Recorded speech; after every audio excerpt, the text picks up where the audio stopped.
Xing, a demon god, had just risen to speak when another beside him abruptly dragged him back down, denying him the chance to voice his words. The words of the star demon god had already made everything perfectly clear. This was not a decision made by him alone as a single chaos demon god, but one decreed by the top 10 chaos demon gods. He merely conveyed the order to the rest. To raise objections now would be to question those supreme beings themselves. Was that not simply courting death? What is it? Do you have a problem?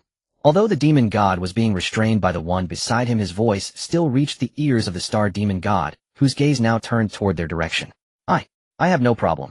Under the restraining hand of his friend and the meaningful penetrating gaze of the star demon god, the demon god ultimately chose to declare that he had no issue. Between life and death, he knew which to choose. Hearing his answer, the demon god, who had pulled him back secretly, let out a faint sigh of relief. It seemed his companion was not entirely foolish, or otherwise he would truly have wept himself to death.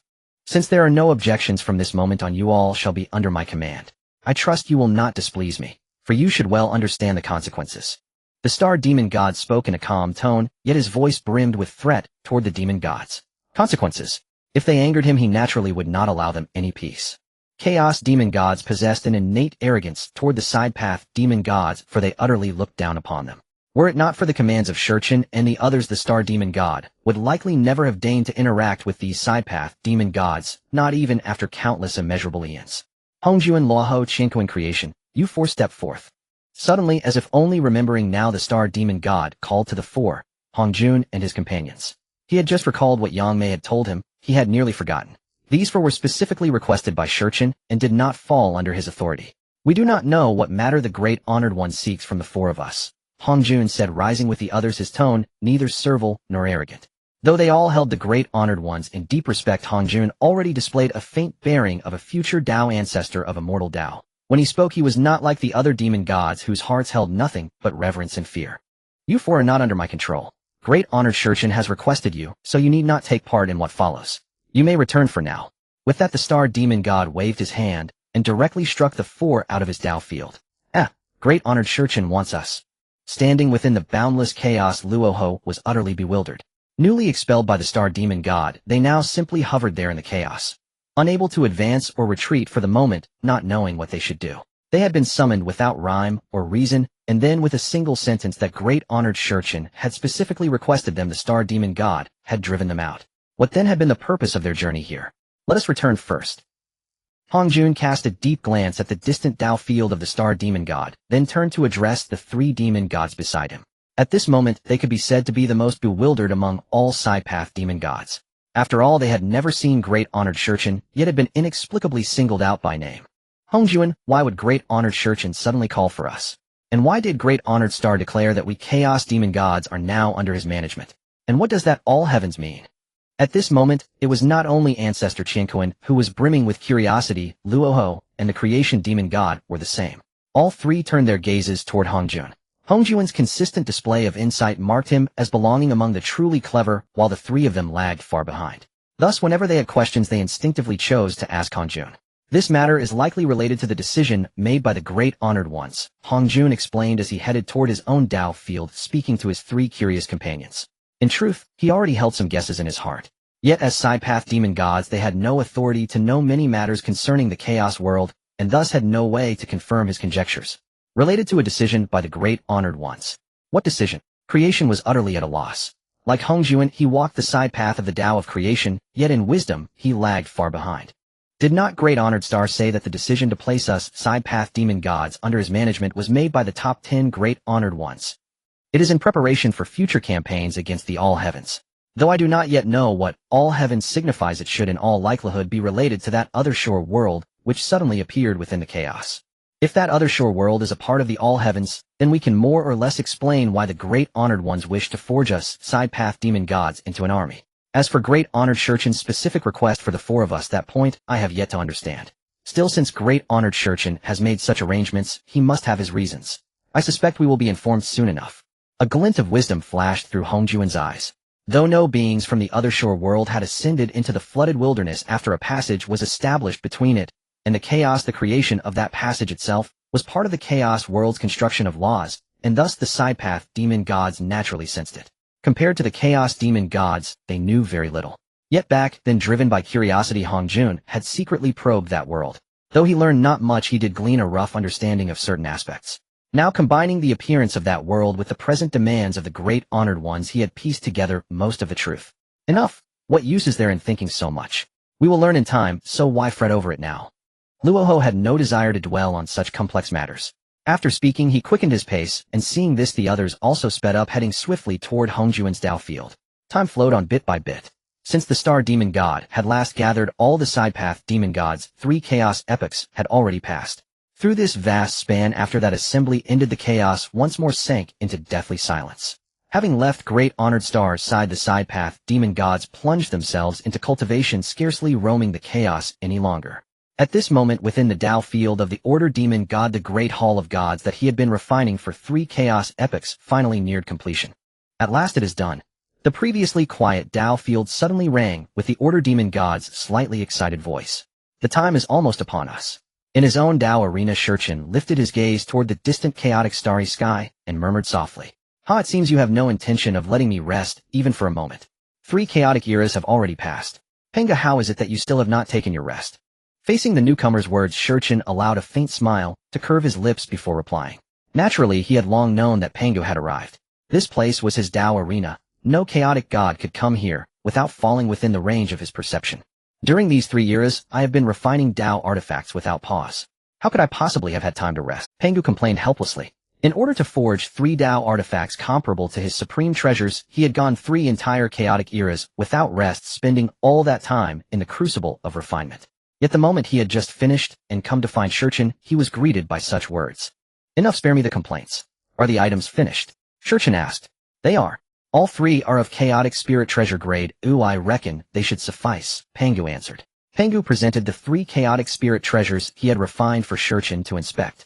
Each of the treasures had been forged completely according to the pattern of his 3 supreme artifacts.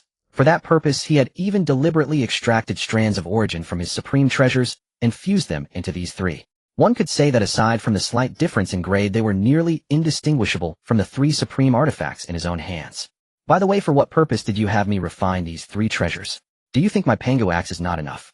Though the artifacts were already forged, Pangu still could not understand what Shurchen was truly planning. After all, he already possessed 3 supreme treasures. Yet Shurchen had insisted he forge 3 Dao artifacts identical to them. Was he really intending for Pangu to fight using these replicas instead? If so, what would he need the heaven-opening axe for? Just to gather dust? What do you wish for your heaven-opening axe to shatter? If you do not mind that, then let us pretend I said nothing, Shurchen replied. Shatter. You must be joking. What could possibly break my heaven-opening axe? Pangu stared at Shurchen, clearly unwilling to believe him. His heaven-opening axe was a chaotic supreme treasure, the highest grade of all treasures within the entire chaos. Not only Pangu, even Yang Mei would never imagine that the supreme artifact in his hand could ever be broken. Indeed, even in the later ages when Pangu proved the Dao by opening the heavens, his 3 supreme treasures did not shatter. As for why they eventually did break, that was in fact closely tied to his own actions. One only needed to understand this: no supreme treasure could possibly be broken without its master personally acting, unless the Dao itself were to strike. Once the heavens are opened, you will understand, Shurchen said. Shurchen did not bother to explain further. Matters of this kind became only more convoluted the more one tried to explain them.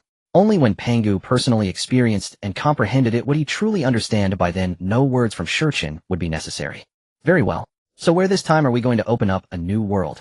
And what will this new world look like? Will it be more beautiful than the world of the other shore? Pangu asked. When speaking of opening the heavens, Pangu could hardly contain his impatience.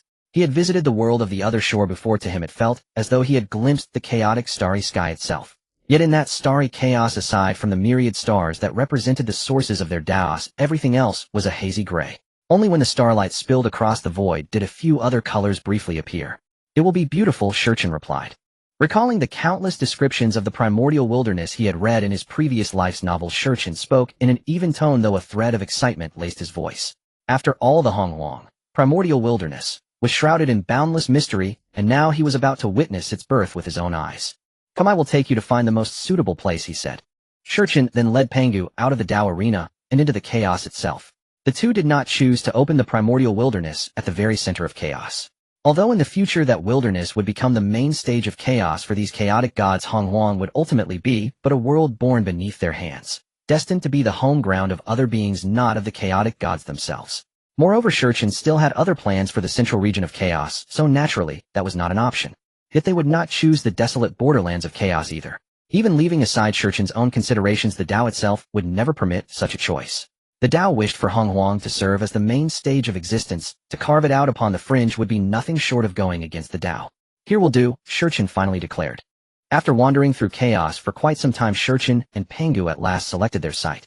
It lay rather far from the central region, but unlike the world of the other shore, the primordial wilderness would not be attached to the surface of chaos. It would be directly carved out within it, occupying an enormous expanse. Thus, though the chosen point seemed distant from the center once Hong Huang was opened, its outer edges would no longer lie so far away. Watch me, Pangu roared. With a thunderous shout, Pangu manifested his true form. A boundless giant suddenly stood upright within chaos, his colossal body, so tall, it seemed his feet trod the chaotic depths, while his head brushed the starry firmament. As he swung his axe, 10,000 Daos retreated, and space itself shattered beneath the strike. A deafening boom resounded through the entirety of chaos. With that sound, the whole chaotic realm began to tremble, without end, as though space were a single mirror crashing into pieces across countless distances. What a terrifying power, Shurchen could not help but exclaim. At that moment, even though Shurchen stood at a vast distance from Pangu, separated by at least several hundred great worlds, the aftershocks from Pangu's strike against chaos still forced him to step back a few paces. For Shurchen, a single step back was equivalent to retreating billions upon billions of light years. One could imagine just how far those few paces truly were. Has Pangu begun? Someone murmured. The trembling of chaos and the fluctuations traveling along the Daos they each governed informed the many chaotic gods of what Pangu was doing. One after another they cast their gaze toward him. This was the opening of a grand world, and naturally, they were intensely curious. Of course, this grand world was not merely a so-called Great Thousand World. Such worlds were trivial. Yang Mei could birth and annihilate them in immeasurable numbers with a mere flick of a willow branch. Even the star god ranked last among the chaotic gods could raise a hand to create countless such worlds, and wave it again to extinguish a vast number. What is happening? Is a great being engaged in battle?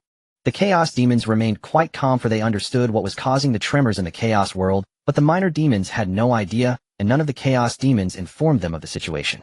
At this moment, with the entire chaos shaking and countless great paths surging wildly, the only conclusion they could draw was that a great being was fighting. Only such a force could cause the laws of the entire chaos world to tremble. What exactly is going on? Could it be that a great being is truly battling? I don't know, but judging by this fluctuation, it is likely quite accurate. Groups of demons were wildly exchanging their thoughts amidst the chaos, discussing the true reason behind the sudden tremor. However, after much deliberation, they could only conclude that a great being was engaged in combat, and knew nothing beyond that. It can only be said that they knew far too little. Many matters the chaos demons deemed beneath them to disclose, and thus they could not possibly know what was truly occurring within the chaos. Boom. Pangu was diligently cleaving the chaos space before him. With each swing of his axe, the spatial layers of the chaos world shattered, and a hint of life energy began to emanate from his heaven-opening axe. Each strike from Pangu was not merely an expression of brute force, but contained the essence of the 3,000 great paths. Let us not forget that Pangu possessed the precious creation jade tablet, which enabled him to comprehend the 3,000 great path laws, something beyond the reach of others. This is also the reason why Pangu could overpower the 3,000 chaos demons. However, his current strength had yet to reach its peak, so his understanding of the 3,000 great paths could not match the power he would wield in the future when he achieved enlightenment. In the future, during the time of enlightenment, he would only need one strike to shatter the chaos space and give birth to life energy. But at this moment, he required dozens of strikes to reach this level. Life energy is the foundation of a world's birth. Without that hint of life energy, even if you were to completely shatter the chaos, you would only create a space devoid of chaos energy. However, once there is life energy, a new world can emerge. Among the chaos demons, only 4 were capable of giving birth to life energy from the chaos. One was naturally Pangu, another was the creation demon, one was the world tree, and the last was the life demon. Yet only Pangu could shatter the chaos. Thus Pangu's heaven opening was destined. It was his mission and his destiny. After all, he was the favored son of the great path, wielding dominion over a great path, and after mastering the path of force, he could still comprehend other great paths. Break for me. When Pangu caught sight of that hint of life energy, a flash of realization crossed his mind. In an instant, he understood the significance of that life energy, causing him to exert even greater force in his actions. Is this the 9 forms of Pangu?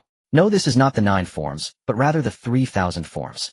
At this moment, standing at a great distance, he could not help but murmur as he watched Pangu opening the heavens. It was his first time witnessing Pangu's true form, and also the first time seeing Pangu's 3,000 forms. There once was a rumor that Pangu's initial image was not that of a rugged giant, but rather a form bestowed upon him by human thought. The true Pangu possessed 9 distinct forms, including a dragon's head and a beast's head, which also served as the origins of the 12 ancestors of sorcery. However, he could only say that such speculations were far too conservative. Pangu was capable of comprehending 3,000 great paths, and each head represented a law of the great path, hence the 3,000 distinct forms. As for why he could perceive this, it was entirely because with each strike Pangu delivered, the appearance that emerged from his head changed, and he counted approximately 3,000 strikes, allowing him to witness the 3,000 forms. Roar. A furious roar resonated throughout the entire Chaos World, causing the surrounding space to shatter instantly. Even the 3,000 ancient stars in the distant Chaos starry sky swayed precariously under the weight of that roar. This truly is a cause for concern. He could only shake his head helplessly, then reached out a hand and lightly tapped the chaos void. Like a stone dropped into a tranquil lake, ripples spread, instantly freezing the surrounding time and restoring the previously shattered space. With 3 chaos eras, plus the time, he had previously comprehended. His understanding of the great path of time and space may not have changed much, but he was thoroughly familiar with the path of space. Though he could not match Yang Mei, the master of this space, he was surely unrivaled aside from her. Even the fringe paths of the path of space could not compare. Open for me. With Pangu's final roar echoing his last strike, the 3,000th axe came crashing down upon the crack, crack, boom.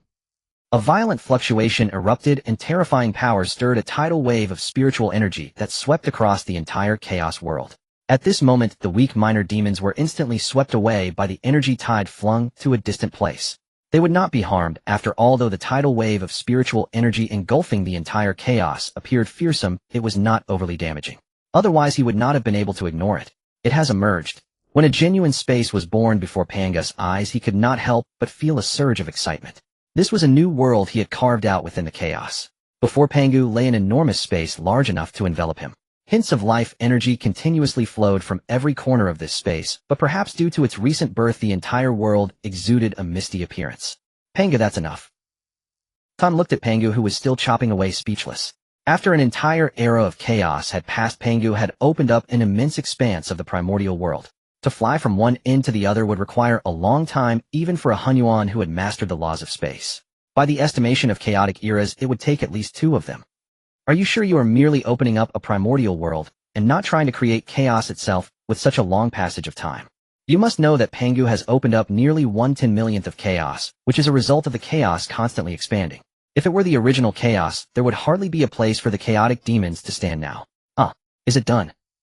Upon hearing Time's words, Pangu finally snapped out of his trance from the relentless chopping. In truth, he had not intended to create something so vast. It was just that later he fell into a state of enlightenment, and his actions were merely subconscious. Now, after being called by Time, he ceased his movements. That's enough. Time approached Pangu and said, yet Pangu's figure was immense while Time stood there like a speck of dust. This was because Time had not used his true form. Otherwise, unless Pangu used the laws of heaven and earth, he would not indeed appear much larger. Speaking of which, this world is truly ugly. It is just a vast expanse of white, not much more beautiful than chaos itself. Why must you make me open up such a world? Pangu adjusted his body to a size somewhat comparable to Time's, yet did not retract his true form as he due to his constant opening up. The two stood at the center of this world, yet all that met the eye was a vast expanse of white. Compared to chaos, there was no comparison at all. Although chaos was gray, it at least had 3,000 chaotic stars which under the starlight appeared relatively beautiful. But what does this world have? Nothing at all, just white upon white. Naturally, it cannot compare to chaos now, but in the future it may not be the same. Time said lightly. Having read numerous primordial novels, and recalling the world he lived in later, did not those untouched primordial landscapes possess beauty? They are beautiful, but they still cannot match the beauty of the primordial world. Although the primordial world is quite ugly at the moment, this is only because it is not yet complete. So next, do we just wait for it to evolve on its own? No, we need to provide it with some nutrients. Time looked at Pangu and said, as for what the nutrients were, it was naturally Pangu. His Dao body contained the 3,000 great avenues, far stronger than the other chaotic demons. What do you want to do? It seems you are harboring ill intentions. Pangu could not help but take a step back. It's nothing, I just want to borrow your Dao body. What nonsense is this? Why not use your own? Who told you my Dao body contains the 3,000 great avenues? Tisk, 3,000 manifestations. Borrowing it once won't hurt. Worst case, you can just reorganize a new one from the river of time. Time chuckled lightly. At their level, unless one wished to perish or was directly suppressed by a higher realm, like the Chaos realm, they were unlikely to die. Even if their physical bodies collapsed, it was merely a matter of time before they reassembled from the river of time. The loss of Pangu's Dao body was merely a loss. Once reassembled, he would still be the peak Pangu, which would cause. So what do you want to use my Dao body for? You wouldn't really use it to nourish this world, would you? Pangu looked somewhat incredulous. To use his Dao body to nourish a world. That could only mean Time was truly reckless, and this was not even the craziest part since Time had other plans in mind. Everyone lend me your Dao bodies. Time lifted his head to the endless chaotic world and spoke loudly. He knew that the other chaotic demons had already descended here watching Pangu open the heavens so they could hear him speak without him using the great Dao laws. Haha, since you spoke, I naturally cannot refuse. Yang Mai's voice came from the endless space, and then a towering willow tree appeared in this world, which was Yang Mai's Dao body, now the hollow willow. Yang Mai, did you move so quickly because you can't? The voice of the fate demon god came from Yang Mai's side, and then his Dao body flowed into this world as well. Then one by one the chaotic demons obediently sent their Dao bodies over. They did not refuse Time's request because they understood that Time could not deceive them. However, they did not expect that Time would indeed trick them this time.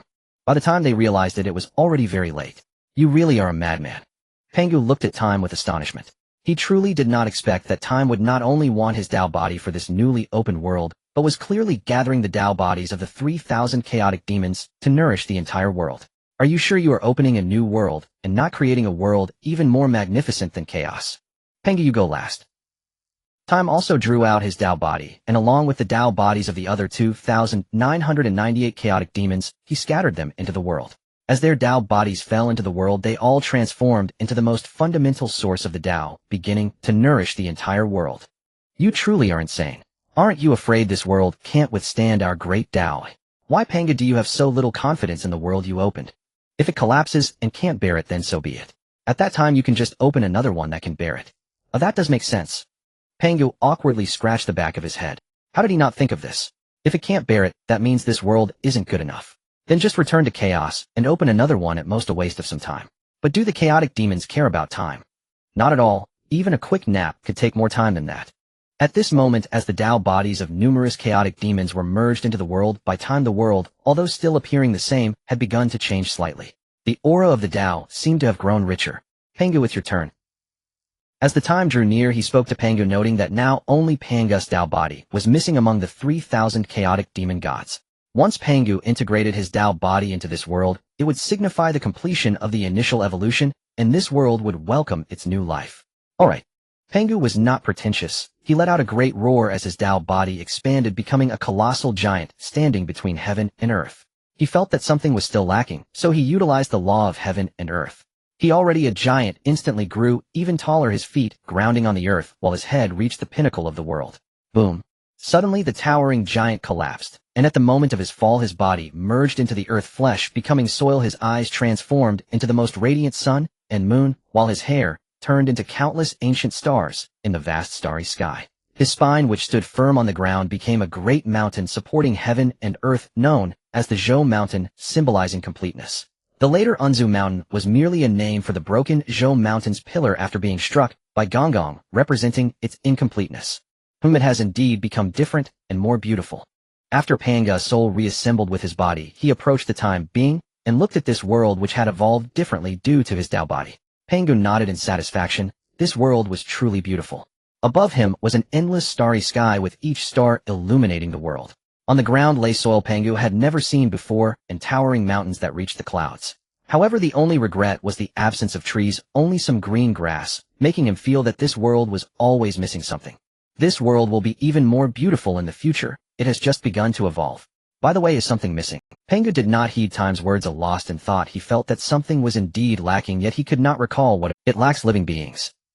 Time spoke calmly. Yes, this world lacked the breath of life, but that was unavoidable. The world had just been born. How could living beings appear? It takes time to nurture life. You are right. Pangu nodded. Time's words made him realize that indeed the breath of life was missing, but it required time, which he could not help with. However, Pangu suddenly drew out 3 strands of his divine soul and threw them into the primordial chaos, followed by tossing out 3 Dao artifacts he had refined. As the 3 Dao artifacts fell into the primordial chaos, they instantly shattered. The Pangu axe split into myriad pieces, and the largest 3 fragments evolved into 3 supreme treasures: the Pangu banner, the Taiji diagram, and the Chaos Bell. The Pangu banner possesses endless chaotic sword energy, capable of tearing through the chaotic space, while the Taiji diagram can stabilize the yin-yang and the 5 elements of earth, water, fire, and wind. The Chaos Bell, when rung, suppresses the mighty powers of time and space. All 3 are treasures of innate grade, and the axe handle of the Pangu axe transformed into a spear that pierced through heaven and earth. After the creation jade tablet shattered, it turned into countless fragments, disappearing into the vast world, awaiting the arrival of a fated person. The Chaos Qinglian, although only of chaotic spiritual treasure grade, contained the true source power of the Chaos Qinglian, allowing it to bloom with 30 petals. Of course, this contained the power of the Dao, otherwise it would be impossible to bloom with 36 petals. This is not only a grade that cannot be surpassed, but also a matter of rules. However, the Dao itself is the rule, isn't it? The Chaos Qinglian shattered and evolved countless heavenly materials and earthly treasures, scattering like flowing light throughout the world. The grade of the evolved treasures varied completely, dependent on the size of the fragments possessed. Naturally, the largest could only evolve into the best innate spiritual treasure, unable to break through the barrier of supreme treasures. Boom. When everything was nearly settled, the entire universe suddenly trembled, and a great Dao eye appeared in the sky above this world, marking the arrival of the Dao. The great Dao eye simply swept over the state of the world before shooting out a golden beam of light from its gaze. This is the merit of the Dao. Pangu was somewhat bewildered. He had never heard of any merit rewards for creating a world. However, this merit was of no use to them. Even refining supreme treasures was too low a level for them. As for time, he naturally understood these things, so he was not shocked. Instead, he watched as the golden light of merit descended into the void, dividing into numerous portions. One portion, accounting for 1/10, was directed towards time. However, time did not need this golden light of merit, so he waved his hand to send it back to merge with another portion. The Dao did not mind time's action, or it actually did not want to give it to time, but since the opening of the heavens was akin to its program, all participants in the creation of the heavens received this merit. Whether you wanted it or not was your business, but it had to be given. A portion of merit accounting for 60% headed toward Pangu, actually including the 1/10 time, had declined, totaling 70%. Pangu too followed suit and directly rejected it. Merit was useless to him, just as it was to time. What was the point of accepting it? Seeing that Pangu also did not want it, the remaining 80% of merit instantly divided and headed towards the 3 wisps of Pangu's primordial spirit, with the largest portion taking up 40% of the merit, while the remaining 2 shared 60%. From the remaining 30%, 1% evolved into a tower and a ruler.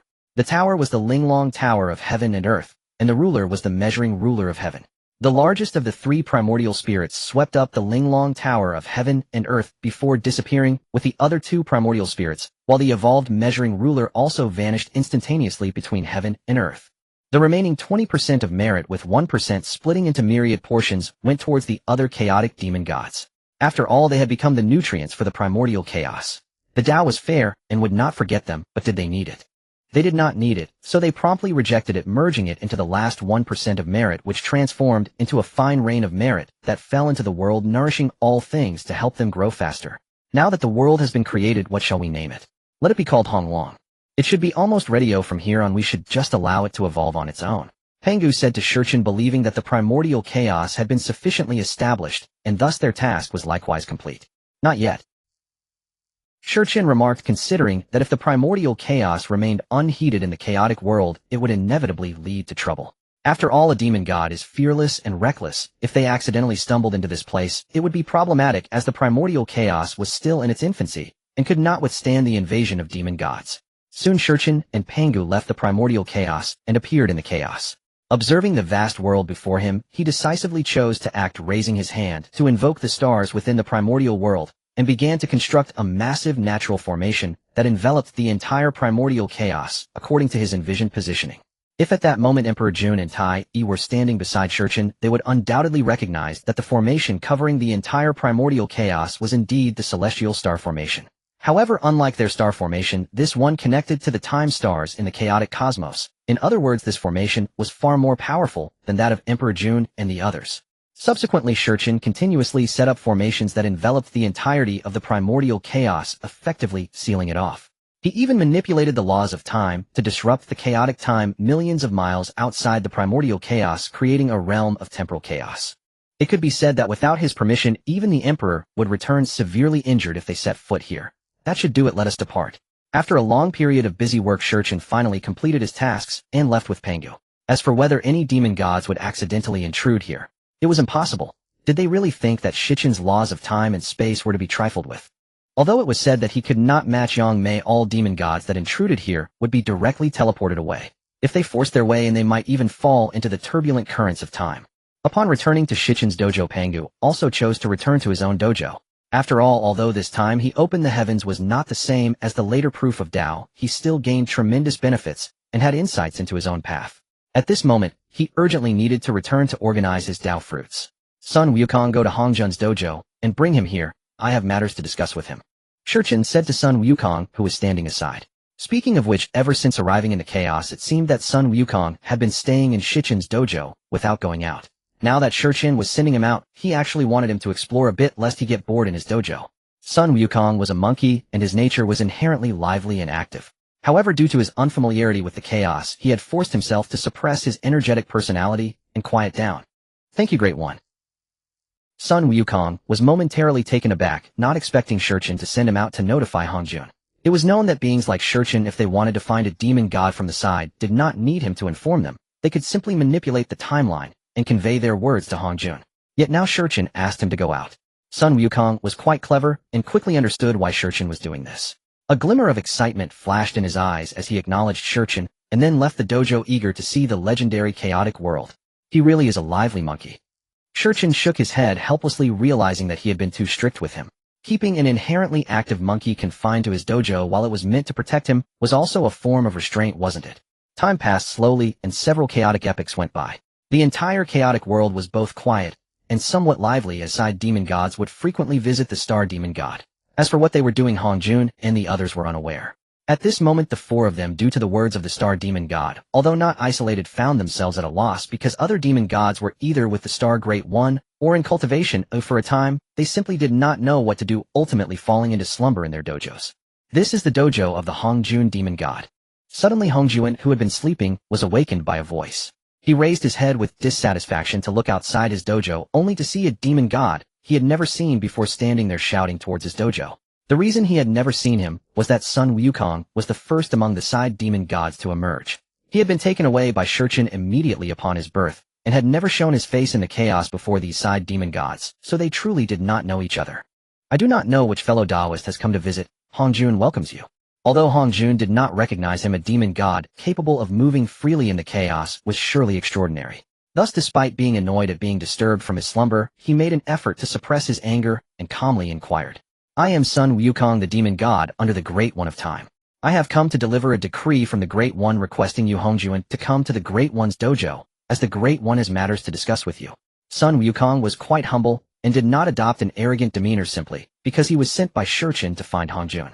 In fact, even if he did adopt such a demeanor, as long as he mentioned Shichin's name, Hongjun would not dare to say anything and would even be very respectful. However, he did not. His past experiences in the world had tempered away his arrogance and disregard for others. Although he still possessed a spirit of pride, it belonged to a demon god's pride, a quality rather than a demeanor. So it is the order of the Great One of Time. Then Hongjun will prepare to set out with fellow Taoist Sun Wukong right away. We cannot keep the Great One waiting. Upon hearing Sun Wukong's words, Hongjun was shocked. He knew this day would come, especially since the star Great One had been so straightforward about it. If he did not understand by now, he would not be Hongjun. He simply did not expect it to arrive so quickly, leaving him no time to prepare. However, he had nothing much to prepare. These side demon gods essentially had little to bring besides their intrinsic treasures. Moreover, this was his dojo, so it was unlikely anyone would casually intrude here. Hongjun, I pay my respects to the Great One of Time. In the Taoist Temple of Time, Sun Wukong finally brought Hongjun to his sanctuary. During this time, he had been pondering over Sun Wukong's adventures in the chaos, and it could be said that he had truly enjoyed himself wandering to many places. Otherwise, he wouldn't have taken so long to bring Hongjun back after several chaotic epochs. However, time was not in a hurry, and it was intentional for him to let Sun Wukong have some fun, so he did not urge, rise. This time summoned only Hongjun, and after bringing him in, Sun Wukong left, leaving only Time and Hongjun. This time did not sit on the imperial throne, but instead sat cross-legged on a mat, giving a scholarly and approachable feeling. However, Hongjun would not think so. The Chaos Demon God had a natural suppressive power over the lesser magical gods, and even someone as proud as Hongjun had to lower his proud head in front of Time. Thank you, Great One. When Time allowed him to rise, he dared to get up from the ground. He had performed a great salute upon entering, which could be said to be his utmost humility. Hongjun, do you know why I summoned you? Hongjun does not know. I humbly asked the Great One for guidance.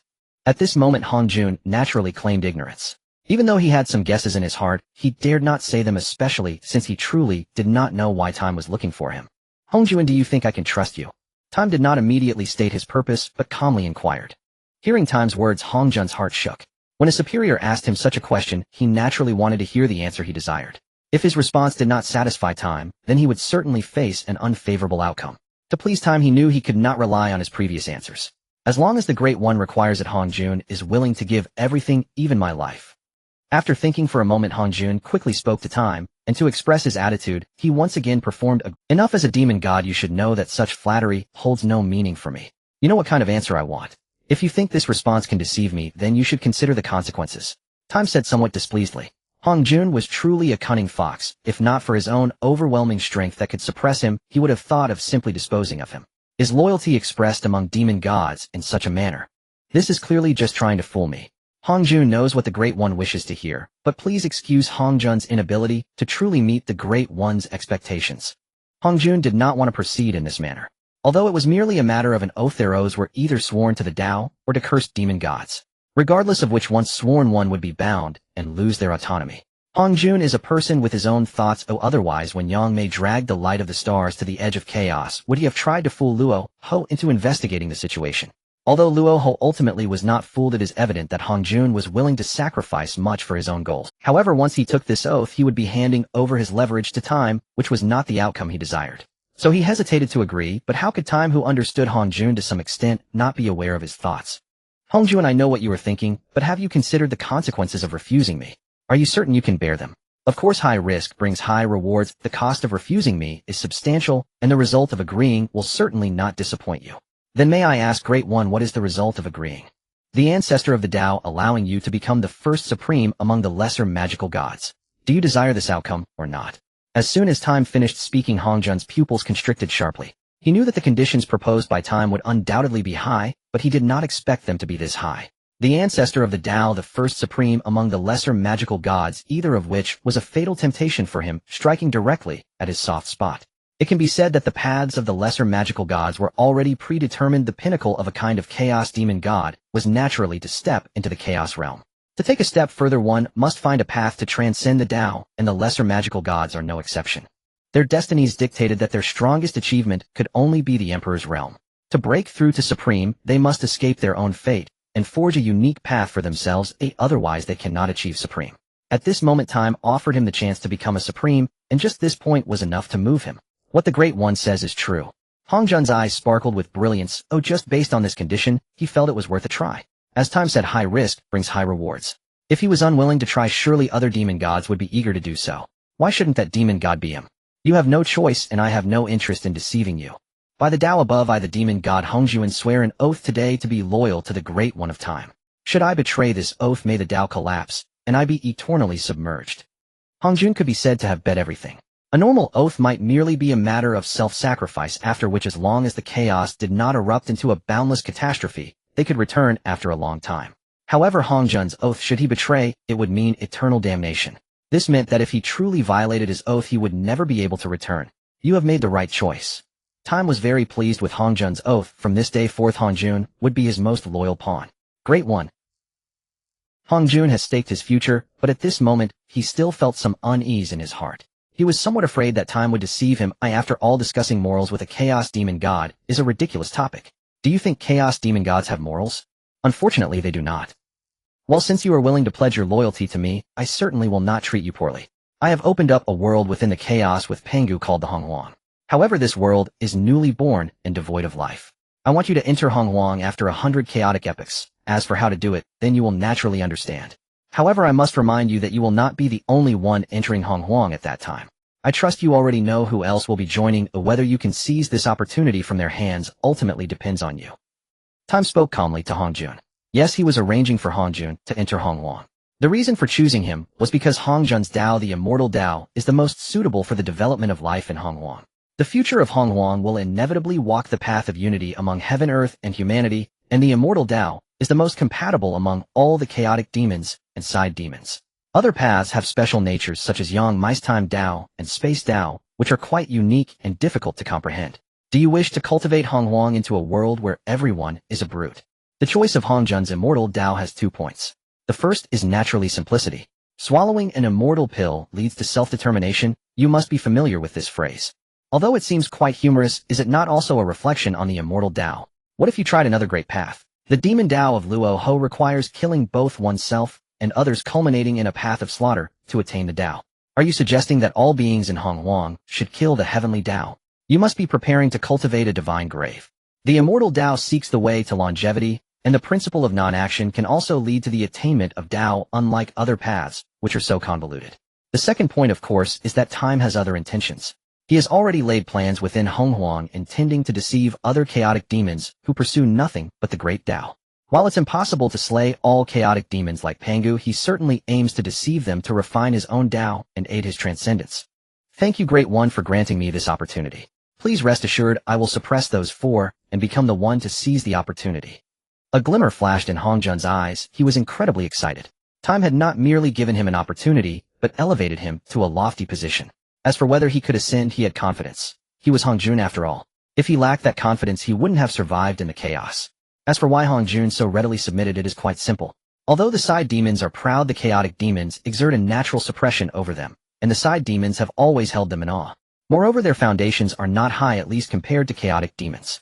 Currently, they are at the bottom of the chaos.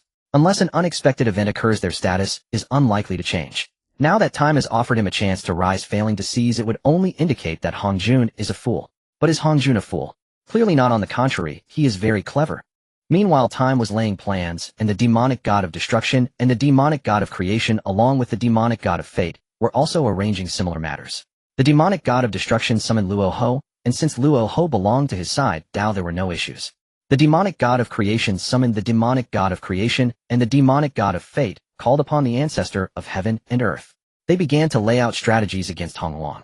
Although on the surface everyone appeared amicable and engaged in pleasant conversations, behind the scenes they were plotting against each other as insidiously as possible. Of course, their scheming was all for their own great Dao, and no one dared to speak against it. As for Pangu, he had long since begun his own plans, and it was done right in front of time. Do you think the 3 pure ones and the 12 ancestors of sorcery in later times just appeared out of nowhere? Yang Mei had naturally also begun. The entire chaos appeared calm on the surface, but beneath it a storm was brewing. One by one, the chaotic demons were starting to make their plans around Hongwang, and who would ultimately achieve victory would depend on whose chess skills were superior. The chaotic demons, as the players of the chess game, had pieces that were either side demons or the native beings of Hong. After arranging everything, time did not let Hongjun leave, but chose to keep him behind to explain the great Dao. This thrilled Hongjun, for since his emergence, he had only discussed the Dao with other demons. However, the Great One explaining the Dao to them had never happened, so at this moment Hongjun listened intently. Any confusion he immediately raised. Of course, this also included Sun Wukong. Speaking of which, Sun Wukong had been present for quite some time, yet time had never explained the Dao to him either. This time he would join Hongjun. It's about time. If I explain too much, you won't be able to comprehend it. Go back and meditate on it to prepare for the upcoming journey in Hongwang. Time began explaining from the most basic Great Dao, elaborating step by step up to the level of the primordial unity and even to the Emperor's realm. Over the lengthy period, Hongjun comprehended a great deal. However, as he progressed further, his strength was insufficient to grasp the concepts, so time directly stopped, allowing him to return and reflect while preparing for the upcoming journey in Hongwang. Thank you, Great One. Hongjun takes his leave. Hongjun awakened from the enlightenment somewhat reluctantly. This was his first time realizing that the Great Dao was so simple. He wanted to continue listening to Time's teachings, but the subsequent concepts grew increasingly profound, even he could not grasp them. Since Time had already spoken, it was impossible for him to cling on, so he could only take his leave from the Dao platform. Sun Wukong, you should go and organize your insights from today. Then Time let Sun Wukong leave as well, while he himself sat cross-legged on the meditation mat with his eyes closed. Not here. Also not here. After Sun Wukong left, Time continuously adjusted the timeline, as if searching for something, but after a long search he found no results, as if it didn't exist at all. Oh, what are you doing, Dao friend Shurchen? Pangu appeared beside Shurchen, looking at him curiously as he continuously adjusted the timeline that did not belong to the Chaos World, his brow slightly furrowed, clearly deep in thought. I'm busy. Shurchen glanced at Pangu with irritation. How could this guy be so oblivious? Couldn't he see that I was busy and still choose to interrupt me? Speaking of which, Pangu was always running over to Shurchen's place instead of staying in his own Dao field. Sometimes Shurchen even doubted whether this was still his own Dao field, or perhaps it had become Pangu's, considering how often he came over. Seeing your brow furrowed, have you encountered a problem? Speak up and perhaps I can help you. Sigh, what worries could there be? I am trying to find the world where Sun Wukong came from, but no matter how I search I cannot find it. It's as if that world does not exist at all. Yet this was impossible. Both Shurchen and Pangu knew that the original world of Sun Wukong must exist, otherwise how could Sun Wukong have come here? It must just be that Shichen's method of searching was incorrect, otherwise there was no way he could not find it. Have you tried tracing the power of time from him? Pangu suddenly asked, and this question left Shurchen stunned. Indeed, how had he not thought of this? Just moments ago he had been searching through the endless timelines for traces of the world where Sun Wukong came from, but he had forgotten that Sun Wukong himself possessed the power of time, which meant he could entirely start from this aspect. How could he have forgotten that? Having found a direction, Shurchen ignored Pangu. With a flick of his hand he extracted a wisp of the power of time from Sun Wukong, without him knowing, and began searching through the endless timelines based on the power of time. Pangu remained silent, quietly observing Shurchen, while savoring a jar of fine wine he had somehow procured. Found it. Suddenly Shurchen opened his eyes, a glimmer of surprise flashing within them, as he discovered something in the endless timeline. Pangu, you stole my fine wine again. Originally Shurchen was going to share this good news with Pangu, but when he turned around he saw Pangu holding a wine jar that looked unmistakably like his own. That damn Pangu had really pulled a fast one. This was wine brewed from Chaos Star fruits mixed with other rare materials, and Shurchen had not even had a taste yet before Pangu had already beaten him to it. Shurchen had brewed a lot of wine, and this one in Pangu's hand was a recent creation made from the star fruits after he had an inspiration having gathered them from the star god. It was a new product. Don't be so stingy. This is quite good, why not give me a few more jars? Pangu said nonchalantly, showing no sign of embarrassment for being caught stealing. Shichen's face twitched. At this moment, he only wanted to hit someone. It was simply infuriating. This jar may look small, but its interior was filled with secrets. It was divided using spatial laws, allowing it to contain even a vast world without issue. The Chaos Star fruit itself was an exceedingly rare item, given that it came from the star god's essence, the Chaos Star tree. Not to mention that ordinary beings cannot obtain these fruits from him, even if the star god wished to give them away. These star fruits only bloom once every 300 chaos eras, bear fruit, after another 300 chaos eras, and take 1400 chaos eras to ripen. It takes a total of 2000 chaos eras for one complete cycle, yielding only 365 fruits, making them extraordinarily precious. When Shurchen asked for them, he had only received 100 fruits. It was only after mixing them with other materials that he managed to brew it fully, and he had only a few jars. Now one was wasted by Pangu. No, Shurchen replied tersely. Stealing was one thing, but now he wanted more.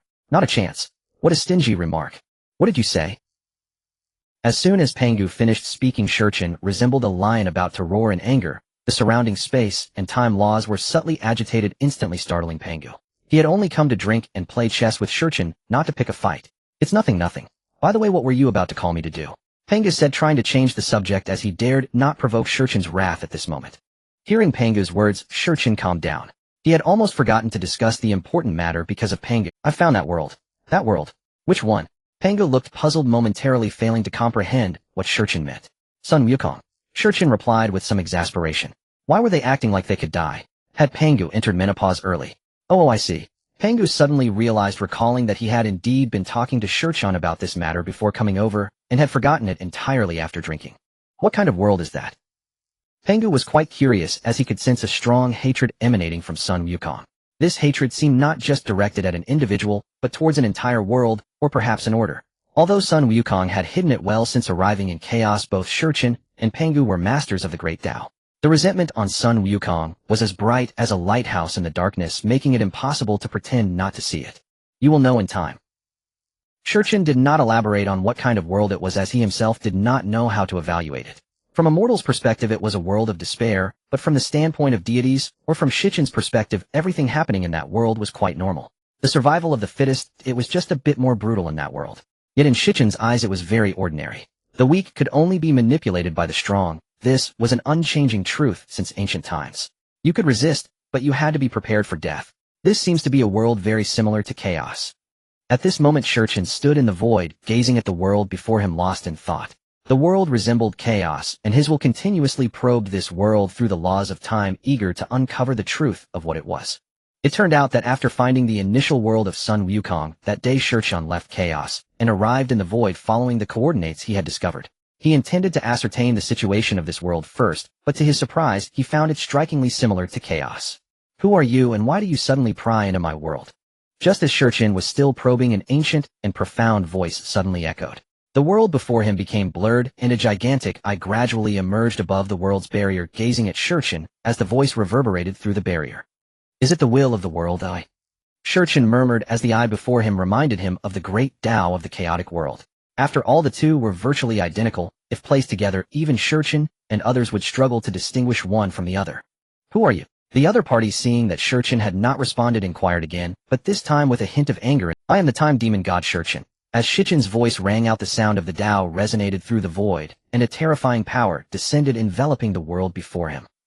The time demon god Shurchen. I have never heard of you. Withdraw your will, or I shall treat you as an invader. Haha, that is utterly ridiculous. How dare you? Shurchen laughed loudly, his eyes filled with cold light. To treat him as an invader. Did they wish to die? As the master of time, who would dare speak to him like that? Seeking death. A beam of divine light shot out from the will of the world, instantly illuminating the surrounding void with golden radiance, a terrifying aura closing in on Shurchen. Boom. The powers of the two clashed in the void, but in an instant they dissipated without causing much ripple. Shichen's pupils slightly contracted, not in surprise at the other party's power, but rather out of curiosity about the oddity of the void. If their powers erupted in a world, they could shatter it, yet here in the void it barely stirred any waves, merely a slight collision before vanishing. Shurchen distinctly felt as if the void had devoured the aftermath of their explosion cleanly. The Tao of time, you hail from that world. Suddenly the voice of the will of the world was filled with terror, and even the eye above the world barrier was filled with fear, as if it were afraid of Shurchen and the world behind him. Oh, it seems you know something. Shurchen was slightly taken aback. Was the other party referring to the chaotic world, or did they see him as some entity from another world? I know nothing. The other party said with some trepidation. They were actually unsure whether Shurchen came from that world. If not, it would be fine, but if he truly was from that world, it would be troublesome. The reason for their concern was Shichen's Dao. Only beings from that world would cultivate various Daos, or rather it should be said that they would control various Daos. Whom do you not wish to speak? Shurchen murmured. Although he sensed that the other party knew something, he did not take action. The other was the will of the world. If he were to strike down the other, this world would be destroyed, which did not align with his interests. I ask you to leave, Great One. This place is not where you should be. Are you threatening me? You can think of it that way. Although you are powerful, this is not a place for you to act recklessly.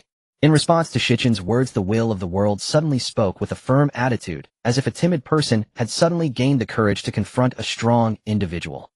What if I say no? Shurchen chuckled coldly. Threatening him. Very well, very well. He had not planned to take action, but if that was the case, then he felt it necessary to let this fellow know what it meant to be the master of time. The laws of time began to surge, and a long river's phantom slowly appeared behind Shurchen, the rushing waters filling the previously empty void with the resonance of the Tao of time. Up. Suddenly the other party let out a sharp cry before vanishing from the world barrier, causing Shichen's raised hand to fall helplessly back down. What? Shurchen was somewhat dumbfounded. What did this mean? Just a second ago they were threatening him, and now they had directly fled. As the will of the world, is this really acceptable? After a long silence, Shurchen realized this problem mainly because he had encountered the will of the world too few times. The Tao counted as half, while the will of the world of the other shore counted as one. This one could only be considered half, as it was too strange, this will of the world. The will of the world is the embodiment of a world's laws, and it should not exhibit such fleeing behavior when facing invaders, as they themselves possess no intelligence and can only act based on the instinct of the sentient being's will. This is also why the will of the other shore world, despite fearing Shurchen and their power, would still stand against the Order Demon God. However, the will of the world before him actually fled. If such a situation occurred, it could only mean two possibilities. Either the will of the world had gained consciousness amidst the mixed thoughts of the sentient beings, or it had been forcibly occupied by someone. Just like the relationship between Hongjun and the Heavenly Tao in later generations, but even more terrifying, because Hongjun is the Heavenly Tao, whereas the Heavenly Tao is not Hongjun. So which type does this world will belong to? Forget it, what does it matter to me? In the end, I will know regardless of which type. It seems to hold little significance for me. After murmuring this, Shurchen stepped forward into the world before him, and the world barrier, lacking the power of the will of the world, could not impede Shichen's steps. Boom. As the moment of entry arrived, the entire world trembled, and the surrounding space began to collapse as if struck by a mighty punch, enveloped in an atmosphere of despair, while an endless rain of blood began to fall from the sky. Is it really just forgetting to restrain one's aura? Is it necessary to react like this? He was somewhat speechless, having just stepped in and not yet adapted, causing him to fail to retract his power in time. This was why the surrounding space started to collapse, but he did not expect that the worlds while hiding in some corner would react, as if it were the end of the world, even causing blood rain to fall. As he retracted his power, and also condensed his timeline. The blood rain that fell vanished, yet the worlds will still dared not appear before him, probably truly frightened. Strange, why does this world resemble a mythical realm so much? Walking along an ancient and quaint street, he found himself in an ancient dynasty reminiscent of the Song dynasty from his past life, specifically in the ancient Hangzhou, also known as Linen. Strolling along the West Lake, this was his first visit here both in his previous and current life. As he gazed upon the indescribably beautiful scenery, he felt a strange expression on his face, for his perception revealed that this world was filled with ominous and eerie energies, while a faint golden light from a pagoda suppressed the bizarre aura enveloping the world. If he were to speak the name of the other party, everyone would know who they were. The famous Fa Hai from Jinshan Temple. Could it be that this was a world of the White Snake? He just didn't know whether it was from the TV series or the movie. However, seeing that Fa Hai looked somewhat young and had a dragon tattooed on him, it was undoubtedly from the movie version. This gentleman looks quite familiar. Have we met somewhere? Just as he was lost in thought, a melodious voice rang in his ears, leaving him speechless. Goodness, your flirting skills are truly remarkable. If he didn't know that he had just arrived in this world, and that he had definitely not been here for more than 10 minutes, he might have actually believed the other person's words. So he turned to see who had the audacity to say he looked familiar, only to be stunned. It wasn't that the other party was exceptionally beautiful. Honestly, no one could compare to the terrifying existence of the Chaos Demon God. Just like the Order Demon God, although she was often referred to as Iron Fool by him, her beauty was undoubtedly the first, unmatched by any ordinary being. He was stunned because the other party was actually the protagonist of this world, the Qin by Snake. But if he wasn't mistaken, weren't they supposed to be looking for Su Xian, the main character? Why did they come here to find him? Did you two perhaps mistake me for someone else? I seem to not recognize either of you. Though he found these questions puzzling, he calmly manipulated the timeline to uncover the truth. However, on the surface, he responded without revealing his thoughts. Oh, I'm sorry, I thought I saw your silhouette from a distance, and it resembled a friend of mine. I mistook you for her, and I hope to be forgiven for my rudeness. Bai Suzhen truly lived up to her reputation as a mature woman, speaking with an intellectual beauty that understandably attracted Su Xian. Unfortunately for her, she was facing Shurchen, a person whose heart was solely focused on the Tao. It seems your friend must be important to you, otherwise you wouldn't have mistaken me. At this moment, Shurchen quietly withdrew his hand into his robe, having stopped manipulating the timeline. He had already grasped the general situation, but couldn't help feeling a desire to strike someone. I don't know, it's been a long time since I've seen that friend. I only have a vague memory of her. Bai Suzhen spoke with a hint of sorrow in her voice, not knowing if it was directed at her friend or someone else. Oh right, I haven't introduced myself yet, it's quite rude of me. I am Bai Suzhen, and this is my younger sister Xiaoqing. Shurchen was familiar with them, but pretended to just have heard their names for the first time, nodding slightly.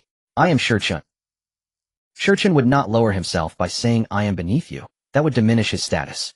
His position was exceedingly high, and saying such things would be akin to a chaos demon god bowing to an ordinary person. Not to mention whether the other party had the status to bear such a bow, the world's will itself would not dare to bear it. If he were to say such things, his terrifying status could potentially annihilate the entire world. This was due to the dictates of the rules, the rule that the strong are respected. Such a strange name using Shur as a Bai Suzhen had yet to speak, but the lively Xiaoqing had already begun to voice her curiosity regarding Shurchen's name. However, it was understandable. Although they were demons, they lived in human society and had not been in contact with the ancient demons during the age of the Witch Demon Wars, so they did not know that Shurchen's name was not derived from humans, but from the Tao. All things in existence are reasonable, dear Xiaoqing, you are being too attached. Shurchen smiled, not angered.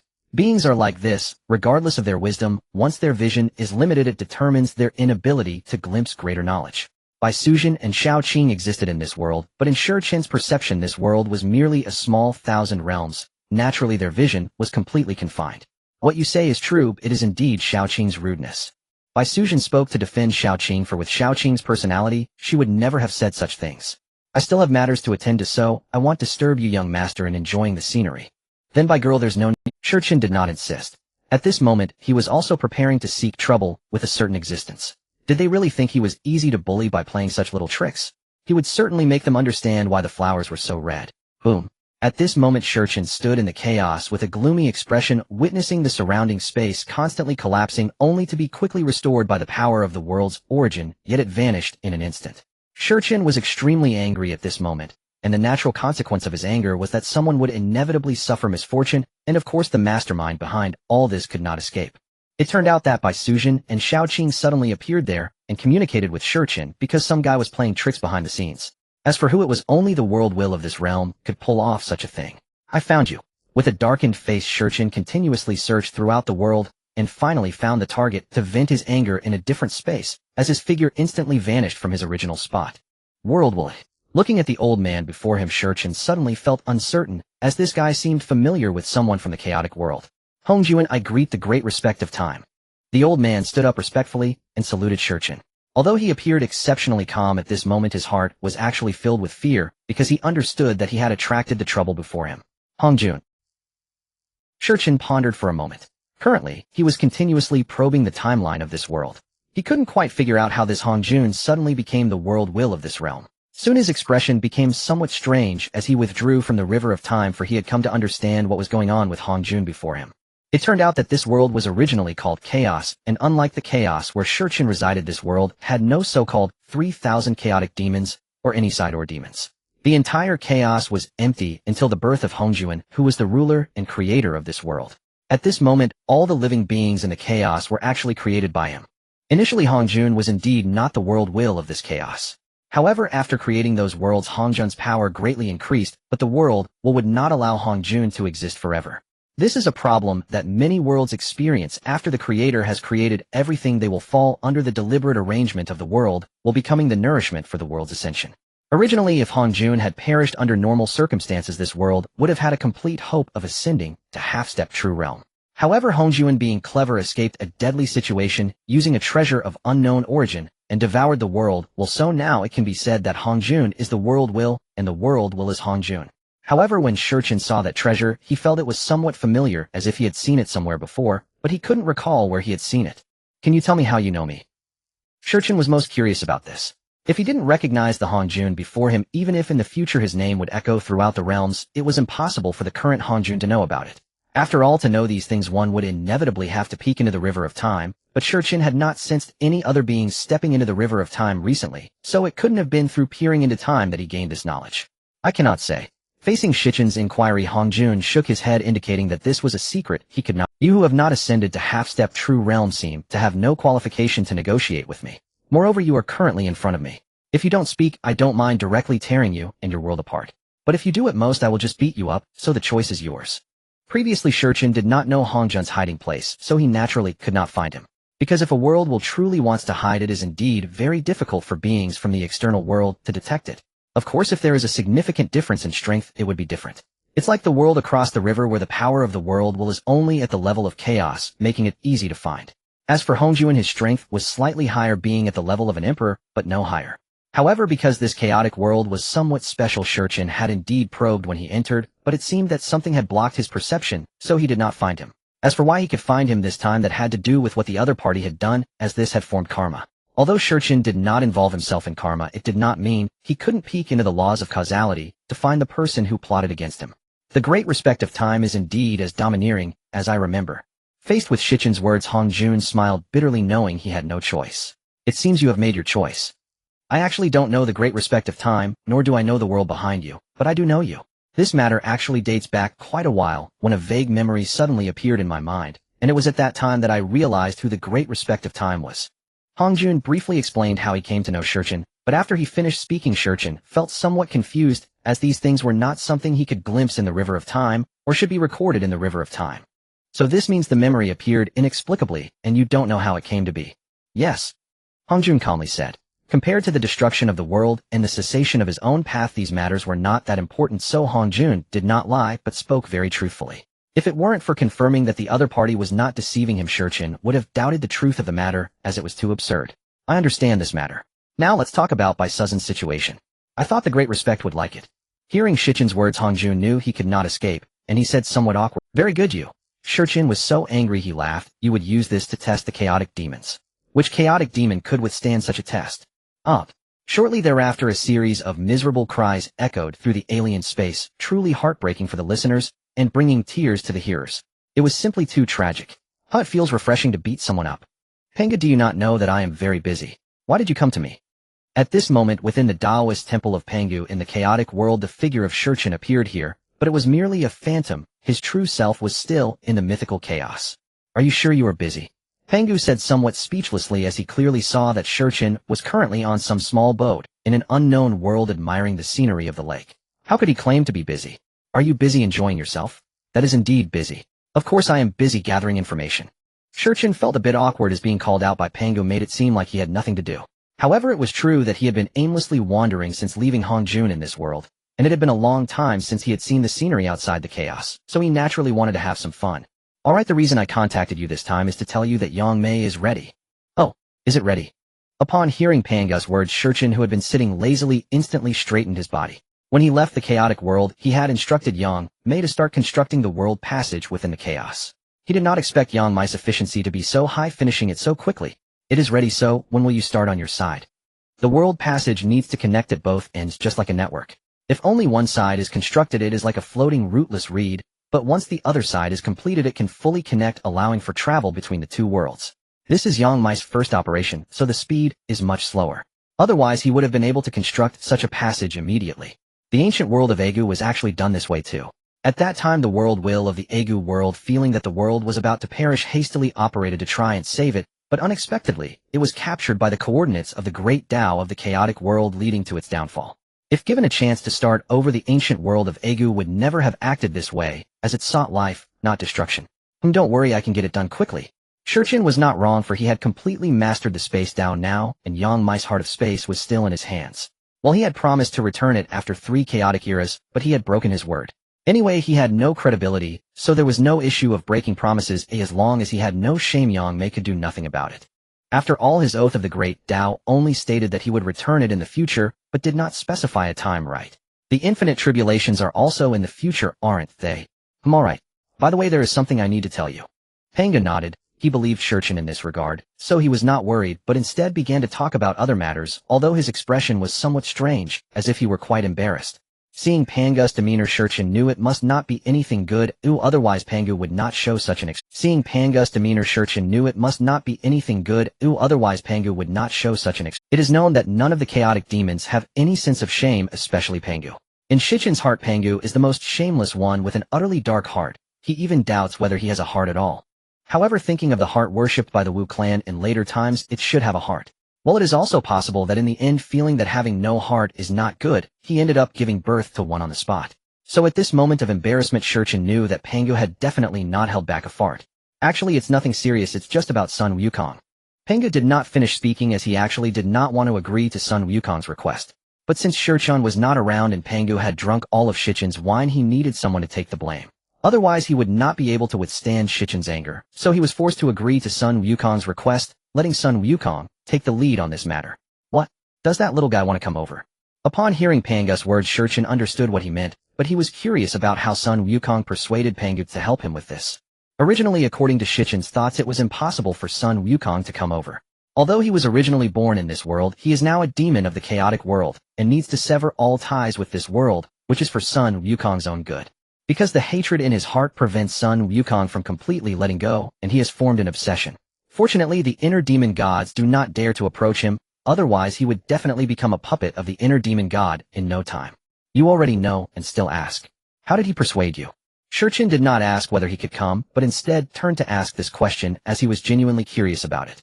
I just found him pitiful. Yes, I found him pitiful. Pangu felt quite awkward. He could not tell Shurchin that it was because he drank all of Shurchin's wine. If he dared to say that, Shurchin would definitely kill him in no time, so such matters must not be spoken of, absolutely not. Really? Shurchin expressed doubt, feeling that something was off, but he could not pinpoint what the issue was. Of course, alright, since that's the case, let him come over with the Star God. By the way, inform the Star God to take good care of him. After I finish constructing the passage, I will return. What? You are coming back? Just as Shurchin finished speaking, and was about to leave, he heard Pangu's astonished voice. My, is there a problem? Shurchin was quite surprised. Was it not normal for him to come back? This world has only one world, Will Hongjuan, who had just been beaten by him. Should he really let him stay here waiting for the Star God and the others to turn this world into a subordinate world of chaos? Naturally, once he finishes his business here, he will return. After all, he is one of the 10 supreme beings of the chaotic world. Should he really take it upon himself to clean up a mere mythical chaos? It is not that he looks down on this world, it's just that as long as he fully unleashes his power, the entire world would collapse without him needing to take action. No, it's good that you're coming back. The time Dao has been missing you. You're crazy. Does your power Dao have consciousness? Or are you, Pangu, preparing to martyr yourself? Your matters have been agreed upon. After the moment disappeared, Pangu said to the arriving Sun Wukong. Sun Wukong expressed his deep gratitude, knowing that without Pangu's assistance the moment would never have agreed. The moment's intention was to make Sun Wukong forget everything in the world of black mythology. To become a demon god in chaos, he needed the mindset of a demon god. The black mythology was merely a small 1,000 worlds. It was not worth Sun Wukong's lingering affection, and those memories were not good ones. The moment's starting point was well-intentioned, and Sun Wukong understood it was for his own good. However, the hatred in his heart made it impossible for him to forget, which is why he wanted to return. He wished to personally bury the countless gods and Buddhas, making them aware that Sun Wukong was never an ant. Pangu sighed, knowing Sun Wukong very well. He hoped this promising young man could completely cast aside his obsession, otherwise it would be detrimental to the future path. The Dao heart is like water, it is not just talk.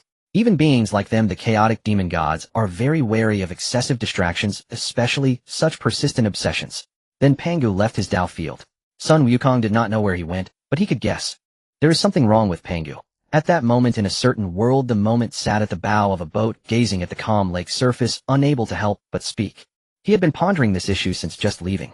Pangu's problem was significant, yet after thinking for a long time, he could not figure out what was going on, as if Pangu did not want him to return at all. But that was impossible. This fellow Pangu will pay for it when I return. With that thought, the moment left, for he had more important matters to attend to, and naturally could not afford to waste more time wandering in this world.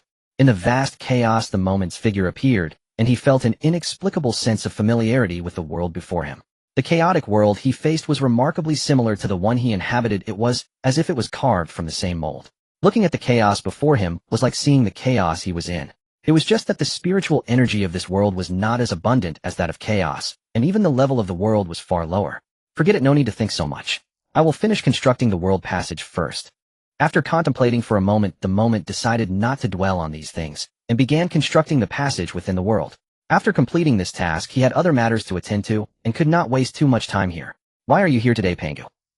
At this moment, within the Dao field of the Star Demon God in the chaotic world, the Star Demon God looked surprised. Pangu never visited the Dao fields of those ranked lower among the chaotic demon gods. It was not that Pangu looked down on them, they simply were not familiar with each other, making such visits unnecessary. Their meetings could be counted on one hand. I have come to inform you that you can start preparing. Pangu did not waste words. Since there was no significant connection with the Star Demon God, he naturally would not engage in pleasantries. Being able to speak calmly was already his greatest kindness. Oh, is the moment prepared over there? The Star Demon God's heart trembled.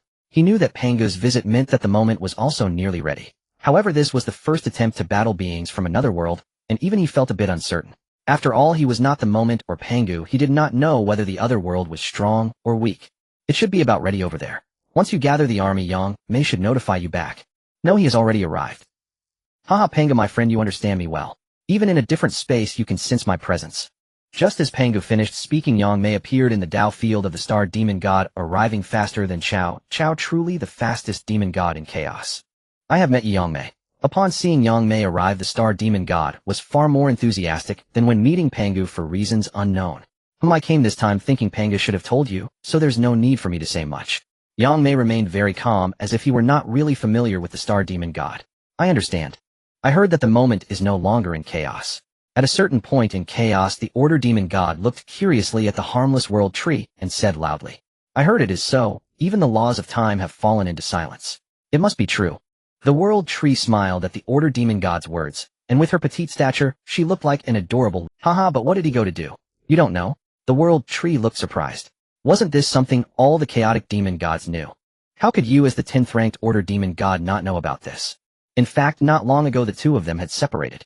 After the world tree absorbed enough essence from the Order Demon God, she left the Order Demon God's body. Essentially, she had drained the Order Demon God. If she absorbed more, it would shake the very foundation of the Order Demon God.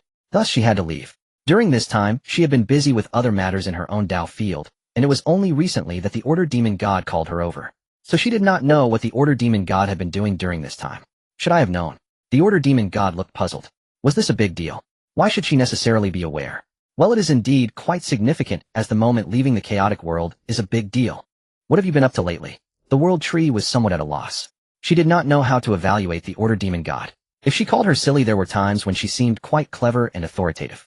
Conversely, if she said she was not silly, the world tree really could not bring herself to say that. Completely betraying her conscience, although her conscience was not much to begin with. Sleeping. Why sleep then? Looking at the Order Demon God's expression, the world tree fell into silence. So I don't stay silent. Where did Shurchin go? You should tell me. The Order Demon God grew anxious as the world tree remained silent. She was preparing to play a covert move and needed to know when Shurchin would return. If Shurchin came back, just as she began, that would be terribly awkward. He went to seek other worlds, but he should be returning soon. The world tree briefly recounted what she knew. After all the other Chaos Demon Gods were all aware, the Order Demon God could ask any of them and find out. Only she remained completely in the dark. Going to other worlds. And returning soon. No, I must act first. With that, the Order Demon God vanished from sight. She intended to make a move before Shurchin returned, all in retaliation for when he had threatened her with force. As the Order Demon God, she was someone who never forgot grudges. She had never had the chance before, and now that it finally came, she naturally would not let it slip away. Yet it seems she never considered the consequences, perhaps casting them aside entirely. Really courting death. Watching where the Order Demon God had disappeared, the world tree's lips curled into a faint smile. This cannot be blamed on me. It was entirely the Order Demon God's own doing, having nothing to do with me. Having spoken, the world tree also vanished from the Order Demon God's domain. Her objective had been achieved, even surpassing her plan.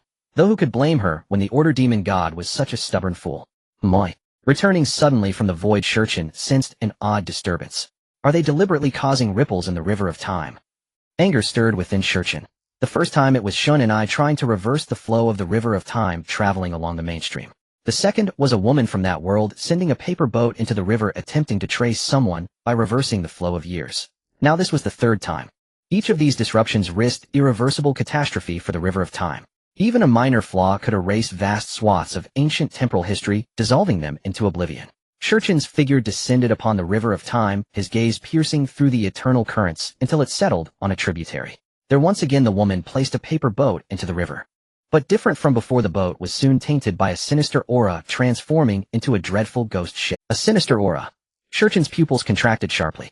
He had not expected such a swift effect. That casual act had already disturbed the ancient temporal records of that space-time. Even Shurchin, the master of the river of time, dared not act recklessly here. He lacked the ability to do so without consequence. The river's vastness meant any flaw could trigger an irreparable disaster, collapsing countless worlds. Yet some fools believe their power sufficient to alter the river of time, never pondering the consequences. It seems I must journey to that world to inspect the temporal chaos unfolding there. Initially, Shurchin had no intention of visiting that world so soon. If he had to go, it would be after handling matters in the Primordial Chaos, where the 3,000 Chaos Demon Gods were arranging their first grand scheme concerning their own Dao. But never did he expect that his casual interference would disrupt the river of time. The ominous little boat gradually vanished from the river of time before Shurchin's eyes, yet its sinister and eerie essence dripped down, polluting vast stretches of the river water. Countless lives must have perished again. Then Shurchin stepped forward toward the temporal stream. He needed to enter that world and investigate what temporal anomalies had appeared. If there truly was a problem, he could intervene in time to remedy it. Otherwise, that world would be utterly doomed. This was a world Shurchin held in high regard, home to countless prodigies of the human race. They were vital chess pieces in his future grand design across the multiverses. He could not allow their downfall due to his own mistake. Strange Shurchin's aura appeared in the river of time, but then vanished. And he did not return to the chaos. Could he have gone to another temporal fragment? At this moment in the chaotic world atop a massive chaos stone, the Fate Demon God lifted his head and gazed toward a distant dimension. His sight pierced through layers of space, landing on the river of time. As the master of the Dao of Fate and sovereign of the river of fate, he guarded the river of fate, just as Shurchin guarded the river of time. Yet unlike the river of time, frequently disturbed by meddling, the river of fate remained far more tranquil. To transcend the river of fate was not guaranteed to reveal it. Though both rivers seemed to exist within the same dimension, the river of time was far less concealed than the river of fate. Moreover, all beings understood that the river of fate held little that could be reversed. To alter the future or past, one could traverse the river of time. To change one's destiny, the river of time sufficed. To defeat enemies, the river of time was enough. Why waste time seeking the river of fate, which was far less convenient? Thus, when in doubt, traveling through the river of time had become the favored approach among those transcending time. As a result, the river of time had been overused, while the Fate Demon God, master of the river of fate, found himself utterly bored. Now he was even concerned about Shurchin's whereabouts. Why do you, Fate Demon God, also care about Shurchin's trail? Beside him, the Creation Demon God laughed. In this vast chaos, everyone knew the Fate Demon God's reputation for laziness. Even when consulted for Dao discussions, he would lie in bed and not rise. Yet now he even cared about Shurchin's movements. Absurd. Indeed, the Fate Demon God's bed was that enormous chaos stone, large enough for him to lie prone upon. I am not curious about where he went. What I care about is only the Great Dao. Facing the taunts of the Fate deity, the Creation deity did not take it to heart. Would he even care about such things? No, he is not just lazy but also shameless.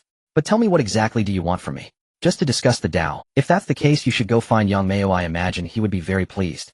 Suddenly the fate deity remembered that the creation deity had come to see him without mentioning his purpose. He had already mooched food and drink here for quite a while. Should he really kick him out? Find Yang Mei. Forget it. What did you go look for Yang Mei and ended up with nothing? The fate deity was not one to take the creation deity's words at face value. The fact that the creation deity could say this indicated that he had indeed gone to find Yang Mei but probably did not gain anything from him, which is why he came to his place. As for why he didn't go look for Pangu, the fate deity knew without asking. Although Pangu was not as warlike as the chaos demon ape, anyone who went to find him would likely end up beaten. The creation deity going over would just be delivering a sandbag to Pangu. So unless he was an idiot, the creation deity would never seek out Pangu. So this is the reason for seeking me. Does he take me for a backup? After thinking this through, the fate deity suddenly felt uneasy. Did he come all this way to find me because all other avenues led to dead ends or beatings? So I am the one who is easy to talk to. At that moment, the fate deity had no idea whether to consider himself good-tempered or to think that the creation deity looked down on him. That guy Yang Mei, I wonder if his path has been obstructed recently. He seems to be in a foul mood, like he has eaten a mixed flame fruit. Finding him is even more likely to get you beaten than finding Pangu. The creation deity had no idea what the fate deity was thinking at that moment. Otherwise he would have shouted that he was wronged. The first person he sought out was definitely the fate deity. As for how he knew about Yang Mei's situation, it was because the chaos fellow had gone to find Yang Mei and returned with nothing. If you asked Shi Chun to return the heart of space to Yang Mei, he would be even more enthusiastic than you. The voice of the fate deity echoed. How could he not know Yang Mei's situation? Wasn't it just that Shi Chun had gone back on his word?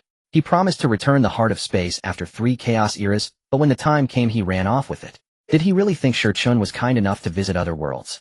That's part of it, but another part is simply avoiding Yang Mei. With such a shameless fellow, how could Yang Mei be in a good mood? Well then, forget it. Upon hearing the fate deity's words, the creation deity immediately declared he would not participate. Are you kidding? Getting involved would mean offending Shi Chun. Offending Yang Mei could just mean staying far away, but offending Shi Chun. Sorry, but you would probably be hunted down by Shi Chun throughout the chaos world. Being beaten is one thing, but this is downright embarrassing. So what is it that you want from me? I don't suppose you have started laying plans in the primordial chaos yet. Hearing the fate deity ask again, the creation deity's heart jolted, and he unconsciously sat up straight, then inquired of the fate deity. Haven't you started already? The fate deity shot a glance at the creation deity. What do you mean by that? You have already started laying plans, yet you... Isn't the creation deity your arrangement? I didn't mean it that way. The creation deity quickly explained. This time he came with sincerity. What did you mean then? This time I came to collaborate with you, my friend. Collaboration. Yes, collaboration. Think about it, the primordial chaos has stirred the hearts of us 3,000 chaos demons. Because everyone knows that once the layout here is successful, we can accomplish our own Daos arrangement. In the future, we'll have no problems with transcendence. But my friend, think about it. The primordial chaos was opened by Shi Chun and Pangu. After they opened it, did they really not lay plans? We both know about Shi Chun's plans. As for Pangu's arrangements, we are not too clear on those yet. The fate deity calmly responded to the creation deity's words. He did not think he would agree to the creation deity's plans because his layout included not just the ancient ancestor of Qin Ming. That was merely a pawn on the surface. The real backup was behind one that would definitely astonish the chaos demons. My friend knows that Hong Jun is a pawn of Shi Chun, and does he really not understand this? Just like the two of you, aside from the creation deity, I have backup arrangements as well. And you, fate deity, do you have no other arrangements aside from the Qian Kuan demon? So as the oldest, is Shi Chun really that simple? If that were the case, his position would have long been replaced by Pangu and Yang Mei. Even if he has a backup, so what? Do you really think the fate deity would be so easily defeated by him? The fate deity was somewhat dissatisfied because one could say he was weak, but one could never say he was inferior to the other chaos demons. This was a form of contempt for his pride. If it weren't for the fact that he saw the creation deity was sincere, he would have acted long ago. What if Shi Chun and Pangu collaborated? Are you saying you suspect that Shi Chun and Pangu are collaborating to set us up? It's not impossible, is it? We all know that Pangu and Shi Chun have a very good relationship. At this point, we cannot deny. If Shi Chun and Pangu collaborate to set us up, and then settle their own score, wouldn't that directly exclude us? You make a valid point, but what benefits do I gain from collaborating with you? After all, you could also set me up. In the realm of immortals, a towering figure gazed through the endless void towards the boundless sea of realms. At this moment, the end of the sea was shrouded in dark, ominous upheaval as countless dark creatures began to cross the sea, heading towards the heavens. Your Majesty, with the turmoil in the Sea of Realms, how should we respond? Behind the mighty figure stood a vast silhouette radiating immortal light, respectfully inquiring of the man before him adorned with an imperial crown. If any beings were present, they would surely recognize the two before them. The one behind was a powerful immortal king from the realm of immortals, and the imposing figure wearing the imperial crown was the one currently ruling over the myriad realms, an emperor, a celestial emperor. The dark unrest is about to begin. Notify all immortal kings of the heavens to prepare. This time we must restore peace to the heavens and quell this chaos. The emperor resolutely declared to the immortal king behind him. As the only emperor in the heavens, he could not retreat in the face of impending chaos. He aimed to quell the disaster that had plagued the heavens for countless epochs and restore tranquility once more. Boom. Suddenly the heavens and earth trembled. The surrounding space became subtly unstable, as if struck by an unseen fist, showing signs of collapse. Yet in an instant such signs vanished suddenly. Is this the reason for the impending dark unrest? The emperor stood there somewhat hesitant. He did not understand the sudden manifestation, for this was his first encounter with such a situation. He was the prodigy of this world, the true bearer of great fortune. He was born 100,000 years ago, successfully establishing his foundation at the age of 3, igniting the divine fire at 10, and achieving the supreme realm by the age of 100, making him the youngest supreme in the heavens.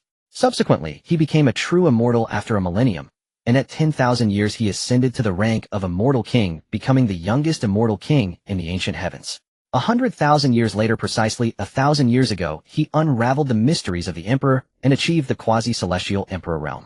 It was only after attaining this realm that he understood his rapid cultivation. He then established a vast heavenly court spanning the heavens, gathering all the immortal kings under his command, truly achieving the status of overseeing the myriad realms. Genius. Monster. Any praise could be attributed to him. Initially, he believed his unparalleled talent throughout the epochs was solely due to his own relentless efforts. However, it was only 100 years ago, when the turmoil began in the sea of realms and dark beings subtly crossed over, that he realized why his cultivation progressed so swiftly. He was the chosen one of the epic, the chosen of fortune. Now as the heavens faced impending darkness, he was the one destined to restore peace. The timing seems a bit off. At this moment on the sea of realms, the figure of time appeared there. He stood quietly observing his surroundings. When he sensed the ominous dark aura emanating from the sea, he felt that something was amiss with the timing. Then, as his will spread throughout the heavens, this feeling intensified. Is this a quasi-emperor never recorded in ancient history? No, this is recorded. It is that emperor. Suddenly time found this obscure record in the annals of history. The legends about this individual were scarce, as if deliberately erased from the passages of time. However, the epic he left behind was one that even figures like Xiaoyan Huang and Yi He sought to uncover, yet they ultimately returned empty-handed, as they could not step into that realm of ancient history. So this is the era of the fallen emperor. And you are that fallen emperor. How lonely it is, having just broken through only to face such darkness. Time couldn't help but murmur. When he read this book, he admired this solitary figure who left only faint footprints on the dam and a wisp of Dao fire, and his skeletal remains on the ultimate ancient ground, ultimately aiding Lu Xun in stepping into the quasi-celestial emperor realm. It is said that the era where Xiaoyan Huang resided was exceedingly dark, and he suffered greatly, but wasn't this? Peering into the river of time, he could be said to have a talent surpassing even that of Xiaoyan Huang. Achieving the quasi-celestial emperor realm in 100,000 years, such talent could be compared to the great mystical beings like Jinzi and the Chaos. Yet it was tragic that he lived in such a dark era. One could say that had this quasi-celestial emperor been born in the time of Xiaoyan Huang or Yi He, he would have had no issues at all. Everything seems to have been predetermined, as there are always unresolved grievances in the passage of time. Halt. All strong ones returning from the Sea of Realms must register here. As time stepped onto the dam, an immortal king suddenly appeared before him, loudly stating, while pointing to a nearby registration point indicating that time should go there to register. This was an order from their emperor, as dark beings were crossing the sea with intentions of encroaching upon the heavens. Historically, many mighty beings had ventured into the Sea of Realms seeking a breakthrough, and now that the sea was restless, it was natural for strong ones to return. However, it should be noted that these beings were used to their freedom. Being suddenly forced to return to the heavens would inevitably cause unnecessary troubles. Thus registration was necessary, and anyone causing trouble would surely be dealt with.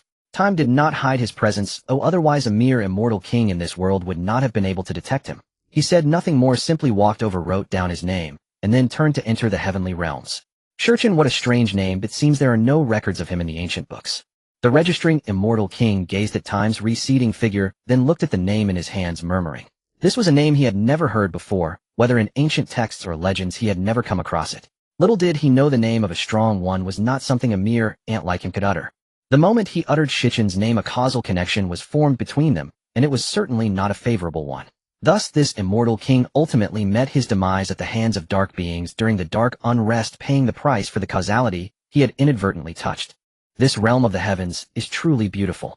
Standing in the skies above the realm of immortals, time couldn't help but murmur in awe at the world before him. Esteemed sovereign, His Majesty wishes to meet you. Just as Shi Chun was lost in quiet reflection, a celestial sovereign suddenly appeared before him and bowed respectfully. A faint crease formed between Shi Chun's brows, his expression darkened with disdain. He was no ordinary being. He was a primordial chaos god, sovereign of chaos itself. It had always been others who sought his audience, and such an honor was bestowed only upon the most exalted. Yet now a mere ant dared summon him through an even weaker subordinate. Though the celestial sovereign spoke with deference, Shi Chun found it deeply offensive. To see him, that could be arranged, but only if the other came to him. For Shi Chun to go to another. Unthinkable. That one was not worthy. Not unless he stood at the same apex of existence. And clearly this emperor did not. If he seeks an audience with this sovereign, let Qin Ming come himself. Dare you speak His Majesty's true name so brazenly? You court death. The moment Shi Chun uttered those words, the celestial sovereign, who had moments before knelt in reverence, erupted in fury. Qin Ming, that was the emperor's true name. His clan Qin Feng was exceedingly rare within the celestial realm. Yet from this obscure lineage had arisen a quasi-immortal emperor. An immortal unyielding pressure descended upon Shi Chun, the aura of a celestial sovereign. The heavens trembled, reality warped, space itself twisting under the weight of that crushing dominion. Boom. He struck, without hesitation, without granting Shi Chun a second word. In that instant he judged Shi Chun guilty, and acted without mercy. Foolishness. A glacial chill flickered in Shi Chun's gaze. Ignorance might absolve, but to dare offend him, to raise a hand against him, that sealed the celestial sovereign's fate. There would be no reprieve. No survival. Boom. Shi Chun did not lift a finger. The moment the celestial sovereign attacked, an unfathomable will descended from the void, vast, ancient, absolute, and enveloped him utterly. Thus perished the sovereign, not by mortal hand but beneath the silent decree of heaven's slumbering will. This world had always possessed a heavenly Dao, but for eons it had lain dormant, submerged in deep slumber to suppress the encroaching darkness and ill omen. Yet the celestial sovereign's assault upon Shi Chun had shattered that stillness, rousing the Dao from its ageless repose. To strike at Shi Chun. Though the heavenly Dao knew not Shi Chun's identity, it sensed the sheer magnitude of his presence, an essence so vast, it had nearly fractured the cosmos upon his descent. Indeed, the Dao had awakened then, but sensing no malice in Shi Chun, it had slipped once more into a state of half-sleep. You have slain him. The instant the celestial sovereign fell, a figure crowned with imperial regalia materialized before Shi Chun, eyes blazing with wrath. This sovereign had been sent by him, summoned to invite Shi Chun. Instead he returned not as envoy, but as ash. He perceived the sovereign's death with chilling certainty, utter annihilation. No resurrection, no echo in time. Every trace erased from the river of time itself. Below the rank of quasi-immortal emperor, no being would ever recall that sovereign's name, or even his existence. Only those above that threshold retained memory, whose wills were forged like primordial stone, unshaken by temporal currents, having long transcended the river of time itself. He died by your hand, not mine. Shi Chun spoke calmly. He had not struck the blow, the heavenly Dao had. And if blame must be assigned, it rested first upon this emperor, Qin Ming, who had dispatched the sovereign. Had he not sent him, the sovereign would yet live. Empty sophistry. Qin Ming dismissed Shi Chun's words outright, convinced he had killed the sovereign. Yet fear coiled cold within him. Only now, standing before Shi Chun, did he grasp the staggering gulf between them. How infinitesimal he truly was. He had sensed Shi Chun's arrival at the dam, mistaking him for a mere celestial sovereign. Unfamiliar with the boundary sea, he'd assumed Shi Chun, having returned from it, might possess vital knowledge. Sending the sovereign was meant as courtesy, a gesture of immense respect. He had never imagined such a catastrophe. Yet now, facing Shi Chun directly, he understood this was no sovereign. Though he could not fathom Shi Chun's true cultivation realm, even the subtle joy rippling through nearby time law, awakened reverent, told him plainly this being was beyond his reach. Could he be the legendary, immortal emperor? And whence had he come? If your sole purpose in seeking this sovereign was to utter 2 words, then depart. Do not disturb my contemplation of the myriad heavens. Shi Chun turned to leave. The emperor had been seen, and proved to his quiet disappointment less a solitary titan quelling cosmic darkness than a petulant, prideful princess. Wait, I wish to speak with you. Qin Ming called out, knowing full well Shi Chun's power dwarfed his own. With the dark turmoil drawing near, he sought to draw Shi Chun into his ranks. Though he himself stood as a quasi-immortal emperor, confident he could alone quell the coming cataclysm. Each time he gazed toward the boundary, see unease coiled in his heart. Bringing Shurchen aboard would be his safeguard. I have no desire to speak with you, but I shall tell you this: you cannot quell this dark turmoil. Turn back now, and I shall grant you salvation once shielding you through this cosmic tribulation.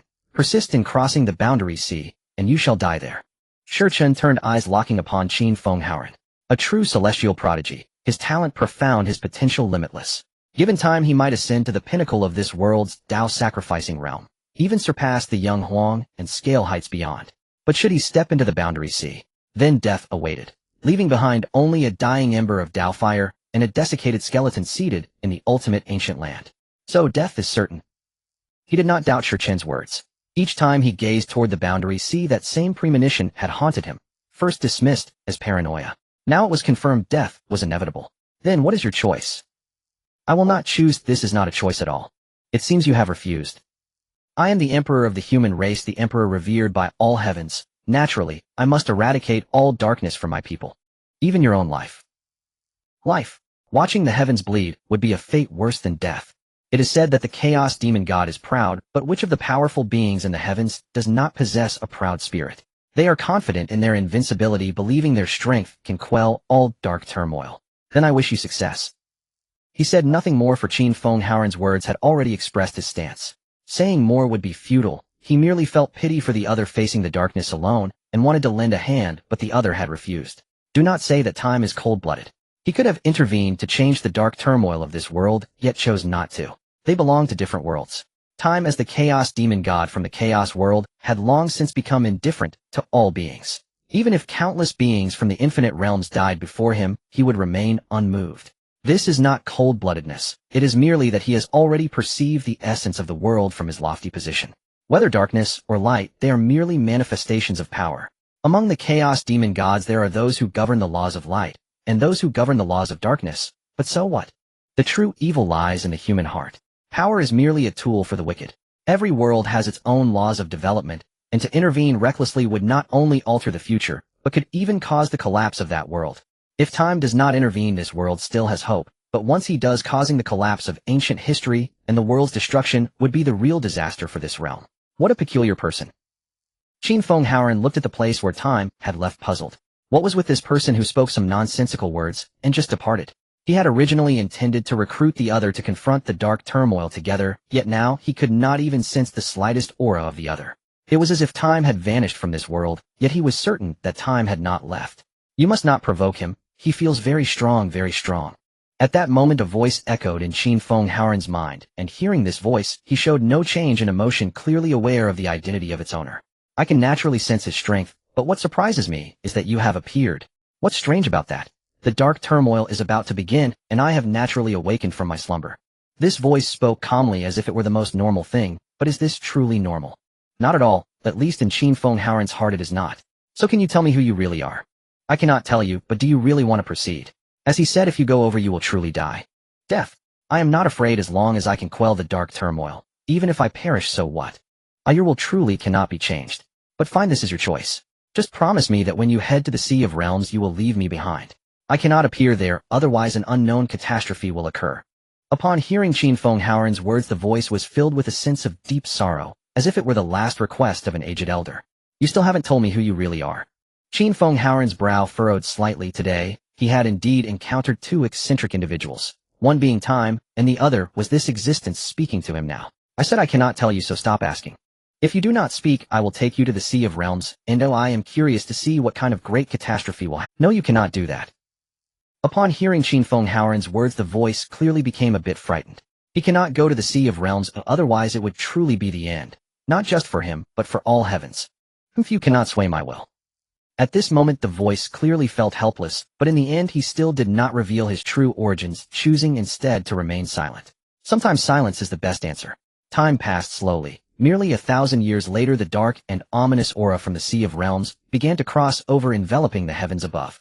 Although dark beings had yet to step onto the shore, all the celestial kings of the heavens had gathered here. They were to quell the so-called dark turmoil here under the Emperor's leadership. They were confident that under the Emperor's command the so-called dark turmoil was merely a small disturbance, for the Emperor is the supreme ruler of the heavens, an invincible existence. Your Majesty. With a thunderous roar, as Qin Fenghaoren's figure bearing the overwhelming majesty of the celestial emperor descended upon the shore, every being present was filled with excitement, their voices rising in fervor. Their eyes were full of faith in Qin Feng Haoran, gazing fervently at the shore beneath their feet, even hesitant to look up at their emperor. The army is fully prepared. At this moment Qin Feng Haoran exuded unparalleled majesty, his vast imperial presence suppressing the universe. Even the waves of the Sea of Realms could only calm down under his pressure, daring not to stir up great turmoil. Why are there always those who wish to pry into ancient history? At this moment the being known as Shurchen strolling through a small world couldn't help but shake his head. Creatures of the fantasy realms always seem to enjoy peeking into the ancient histories of the River of Time before engaging in battle. Do they think that by uncovering the past victory will be assured? Those who are destined to lose will still lose. Peering into ancient history only burdens the mind further. It would be better to learn from those in the mythological realms, focusing solely on the battle. Even if they find themselves above the River of Time, they would never recklessly pry into ancient histories. Why can't this good habit be promoted? Instead, such a bad practice has been passed down. However, this time Shurchen did not intervene. After all, the other party merely took a glance into the past and did not commit any major offenses. It only provoked a certain being from ancient history to cross over countless ages and strike down with a palm. It was nothing serious and would not affect the River of Time. 3 Emperors. The moment Qin Feng Haoran peered into the River of Time, both he and the celestial kings behind him gasped in astonishment. They had never imagined that there had once been 3 emperors among the myriad realms, and those 3 emperors are now the source of the dark upheaval. In truth, there were 5 emperors. One was a true emperor, but was corrupted and now locked away in the ultimate ancient palace. Another was the world destroyer. Qin Feng Haoran had only glimpsed half of the ages, and had not fully uncovered the entirety, hence he did not witness the grandeur of the world destroyer. Your Majesty. One of the celestial kings snapped back to reality and called out to Qin Feng Haoran with concern. At this moment he felt quite conflicted.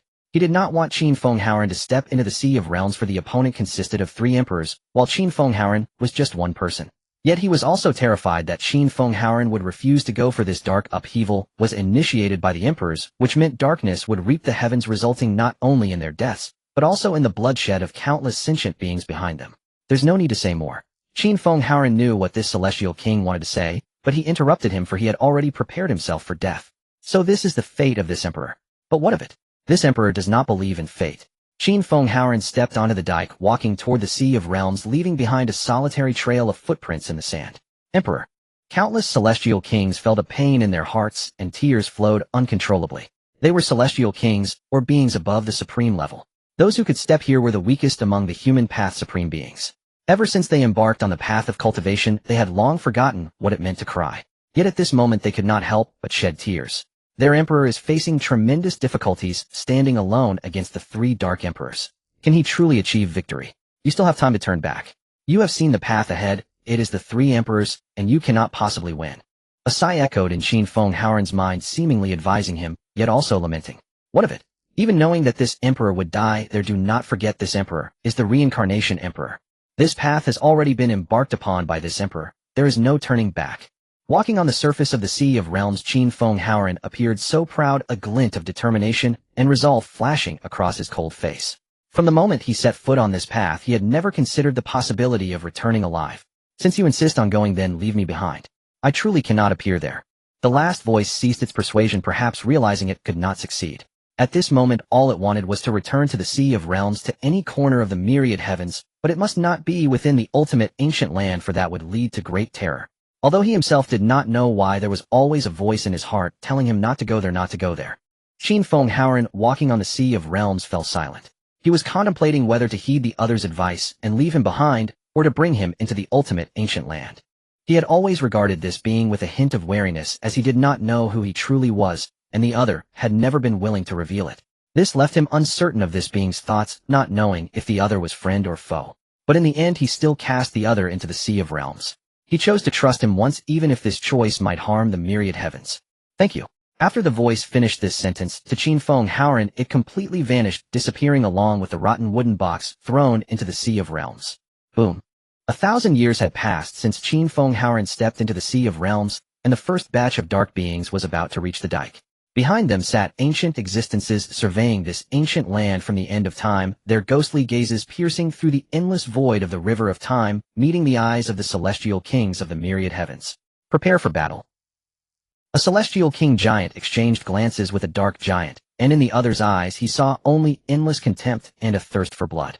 This caused his heart to tremble slightly. It was his first time witnessing such a gaze. He was actually a celestial king left over from the last dark upheaval. During that upheaval, he had hidden at the edge of a shattered world to survive. Each celestial king sat at the end of time witnessing life and death. They had seen too much death with loved ones and friends passing away in their arms. They had long learned to disregard life. Even if the world were to be destroyed and darkness to rise again, as long as they could live they would not care about anything else. But this time was different, for the appearance of Qin Feng Haoran, this reincarnation emperor, had ignited hope amidst the dark upheaval. Even though they had known 1,000 years ago that the dark upheaval was initiated by the three emperors across the sea of realms, the flames of battle in their hearts had been kindled and could not be easily extinguished. Therefore they were fearless. After all, what was death? If this Emperor Qin Feng Haoran was not afraid, why should they be? Battle. The moment the first batch of dark beings began to land, a celestial king giant roared, and thus began the war between the myriad heavens and dark beings in this epic. The entire dike was filled with the principles and laws of the Supreme. Diving into darkness is the ultimate destination. Oh, join us and witness the majesty of the Emperor. The Dark Titans whispered, attempting to lure the celestial kings of the myriad realms into darkness to become one of them. Yet the will of the celestial kings was resolute. They had all forged their own paths and would not succumb to the temptations of the Dark Titans. Numerous celestial kings sat cross-legged in the void, their immortal light suppressing the entire dam and the sea of realms. Beneath them a host of true immortals accompanied by the supreme beings resisted the invasion of dark creatures. The dark creatures were overwhelming in number. Even the celestial kings felt a shiver run down their spines at the sight of the endless throng of darkness. How can there be so many dark creatures?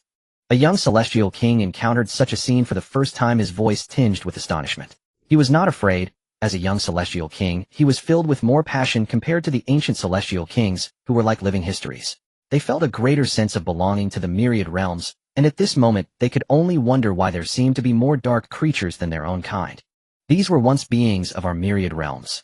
An ancient celestial king who had experienced several dark upheavals spoke with a heavy heart. He had witnessed far too much, and could be considered a true tome of ancient history. His existence spanned epochs. Had it not been for Qin Feng Haoran reaching the Emperor's realm, he might never have emerged. He had witnessed too much sorrow, and had long since become indifferent to the lives of beings. This time it was still Qin Feng Haoran who sought him out personally, prompting his appearance. He chose not to hide anymore. He had lived long enough, and it was time to make way for the next generation.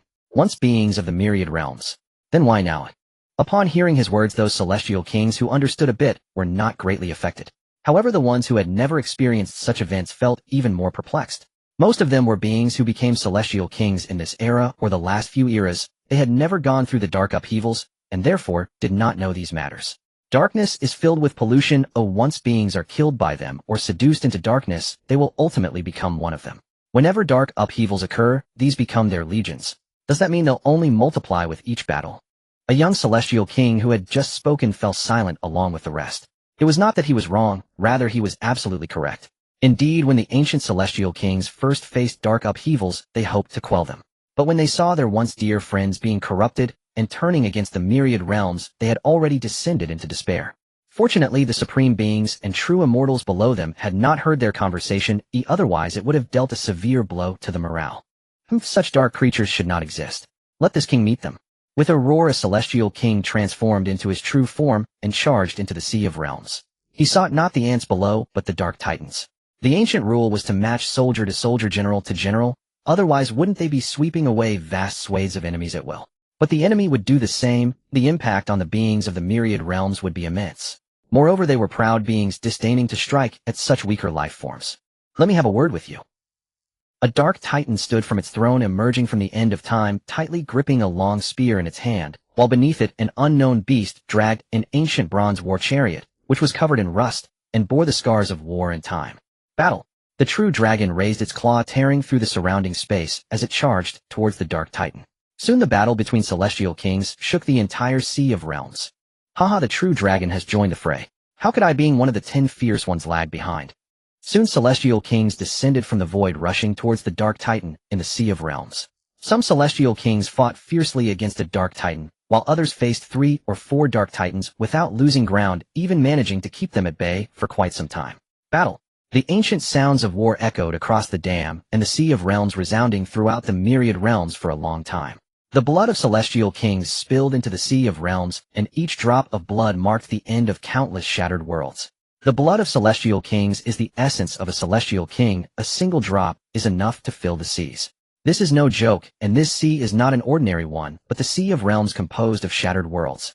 At this moment, the silhouettes of celestial kings illuminated the myriad realms. Their Dao and laws reverberated throughout, and countless beings set aside their tasks to pray for these celestial titans. Under the proclamation of Qin Ming, the Emperor's celestial court personnel, the battle against the dark creatures was known to all beings of the myriad realms.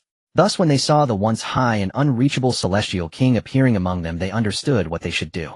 A battle destined for failure, a group of beings fighting for the future, an emperor who knows death, yet still embarks on the journey. Is this the brilliance of this era? In the end, the passage of time in the myriad realms buried this doomed emperor. So this is indeed the era of the fallen emperor, the lament of the emperor. Time raised its head to gaze upon the celestial kings reflecting against the sky, unable to help but murmur. This was the first time he felt moved by the beings of a world. Yet he ultimately would not intervene, for this was the predetermined course of development for this world. At this moment, time existed within the past of this world. Should he act, it would alter the future of this world, leading to great horrors. This is not just mere words. If time were to act now, it is even possible that a supreme being would ambush him in the river of time, illustrating the terrifying unknown of the river of time. Even time found it hard to escape, at least he could not do so at the moment. He was merely a supreme being, not at the chaotic realm. Has the war of the myriad realms already begun? It seems I must hasten my pace. Darkness is your ultimate destination. Step into the darkness, merge with the darkness, and ultimately become the darkness. All who resist shall fall within the shadows. O heavenly kings, join us in the dark. A dark giant roared in anger, seemingly irritated. In the past, heavenly kings either remained hidden in the broken worlds at the ends of the universe or directly joined the darkness. Yet why did the livestock they nurtured dare to resist them this time? Is it not better to become one with the darkness and glimpse the truth of the emperor? The will of the heavens shall not wither. The gaze of the reincarnation emperor is upon us. Darkness will eventually fade. My sons of the heavens, follow me and kill. A furious roar resounded across the myriad realms, and a young heavenly king glared at the dark giant, his kingly law illuminating the heavens and earth. Seeking death. Unfortunately, he underestimated the dark giants. The heavenly kings of the heavens walked upon mountains of white bones to ascend to their thrones, but were the dark giants not also? They endured even harsher trials than the heavenly kings, each dark giant stepping upon mountains of white bones and crossing endless seas of blood to reach this position. None of them were benevolent beings, and their laws pierced through the young heavenly king's body in an instant. In the end, the young heavenly king perished in a sea of blood, his royal blood staining the heavens, leaving only a trace of desolation. The heavens weep blood, the earth shares in the sorrow. This is the world mourning the fall of a heavenly king, yet the war continues. How many heavenly kings and beings of the heavens have fallen? It can be said that every moment heavenly kings are being shattered, with supreme beings and true immortal powers forever falling upon the banks. At this moment, Qin Ming finally reached the edge of the boundary sea. Beyond lay the endless dark continent, the source of all darkness, and the ultimate place causing the bloodshed of the heavens. The voice of an imperial presence echoed in his ears as Qin Ming set foot on this land, a majestic imperial voice suppressing him with eternal authority. The voice of an imperial presence echoed in his ears as Qin Ming set foot on this land, a majestic imperial voice suppressing. Bold to not bow before the emperor is to lose your destiny. Your name is inscribed upon the reincarnation tablet. Bow with each step, and on the path of rebirth your sins shall be halved. Only then can I protect your true spirit. The overwhelming imperial might enveloped the area. Before Qin Ming, an imperial shadow stood silently gazing at him, with lifeless eyes capable of piercing through the vast river of time and the ages. Reincarnation. I am reincarnation itself, and who can take my true name from me? You cannot, nor can any true emperor. Is this the emperor of this era? I have seen you in the river of time. It turns out you are the little mouse that spied on the flow of time. Before Qin Ming stood the very emperor who had once struck him from across an endless expanse of time. The emaciated figure sat high upon a jade throne, the massive palace behind him somewhat dilapidated, yet still standing. He looked down upon the past, present, and future. Since you are not here to meet me, speak your intentions. The Tsang Emperor looked at Qin Ming with disdain, completely disregarding him. As an emperor himself, he had ascended long before Qin Ming. To speak with him was the greatest respect he could offer. I have come to subdue you. Ha ha, ha ha. This is the most ridiculous joke I have ever heard since my cultivation began. If you had said you came to join us, I would have welcomed you as a predecessor, but to subdue me? What a laughable notion.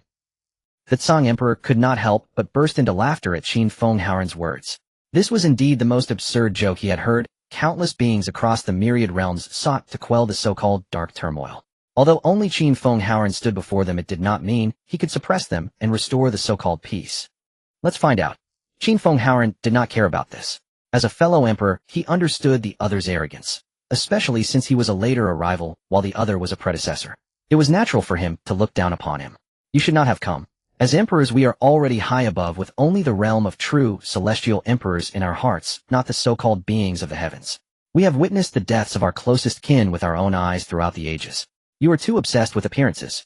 Join us, and let us comprehend the path of the celestial emperor together. What say you? It was not that the Tsang Emperor did not want to take action, but the battles of emperors were too terrifying. Every emperor is not easily subdued, and even one newly ascended could require a heavy toll for their defeat. Since that is the case, why not try to pull him into their ranks? It would simply mean sharing the spoils of the heavens. They already had 4, what did one more matter? This emperor looks down upon joining you. Qin Fenghaoren, as an emperor naturally, would not be swayed by the Tsang Emperor's few words. This was also related to the short time he had been an emperor. Both the Tsang Emperor and the other emperors had been in their positions for a long time, while Qin Fenghaoren achieved his status in merely 100,000 years, making it impossible for him to comprehend the solitude that Tsang Emperor experienced. In the future, when all your close friends and kin are buried and you gaze upon the vast heavens without a familiar face, you will understand that solitude. I do not wish to provoke an emperor's war.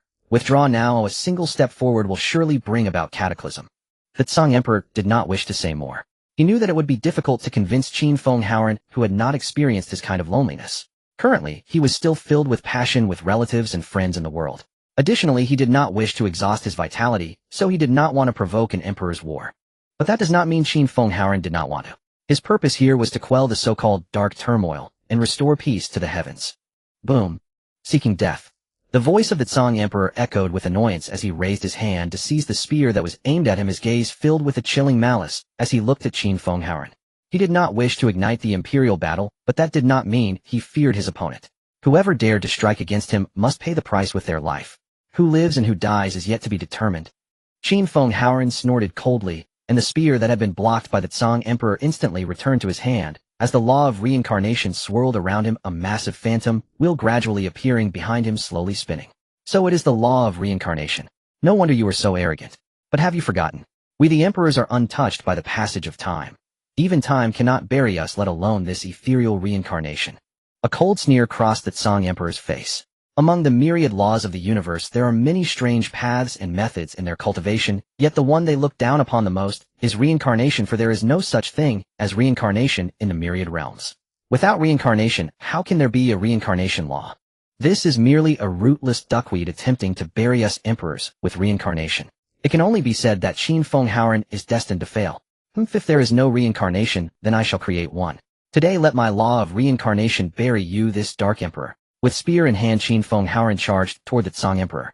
The spear he wielded was an imperial weapon forged when he achieved emperor status, and it had matured long ago under the nurturing of his reincarnation law, yet it had yet to slay an emperor. Since you wish to die, then I shall grant you this wish. The paths and laws of the two emperors collided above this ultimate ancient land, the terrifying force upheaving the boundary seas. Countless shattered worlds turned to dust and vanished in the clash, their Dao transcending the endless boundary seas to descend upon the myriad realms. This is an imperial battle. On the dam, the towering figures of the celestial kings and dark titans looked up in horror towards the distant boundary seas, all knowing in their hearts that their emperor was fighting. The gaze of the reincarnation emperor is upon us. The darkness shall ultimately retreat. Sons of the myriad realms kill. The celestial kings roared in fury. Their emperor fought to quell the dark upheaval, so how could they allow their emperor to be disappointed? In an instant their battle intent surged, even driving the dark beings back into the boundary seas. But the dark beings were countless. When strong beings from the myriad realms died, they would be tainted by dark matter and transformed into one of the dark beings. Thus the beings of the myriad realms faced not only the dark beings, but also their former comrades, the wounds to their bodies and minds causing them to soon be overwhelmed and pushed back by the dark beings onto the dam. Celestial kings continuously fell, and the blood rain over the myriad realms never ceased. The water levels of countless worlds rose several meters as countless beings silently prayed for their beliefs.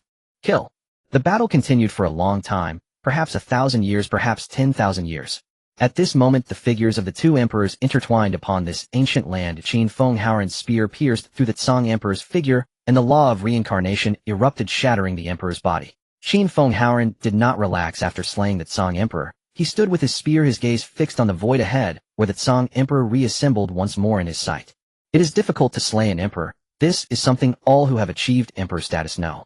Even if you shatter their body, they can still rely on their immense vitality to reassemble. It can be said that the battles among emperors are contests of vitality. Death consumes vast amounts of vitality, and Qin Feng Haoran, being a newly grown emperor naturally, does not lack in vitality. The Tsang Emperor, as a dark being, would launch dark upheavals every few epochs to harvest blood, so his vitality would not be scarce. Yet at this moment both had fought for an indeterminate duration, and both had been shattered countless times by one another, leading to significant consumption of their vitality. Qin Feng Haoran had long lost his earlier spirited demeanor. His crown was nowhere to be found, likely lost in the earlier battles, and the imperial robe he wore was tattered in several places. His vitality was somewhat depleted, although he still appeared youthful. His hair had begun to show signs of paleness. He had consumed a significant amount of vitality, yet still fared slightly better than the Tsang Emperor. Come again. The Tsang Emperor was unwilling to accept this. He had achieved emperor status before Qin Feng Haoran, yet now he found himself in such a state. Was this to say that his strength was inferior to his opponent's? This was a fact he could not accept. Tsang Emperor, you truly are weak to be reduced to such a sorry state by a latecomer. Hong Emperor, this is my battle. Do you wish to interfere? The Tsang Emperor naturally recognized who was speaking, turning his head with displeasure to look at the suddenly appearing emperor, who was none other than Hong Emperor, one of the four dark quasi-immortal emperors, his strength superior to that of the Tsang Emperor. Your weakness has already caused too great a disturbance to this land, preventing us from sleeping peacefully. And so what? This is my battle. Dare to interfere, and I shall slay you first. Emperors have their own pride. Any other powerful beings attempting to interfere in their battles would provoke their hostility, even if that emperor belonged to their own faction. If you all can come together today, I shall slay you all right here. Qin Feng Haoran paid no heed to such matters. Had Hong Emperor not appeared, he might have sought out the latter after slaying the Tsang Emperor, for he already knew from the flow of time that there were three dark emperors present in this ultimate ancient land. To quell the dark upheaval, it was clear that one emperor alone could not succeed. Only after slaying all three could it be achieved. Oh, latecomer, you are quite arrogant. Do not think that just because you have reduced the Tsang Emperor to this state you have the strength to challenge me. Hong Emperor showed no mercy to the Tsang Emperor, directly calling him a waste in front of him. The Tsang Emperor did not refute this, for he had fought against Hong Emperor and knew he was indeed no match. Only by testing can we know that the Tsang Emperor is a waste, both being worms in the dark gutter. Are you not one as destined to fall? Yet it radiated its final glow, though it ultimately served no purpose. In a small world, time wandered on an ancient planet characterized by its most primitive ecological environment, where groups of dinosaurs thrived, embodying the survival of the fittest, reaching the pinnacle of existence. This planet would one day bear a beautiful name, Blue Star. Indeed, during the era of the Empire's decline, this planet already existed, yet it remained in a very primitive ecological state, far removed from the mythological age that would follow, which was still a long time away. At present time was the only being in this world possessing advanced intelligence, at least in comparison to the surrounding animals. He looked up at the starry sky, his gaze piercing through endless space, landing on the distant boundary of the sea. At this moment the battle belonging to Qin Feng Haoran was nearing its end, and he faced three dark emperors. The Empyrean Emperor, the Hong Emperor, and the Feather Emperor. Although the last dark quasi-immortal, the Annihilation Elder, did not intervene, even the three terrifying emperors were beyond what a single emperor, like Qin Feng Haoran, could handle, especially since he was merely a newcomer. A furious roar resounded throughout the heavens, and the sea, a testament to Qin Feng Haoran's final glory. A violent explosion erupted, and a horrific shockwave stirred up tremendous waves, instantly collapsing the surrounding space into nothingness, while above the sea colossal waves surged towards the dam. Damn it! Heaven and earth responded with an endless rain of blood, as the reincarnation law inscribed in the Great Path began to be relentlessly stripped away, and in that moment the heavens seemed to become as silent as a weary old man. At this moment, the three dark emperors who had avoided Qin Feng Haoran's self-detonation emerged from the void, genuinely taken aback by his determination to drag them down with him by detonating his own reincarnation fruit. Emperors, I leave the rest to you. The Feather Emperor with a dark expression vanished without giving the Empyrean Emperor a chance to retort. The Hong Emperor was similarly resolute. For them, the Empyrean Emperor was the weakest, and he was tasked with guarding the ultimate ancient land. Naturally, it was most appropriate for him to handle matters here. Damn those two. One day, I will slay both of you. The Empyrean Emperor was quite displeased, but recognizing the strength of the Feather Emperor, and the Hong Emperor, he could only vent his frustrations. Then he turned his gaze towards the place of Qin Feng Haoran's explosion, where he discovered a skeletal remains and a flickering trace of Dao fire. He is already dead, why must it be so? Let him retain this final shred of obsession. Just as the Empyrean Emperor prepared to crush the remains and Dao fire, an ancient voice echoed in his ear. Upon hearing this voice, the Empyrean Emperor's expression fluctuated, but after a moment of contemplation, he gritted his teeth and chose to ignore it, returning to his jade throne. Alas, the path to becoming an immortal is fraught with difficulty. Yet another fellow practitioner, a sigh echoed as if from an ancient epoch, yet it seemed to emanate from a time yet to come. The aged voice mingled with a hint of indomitable will resonating throughout the vast heavens and the sea. Emperor, Your Majesty, the fall of Qin Feng Haoran was a heavy blow to the heavens, and the celestial kings still fighting were already exhausted. Their continued resistance was fueled by the fact that their emperor was still in battle, but now that even he had fallen, despair enveloped the entire realm. It's over, everything is over, the heavens are finished. Heaven, please open your eyes and look upon this. An ancient being roared to the sky, unwilling to accept the fate, yet everything was already destined to be buried in this era. Haha, the reincarnation emperor is dead, follow me into the heavens. The dark overlord roared, filled with excitement, for it was the existence of the reincarnation emperor that made the resistance from the heavens so fierce. Even though their dark beings were numerous, they could not withstand the frenzied tactics of the opposing side. It was a strategy of self-detonation, igniting the Dao fruit after seeing certain death, resulting in countless casualties among the dark beings. While they were not heartbroken over this, as the weaker dark beings could be replenished at any time, the fall of several dark immortal kings made the remaining dark overlords uneasy. However, the situation was different now. With the fall of the reincarnation emperor, the celestial kings of the heavens had lost their will to fight. This war, which had lasted for thousands of years, was finally coming to an end, and they were eager to plunge into the heavens to reap their harvest. Haha, the emperor is dead, or let this old one follow him into the afterlife. Damn madman. With a furious shout, countless dark overlords fled in all directions, for they had no choice, but to run or being caught would mean death. Boom. With the fall of yet another celestial king from the heavens, the already low morale plummeted to the depths. Soon the dam was seized by the dark beings, forcing the heavenly strong to retreat into the heavens to make their stand. Some celestial kings, seeing that the situation was irretrievable, chose to withdraw from the battlefield and escape into the desolate edges of the universe, while the remaining strong ones fell one by one under the siege of the dark overlords. The red rain of blood never ceased, the entire heavens wept, and countless beings cried out, "Ants of the heavens, offer your vitality to us." The dark overlords sang praises while the resistance from the heavens had essentially come to an end. Now, it was their time to reap the harvest. Time flowed slowly, and in the blink of an eye 1,000 years had passed. The darkness gradually receded, leaving behind countless worlds devoid of human presence. The dark beings treated the heavens as their prison, a place to harvest vitality, so they naturally would not take actions to annihilate the entire heavens.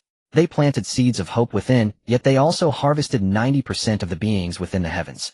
Countless worlds were nearly turned into desolate realms under their plunder, and a sense of sorrow and despair enveloped the entire realm. Is the army ready? At this moment in the chaotic world, Yang Mei casually inquired of the starry demon. This is the dojo of the starry demon god, and Yang Mei came to seek him naturally, because of the expedition to another realm, otherwise he would not have come here. Everything is prepared, and we can set off at any time. The starry demon god did not hesitate, for he had already informed all the other demon gods after Pangu and Yang Mei's last visit. Now the demon gods scattered throughout the chaos had arrived outside his dojo waiting for his command. Well, since that is the case, let us prepare to go as well. Yang Mei nodded. He needed to accompany them to open the world passage, but he would only do so to assist in opening it. The subsequent matters would be left to the starry demon god, and he would not interfere further. Not only he, but even the other chaotic demon gods would not inquire about this matter. Of course they could join in if they wished, but they probably weren't that bored. Good. Wait, why is Pangu here? Suddenly Yang Mei, who was about to rise, sat back down and looked in a certain direction where he sensed Pangu's aura drawing closer, accompanied by a very weak presence that he did not recognize. Pangu is coming. The starry demon god was slightly taken aback. He did not expect Pangu to come as well. What business did he have here? Wasn't this matter entrusted to him? It was agreed upon last time. Why was he trying to meddle now? Haha, I didn't expect you to be here, Yang Mei. I thought you were still dawdling in your own space. Before Yang Mei could respond to the starry demon god, Pangu's voice reached them. Then Pangu appeared before them with a little fellow referred to as such, because compared to Yang Mei and the others, this minor demon was indeed quite small. Isn't this the Sun Wukong from the Time Dojo? How did you manage to take him away while time was absent? Aren't you afraid of being punished when time returns? Glancing at Sun Wukong beside Pangu, Yang Mei instantly recognized him, and after all he had seen him before. Although he had not paid much attention, he still retained a faint memory of him as a member of the Time Dojo. Haha, not at all. Time asked me to help watch over him while he was away. Pangu chuckled lightly. Would Time really? Well, it seemed quite possible, especially if Time found out he had stolen all of his wine. But at this moment Time was lost in another world, so he had no fear. Greetings, esteemed Space Great One and Starry Great One. Sun Wukong politely bowed to Yang Mei and the Starry Demon God. After all, these two were chaotic demon gods. He needed to show respect. Even with Time and Pangu backing him, he couldn't afford to be careless, as chaotic demon gods had a tendency to be petty, something he learned from the Order Demon God. Out of respect for Time and Pangu, they both responded with a slight acknowledgement to Sun Wukong. Otherwise, they might not even have acknowledged him at all. I wonder if Pangu knows why you are here. I was just discussing our preparations with Yang Mei. The Starry Demon God turned to look at Pangu, as Pangu's sudden appearance had disrupted their plans. If he didn't inquire now, would they just wait aimlessly? You should ask Sun Wukong about this. I'm just here to guide you. Pangu pointed to Sun Wukong beside him, and then casually found a cushion to sit on. He produced a wine jar, and began to drink leisurely, filling the dojo with the aroma of wine. Do you have a matter to discuss with me? If it's a trivial matter, I can consider it in light of Time's reputation. The Starry Demon God slightly furrowed his brows. If it weren't for Time and Pangu, he really wouldn't want to deal with Sun Wukong, a mere minor demon god. Only those brought by Pangu could enter his dojo. Moreover, he was keeping an eye out.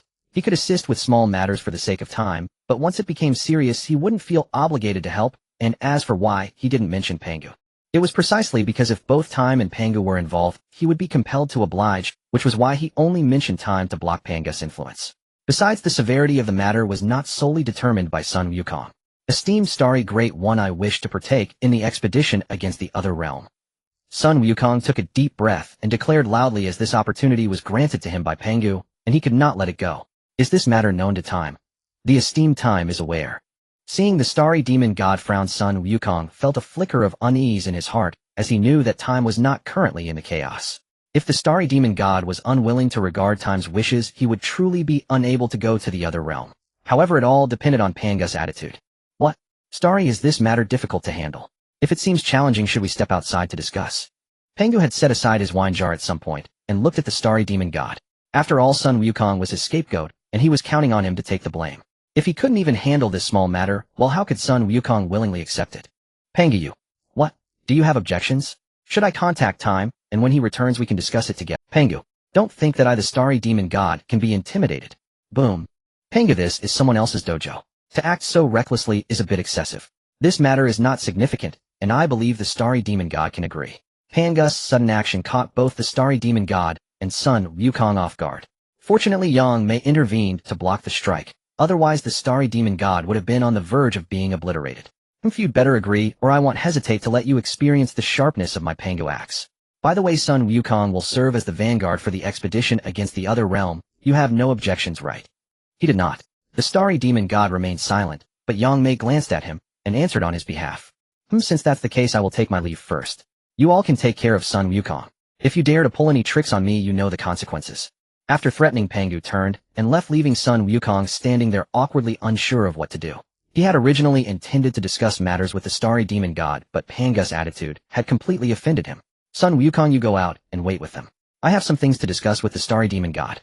Yes, Master of Space. After responding, Sun Wukong turned and left. His goal had been achieved, and standing there had become awkward for him. Yang Mei's words had helped him out of a tight spot. Yang Mei, why are you stopping me? If it weren't for you, I would have challenged Pangu today, making him realize that I, the Starry Demon God, am not someone to be trifled with. After Sun Wukong left, the Starry Demon God shouted at Yang Mei. He had his own pride as well. Pangu had already placed himself above him. As a Chaos Demon God, how could he endure this? Certainly he could not bear it. If it weren't for Yang Mei holding him back, he would have charged at Pangu already. You can go now. Oh, I will not hold you back. Yang Mei could not help but roll her eyes. Did she really hold him back? Clearly she did not. She merely helped block Pangu's initial attack, and as for answering for the Starry Demon God, that was because the other party had remained silent. Now you say I held you back. Can we maintain some dignity here? Well, fine, consider it a favor for you, Yang Mei. The Starry Demon God smiled awkwardly. Did they really want him to fight Pangu? Forget it, he would only end up getting beaten. He still had some self-awareness. Alright, it's not just Pangu behind Sun Wukong. There's also that guy Shurchen watching. I believe he must have approved of this matter. So once you get over there, do not pull any tricks, or you will have to face the consequences when you return. I am not afraid of those two. However, Sun Wukong is just a demon god. I would not stoop to playing petty. That would be best. Alright, let us depart. At this moment outside the starry demon god's abode, a vast expanse of demon gods stood silently waiting for the arrival of the starry demon god. They understood that this was their expedition into another realm, although they still had no idea what that realm was like. Hey inner demon, who is that guy? I have never seen him before. When Sun Wukong emerged from the starry demon god's abode, all the chaos demon gods looked at him with curiosity. After all, they had truly never seen him before. Otherwise, when Hong Jun met Sun Wukong, he wouldn't have been curious. How would I know? But judging by his aura, he should also be a demon god. Why have we never seen him before? Don't ask me, I don't know. Suddenly, one of the demon gods turned to them and spoke, and the scene fell into silence. Boom. After an unknown amount of time, with a loud crash, Yang Mei and the starry demon god appeared before them, their gazes indifferent. Let's go. With a loud shout from the starry demon god, the group of demon gods under their leadership advanced into the depths of chaos where the world passage was located. Time passed, and they finally reached the depths of the chaos world where the terrain was flat, as if nothing existed. Next I will trouble you, my friend. Yang Mei responded, and then raised her hand, waving towards the space ahead. A massive heavy door appeared within the chaos, standing tall. At the same time, a similar massive door quietly appeared in another chaos. What is this? As the world's Will, Hong Jun was the first to notice the anomaly within the world.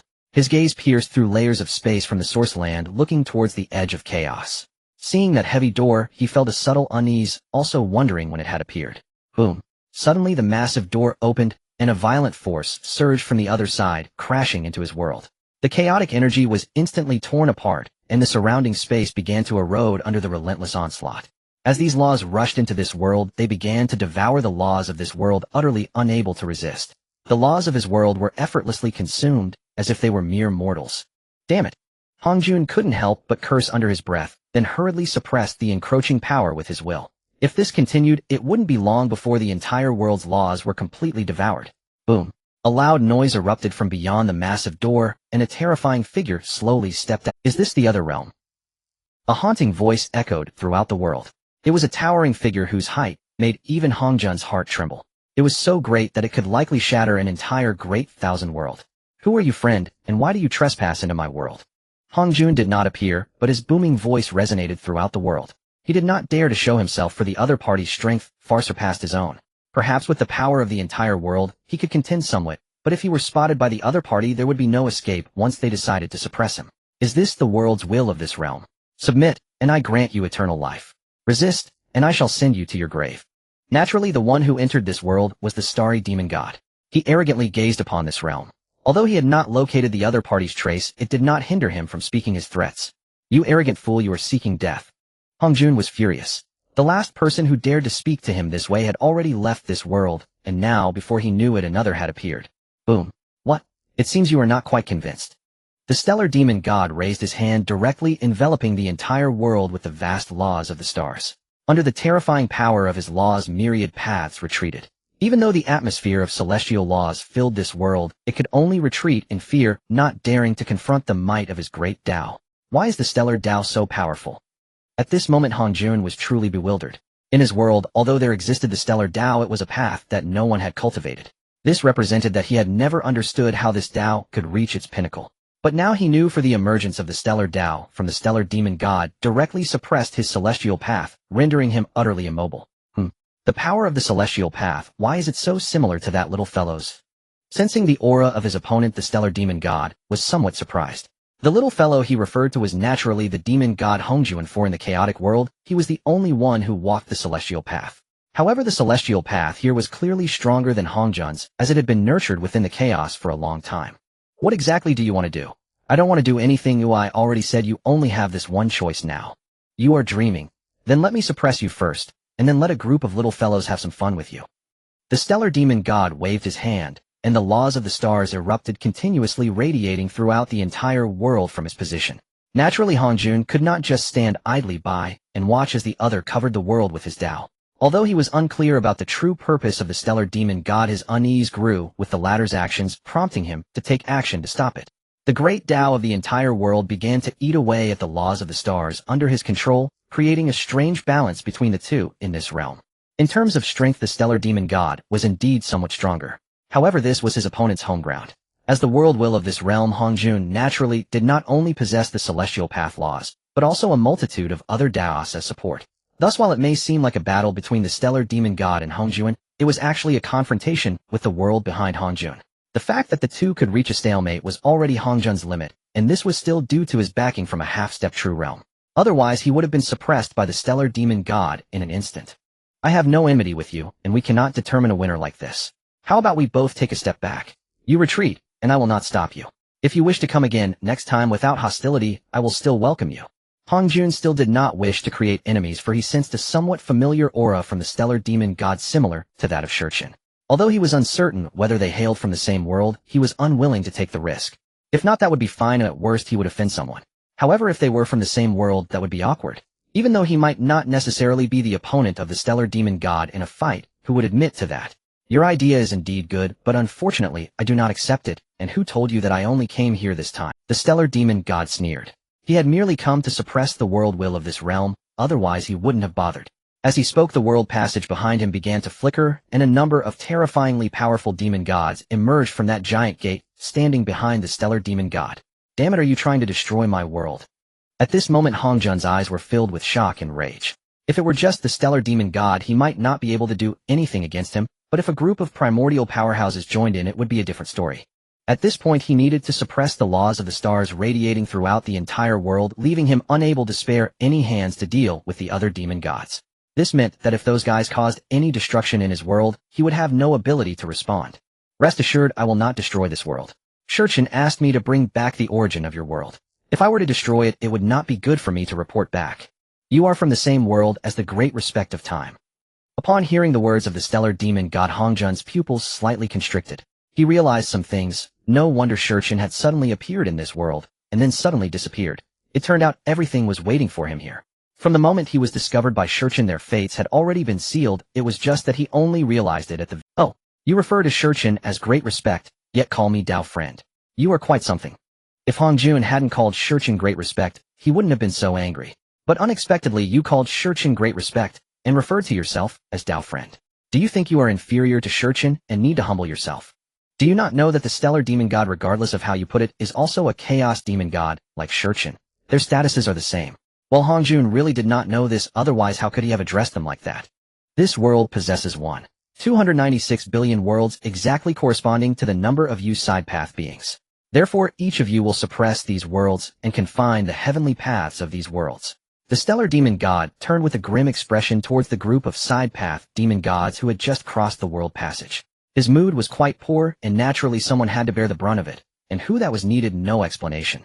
The reason the stellar demon god had them do this was that these worlds were part of this grand world. It was precisely because of their existence that Hongjun could contend with him. However, once the demon gods suppressed these worlds and imprisoned their heavenly paths, the origins of those worlds would no longer support this grand world, allowing him to quickly suppress Hongjun and complete the task of harvesting the origin. No, you cannot do this. Hongjun was anxious in his heart. He knew that if he truly allowed these demon gods to act this way, it would spell disaster for him, but who would care? Sun Wukong stood motionless within the primordial chaos, his gaze flickering with indecision. Why had he come here? Naturally, to reclaim the world from which he had once emerged. His hatred burned solely for that world. Shattered demon sovereign, let this world ahead be entrusted to me. Consider it a debt I owe you. As the shattered demon sovereign stepped toward that world, Sun Wukong hastily called him back. This world was precious to him, unwilling to cede it to any other demon sovereign, for it was none other than the Black Journey to the West Realm. Very well. The shattered demon sovereign turned, glancing at Sun Wukong with faint curiosity. They had both just arrived in this realm for the first time. Yet Sun Wukong's demeanor betrayed an uncanny familiarity, even attachment. Truly strange, but of no consequence to him. At worst, he could simply seek another world. And gaining a favor owed was no small boon. It might yet serve him well in the future. With that, the shattered demon sovereign turned and departed, seeking his next realm. After all, the chaotic void teemed with infinite worlds. Never would he find himself idle after a single journey. The other demon sovereigns, witnessing this exchange, followed suit. Let Sun Wukong have it then. Huh. Sun Wukong drew a deep breath amid the swirling chaos. Before arriving, his mind had brimmed with resolve, but now standing upon this threshold, an unexpected tremor of hesitation seized him, uncertain even of his own heart. Boom. As he took one step forward, heaven and earth convulsed. Under his terrifying aura, the very edges of reality crumbled. 10,000 Dao pathways, shattered blood-red rain, poured unceasingly from the heavens, and countless lightning forks blazed across the firmament. My. Sun Wukong furrowed his brow slightly. This was unprecedented. For a fleeting moment he faltered. then swiftly grasped the truth this world's foundations were too fragile, while his own power was too immense. Merely stepping into it had unleashed his overwhelming Dao laws, corroding its fabric like acid upon silk. What is happening? The heavens themselves tremble. Within the vast celestial palace, a terrifying presence raised his gaze toward the vault of heaven. He was among the most formidable beings in this realm, the sovereign over all deities enthroned high above the palace, gazing down upon boundless sentient life. Buddha Relai, was this your doing? Jade Emperor Yaoqi's icy gaze swept westward. In his estimation, only one being possessed the power to provoke such cosmic instability, Relai Buddha of the West, his peer in supremacy. Thus suspicion fell upon Relai without delay. Namo Amitabha Buddha. All is well. This humble monk possesses no such ability, as you well know. Relai Buddha materialized within the Jade Emperor's celestial hall, seated serenely upon a lotus dais. His eyes radiated both boundless compassion and glacial detachment. A paradox, though mortals hymned him as the embodiment of mercy, not a single trace of pity lingered upon his countenance. See that it remains so. You understand well. This world's annihilation benefits neither of us. Indeed. Let us first discern the source of this calamity. Relai nodded in agreement. As the two supreme beings of this realm, each had initially suspected the other. Just as the Jade Emperor had suspected Relai, so too had Relai harbored silent doubt toward the Jade Emperor. That was why he had arrived so swiftly. Yet it was neither of them. Then, who else could unsettle the cosmos thus? Why did this aura feel hauntingly familiar, and yet utterly alien? Could it be someone they knew? Relai, old Yaoqi, Sun Wukong, now standing within the world itself, sensed the two most powerful beings converging. A chill of cold disdain rippled through him. He knew them all too well. He had been born from the golden stone Nuwa used to mend the heavens, parentless, transcending the 6 realms, unbound by the 5 elements. Yet from the moment of his emergence he had been ensnared in ceaseless machinations. Not merely after birth, but even from the instant he parted from Nuwa herself. Even that parting had been preordained.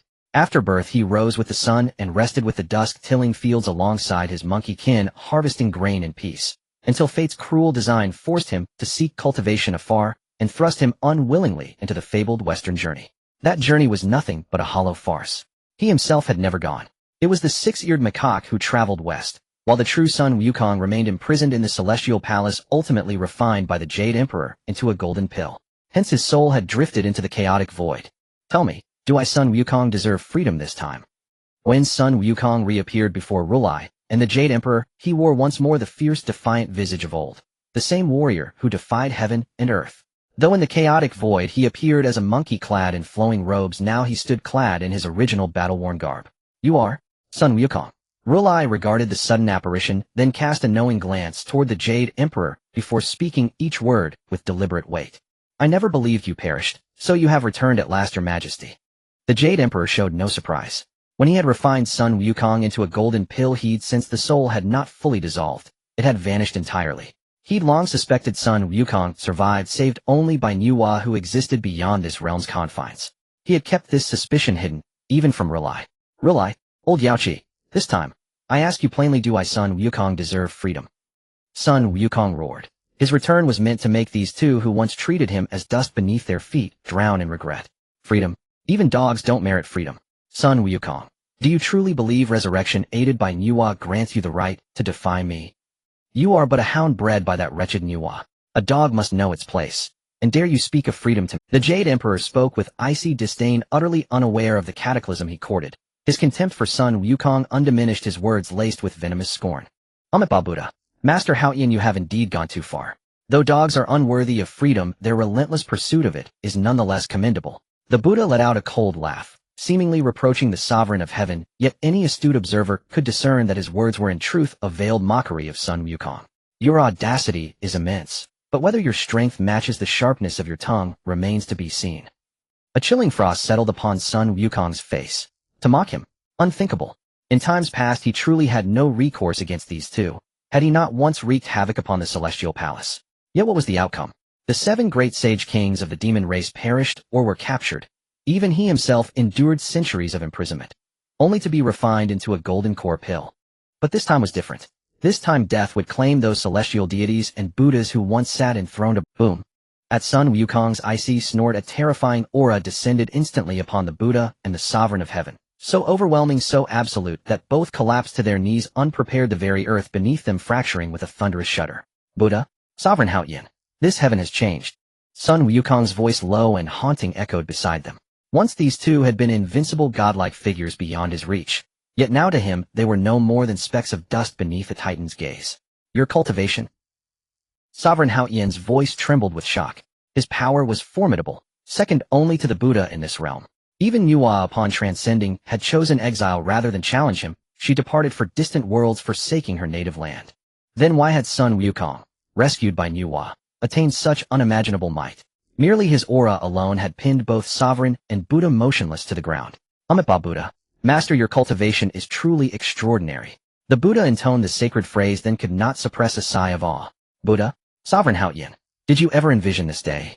Sun Wukong suddenly stilled, his earlier fury subsiding. He had once burned with hatred toward these two. Yet now, gazing upon them kneeling helplessly beneath his presence, he realized the hatred had vanished.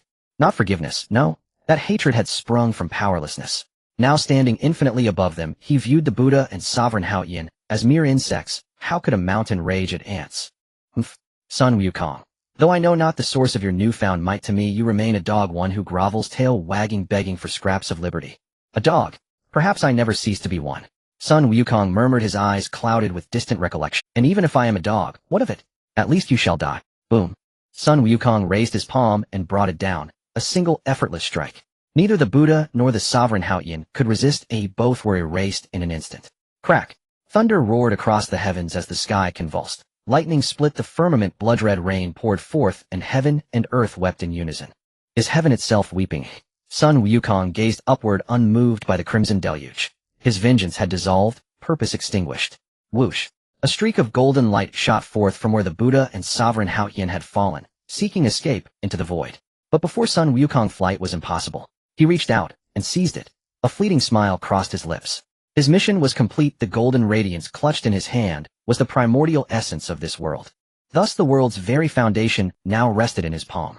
A single squeeze would unravel existence itself, returning all to primordial chaos. So, this is the primordial essence. Sun Wukong whispered, and vanished, leaving no trace. Crack, crack. With his departure, the towering celestial palace groaned, fissures racing across its marble bones, then collapsed inward with a cataclysmic roar. Simultaneously in the western realm, the great Thunder Monastery crumbled under an unseen force. Buddhas stood bewildered. How could their holiest sanctuary fall? It was the heart of Western Buddhism itself. Has the Buddha entered final nirvana? Some Buddhas, sensing fragments of the truth, murmured aloud. The great Thunder Monastery was not merely sacred ground. It was the Buddha's living emblem. Its sudden collapse could mean only one thing: the Buddha, long absent, had passed into extinction. The celestial mandate has shifted. Have the Buddha and Sovereign Hao Yan truly fallen? In a humble temple on earth, a young monk clad in saffron robes and gripping a staff tilted his head skyward. Astonishment flickered in his eyes, yet beneath it unmistakable delight. Strange for a monk should revere the Buddha, not rejoice at his demise. Master, with heaven and earth transformed, what shall we do? A portly man appeared before him, curiosity bright in his voice. With the Buddha and Sovereign Hao Yan gone, the celestial threads are frayed. We need only observe and wait. The monk did not glance up. His reply was calm, detached. Then he resumed chanting sutras, his mind sinking deep into stillness. But what of elder brother? He carries his own destiny. No intervention is needed. The plump disciple's words were cut short. At the mention of elder brother, the monk lifted his gaze skyward, longing, sorrow, resolve entwined. When Sun Wukong had been refined into a golden core pill by Sovereign Hao Yan, he nearly stormed the celestial palace, yet sensed his elder brother's soul lingering unscattered. That fragile thread had stayed his wrath. How I miss elder brother. I wonder how he fares, and whether he too remembers us. What is so peculiar about this world? At this moment the heart demon god looked around, and felt that something was off, yet he could not figure out why. It turned out that under the command of the star demon god, the group of demon gods had stepped into this chaos, and the heart demon god was no exception. Upon entering the chaos, he began searching for a world like this one. Initially he planned to directly invade and force out the world's origin, but just as he was about to enter, he felt a sudden sense of unease. It was as if there was an aura in this world that instilled fear in him, and this aura felt oddly familiar, as if he had sensed it before in the chaos. No matter how he pondered, he could not comprehend who the source of this aura was. Forget it, it'll go in first. If there are any issues, I can contact the Star Supreme later. The heart demon god was not worried about his safety, as the Star Supreme was behind him. If there was indeed a terrifying presence in this world, he would just die and be reborn in the chaos. He believed that the Star Supreme would help him return quickly. Although they might seem like ants to the Chaos Demon God, if he were to die here, it would be a slap in the face to the Star Supreme. Unless the Star Supreme had lost all shame, he would surely act to assist him if he died here. Boom. As he stepped in, the entire world began to tremble. Despite the many worlds within this chaos, they were mostly small worlds. Even the few larger ones were merely mid-sized worlds with not even a single great world present. In such circumstances, the strength of these worlds' crossings would naturally not be high. A chaos expert could easily create a large world with a single hand. For them to come to these small worlds was like a father beating his son. If it weren't for the need to extract the world's origin and sever its connection to Hongjuan, they would have long since destroyed these worlds. The origins of small worlds differ from those of large worlds. In large worlds, the origins typically exist within the origin space, but in small worlds they do not reside in the origin space or the heavens and earth, but rather within the protagonist of that world. The origin of a small world is limited, and each era can only nurture one protagonist, relying on that protagonist to help accumulate the origin. Only after reaching a certain level can they complete the world's leap. This is the path of promotion for small worlds. It appears to be very slow, but there is no other way. And precisely because of this, if you cannot find the protagonist of the world, you will not be able to locate the world's origin. If you destroy this world, the protagonist will naturally perish, and the origin power will return to the great world in the void, specifically to Hongjuan. He would be more than happy about this.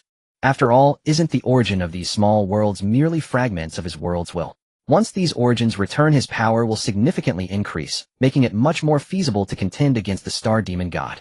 Otherwise, the Star Demon God would not have sent them to harvest the origins of these worlds instead of directly to the Heart Demon God quickly withdrew his power to prevent the terrifying force from bursting this world apart. Then he appeared in the human realm, gazing at this prosperous world. What kind of beings are these?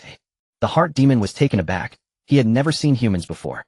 Although both the Chaos Demon God and other demon gods had a part of their essence that could take on human form to walk in the chaos, most of them, like him, traversed the chaos in their own Dao bodies. Therefore, seeing groups of humans left him genuinely puzzled. The concept of humans did not exist in the chaos at this point. It would only emerge after Nuwa created humans following the Great Desolation.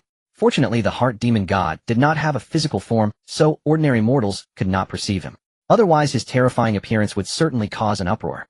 Wait, why is there a causal presence of the Star Supreme here? Suddenly, the Heart Demon God turned his gaze in a particular direction. In his sight, two beings passed by in front of him. For him, this was nothing unusual, as he stood in the busiest area with countless beings passing by. However, what caught his attention was that these two beings exuded an aura of causality, and this causality was not just anyone's, but belonged to the ancient aspect of time among the Chaos Demon Gods. He could not directly see the causality of time, but he could perceive the causality emanating from these two beings. The other end of the causal line was endless time, and any fool would understand what this meant. So this is what caused my unease earlier. What is the relationship between these two and the Star Supreme? At this moment, the Heart Demon God fell into deep thought. He was uncertain about the relationship between these two beings and the Star Supreme. If he mishandled this, he could attract the attention of the Star Supreme, whom he'll follow them and see. With that, the Heart Demon God vanished from his spot, clearly following those two beings to observe the situation. At this moment in the Golden Mountain Temple, a monk adorned with dragon tattoos suddenly looked up at the sky. Strange, it seems the world has undergone some changes, but what could it be? Why have I not sensed the problem? Fahai murmured. As the current abbot of the Golden Mountain Temple filled with Buddhist faith, he could sense a trace of the world's anomaly, yet he was utterly unclear about what the issue was. So during this tumultuous time, I hope these demons do not cause chaos.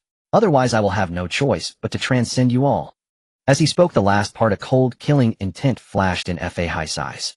Compared to other Buddhists, his murderous intent was even more terrifying. He believed in transforming killing into compassion. Any demon was inherently wicked. If he encountered them, even if they were suffused with Buddhist light, he would still slay them without hesitation. To stop the explosion with killing, Umitba good. Sister, what are you looking at? Deep within a dense forest, Xiaoqing gazed at her elder sister with bewildered curiosity. Ever since they left the marketplace, Suzhen had glanced back over her shoulder every few steps. A habit so persistent that Xiaoqing first assumed she was watching something specific. Yet even as they walked home, the pattern continued unchanged. Xiaoqing could not help but notice this uncharacteristic behavior, and her confusion deepened. Only once they reached this secluded stretch of woods, where no one else was in sight, did she finally give voice to her question. Xiaoqing, don't you feel something strange? Suzhen spoke gravely to her sister upon hearing her words. Since leaving the marketplace, an unsettling sensation had clung to her, an indistinct disquiet she could neither name nor dismiss. At first she suspected they were being followed, which explained her frequent glances behind her.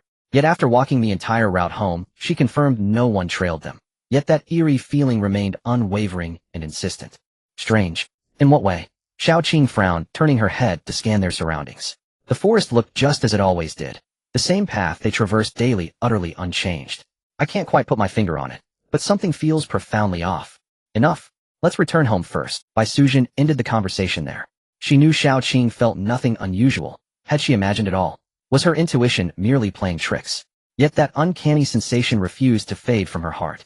Soon afterward the two sisters vanished into the verdant embrace of the forest, their home where they now headed. Ever since Hongjun had subtly interfered behind the scenes, Bai Sujin's karmic bond with half the world's protagonist had been severed entirely. It was precisely this severance that prevented Fahai's emergence, and perhaps for them that was a blessing. In this realm, love between human and spirit was forbidden by cosmic law. Even without Fahai, another force, Leihai Wanghai, would inevitably arise to oppose them. Thus, having Hongjun cut that karmic thread allowed them to cultivate in peace, though it also entangled them with another entity whose intentions remained shrouded in ambiguity. How peculiar! How did she sense me? The Heart Demon Sovereign stood baffled. He was the source of Bai Sujin's unease.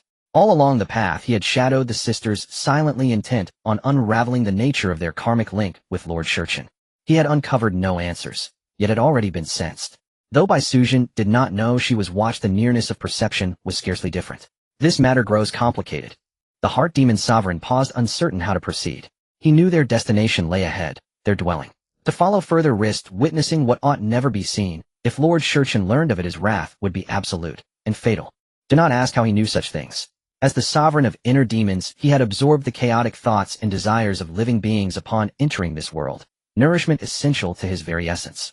Such turbulent mental residue was rare in the primordial chaos. Here it flowed abundantly. Perhaps I should consult Lord Xingqian. Uncertain, the Heart Demon Sovereign recalled that Lord Xingqian, the Star Sovereign, also dwelled within this realm. That gave him recourse, as fellow Chaos Sovereigns. Xingqian might yet exercise authority, or at least offer counsel. Lord Xingqian, Heart Demon seeks audience. Without hesitation, the Heart Demon Sovereign established contact. At that moment, Lord Xingqian sat enthroned upon a celestial dais, suspended in void, his gaze serene yet unyielding. His stellar Dao wove through reality itself, corroding all native laws, so thoroughly that even Hongjuan's celestial Dao crumbled under its relentless advance. Now the erosion intensified. Several worlds had already fallen to the sovereigns, their primordial essences, once dispersed fragments of Hongjuan's own world will, now lay wholly under sovereign dominion. Those essences meant to sustain Hongjuan no longer flowed back to him. Instead they were trapped, scattered, severed, siphoned away. His power fractured accordingly. Where once he resisted Xingqian's pressure, he now barely held his ground. Heart Demon, what business brings you to me? Lord Xingqian's voice held quiet surprise. This sovereign was supposed to be subduing a minor world. Why then did he interrupt with urgency? Had the world proven unexpectedly formidable? Yet that seemed impossible. Only the world will possessed true strength here. All else were petty realms, lesser, middling domains. A single sovereign stepping into any such world would collapse it beneath his presence. Lord Xingqian, I've encountered a complication, one requiring your guidance. Complication? Guidance? Xingqian recoiled inwardly. A minor world, and he needs my aid. What is he, a decoration? Waste. The rebuke struck like ice. In Xingqian's eyes, failure against a trivial world marked irredeemable. Lord Xingqian, please hear me out. The Heart Demon Sovereign nearly wept. Were this not tied to Lord Shurchen, he'd never have dared approach. But facing either sovereign alone spelled doom. Respect and fear left him trembling, not defiant. Speak. What is it? Lord Xingqian, I've detected two beings in this realm bound by karmic threads to Lord Shurchen. Uncertain of Shurchen's stance, I sought your counsel. The Heart Demon Sovereign delivered the revelation with utmost caution. One sovereign commanded stars, the other governed time. Neither could be trifled with, and crossing either meant annihilation. Prudence therefore was survival. Shurchen's karma. Why would it manifest here, in a minor world? Let me investigate immediately. Better safe than catastrophic. How vexing. This fellow still leaves such complications behind, even after departing from this world. As the will of the stellar demon sovereign swept across the entire realm, his mind momentarily faltered. At first entry he had truly overlooked this anomaly, but now prompted by the mind demon sovereign's warning, he probed the world anew and indeed uncovered subtle irregularities. Within the realm where the mind demon sovereign resided, two living beings bore faint, yet undeniable karmic ties to Shurchen. Tenuous, yes, but undeniably present. That alone was enough to give him pause. Lately Shurchen had vanished without trace. The time Dao of the chaotic realm lay utterly dormant, severing all connection. With no means to consult Qin the Sovereign faced a dilemma. How to handle those two beings remained profoundly uncertain. Stellar Venerable, might I bring them both here? The Mind Demon Sovereign spoke cautiously. Their karmic link to Qin was ambiguous, neither clearly auspicious nor malign. If malignant, dispatching them would pose no issue, but if auspicious, to slay them recklessly, and later face Qin's wrath. Not even he could withstand it, not even the Stellar Demon Sovereign himself would dare bear such consequences. You propose bringing them into the chaos itself. The Stellar Demon Sovereign's brow furrowed slightly. He understood the Mind Demon Sovereign's intent all too well. Yet have you considered that the physical forms of beings in this world are exceedingly frail? The moment they step into chaos, their bodies would shatter under the onslaught of turbulent spiritual energy, leaving Qin with an even more difficult explanation. The Stellar Demon Sovereign grasped the Mind Demon Sovereign's reasoning. If direct action was unwise, then sequester them within chaos until Qin's return. Let him decide their fate. Yet chaos's spiritual energy was ferociously volatile. Few beings could endure its maelstrom for even an instant. Recall the Jishur Divine Sovereign. Among the supreme rulers of foreign realms, even he could not absorb chaos's spiritual energy. Though recent storms have tempered its fury somewhat, that mildness is relative only to chaos sovereigns themselves. To ordinary beings, it is akin to casting a mortal into a Category 100 typhoon, utter disintegration down to the very soul. Then might I enhance their corporeal resilience? No. Instead, uproot their entire microcosm from this world and deliver it to me. I shall shield it myself, then entrust it to Pangu for safekeeping. Keeping it in his own domain was unthinkable. It would be a scorching liability. Far wiser to pass the burden to Pangu. Any consequence would fall upon him, not the Stellar Sovereign. Ah, yes, of course. The Mind Demon Sovereign hastened to comply. When the Stellar Venerable decreed, thus resistance was folly. After all, he was but a minor sovereign, powerless against such august authorities. Thereupon the Stellar Demon Sovereign severed the connection. His duties were legion, though he sat upon his imperial throne half-dozing. Shall I act now, or deliberate further?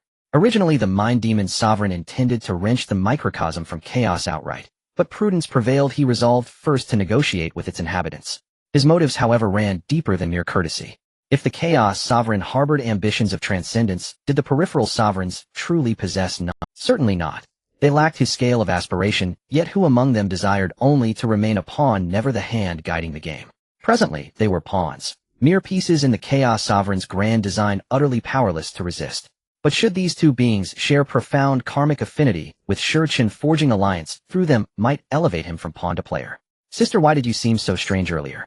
Qin gazed at her elder sister with puzzled eyes, now back within their cavern abode. As Yao spirits, they dwelled not in human dwellings, but in a mountain cave, adorned delicately after their floral transformations. Though modest beside human architecture, it exuded warmth and refinement by Yao standards. Nothing, just a peculiar unease within my heart. Bai Suzhen's expression drifted as she replied. She could not fathom the cause. Only a persistent restlessness, as though destiny itself stirred on the horizon. Sister, perhaps you're overthinking. Or perhaps you've been thinking of that one you met before. A knowing smile flickered across Qing's lips. Nonsense. We exchanged but a single glance, and never met again thereafter. In this vast sea of humanity, finding him again is impossible. How could I possibly yearn for him? Her words betrayed a flutter of vulnerability. Yet as her younger sister, Qing deserved gentleness, not sis. A sudden gust swept through the cavern. Ordinarily inconsequential. Yet both sisters instantly tensed, scanning the shadows with wary vigilance. Who's there? Reveal yourself. Bai Suzhen and Qing drew their swords and cried out in unison. Though their cavern clung to a cliffside, wind should not penetrate. It was concealed with meticulous artifice precisely to evade discovery. Thus any breeze here defied natural law. This one is the Mind Demon Sovereign. Honored to meet you both.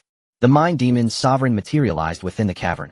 A coalescence of obsidian missed his true form. He had condensed himself to human scale solely for dialogue. Unfettered, his presence would eclipse the entire world, and still overflow. Young ladies, a term he'd culled from fragmented human thoughts fitting for address. Had their karmic bond with Qin not existed, he would not have deigned to speak at all. Who are you, and why are you here? Startled by the mist-shifting visage, a semblance of human features, Bai Suzhen stepped protectively before Qing's sword raised, poised to strike at the slightest sign of hostility. I believe I just mentioned that my name is the inner demon deity, didn't I? At this moment the inner demon deity felt somewhat bewildered, as if he had mistakenly told these two little creatures his name, yet they still dared to ask him. Did they not understand his words? If it weren't for the fact that the great respect of time demanded respect from the other party, I would have no qualms about saying, I don't care who you are, if you don't explain why you're here, I will stab you with a big hole. Qing pointed her sword at the inner demon deity, speaking loudly over Bai Suzhen. The inner demon deity looked at himself, and then at the sword in the other party's hand. To be honest, it was merely a slightly sharper piece of garbage. Did they really think they could stab him? Even if he stood there for 1 billion years, they wouldn't have the ability to do so. Moreover, it seems unlikely that they would live that long. Where did she get the confidence to think she could do that? Xiaoqing, be respectful. Bai Sujin pulled Xiaoqing behind her. She could tell that the other party did not seem to harbor any malice, but that did not mean they were kind. Otherwise, they wouldn't have intruded into their home. May I ask what brings you here? If there's nothing, I kindly request you to leave. Bai Suzin's words were polite, yet straightforward. This was her and Xiaoqing's home, and they did not welcome the inner demon deity's presence. I actually have a matter to discuss with you too. If you can answer my questions, I shall grant you a chance for eternal life. Eternal life. When they heard this word, it was unclear whether it was the impulsive Xiaoqing or the intellectually appealing Bai Sujin, but both of them couldn't help but have their pupils constrict and their hearts stop. After all, no one could resist the temptation of eternal life. They belonged to the demon cultivators without any backing. If Bai Sujin hadn't been fortunate enough to receive a bit of fortune from Guanyin Bodhisattva hundreds of years ago, she and Xiaoqing would not have been able to transform within a millennium. However, their strength was not high, just average in this world. Of course, this was in the mortal realm and did not account for beings like Guanyin Bodhisattva, who was actually not from this world, but from a middle thousand world. These two worlds were merely connected. Once the beings of this world transcend, they ascend to the middle thousand world where Guanyin resides. Naturally, Bai Sujin and the others were unaware of this. They thought that the world where the deities like Guanyin existed was also within this realm. As demon cultivators in this world, Bai Suzin's strength was roughly at the great demon level, slightly weaker than someone like Fa Hai, while Xiaoqing's strength was even lower. However, she was still one of the few strong figures in this world. Yet this world was merely a small thousand world. Even the strongest Fa Hai was not that impressive. The classification of strength here was not very clear. What nonsense are you talking about? Eternal life. Have you achieved it yourself? And you want to grant us eternal life? Xiaoqing was naturally hot-tempered, which was also the reason her strength was weaker than her sister's. Her character made it difficult for her to calm down and cultivate properly. Thus, after regaining her composure, she disdainfully spoke to the inner demon deity. Boom. Just as Xiaoqing finished speaking, a violent rumble echoed through the sky. Dark clouds obscured the outer sky, and even the cave was instantly plunged into darkness. A terrifying aura descended from above, and under this power both Bai Sujin and Xiaoqing felt incredibly small, as if standing beneath a giant gazing up at it. What is this? At this moment, not just Xiaoqing, even Bai Suzin's eyes were filled with endless fear. Though she was rational, that was only relative. When faced with the unknown terror, she too felt fear. Qingxi, I will not hold it against you out of respect for the great respect of time, but that does not give you the right to... At this moment, a massive human face slowly emerged in the vast sky, its gaze toward Xiaoqing cold. It should be noted that the inner demon deity was still a deity of demons. Although he was like an ant in front of the chaotic demon god Bai Sujin, and her companion were mere ants to him as well. He could overlook their provocation due to the favor of the great respect of time, but that did not mean a mere ant could repeatedly challenge him. Xiaoqing quickly apologized. At this moment, Bai Sujin was also filled with fear. It was clear that the world they were in was not just the cave, but an unknown place. The instant they were transported here was undoubtedly due to the existence before them, which they did not recognize. Now that the other party was angry because of Xiaoqing's words, she knew that if Xiaoqing didn't apologize, they might truly... Though the other party mentioned it was out of respect for the great respect of time, she didn't know this person, and had no idea how much weight that respect carried, or whether it could save their lives. Yes, I'm sorry. Xiaoqing realized her mistake, understanding that without strength, she should never showcase her temper in front of a powerful being. This not only endangered herself, but also her sister. To be honest, her own words didn't matter, but she highly valued her sister. Her love for Bai Sujin was genuine. This time, I will let your ignorance pass thanks to the great respect of time. But if there is a next time, I will extract your souls and place them in the chaos to ignite the fires of chaos. Seeing Xiaoqing apologize, the inner demon deity also retracted his little trick. He certainly dared not do anything to these two, at least, until he confirmed the attitude of the great respect of time. What Xiaoqing and the others had just witnessed was merely a small illusion, as the inner demon deity manipulating human hearts was incredibly simple for him. Thank you, Senior, for sparing us. As the other world faded, the three returned to the cave once more. At this moment, Bai Sujin let out a slight sigh of relief. It seemed that the unknown great respect of time's face was quite valuable indeed, allowing such a powerful being to spare their lives. However, speaking of which, why does the name Time sound so familiar? Have I heard it somewhere before? Now I ask you, answer. If there is even a slight mistake, you should know the consequences. Please, Senior, ask any questions, and I will answer if I know. In response to the words of the inner demon deity, Bai Sujin spoke, feeling helpless. The threats from the inner demon were quite effective against them, After all, they were unaware of the deity's little schemes. Compared to their lives, the little bits of information they knew were naturally not so important. At this moment, she was also curious about what the other party wanted to know from them. Do you know the Great Respect of Time? The Great Respect of Time. To be honest, we do not know which Great Respect of Time you are referring to.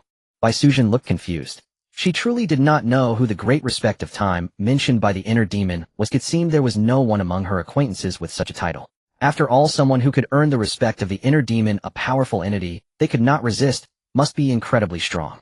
As for them, they were merely two ancient demons who had cultivated for 1,000 years, and the most formidable person they knew was probably only Guanyin Bodhisattva. However, in her heart, Bai Sujin still believed that Guanyin was not more powerful than the inner demon, so how could she possibly know someone even stronger than the inner demon? Sister, isn't the Great Respect of Time that scholar we encountered on the street a few days ago? Suddenly Xiao Qing's eyes lit up as she recalled who the Great Respect of Time was. It was the person whose name she found quite strange and whom her sister had scolded her for mentioning. The opposing party's name and demeanor were exceptionally extraordinary, which was why she remembered him so vividly. It's him. When Xiao Qing mentioned this person, Bai Sujin also remembered. She had exchanged a few words with him after feeling a hint of heart palpitations from just a glance. Unfortunately, she had not seen him since then, so she had somewhat forgotten this name. If Xiao Qing hadn't brought it up, she truly wouldn't have remembered. It seems you really have met the Great Respect of Time. Through the conversation between Xiao Qing and Bai Sujin, the inner demon deity had confirmed one thing: these two beings had indeed met Time. As the chaotic demon, even he could conceal himself in front of these beings, and how could Time not be able to do so? Now, looking at the expressions of these two beings, it was clear they had communicated with the Great Respect of Time. What he wanted to know most now was their attitude towards Time. However, this could only remain a thought in his mind. After all, due to the existence of karma, he could not really do anything outrageous. His purpose this time was simply to ascertain whether there was a connection and then create a sense of presence in front of these two beings. As for the reason, it was naturally to use these two to establish a connection and see if he could catch the eye of the Great Respect of Time.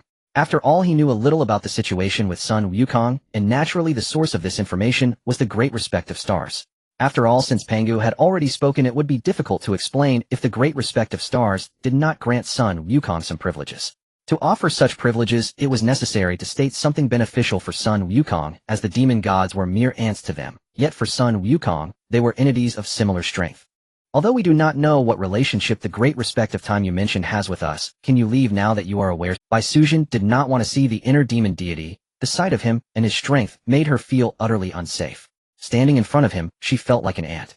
Now that he seemed to know what he wanted, she naturally began to urge him to leave. At the same time, she was also daringly attempting to test certain things.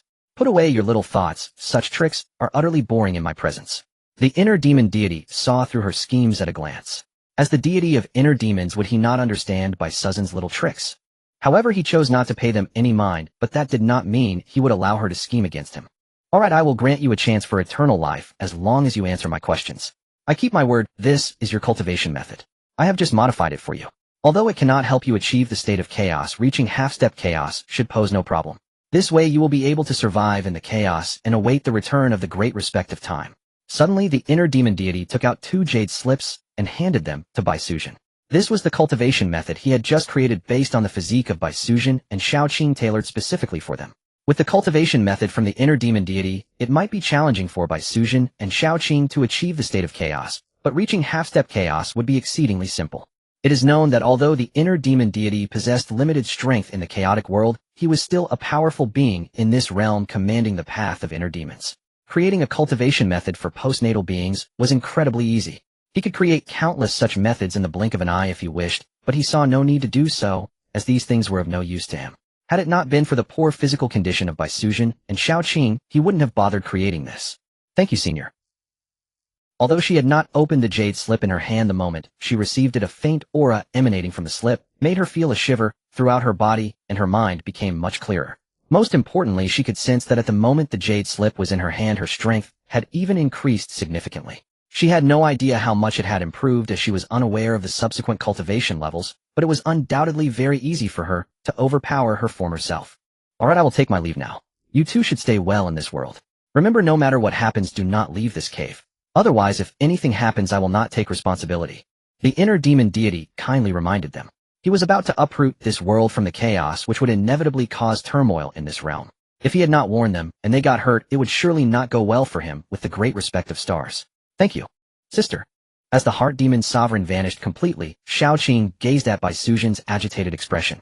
The jade slips bestowed by the Heart Demon Sovereign now rested solely in by Suzhen's hands. Xiaoqing, having sensed nothing extraordinary about them, felt puzzled by her elder sister's intense excitement. We haven't even examined the jade slip yet. How can we possibly know whether its contents are genuine? Is it truly necessary to rejoice so prematurely? If the contents prove false, if they were merely a deception crafted to mislead us, then sister's elation would be utterly misplaced. Xiaoqing, quickly open your jade slip. Bai Suzhen handed her the jade slip meant for her, then swiftly unfurled her own to peruse its contents. The two jade slips, one white, one azure, were deliberately differentiated, clearly designed to distinguish ownership and prevent confusion during activation. This is real. As Xiaoqing activated her jade slip, she froze, utterly stunned. She could sense with absolute certainty that its contents were authentic and terrifyingly profound. Though only a few terse phrases appeared, their weight conveyed an effortless apocalyptic authority, as if a single gesture could unmake the entire world. A half-step primordial sovereign was already a catastrophic force within a grand cosmos, capable with but a misstep of reducing the entire realm to ruin. Yet their world was merely a minor cosmos, thus both theoretically and practically its total annihilation posed no insurmountable challenge. While Bai Suzhen and Xiaoqing reeled in shock, the Heart Demon Sovereign had already departed, and now reappeared within the same world. His original intent had been to locate the world's protagonist, for the world's primordial essence resided within that chosen vessel. But such pursuit was now obsolete. This time he intended to eradicate the world root and branch. Even if the protagonist's primordial essence fled in the final instant, a desperate instinctive escape, it would matter little. After all, this was merely one insignificant cosmos among countless others. Rise for me. With a thunderous command, the Heart Demon Sovereign unleashed torrents of supreme, Daoic law, instantly enshrouding the entire world. Amid violent cosmic tremors, he seized it barehanded from the chaotic void, wrenching it forth, compressing it, reshaping it, until it shrank into a minuscule orb cradled effortlessly in his palm. At the very moment the Heart Demon Sovereign moved, a sliver of golden light, startled from within a living being somewhere in the world, flashed forth and vanished into the void. Its speed was incomprehensible even with his divine awareness sweeping every corner of reality. The Heart Demon Sovereign only registered its departure, an instant before his hand closed upon the world. It escaped, yet no matter. Watching the golden light slip through his vigilance, the Heart Demon Sovereign murmured softly, astonished yet unsurprised. Indeed, the primordial essence always fled with uncanny swiftness. Strange, why does this humble monk feel something vital has gone missing? Within a secluded temple, a monk seated in meditation suddenly opened his eyes, gazing upward at the sky, now trembling faintly. Ordinarily, he could perceive the subtle shifts underlying cosmic change, but this time, after some unseen essence vanished from his awareness, all vision of the future dissolved into silence. The world's tremors soon subsided, leaving no trace, as though nothing had ever occurred. To ordinary beings bound by the world's perceptual veil, it truly seemed unchanged. Yet two souls, Bai Suzhen and Xiaoqing, now saw with heightened clarity granted by the Heart Demon Sovereign's gaze. They knew he had acted, but what precisely he had done remained veiled in mystery. Great Lord Xingqian, I have retrieved that world. Upon returning to the desolate frontier of the greater cosmos, the Heart Demon Sovereign beheld Xingqian, Demon Sovereign, enthroned high above, surveying the expanse below. He approached reverently and placed the captured world into the Sovereign's waiting hands. Well done. You may withdraw. Behind Xingqian Demon Sovereign stood numerous other Demon Sovereigns, each having returned after subjugating their assigned worlds. Clearly the Heart Demon Sovereign was neither the first nor the last to complete his mission. Heart Demon, why did you uproot the entire world? The sudden arrival of a captured world startled the assembled Demon Sovereigns. Only Xingqian Demon Sovereign understood the reason behind it. Curiosity flared, questions followed in rapid succession. Unspeakable, utterly unspeakable. Dared the Heart Demon Sovereign utter a word? He dared not. Not with Great Lord Xingqian observing from above, nor with the matter entangling Great Lord Shurchen himself. 100,000 lives would not grant him courage enough to speak ill, or even lightly, of Shurchen Great Lord. Observing the Heart Demon Sovereign's palpable trepidation, the others sensed this was no mere reluctance to speak, but a perilous silence imposed by forces far greater than themselves. Wise and wary they fell silent. None among them fools, all seasoned predators who knew when discretion outweighed curiosity. That Shurchen vanished without a trace, yet leaves me with such a thorny burden. Xingqian Demon Sovereign murmured under his breath, his gaze fixed upon the diminutive world resting before him. Instantly star-forged Daoic law surged from his palms, enveloping the sphere entirely. Under his stellar dominion, even immersion in the chaotic void would pose no threat. The chaotic energies could not breach its shell. Yet this safeguard was temporarily deprived of spiritual energy replenishment, and stripped of its primordial essence the world's chi would inexorably dwindle. And the chaos itself measured time in eons. Should the world linger unattended, until Shurchin's return it would surely wither into oblivion long before then. Fortunately, he never intended to retain it long. Soon enough he would simply cast it upon Pangu. Let that primordial titan wrestle with the consequences. 80 million worlds harvested. Time to claim this one. Our campaign here has lasted longer than anticipated. Xingqian Demon Sovereign lifted his gaze toward the distant void.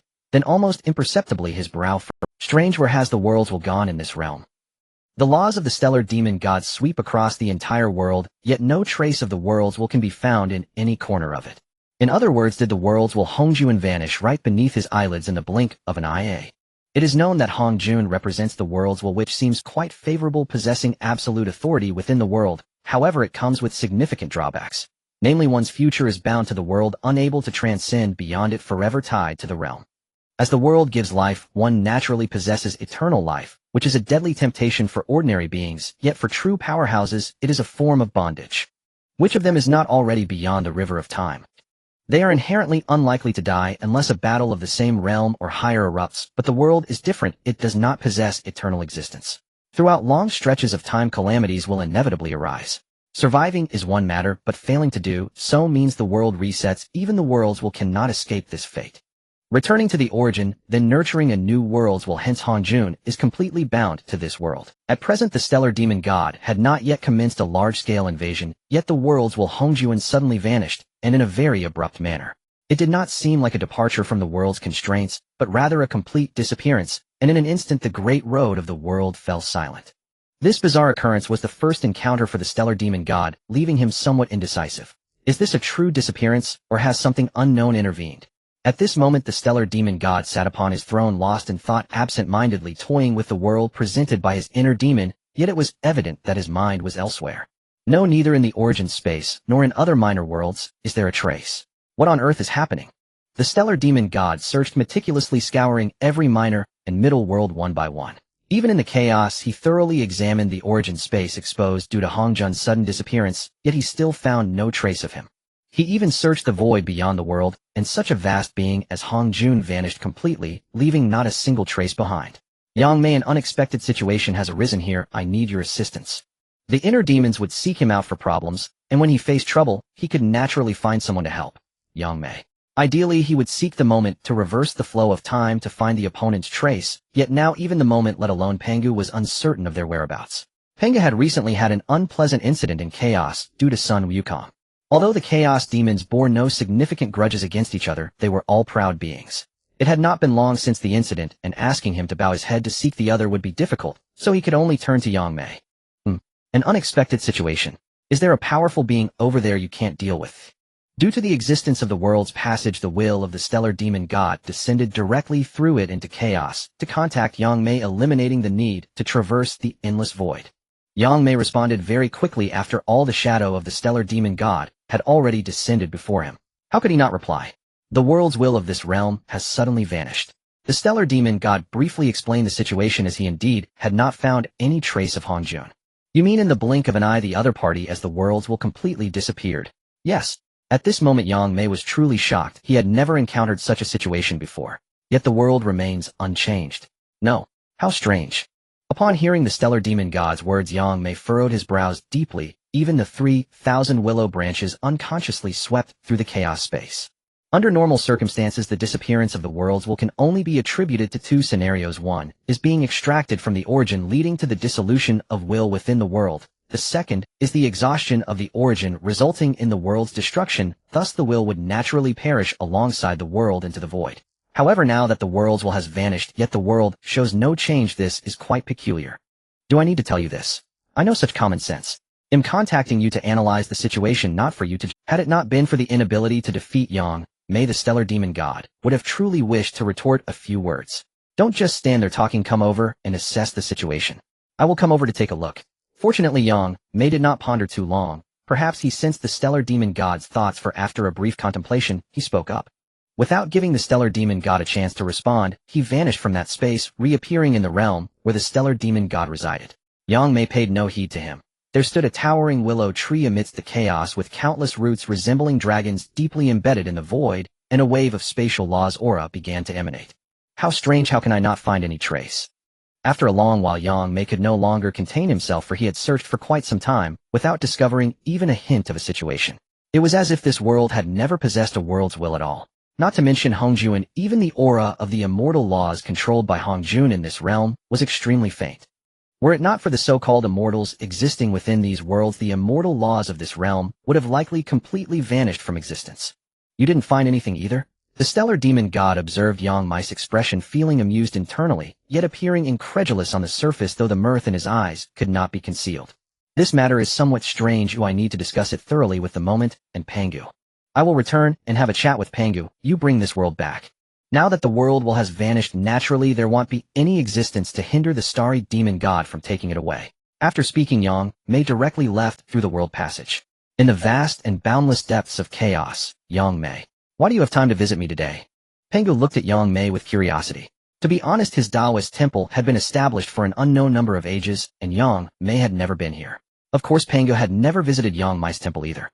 There was an unexpected incident on the side of the stars, so I came to discuss it with you to see if you are aware of it. Yang Mei spoke straightforwardly. Recently, their group of chaotic demons had been quite busy, as they were all occupied with laying out plans in the Primordial World due to its emergence. Although the Primordial World had not officially begun to develop even after Pangu's Tao body transformation, the Primordial World had yet to fully digest their essence. However, this did not hinder their plans in the Primordial World, as they wanted to determine the outcome during the first calamity of the Primordial World. If they did not lay out their plans now, they would fall behind other chaotic demons. Their pride simply would not allow such a thing to happen. Therefore, whether it was the other chaotic demons or Yang Mei and Pangu, they had all been very busy recently. Even in other worlds, they were unfolding their plans in the Primordial World. Only Shurchen seemed to have disappeared, unaware of where he had gone, while everyone else was occupied. An incident occurred on the side of the stars. Tell me more. Originally curious about why Yang Mei came to find him at this time, Pangu became interested upon hearing Yang Mei's words. Although the starry demon god was quite weak compared to them, it was relative. The message transmitted by Shurchen indicated that the world will in the opposing world was only at the first or second realm of the emperor, and aside from him, there was nothing noteworthy. Moreover, if a small world will could not be handled by the starry demon god, it would indeed be unworthy of being called a chaotic demon.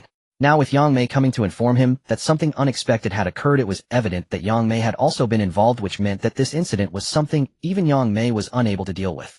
Are you saying that the world will on their side suddenly disappeared, and even you cannot trace its whereabouts? Upon Yang Mei briefly recounting the strange occurrences in that world, Pangu's expression turned incredulous.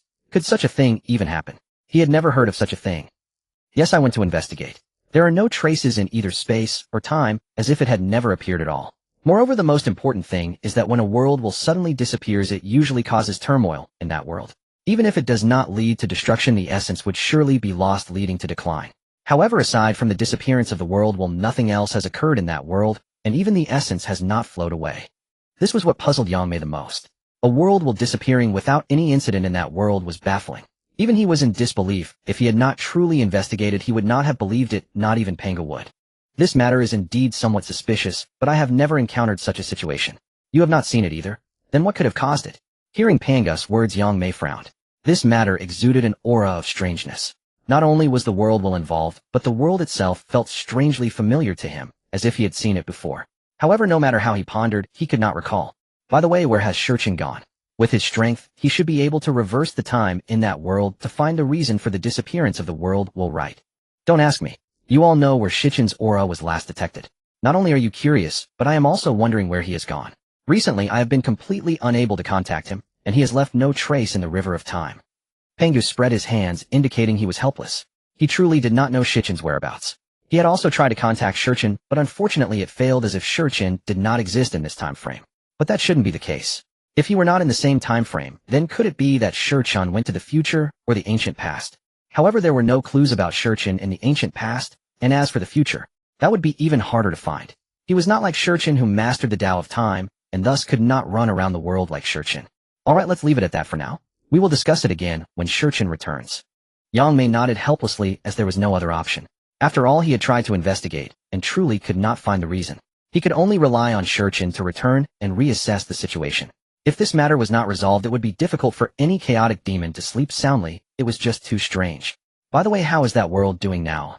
Due to the disappearance of the world, no living beings in the entire world can block the starry demon god, so I had him bring that world back. He should be returning soon. Yang Mei casually mentioned this, but he did not turn to leave, presumably waiting for Pangu to treat him. After all, he knew that Pangu had obtained many valuable items from Shurchen. It would be one thing if he hadn't come before, but now that he was here, if he returned empty-handed, would he still be called Yang Mei? Though he was a hollow willow, it did not mean he came empty-handed. How could Pangu not part with something? At this moment in chaos, not only were the starry demon god Yang Mei and Pangu puzzled, but there was also another demon god who was completely unaware of what had happened. Hongjuan recently, due to Shichen's reasons, had been focusing on his own Taoist temple, striving to break through to the mixed Yuan realm and achieve the Emperor realm. This was the dream of their group of side-path demon gods. Of course, he still had a long way to go to reach this realm. Previously, his strength was only at the mixed Yuan 3rd level thanks to Shichen's guidance. However, just now his strength suddenly reached the mixed Yuan 6th level. The starry demon god exclaimed, "You have returned." At that moment, within the Taoist sanctuary of Pangu and Yang Mei gazed at the starry one, who held up a vast world with one hand, while playing with a small world in the other. "Now that I have returned, how should we handle this world?" The starry demon god inquired of Pangu and Yang Mei, naturally referring to the issues concerning the vast world, as this world was somewhat unique. Though it was also a chaotic world, it was vastly weaker than their chaotic realm, to the extent that the spiritual energy within that chaotic world did not even reach 1/1000th of the intensity of their chaotic energy. Just imagine, once a creature from a middle thousand world transcends, it can traverse through such chaos. How wild do you think the spiritual energy could be? Their chaotic realm was so turbulent that had the demon gods not been born within it, their physical bodies would not have been strong enough to survive, demonstrating the terrifying nature of this chaotic spiritual energy. Under such circumstances, it was impossible to settle this world within the chaos. As for making it a subordinate world like the previous Beyond world, this was a decision for Pangu and Yang Mei to make, not for the starry demon god. His task was simply to secure this world, with the rest left to them to handle. What if we treat it like the Beyond world? Yang Mei turned his gaze to Pangu, conveying a simple idea. It would be sufficient to treat it like the Beyond world, as it was not a particularly large world for them. Once they extracted the world's essence for the Great Dao, it would hold no further significance. Let's place it beneath the Hongwang. After pondering for a moment, Pangu spoke. Beneath the Hongwang. But won't that? It's not a big issue. The Hongwang was created by us as a place to nurture more talents for the chaos. Even if these world's powerful beings transcend, it would be nearly impossible for them to survive within the chaos. Thus, it would be better to use the Hongwang as a place for their continued growth until they completely transcend before entering the chaos. This way, the Hongwang will not become stagnant, and these beings will have a longing in their hearts. Why not take advantage of this opportunity? Pangu smiled as he spoke. This was actually the original intention of Shurchen, though he had not articulated it clearly at the time. It was only when Yang Mei mentioned this matter that he remembered. Pangu and Shichen's reasoning was quite straightforward. Due to the extreme turbulence of the chaos, even if those beings transcended from their world, their strength would not be remarkable. Typically, they could transcend with just mixed origin. In such a case, entering the chaos would likely result in them being torn apart by the terrifying chaotic energy. The previous Beyond world was placed beneath the chaos only because the Hongwang had not yet emerged. Now that the Hongwang was born, it was logical to transfer it beneath the Hongwang. Thus, when they transcended their own world, they would arrive in the Hongwang, which not only accommodated those beings, but also prevented the native inhabitants of the Hongwang from becoming overly bored with internal strife. Perhaps initially the Hongwang would hold the upper hand, but what would happen once these worlds multiplied and more beings entered the Hongwang? Naturally, things would change. They aimed to enhance the diversity of the Hongwang while ensuring the supremacy of the chaotic world. This was Shichen's vision, which was also advantageous for them, the chaotic demon gods. Chaos was destined to remain chaotic. Even the emergence of the Hongwang could not undermine its supreme position, as it was home to their esteemed chaotic demon gods. Well, let's proceed this way. However, this matter may trouble you, Pangu. The Hongwang was created by Pangu and Shurchen, and with Shurchen having set numerous prohibitions and great formations within the Hongwang, any slight misstep could trigger those restrictions and formations. While they were of no concern to them, they would pose a different challenge for a small world, so it was best to leave this task to Pangu. No problem. Pangu smiled as he took the world from the starry demon god's hands, casually tossing it into the chaos. Under the protection of the Tao of Power, the entire world began to move toward the location of the Hongwang, and soon upon reaching the position of the Hongwang, it passed through multiple layers of barriers beneath the Hongwang. Currently, there were no beings in the Hongwang world, so Pangu would not open the ascension passage between the two worlds. Moreover, even if he did, it would be futile, as no beings from that world had yet transcended. Once the world settled, a mysterious force enveloped it. Pangu and the others observed as the essence of that world was extracted and vanished into the void only to quickly return and reintegrate into the world. Pangu and the others understood that this was the Great Dao siphoning and digesting the essence of that world. As for its return, it signified that this world had now become a subordinate world of the Honghuang beneath the chaos. Subsequently, Pangu did the same to retrieve the beyond world from the void, and placed it beneath the Honghuang, meaning that the Honghuang had done nothing, and yet gained 2 more worlds. Oh, by the way, there is also a small world here. The starry demon god said as he handed the small world he held to Isn't this your toy? Why are you giving it to me? Pangu had noticed the small world when the starry demon god appeared, but he had taken it to be a toy separated from that world, and had not paid it much mind. He never expected the other party to hand it to him now. What use was a small world to him? Are you playing with a glass ball? Feel the difference in this world before you speak. The starry demon god did not elaborate, but smiled at Pangu, urging him to experience it himself. Different? What is different? The causal lines of that fellow Shurchin. Pangu curiously looked down at the small world in his hands, and he discovered something he had previously overlooked. Within this small world there were indeed beings connected to Shurchin through causal lines. This was quite intriguing. Was it the doing of Shurchin? Yes, because of his causal lines. However, that guy Shurchin has gone missing, and I can't contact him. I'm uncertain about the situation regarding these causal lines, so I can only leave this with you for now. After all, he couldn't possibly hold on to this. It was merely a burden for him, and felt too hot to handle. It was better to leave it to Pangu to deal with. Alright, I will take this item for now, and return it to him when the time is right. Pangu could only accept it as it involved the cause and effect of time. If he did not take it, it would be a hot potato in the hands of the star demon, which was not good news for him. Then I thank you, Pangu. Having said that, the star demon departed immediately. The two had previously been at odds over other matters, and he would probably not have visited Panga's sanctuary, if not for this small world. How could time leave a cause and effect in that world? After the star demon left, Yang Mei finally asked, having found it quite strange when he heard about it. The chaos demons do not engage with cause and effect, so logically there should be no causal lines. To involve them in such power would require the intervention of the cause and effect demon, which clearly was not the case. The cause and effect demon had always remained in the chaos. If he intervened, time would surely be aware, and it seems the cause and effect demon would not dare to do so, as the initial chaos had been resolved due to cause and effect issues after all. This matter is indeed rather peculiar, and the world will's inexplicable disappearance raises suspicion. I suspect these two events are connected, but without time here, I cannot be certain. Pangu boldly speculated, but due to the involvement of time, he wasn't too sure if this was true. If it were false, that would be fine, but if true, it could lead to trouble, for no one truly understands what is happening. Never mind, once time returns, everything will be clear. That's true. Hearing Yang Mei's words, Pangu nodded with a smile. As long as time returned, they would basically know everything, and it was not too much of a problem. Then Pangu raised his hand and tossed the small world into the sanctuary of time. Their sanctuaries were merely simple ones established within the chaos, while time's was an entire world. Thus they could not maintain such a world for an extended period, but that did not mean Time's sanctuary could not. Afterward, Pangu and Yang Mei resumed their discussions on the Dao, though each was secretly scheming, until a long time later, when Yang Mei finally left Panga's sanctuary. Time passed swiftly, and countless sideline demons returned to their sanctuaries from the chaos. After his return, Sun Wukong did not go back to Time's sanctuary, but instead came to Pangu. Shouldn't you be in Time's sanctuary, comprehending what you've gained this time? Why have you come to me? Pangu was aware of Sun Wukong's intentions, but he still chose to feign ignorance, as there were matters he could not discuss. After all, no matter how one looked at it, Sun Wukong was still a person of time, and while he could agree to many things, some required Time's consent. Great Pangu, I wish to enter that world, please grant your permission. Since that world had already been taken by the Star Supreme Sun Wukong, and the other sideline demons naturally did not know its exact location, which is why he came to seek Pangu. Do you know that world has now become a subsidiary world of the wilderness?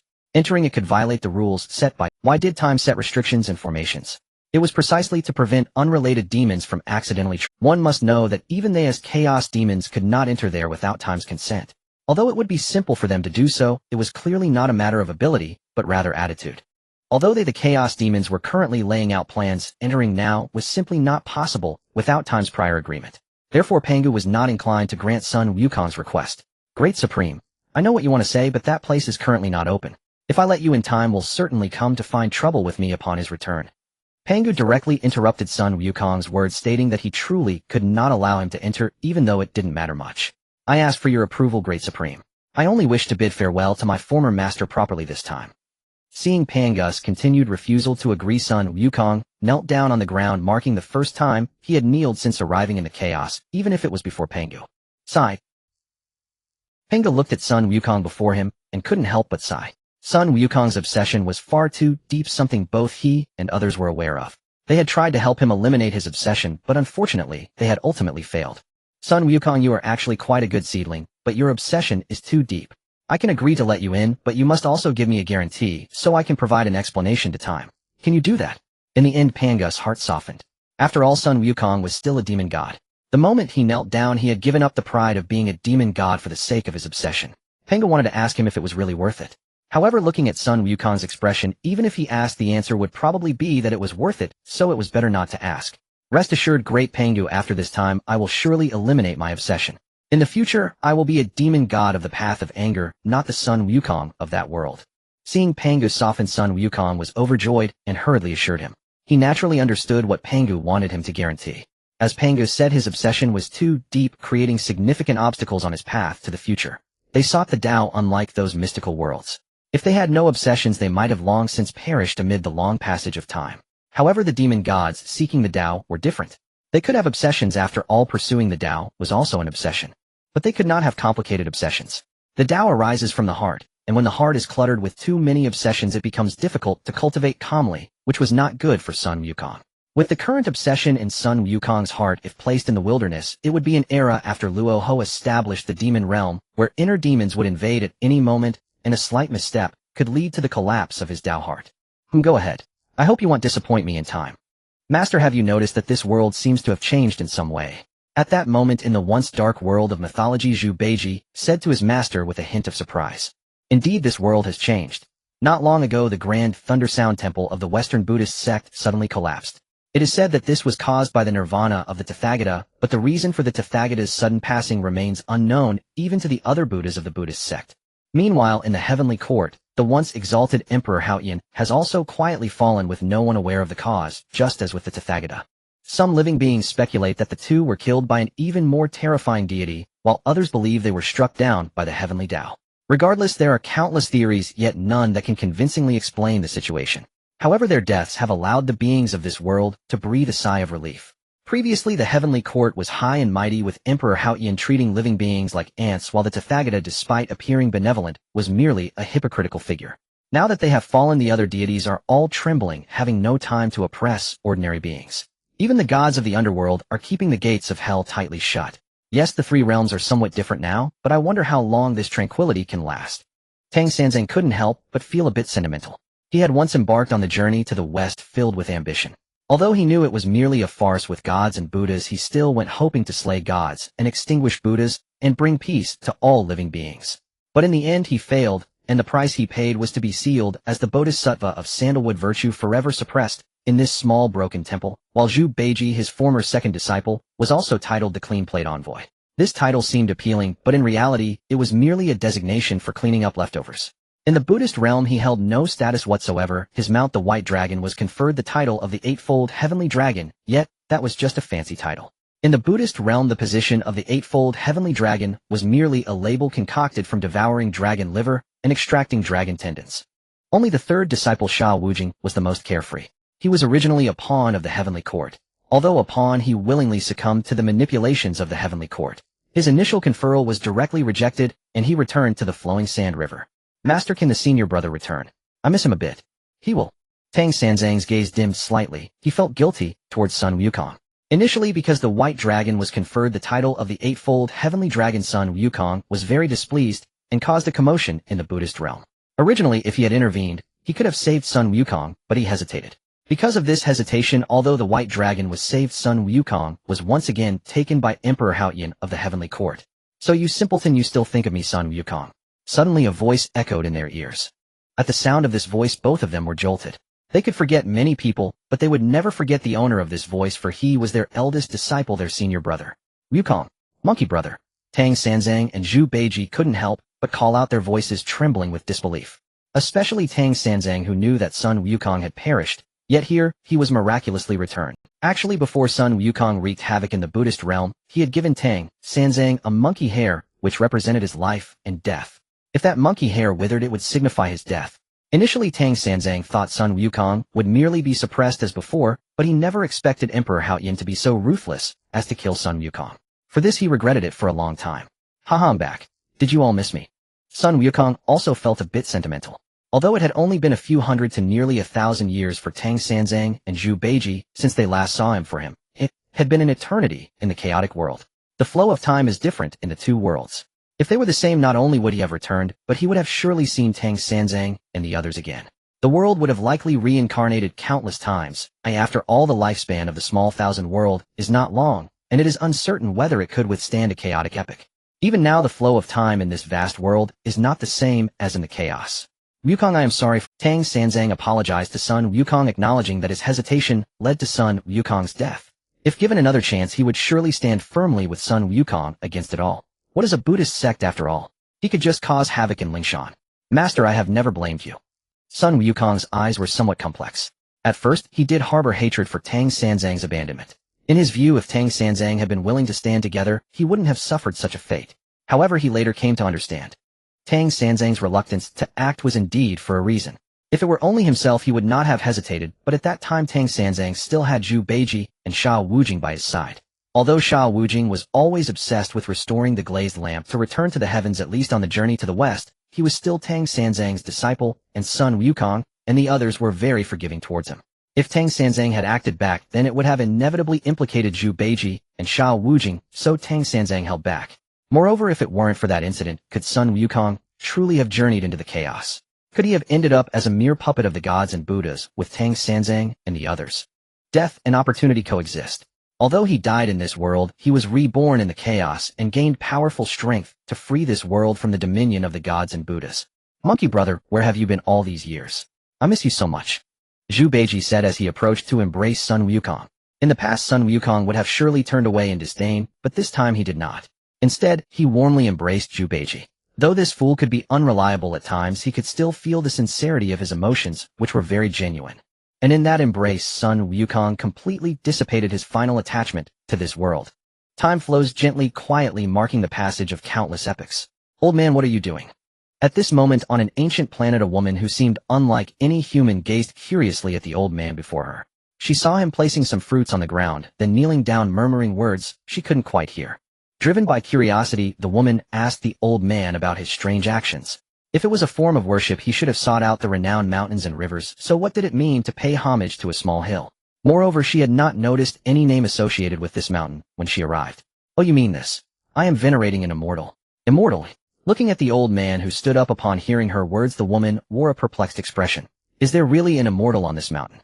Surely not, at least in her perception it seemed there was no one here. Could it be that her senses were mistaken? Thinking this, she quickly used her divine sense to scan the mountain again, and indeed, she found that there was not even a single living being, let alone the so-called immortal. Old man, there is no immortal on this mountain. You may have worshipped incorrectly, or perhaps the immortal has already departed. Departed? Hearing the woman's words, the old man appeared somewhat bewildered. This was the mountain he had worshipped all his life, seeking the protection of the immortal said to reside here. But if there was no immortal, what was the meaning of his worship?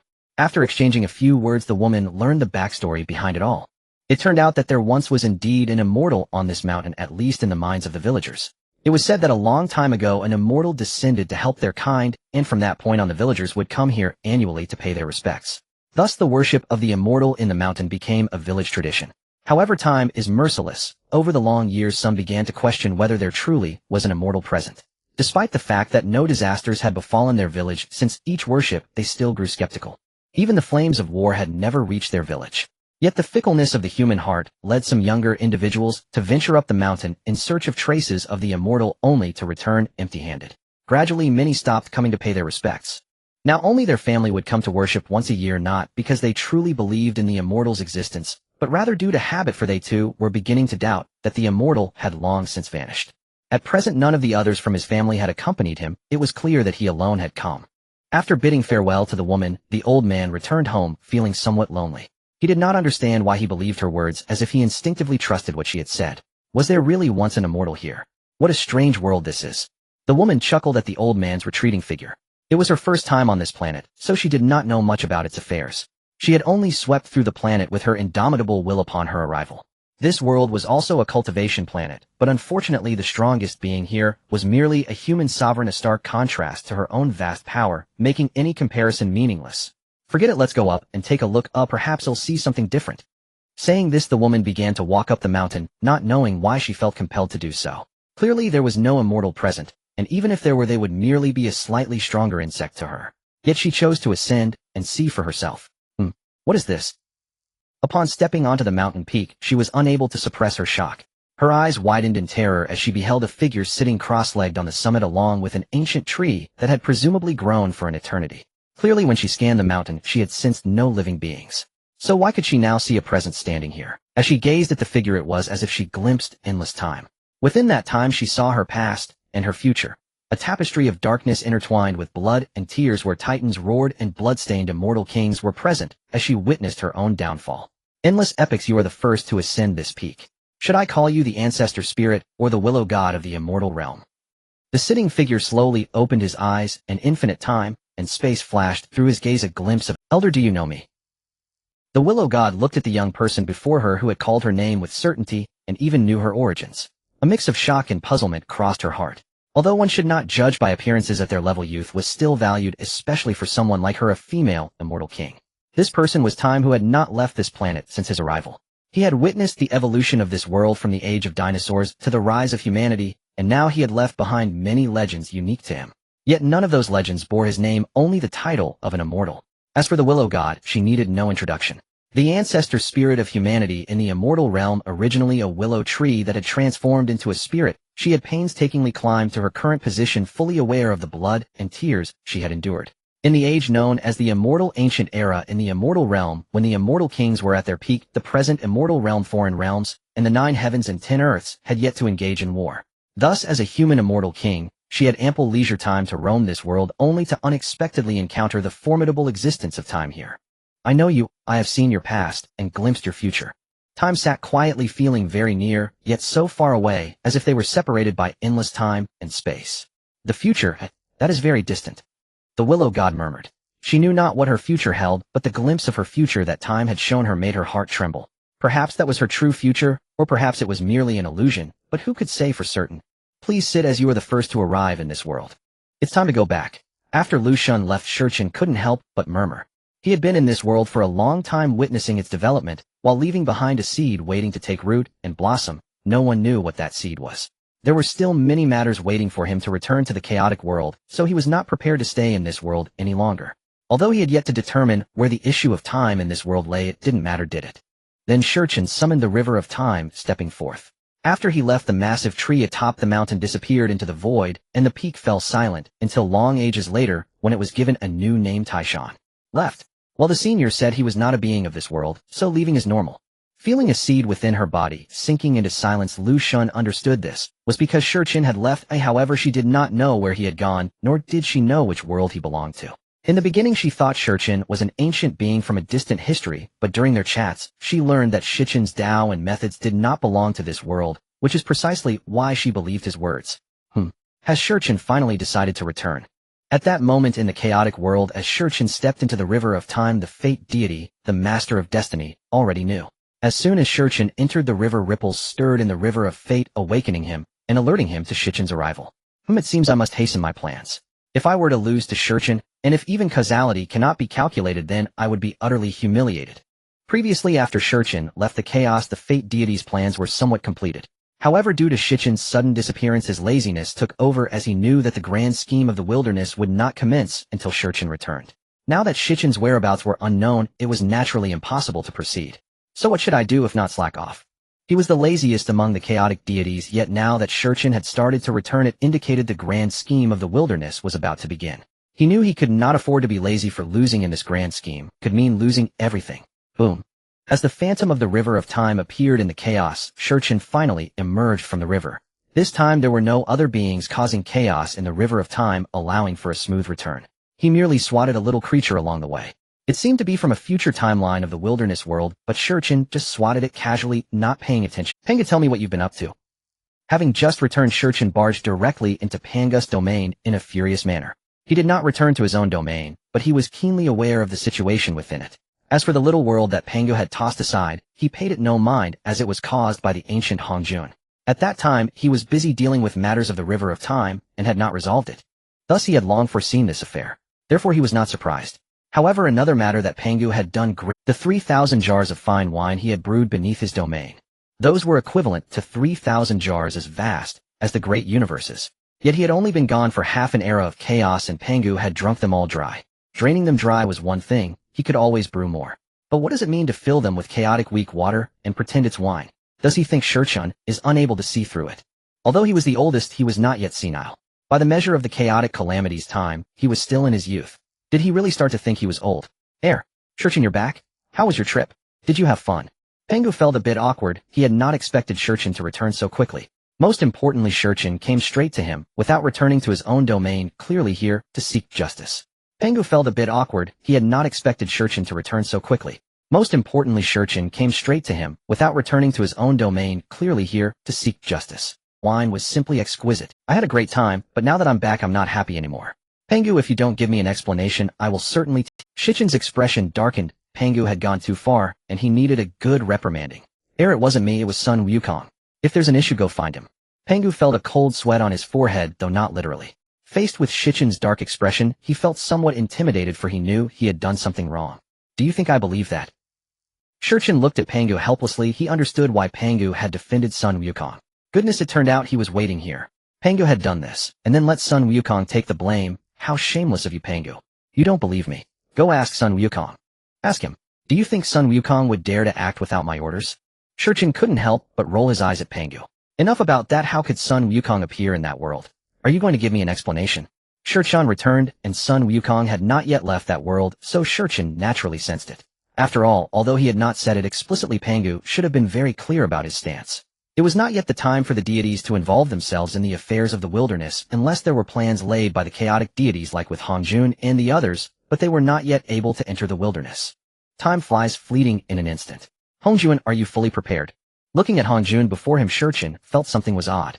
The other party's strength had risen too rapidly. Even with his and Panga's assistance, Sun Wukong's strength had only reached the 5th level of Hunyuan. Yet now Hongjun had astonishingly reached the 7th level of Hunyuan. This was even 2 levels faster than Sun Wukong, which was simply inconceivable. After all, the other chaos demons were only at the 3rd to 4th levels of Hunyuan. Had Hongjun taken some kind of elixir? However, this was ultimately Hongjun's matter, and Shurchun did not wish to inquire too much. Master Shurchun, I am already prepared, and can enter the primordial chaos at any time. Facing Shurchun's inquiry, Hongjun was very confident. He had not only prepared for a long time, but his strength was also among the most elite of the various side chaos demons. Although he could not compare to the chaos demons, that was unavoidable. The chaos demons had existed for ages while he had only existed for a short time. The two were not comparable. Since that is the case, prepare yourself to enter the primordial chaos. Shurchun nodded. Hongjun entering the primordial chaos was indeed part of his plan. The current primordial chaos could be regarded as the battlefield for them, the chaos demons, where they would fight for the paths of their future. Thus Shurchun was very cautious, fearing that any mistakes might lead to his own failure. He was the oldest among the chaos demons. If the others failed, it would be just a failure, but if he failed, his face would be utterly lost. By the way, Master Shurchun, I have recently been somewhat confused. Please help me clarify a few things. At that moment, after a moment of silence, Hongjun finally spoke up. Although he had been preparing to enter the primordial chaos, there was still a matter that lingered in his heart. What is it? Shurchun had some idea of what Hongjun wanted to ask, probably about his rapid increase in strength. From the first glance, he had sensed that Hongjun seemed to have some concerns. However, since Hongjun was still his pawn, and had yet to play his role, Shurchun would not force the matter if Hongjun was unwilling to speak. Thus he pretended not to know. It's like this, Master. Then Hongjun expressed the doubts he had encountered during this time. It was after an inexplicable surge in strength that he began to dream of certain things while in slumber. Initially he thought it was the nightmare demon causing trouble, but later found that it was not such a simple matter. He had not sensed the aura of the nightmare demon, meaning it had not employed any powers against him. Additionally, the two matters were not closely related. However, images would appear in his mind even when it was not time for him to fall asleep, and even now he would still see them when he pondered. Because of this, he had not been in the mood to cultivate recently, yet his strength continued to rise at an astonishing speed, which puzzled him greatly. So your rapid rise in strength is due to this reason? Yes, Master Shurchun. Hongjun replied respectfully. He had been troubled by this matter, so he would not deceive Shurchun. Have you mentioned this matter to any other great masters? Rest assured, I have not mentioned it to any other great masters. Very good. Hongjun was not foolish and understood Shurchun's meaning. No matter what, he was already under Shurchun's command. His fate was sealed the moment he agreed to enter the primordial chaos with Shurchun. Thus, if he had first asked other chaos demons about this before coming to Shurchun, it would have changed the tone of the conversation. Do you know about the world that the star demons led the other side demons to? Shurchin did not rush to have Hongjun investigate the situation, but instead inquired about this matter. He had learned about it from Pangu after his return and had been somewhat curious. However, he did not use his temporal abilities to investigate as he had many matters to deal with after returning, even neglecting the affairs of Bai Sujin and Shaoqing in that small world. He later forgot about it, so he felt it was necessary to look into the situation after hearing Hongjun mention it. The world the Star Master went to. I know of this matter, but I do not understand its relation to me. Hongjun looked bewildered. He had not participated in this matter and had been cultivating in his own Taoist field. Moreover, this incident had only circulated among the chaos demons, and the side demons were unaware of it, so it was normal for Hongjun not to know. The world will of that world is also called Hongjun, just like you overseeing the immortal Tao. However, compared to you, that one is more legendary. Shurchin said casually without any issues in his words. That figure had devoured the original world, while becoming the world will himself, similar to how Hongjun in later times fused with the heavenly Tao to become the heavenly Tao Hongjun. However, it was evidently more ruthless than Hongjun. The world will of that world is also called Hongjun. Hearing Shichin's words, Hongjun's pupils clearly constricted. Wasn't this exactly the same as the memories that had recently appeared in his mind? So what caused this? This matter indeed seems somewhat strange. At the end, that Hongjun suddenly disappeared, and according to what you just said, it was shortly after his disappearance that your strength broke through, and you also began to have memories that did not belong to you. It is likely that this Hongjun brought them to you, but why this happened needs to be investigated. Shurchin looked at Hongjun with profound eyes, not elaborating further. Please investigate this matter, Master, for I fear I will not be able to cultivate properly otherwise. Hongjun smiled wryly at Shurchin. This matter was too significant. If it was not clarified, he truly feared he would not be able to settle down to cultivate. An inexplicable breakthrough in strength was indeed a remarkable thing, but the sudden appearance of memories in his mind made him feel uneasy, especially since he was a side demon. Issues with memories were a major taboo. I shall first glimpse this matter within the river of time. Thank you, Great One. Seeing that the moment was agreed upon, Hongjun could not help but breathe a sigh of relief.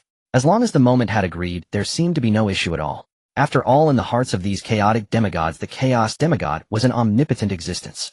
If the moment was willing to take action, then it was impossible for anything to remain unresolved. The moment simply responded briefly, and then the laws of time around began to fluctuate continuously. At that moment in Hongjun's eyes, the moment appeared extraordinarily majestic, as if he were an ancient existence seated at the end of time. Though they were merely several meters apart, to Hongjun it felt as if there was an endless river between the moment and himself. That supreme aura made Hongjun involuntarily lower his head. So that's how it is. Suddenly the laws of time around began to dissipate, and the moment's figure reappeared before Hongjun, no longer separated by the seemingly endless river, simply sitting there quietly. Did you come out on your own, or did I summon you? The calm voice of the moment resonated throughout the entire Dao sanctuary. This was Hongjun's sanctuary, so there were no other beings present. However, the sudden words from the moment startled Hongjun. Great One, who are you talking to? Hongjun was bewildered. This was his sanctuary, and aside from the moment, there were no other beings here. So was the moment speaking to him? But that tone didn't quite seem like it. So who else could he be talking to? Do not speak, oh, I am talking to you, yet not you. The moment directly stated something that left Hongjun even more confused. Talking to him, yet not him, what could that possibly mean? It seems you are unwilling to come out, so I must personally summon you. Boom. A glint of cold light flashed in the moment's eyes as he raised his hand and struck towards Hongjun. At that instant, Hongjun felt the threat of death from that strike. Although as a Hunyuan powerhouse, as long as he was not erased from the past, present, and future timelines in an instant, he could always be reconstituted. However, it depended on who was making the move. As one of the 3,000 chaos demigods, the moment was one of the oldest wielding the laws of time. If he wanted to erase Hongjun, it would be exceedingly simple. Even the Tao would not intervene, for while these chaotic demigods were also birthed from the Tao, they held little significance in the eyes of the Tao. Great One. Hongjun could only hastily call out, and in that instant he felt as if something inside him had rushed out. The moment's attack came to an immediate halt. Do you think you can escape before me? The moment scoffed coldly. He commanded the laws of time. Even if he were to strike within the opponent's time frame, escape would be impossible. Not to mention this was his home turf, the Chaos World. If he let the opponent escape, where would he put his face? The surrounding time instantly solidified, and even the space began to collapse and overlap continuously. In an instant, that existence which had fled billions of miles away reappeared before the moment and Hongjun. Who is this? Why do they resemble me so closely? After surviving the tribulation of life and death, Hongjun stood there still shaken, unsure why the moment had suddenly attacked him and why it had stopped at the last moment. However, the suddenly appearing being startled him because this entity looked so much like him. Not only did they share a similar appearance, but it also seemed their laws were somewhat aligned. However, there were still some differences. The celestial laws of the other seemed ill-suited for the Chaos World. While standing there, celestial laws continuously surged forth, yet the myriad paths around him did not harmonize with his celestial laws. Instead, they were in a state of significant rejection. This is the world will of the other world. I just spoke of Hong Jun. You have really played a good hand trying to invade my Chaos World, and then return to it. After explaining to Hong Jun, the moment turned his gaze towards the world will of the other world Hong Jun, which he had fixed in the void. He found it somewhat amusing. Could he say the other was audacious, or perhaps he underestimated their Chaos World? Indeed, the one fixed by the moment was the world will Hong Jun of the other world. The reason he appeared here was a long story. Initially, memories of the moment appeared in his mind, which did not originate from there, but from the Hong Jun of the Chaos World, and the cause of it all was the moment. Because of that memory, the Hong Jun of the other world realized that there was another version of himself in the Chaos World. Therefore, after the star demigod led a group of demigods to invade his world, knowing he was no match, he used a divine treasure to sever the connection with the world will and hid within the world passage to come to this chaotic realm. What followed was that he found the Hong Jun of this world and hid within him. Due to the vast strength disparity, the Hong Jun of this world was naturally unaware. The earlier reason the moment did not detect it was that the other had concealed his aura with a divine treasure. Additionally, when he first arrived, he enhanced Hong Jun's strength, thus confusing their auras. So the moment had not noticed it. However, he did not expect the moment's strength to be so terrifying. Just a trace of his aura upon entering this world was enough for the moment to find him from the ancient history. He is the Hong Jun of the other world. Truly resembles me. Not only does he resemble you, but he is actually one with you, merely appearing in this form due to certain reasons. What do you mean, Great Master? At this moment, not only was Hong Jun looking bewildered, but even the Hong Jun from another world was equally confused. They recognized every word spoken by Shurchin, yet when combined they found it utterly incomprehensible. It was simply outrageous. What does it mean to be a person yet not a person? Can't it be expressed more simply? Must you make it so profound? Although you are the Chaos Demon God, which showcases your grandeur, you must consider that we are not. This matter is also related to me. Shurchin said awkwardly, as this indeed stemmed from his actions, though he hadn't realized that such a small gesture would lead to such monumental consequences. What are you talking about? The Hong Jun from the other world looked at Shurchin in confusion. At this moment he was immobilized in the void by Shurchin, but that did not mean he couldn't speak. He had simply been in shock until now, but finally he managed to voice his thoughts. Here's how it is. Shurchin then began to explain the situation. Although it was his fault, it was also a fortuitous event for Hong Jun, so he did not conceal the truth. It turned out that this matter was related to when he suppressed the god of time reversal. Back then he had subdued the melody demon god in the future timeline. This was originally a very trivial event, but he never expected that a trace of power would inadvertently fall into that world, landing fortuitously on Hong Jun. If Shurchin had promptly retracted his time laws, none of this would have occurred. However, he was busy subduing the god of time reversal, and thus failed to retract his laws, leading to unforeseen circumstances. The trace of time law at that moment formed another spacetime on Hong Jun, which eventually became the mythical Chaos World. As a result, Hong Jun had his own incarnation, although it was forced, it did indeed happen. The chaos itself was born from this fact, which is why both Shurchin and the melody demon god felt something strange when they stepped into that spacetime, a sense of inexplicable familiarity, yet they had never seen it before. This was because that world was actually born from the Chaos World. However, due to Shurchin's trace of time law, that spacetime only had one supreme being Hong Jun. The memories of the Hong Jun from the other world also stemmed from this trace of time law, otherwise he would not have recognized the melody demon god. So he is an incarnation of mine. After hearing Shurchin's explanation, Hong Jun looked utterly bewildered. He truly had not expected this. The Hong Jun from the other world was equally perplexed. He thought he resembled Hong Jun merely due to the Dao, but he did not realize it was indeed because of the Dao of time. Was it really so absurd that he was merely a product of Shurchin's momentary mistake? The world he inhabited was undeniably real, yet could also be deemed illusory. This was essentially a matter of the timeline. The timeline had become chaotic, and now any action could lead to countless divergent futures. No, it's impossible. The Hong Jun from the other world was clearly unwilling to accept this. At this moment he looked incredulous. Although he was immobile, he still shouted, unleashing terrifying celestial laws in a futile attempt to break Shurchin's suppression. However, the gap between them was simply too vast. He was utterly incapable of achieving this. Nothing is impossible. Otherwise, why do you think the Dao did not trouble you when you entered this world? That is because you inherently possess a trace of Hong Jun's aura. Although your prolonged stay in the other world has altered your aura, making it somewhat different from chaos, it cannot deny the fact that you are indeed an incarnation of Hong Jun. Shurchin calmly watched the Hong Jun from the other world go mad. Had he heard such words, he would likely react similarly, but it was impossible. He was himself, and time was under Shichin's control. If you had continued to reside in your world, you would have merely become a subordinate world of my primordial chaos. In the future, you still had the hope of breaking free from Hongjun's bonds to become the master of the celestial path. Unfortunately, you made a very erroneous choice in the end. Hongjun is the celestial demon god of my chaos world. Even if I do not intervene today, do you really think you could devour Hongjun and achieve a change in identity? To put it bluntly, even if Shichin had not discovered him today, in the future at the moment he attempted to devour Hongjun, the Dao would act. Thus the Hongjun from the other world had a great plan, but from the very beginning he was destined to fail. Hongjun in this matter originated from me, so let me grant you a fortuitous event. Thank you, Great Master. Hongjun was overjoyed. He had thought that was the end. Even if he found the other party, it would only result in their annihilation, but he never expected such a boon. No. The Hongjun from the other world barely managed to shout before Shichin erased his consciousness, reverting him to his original essence, which Shichin then handed over to Hongjun. This was the essence of a celestial being at the Emperor's realm. If Hongjun could fully absorb it, his strength would undoubtedly surpass all other demon gods. Although he could not compare to the Chaos Demon God, his status would rise significantly. This was also why Hongjun was considered one of their own, otherwise Shichin would not have helped him. Refine it well, this will be immensely beneficial to you. Perhaps in the future, with this essence combined with your own, you could strive for half a step into the Chaos realm. Although Shichin and the others had not yet stepped into the Chaos realm, his vision remained keen. In fact, their strengths had nearly reached the peak of the sovereign level, and crossing into the next step would lead to the Chaos realm. This was also why they laid plans in the Primordial Chaos. Currently, only Shichin and Pangu had reached the peak of sovereign. Yangmei and Fate were significantly behind. As for the later Chaos Demon gods, not long ago the Melody Demon God had officially entered the sovereign realm. Thank you, Great Master. Hongjun was overjoyed.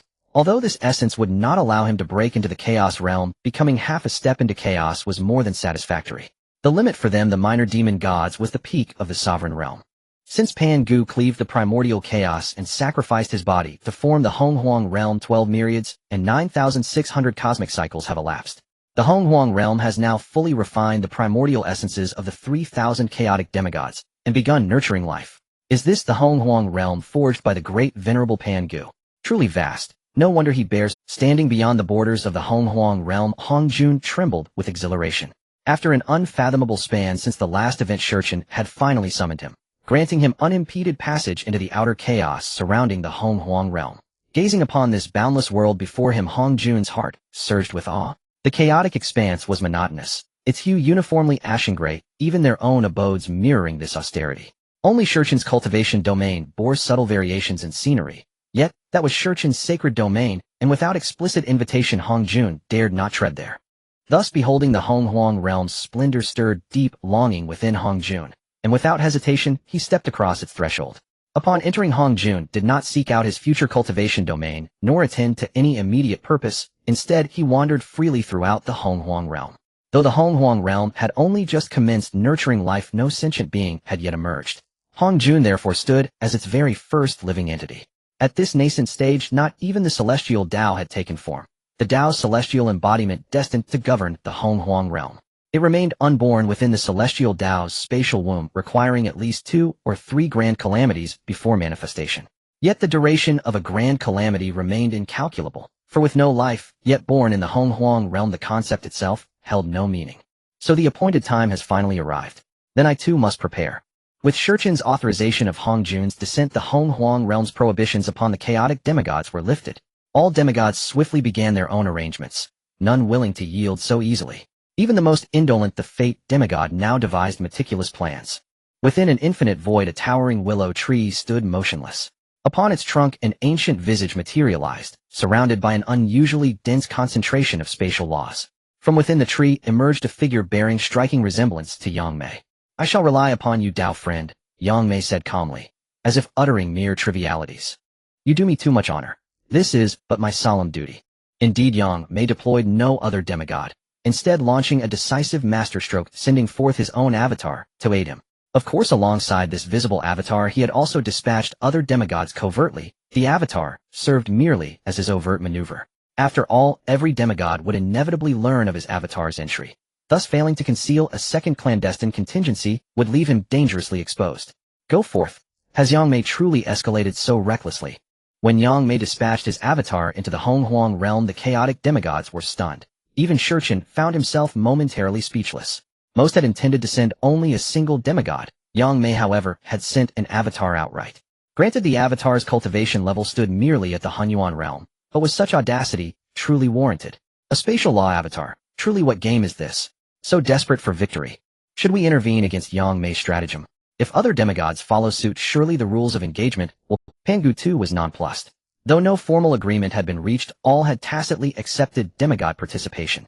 Yet Yang Mei, that sly schemer, had resorted to this subterfuge. True, it was only an avatar, but could any demigod, even at equal cultivation, truly contend with such mastery? Mastery of the Dao itself far surpassed any demigod's comprehension. Yang Mei's ploy was thus nothing short of brazen. Hence Pangu turned to Shurchen seeking counsel on whether to halt Yang Mei outright. This breach threatened the very integrity of their shared accord. No need. Let Yang Mei play as he wishes. Does he truly believe his Dao invincible? As for the others, if any dare repeat this, break their legs. Shurchen scoffed. Let Yang Mei play his hand. Shurchen feared nothing. And should others attempt the same? Very well. So long as they withstand his suppression, he would raise no objection. So you two intend to abandon decorum? Pangu glanced at Shurchen, and instantly grasped his intent. With weary resignation he remarked, I see now Yang Mei is no lone rogue. Shurchen, you are even more shameless. No wonder you occupy the primordial throne. Indeed, not a single soul in the chaos bears true virtue. And what of you? Shurchen cast a sidelong glance at Pangu. Truly the pot calling the kettle black. Yang Mei acted thus, and Shurchen too was Pangu himself above reproach. They were all fellow cultivators.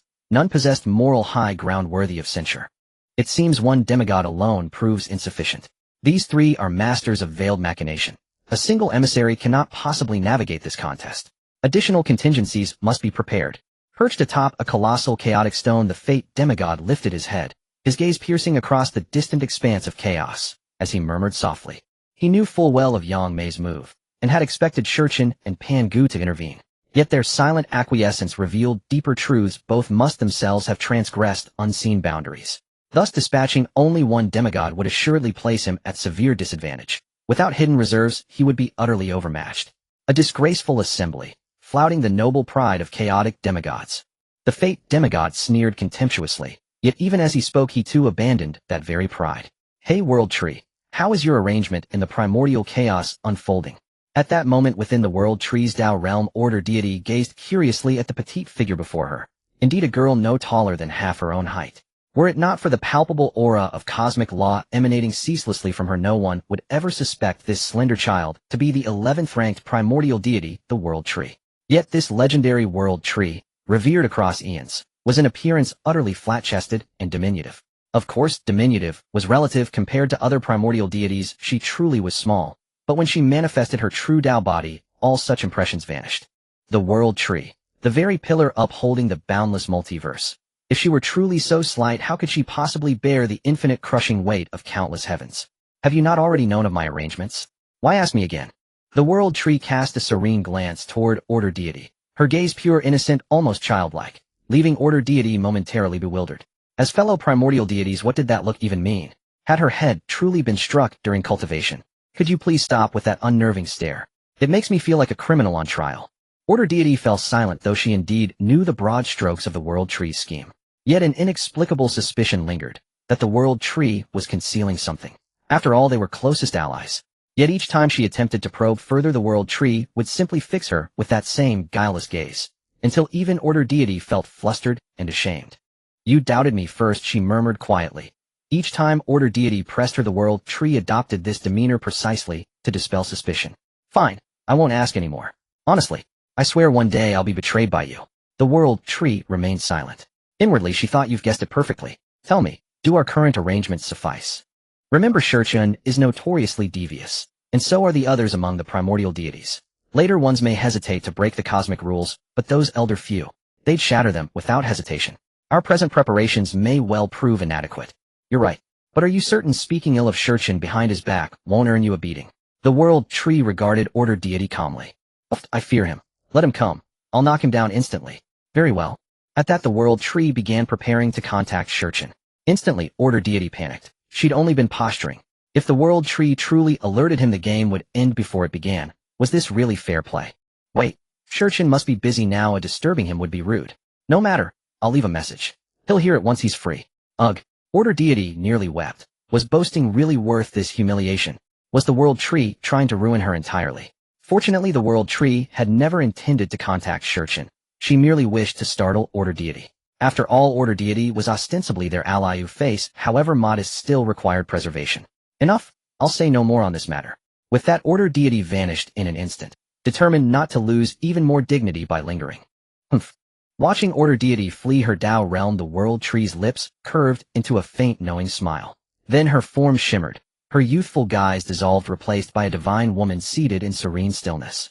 Her beauty rivaled Order Deity's, yet surpassed it in depth. As sovereign of cosmic law and vessel of the boundless multiverse, she radiated an ethereal intellectual grace. Yet no primordial deity dared meet her gaze directly, and she rarely revealed this true visage, preferring her childlike guise. It seems the game has truly begun. She idly twirled a tiny artifact in her palm, her eyes gleaming with inscrutable intent. Are you certain you wish to manipulate her? If she discovers this, she'll turn against you. You're mistaken, it isn't I. At the sudden voice, soft girlish, the World Tree showed no surprise, replying with unruffled calm. Few knew the truth. The World Tree was not singular, but dual. Yet not two beings, rather one entity with twin souls. The childlike form was a construct she herself had forged, to lull Order Deity and the other primordial deities into complacency, while her true self dwelled hidden within the vast multiverse sustained by her essence. This explained why, despite once ranking among the top 10 primordial deities, her primordial source remained insufficient, necessitating absorption of Order Deity's essence to nurture her multiverse. Should Order Deity learn the truth, she'd surely collapse in despair, utterly deceived. You acknowledge it's we, yet still question this stratagem. Are you growing sentimental? Rest assured, I seek only a sliver of her essence this time. Nothing more. Her essence resonates flawlessly with our multiverse. Fate itself conspired in our favor. What if Shurchen uncovers our ruse? Order Deity, after all, belongs to him. Should he retaliate, do not cast me aside. I cannot withstand his wrath. Even now, deep within her sanctuary, the child-form World Tree shuddered. Shurchen's brutality was legendary, his strength unmatched. Resistance was futile.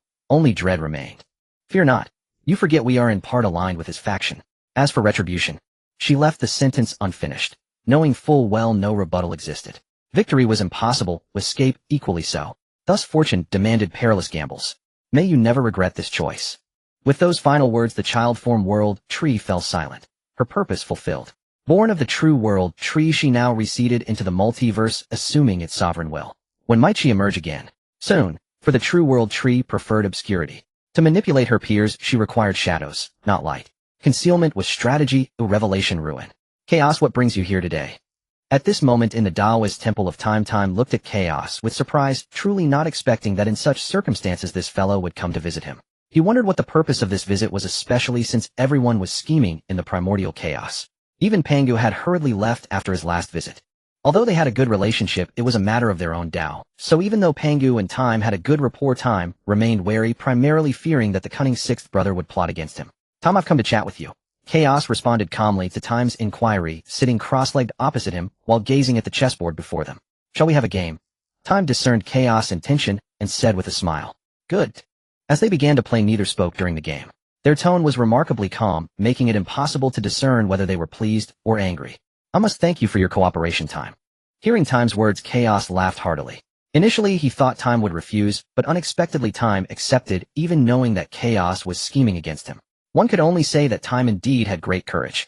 He was not afraid of encountering difficulties which might be the pride of the ancient Chaos Demon God, and absolute confidence. Even at this moment, Chaos felt a degree of admiration for Time. You are quite bold to plot against me. How can you be so sure I won't take action against you? Time calmly looked at Chaos, initially uncertain of his intentions. However, as Chaos gazed at the chessboard, he began to understand. While playing chess with Chaos, he could clearly sense that Chaos was distracted, only recently settling his mind. This indicated that Chaos was indeed plotting against him, and the reason for this was merely to delay him. Haha, you won't make a move, will you? Otherwise you would have done so already and wouldn't wait until now. Although Chaos didn't fully understand Time, he was well aware of themselves. They were both proud beings. While plotting against each other was unpleasant, it wasn't a major issue, as long as it wasn't too severe they would be indifferent. Moreover, this time, he was merely trying to move his pieces into the primordial chaos, without alerting the other chaos demon gods. Indeed, Chaos' purpose in visiting Time was to allow his hidden piece to enter the primordial chaos, doing so to prevent the other chaos demon gods from noticing. Currently, the primordial chaos was under the watchful eyes of many chaos demon gods. Any single one of them attempting to arrange pieces there would be visible to the others, which is why Chaos sought out Time this time. In such a crucial situation, any action taken by a Chaos Demon God could lead to significant upheaval. Moreover, as a member of the top 10, his visit to the most ancient Time would undoubtedly attract the attention of the other Chaos Demon Gods, thus allowing his arranged pieces to go unnoticed. It can be said that Chaos plotting was quite clever. In this way, he operated in the shadows while the other Chaos Demon Gods were in plain sight. As for Time and Pangu, as the creators of the Primordial Chaos, he naturally didn't think he could fool them, nor did he believe he could deceive those two. Although he could indeed manage such a feat if he truly wanted, the cost would be too great. He wouldn't go to such lengths for a game, even if it was related to the future's Great Dao. Your plotting is quite good, but you seem to underestimate that group. Time chuckled lightly, not angry over Chaos plotting, as it wasn't truly aimed at him, but rather to deceive the other Chaos Demon Gods. He was merely assisting him. Moi. Hearing Time's words, Chaos was somewhat taken aback. According to his calculations, the other Chaos Demon Gods would surely focus their attention here, so why did Time say that? Yang Mei Fate. Time didn't elaborate, but the moment he mentioned those two names, Chaos understood. He couldn't help but curse inwardly, realizing he had indeed forgotten about those two. While focusing on this side, they were also paying attention to the Primordial Chaos. Thus his plotting was also within their sight. One could only say he had underestimated that group, as they were all cunning old foxes. How could they be unaware of it? Forget it, if they know, they know. I must thank you this time, my friend Time. Chaos bowed to Time, realizing he should not be stingy after receiving help. Otherwise he might not only offend Time, but also risk losing his assistance in the future, which would be quite awkward. You're welcome. After Time simply acknowledged him, Chaos left. He had achieved his purpose for coming here, and would not linger. Now he needed to return to confirm the situation of his pieces, and find a way to deal with the schemes of those two cunning fellows. Interesting. Watching Chaos leave, Time couldn't help but murmur, realizing that this time the Primordial Chaos would undoubtedly be quite thrilling. He just didn't know who would emerge victorious. Even Time at this moment was not entirely certain. Although he was confident he wouldn't lose, there were still the cunning Pangu and Yang Mei to contend with. It could be said that none of the top 10 Chaos Demon Gods were easy targets. They all excelled in the art of scheming. If he were to be caught off guard and fall victim to a joint scheme from that group, it would be quite amusing. Thus Time dared not arrogantly assume he could manipulate them and secure victory this time. In truth, this game of Primordial Chaos was nothing less than an extension of warfare among this group of Chaos Demon Gods. The only difference was that this time the protagonists were a group of demon gods, and the beings of the Primordial Chaos, they were merely pieces in their hands. After all, if they engaged in direct conflict, the entire chaos could potentially collapse, so they had to let these demon gods act on their behalf. What does the Great One of Time ultimately want me to do? At this moment in the Primordial World, Hong Jun, who had traveled for a long time, finally found a place of his own, which would later be known as Yujing Mountain. It can be said that Hong Jun remains unchanged, whether he is now a minor deity of the side path, or the Dao ancestor of legends and later generations. His initial place of enlightenment is right here. Currently Hong Jun sat cross-legged in his place of enlightenment, the Zixiao Palace, with a thoughtful expression. He realized that after such a long time in the Primordial World, the Great One of Time had never clearly stated the purpose of his arrival, which left him feeling quite puzzled. In fact, it was not just him. Even the other minor deities were in the same situation. After the Chaos Deity arranged for them to enter the Primordial World, he did not mention what their task was, merely placing them there. Hong Jun, my friend, I've come to find you. Suddenly a voice rang out from outside the mountain. Hearing this voice, a smile involuntarily flashed across Hong Jun's face. He was naturally familiar with the visitor. Haha, it turns out to be my friends of the Five Elements, and Inyang, please come in. Hong Jun raised his hand to open the restrictions of Yujing Mountain, allowing the two minor deities to enter. These two were his friends from the chaos, and he had not expected to meet them in the Primordial World, which he learned about during his travels. You really enjoy yourself, don't you, Hong Jun? Whether in chaos or here in the Primordial World, the first thing you do is find a place of enlightenment, unlike us who can only use the sky as a blanket and the earth as a bed. Looking at the beauty of Hong Jun's place of enlightenment, the Five Elements deity couldn't help but smile as he spoke. It was not jealousy, but a simple expression of admiration. If they were truly searching for a place of enlightenment, the Primordial World now was filled with spiritual mountains and great veins, and they could easily find a place to establish their own. However, they preferred this kind of life. Oh, my friend of the Five Elements, don't tease me. Who doesn't know you have grown accustomed to wandering about? Haha, let's not talk about these things. What brings you two friends here today? Hong Jun asked curiously. The Five Elements and Inyang minor deities were different from the other minor deities. They were used to establishing their own places of enlightenment. It was like that fellow Luo Ho who went straight to the Western continent upon arriving in the Primordial World to find a spiritual mountain and did not know what he was doing there. Hong Jun learned about this during his travels in the Western continent.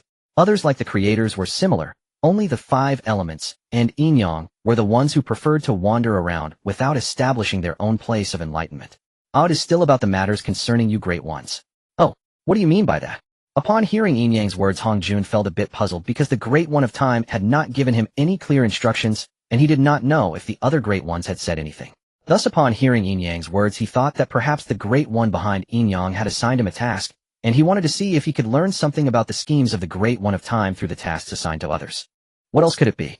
We have been in the primordial world for almost an entire era of chaos, yet our Great Ones have not given us any instructions, as if they have completely forgotten about us. So we came to find you, Hong Jun, to see if the Great One of Time had given you any instructions. The 5 elements deity's personality leaned towards being straightforward. In simpler terms, he did not have too many hidden thoughts, and spoke quite plainly. As for how his behind the scenes elemental deities allowed him entry, one truly did not know.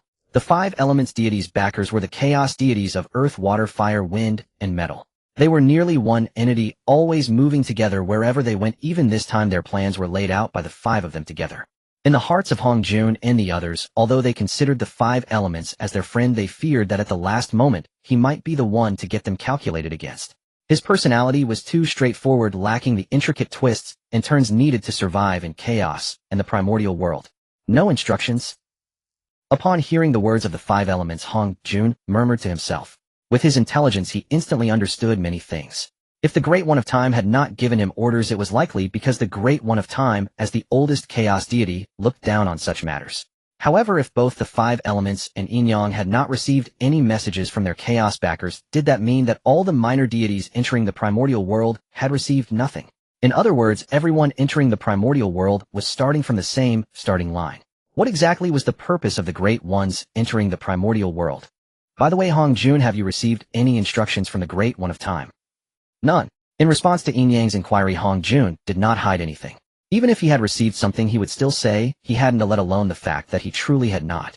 As someone of the old Yin level, Hong Jun had always preferred to scheme behind others, and placing himself in the limelight was certainly not his favorite method.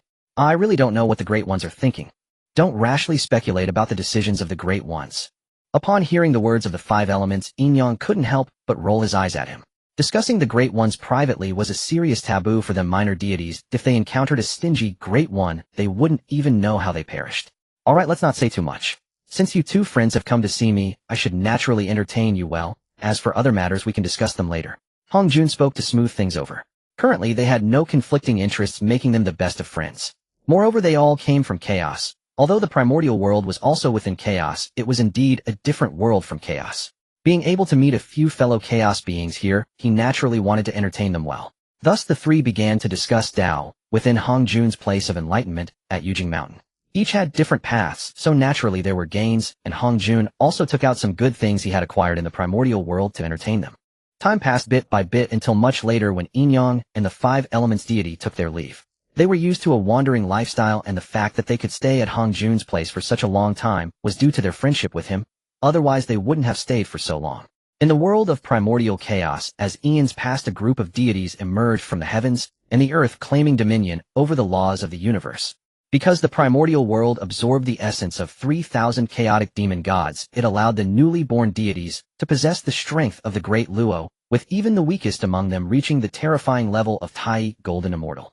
The deities of this era are incomparable to the 3 purities who emerged after enduring several calamities. To be honest, although many were born from the legacy of Pangu, they cannot be compared to this group of deities. Now the essence of the 3,000 chaotic demon gods in the entire primordial world is exceptionally rich, and the physical forms of this batch of deities are extraordinarily formidable. They not only wield the laws of the universe, but their physical bodies can rival those of the 12 ancestral witches that came later, illustrating just how terrifying this group of deities from this era truly is. It can be said that this group of deities is not only powerful, but also extraordinarily arrogant, completely inheriting the temperament of the chaotic demon gods, where any dissatisfaction leads directly to violent confrontations. Initially, it was manageable as the top-tier deities were relatively restrained, with only the lesser deities resorting to violence over trifles. However, as time passed, even those top-tier deities became similarly inclined. The primordial world is currently in a state of gestation for the heavenly path, with the Dao overseeing the vast lands, yet the Dao is notoriously indifferent, resulting in an incessant state of warfare across the primordial world, affecting its mountains and rivers. It can be said that under the devastation of this group of deities, the once beautiful primordial world is now filled with bottomless pits, with countless mountains destroyed in their battles. This cannot continue. We must make these guys stop, or the entire primordial world will be completely annihilated. At this moment, in a corner of the primordial world, the 5 elements demon god and the yin-yang demon god stand quietly atop a great mountain, their gazes filled with anger as they watch 2 deities fighting in the distant sky. In the current primordial world, battles erupt every moment, and if it were a group of weaker deities, it would be inconsequential, as the primordial world's ability to heal would restore the damage shortly after. But what if the combatants are 2 top-tier deities? They belong to the Great Luo level, and during this long time, they have even reached the threshold of half-step primordial unity. Can they not be concerned? The beings of the primordial world are uniquely blessed, especially the deities of this era. They not only enjoy the feedback from the primordial realm that has fully digested the essence of the 3,000 chaotic demon gods, but they are also unoppressed due to the fairness of the Tao. Thus their strength in the primordial world grows rapidly, the speed of which far surpasses that of the demon gods and the later 3 purities. Of course, even the 3 purities improve faster than the demon gods, as their foundations dictate much. Their foundations cannot be compared to those of the demon gods. No matter how quickly their strength increases, they are still unable to defeat the demon gods, as the gap is truly vast. How can we stop them? We can make them halt their current battles today, but what about the future? Existence will continue, and that is inevitable. Then should we not just eliminate them all? The 5 elements demon god once again displayed his fiery temper, immediately calling for bloodshed at the slightest disagreement. What are you thinking? They are the beings of the primordial world. To put it bluntly, they are the true protagonists of this realm. If we take action, not to mention whether the Tao would directly suppress us, even the great ones would not be pleased with us. The yin-yang demon god felt somewhat speechless. Why is the 5 elements so headstrong? Is this something? These deities are products of the primordial itself, representing the future of the primordial world. If we demon gods were to slay deities because of their battles, it would lead to a long period of desolation in the primordial world.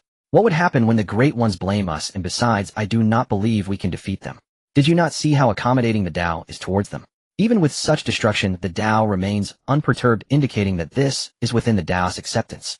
This won't do, and that won't do. Are we to simply watch as they recklessly destroy the primordial land? Hearing the words of the yin-yang, the 5 elements demon god felt a bit annoyed. He loves this place dearly, but now much of its beauty has vanished due to the destruction wrought by these primordial deities, which makes him furious, yet he has no means to stop them. Who said there is nothing we can do? Let us seek out our friend Hongjun. He must have a solution. The yin-yang demon god spoke to the 5 elements, noting that Hongjun is the spokesperson of time in the primordial world. In a sense, Hongjun's attitude represents that of time. If he has a solution, it signifies that the situation in the primordial world can be addressed, otherwise they would merely watch the land be ruined beyond recognition. Alas, it seems we can only seek Hongjun. At this moment on the western continent, Luo Ho also looked with a headache at the continually battling primordial native deities. He merely wished to cultivate peacefully in his own dojo, but was disturbed by these reckless beings. Although the battles were not occurring at his doorstep, the aftermath still reached him, causing many mountains in the range he occupied to vanish into the primordial realm, which troubled him greatly. He was originally a bloodthirsty being, but facing this group of juniors, it was not appropriate for him to take action. If he were to strike, and other demon gods learned of it, they would say he was bullying the weak. He cannot afford to lose face. After all, he is the lord of the demonic path. How could he allow his reputation to be tarnished here? Not just the few of them, other demon gods who entered the primordial world were also rushing towards Hongjun, eager to see him or to discern the attitude of the time behind Hongjun. In an instant, the strongest beings of the primordial world, previously unknown to many, gathered together, while the native beings of the primordial land continued to attack one another, fighting for their own Tao and authority.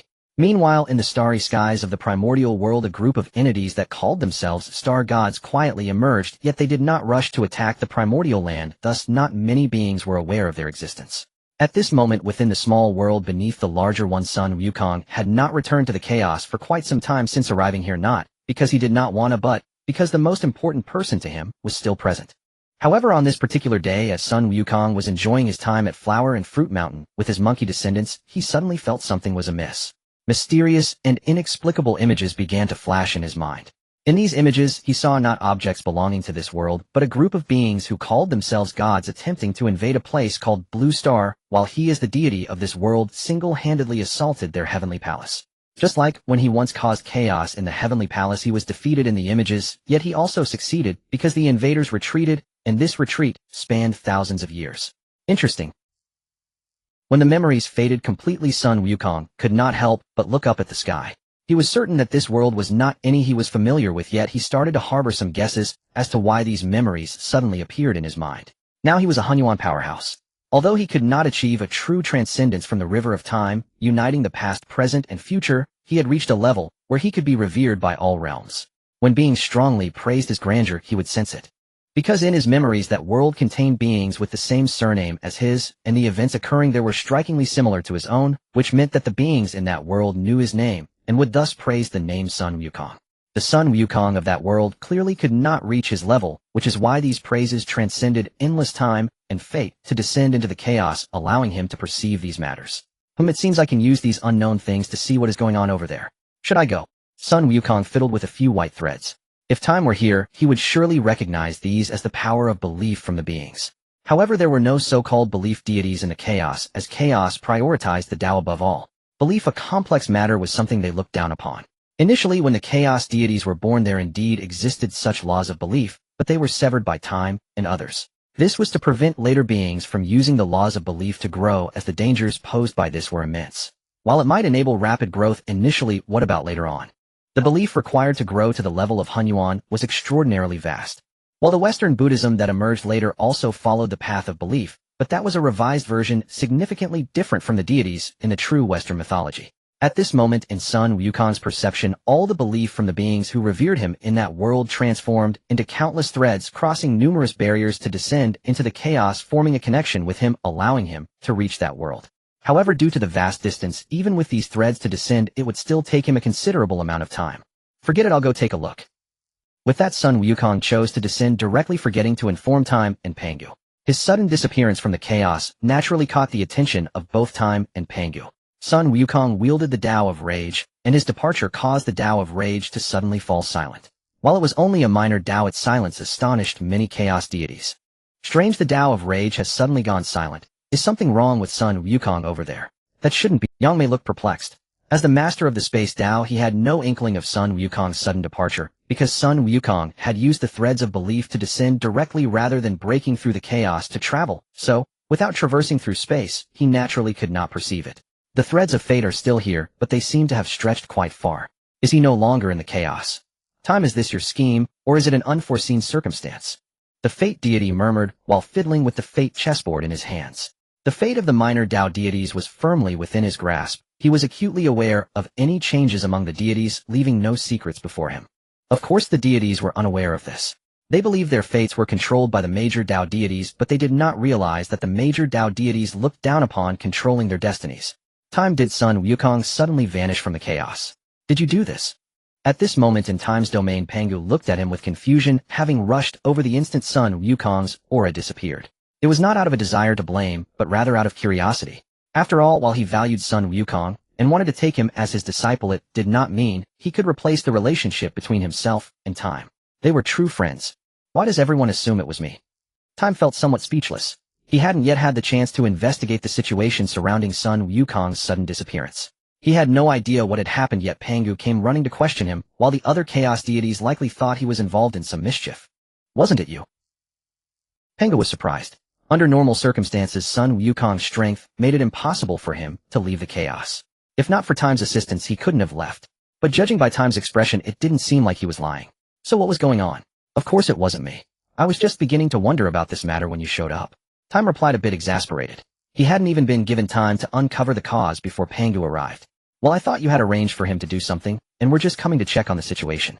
His disappearance has nothing to do with me. Right now I am just as curious about what happened, so could you please not disturb me while I investigate? Really? Where's this place? At this moment, high above Blue Star, Sun Wukong stood atop a grand mountain, curiously surveying the world before him. To be honest, this world was utterly unfamiliar to him, for in his perception, there was not a trace of spiritual energy fluctuation. Instead, an unknown force was surprisingly dense. Moreover, within this world, there was an active element, space. However, unlike the chaotic world, the space here did not seem to adhere to the laws of space, but rather resembled a type of spatial element, which left him quite perplexed. This world clearly lacks spiritual energy, yet it possesses powerful beings. Is it primarily driven by technology? Becoming a deity through technology? That's merely a side path. After observing the general circumstances of the world, Sun Wukong understood its actual situation. This was a world that did not prioritize cultivation. On the contrary, since its inception, it had focused on the pursuit of technology, as was the case with the once glorious divine river civilization and later the angel civilization. What surprised him, however, was the so-called fear of the void in this world. He could find no information throughout the universe, not even beyond this universe. So what exactly is the fear of the void they pursue? This world seems quite interesting. There are actually beings who remember me, old son. Sun Wukong felt a bit pleased, for there were legends of him in this world. Although it seemed that this world's version of him came from a certain Wu Qingjin and his so-called journey to the west, he wouldn't bother with such trivialities. But returning to the point, in his original world, Sun Wukong had always held a special fondness for the human race, so now that he had arrived in this world, he was unsure of how to proceed. After he arrived in this world, the Sun Wukong of this world vanished. More precisely, he did not vanish, but rather returned to Sun Wukong's body.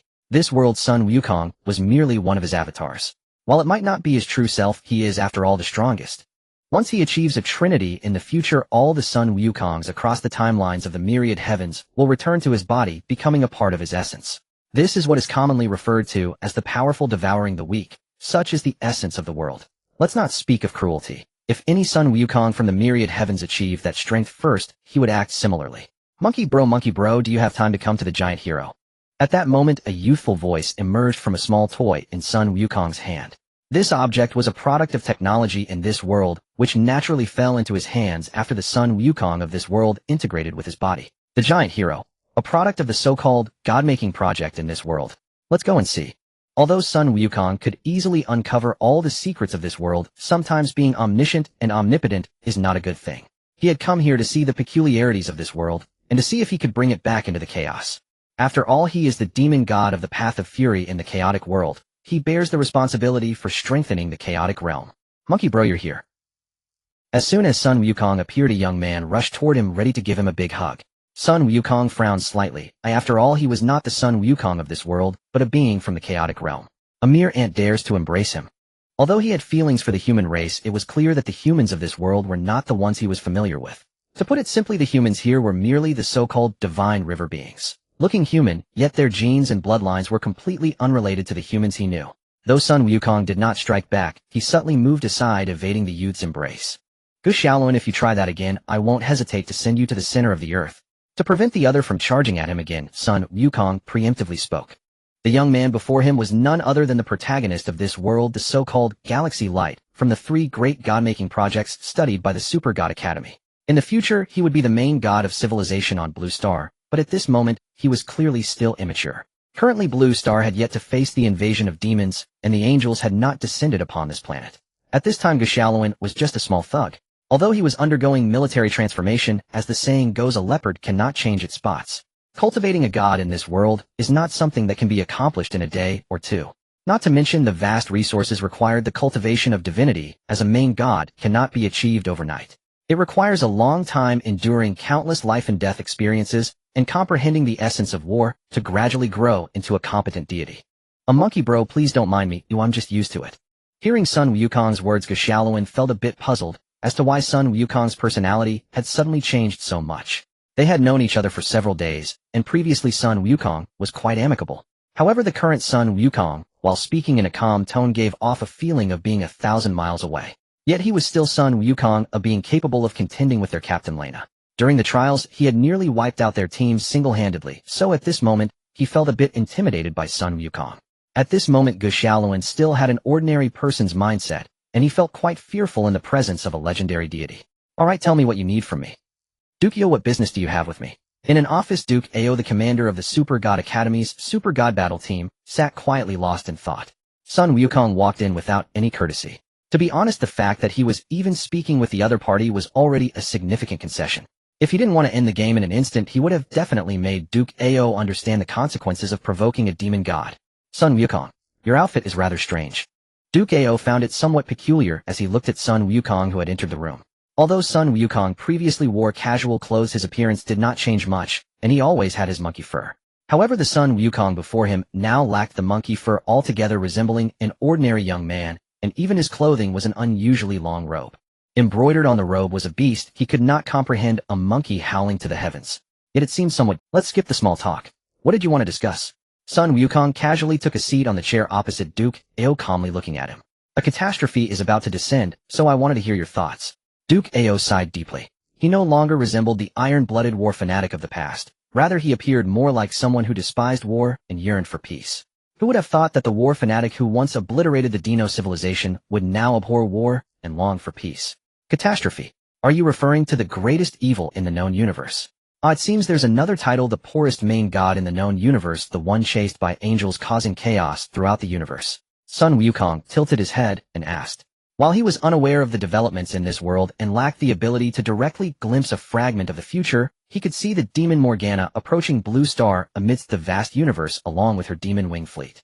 However, it seems Morgana was once one of the three kings of angels. For the sake of so-called ultimate fear, she betrayed her sister and pursued degeneration and freedom. It seems you know something, but I am curious about how you know this. Duke Ao looked at Sun Wukong with some curiosity. If he remembered correctly, Sun Wukong had been on Blue Star for thousands of years. When he first met Sun Wukong, it was several hundred years ago, and he knew that Sun Wukong seemed to have never left Blue Star. So how did he know these things? Could it be that someone from another civilization contacted Sun Wukong? But which civilization would that be? The Solar Empire? That seemed unlikely. In his memory, there had been conflicts between the Solar Empire and Sun Wukong, so the Solar Empire would certainly not do such a thing. After all, several hundred years ago, the heavenly army of the Solar Empire attempted to conquer Blue Star, and it was Sun Wukong who stopped that army. Furthermore, Sun Wukong had been humiliated by the war god of the Solar Empire, so he would definitely not be willing to see them. If it wasn't the Solar Empire, then who could it be? He directly dismissed the idea of the demon civilization. After all, that demon queen was clearly not right in the head, constantly pursuing either degeneration and freedom or the annihilation of angels. If Sun Wukong encountered Morgana, there was no way there wouldn't be a battle, and thus they wouldn't remain uninformed. As for the death god Karl behind the demons, there was no need to mention him. If Morgana was mentally unstable, Karl was nothing more than a sycophant and a lunatic. His daily favorites included fawning over Morgana and studying his so-called ultimate fear, neglecting all else. Finally, there were the angelic civilizations, a group of arrogant beings with nothing more to say. Thus, after contemplating all these, Duke Ao was still unsure how Sun Wukong came to know this information. Sun Wukong, however, was aware of Duke Ao's thoughts, but would he explain it to him? Of course not. Indeed, Morgana is coming, but she is merely part of the impending disaster. Wherever there are demons, angels are sure to follow. The war between angels and demons has lasted for thousands of years. Once the Angel King Kaisa learns that Morgana is on Blue Star, she will undoubtedly come with her elite guards. Given the pride of the angels, it is very likely that they will pass judgment several times on Blue Star, leading to the deaths of countless innocent lives. Duke Ao sighed, deeply realizing that there was no point in pondering the unexplainable anymore, as there were far more pressing matters at hand. All this information had been relayed to him by the Super God Academy. Otherwise, with their current technology, they wouldn't even be aware that demons were about to descend, let alone the affairs of the universe. Although the Super God Academy was considered an entity to be condemned throughout the universe, and had suffered significant blows in the past, the foundation of the Super God Academy still existed, much like a starving camel being taller than a horse, particularly in the field of genetic engineering and some cutting-edge technology. For instance, the cutting-edge technology of the Northern Star they developed was a celestial computer with computation power rivaling that of a third-generation divine operation. The former war fanatic actually cares about such trivial losses. However, casualties from war are naturally unavoidable. The universe is inherently a world where the weak are preyed upon by the strong. If one is weak, one must be prepared to be attacked, and even exterminated. If one lacks even this basic awareness, Duke Ao, you should prepare to surrender early. Sun Wukong said very calmly. He had survived through the brutal laws of that former world and experienced the long years of the chaotic world. Although he could not remain unperturbed at the death of countless beings before him, he was not far from it. The extinction of a weak race honestly could not stir any sympathy within him. It is the truth of the universe that the weak must be beaten. It is an unchangeable iron law that no one can alter. He himself must also abide by such rules and naturally would not casually disrupt them. Sun Wukong, do you know what you're saying? Are you advocating betrayal? Hearing Sun Wukong's words, Duke Ao instantly stood up, pointing at Sun Wukong and loudly questioning him. It should be noted that Sun Wukong's words were entirely from a position of supremacy, looking down on all beings and disregarding the lives of countless beings on Blue Star. Duke Ao, do not think that just because I am not angry you have the right to point your finger at me. No. Duke Ao hastily withdrew his hand. Though Sun Wukong's tone had been calm and indifferent, Duke Ao felt an inexplicable surge of dread. As if were he to continue pointing at Sun Wukong, the latter would truly strike him down. Though it seemed utterly implausible, he trusted his intuition. After all, it had saved his life before. See that you do. I have matters to attend to. Unless there is anything else, I shall take my leave. With those words, Sun Wukong departed without granting Du Cao even a moment to react. Damn it. Du Cao glared at the empty office, his face dark with fury. As a war-mad strategist, he had never before been so openly threatened. Sun Wukong, once merely a pawn in his hand, a weapon forged to oppose the gods, had now slipped beyond his control. Lien Feng, trace every contact made with Sun Wukong. Understood. Though puzzled, Lien Feng obeyed without hesitation. Yet this inquiry was destined to yield no answers, for the Sun Wukong, now standing in this realm, was no longer the one from this universe, but the Sun Wukong of the Chaos realm. So you are now within the Super God universe. Listening to Sun Wukong's account, Shurchen, dwelling within the primordial chaos, raised an eyebrow in genuine surprise. Good heavens, how long has it been since we last met? And already you've crossed into this world. He knew something of the Super God universe, not from first-hand experience, but from fragmented memories of its animated chronicles from a prior existence. Though his recollection was incomplete, he grasped its fundamental nature well enough, and thus learning of Sun Wukong's arrival here struck him as wholly unexpected. Having just returned from Du Cao's domain, Sun Wukong immediately reached out to Shurchen, using the same method as before, weaving along threads of faith to establish communion. At that very moment, he sat cross-legged atop the mountain, where he had first manifested in this world. Before him, 3 shimmering projections. Sun Wukong, do you say your current world upholds a so-called justice order? A voice broke in. The order deity who had come seeking Shurchen on urgent matters and happened upon Sun Wukong's transmission. Curious, she lingered to observe. The third figure naturally was Pangu, who having visited Shurchen's Taoist sanctuary days earlier, had settled in permanently refusing to depart. Yes, your majesty of order. Sun Wukong responded without delay. Though he served Shurchen directly, reverence toward a chaos deity such as the order deity remained imperative, not only out of protocol, but because she too was bound to Shurchen's will. Offending her would invite subtle, devastating retribution. An ancient adage echoed in his mind. Women and petty men are difficult to nurture.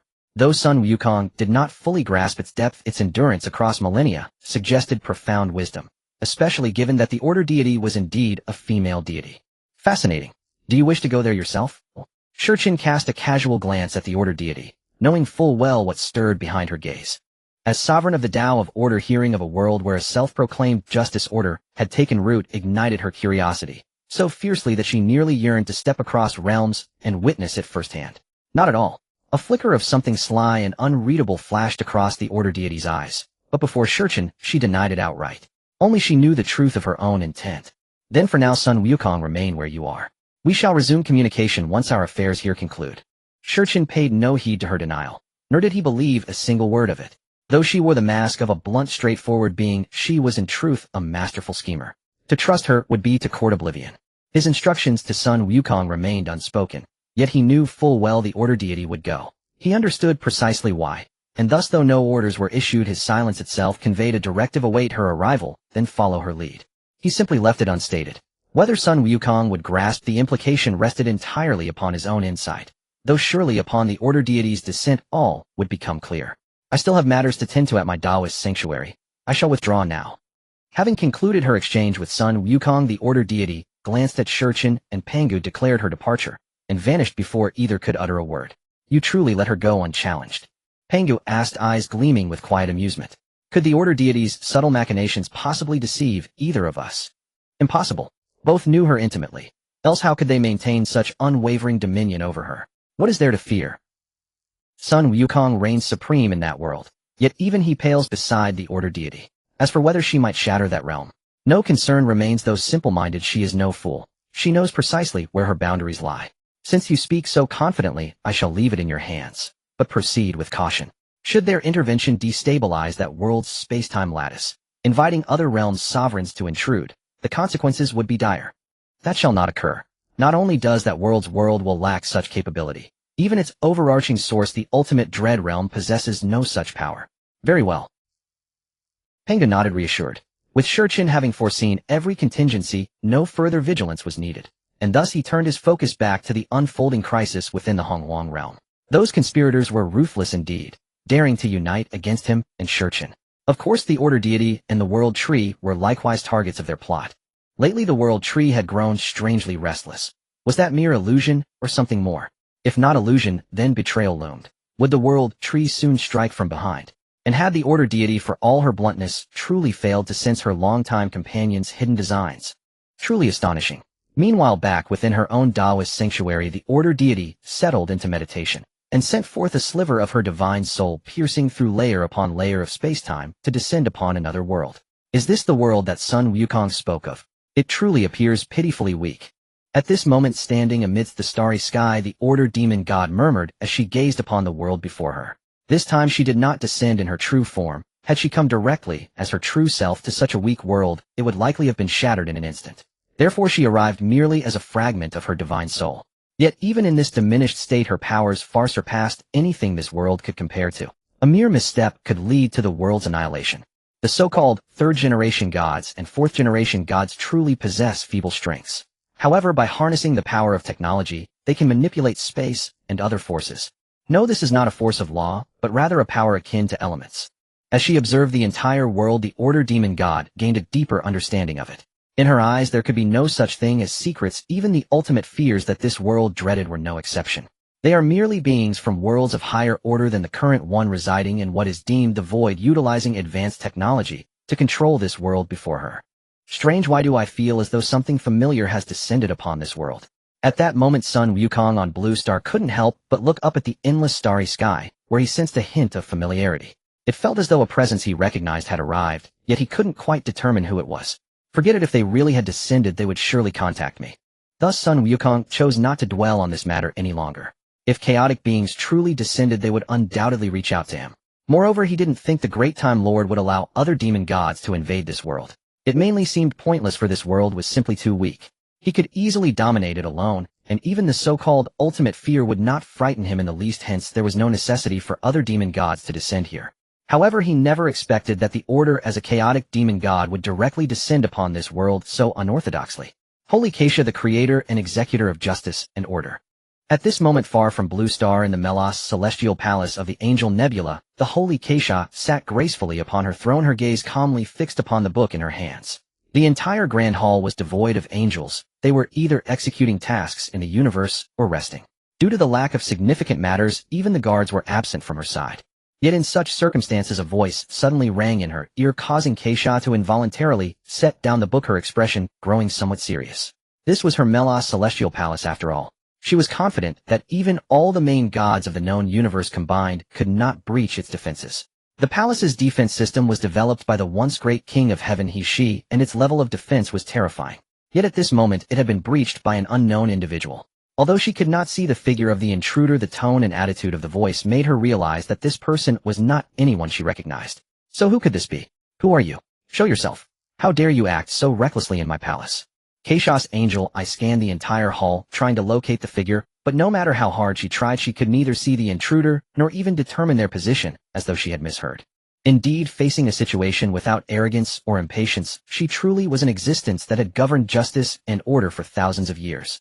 A figure appeared before Keisha, calmly gazing at her. However, as she stared at them, her pupils constricted, for this being was not recorded in her knowledge repository. Even her prideful true eye could not glean even the slightest information about them. When she looked at them with her normal eyes, the figure stood there quietly.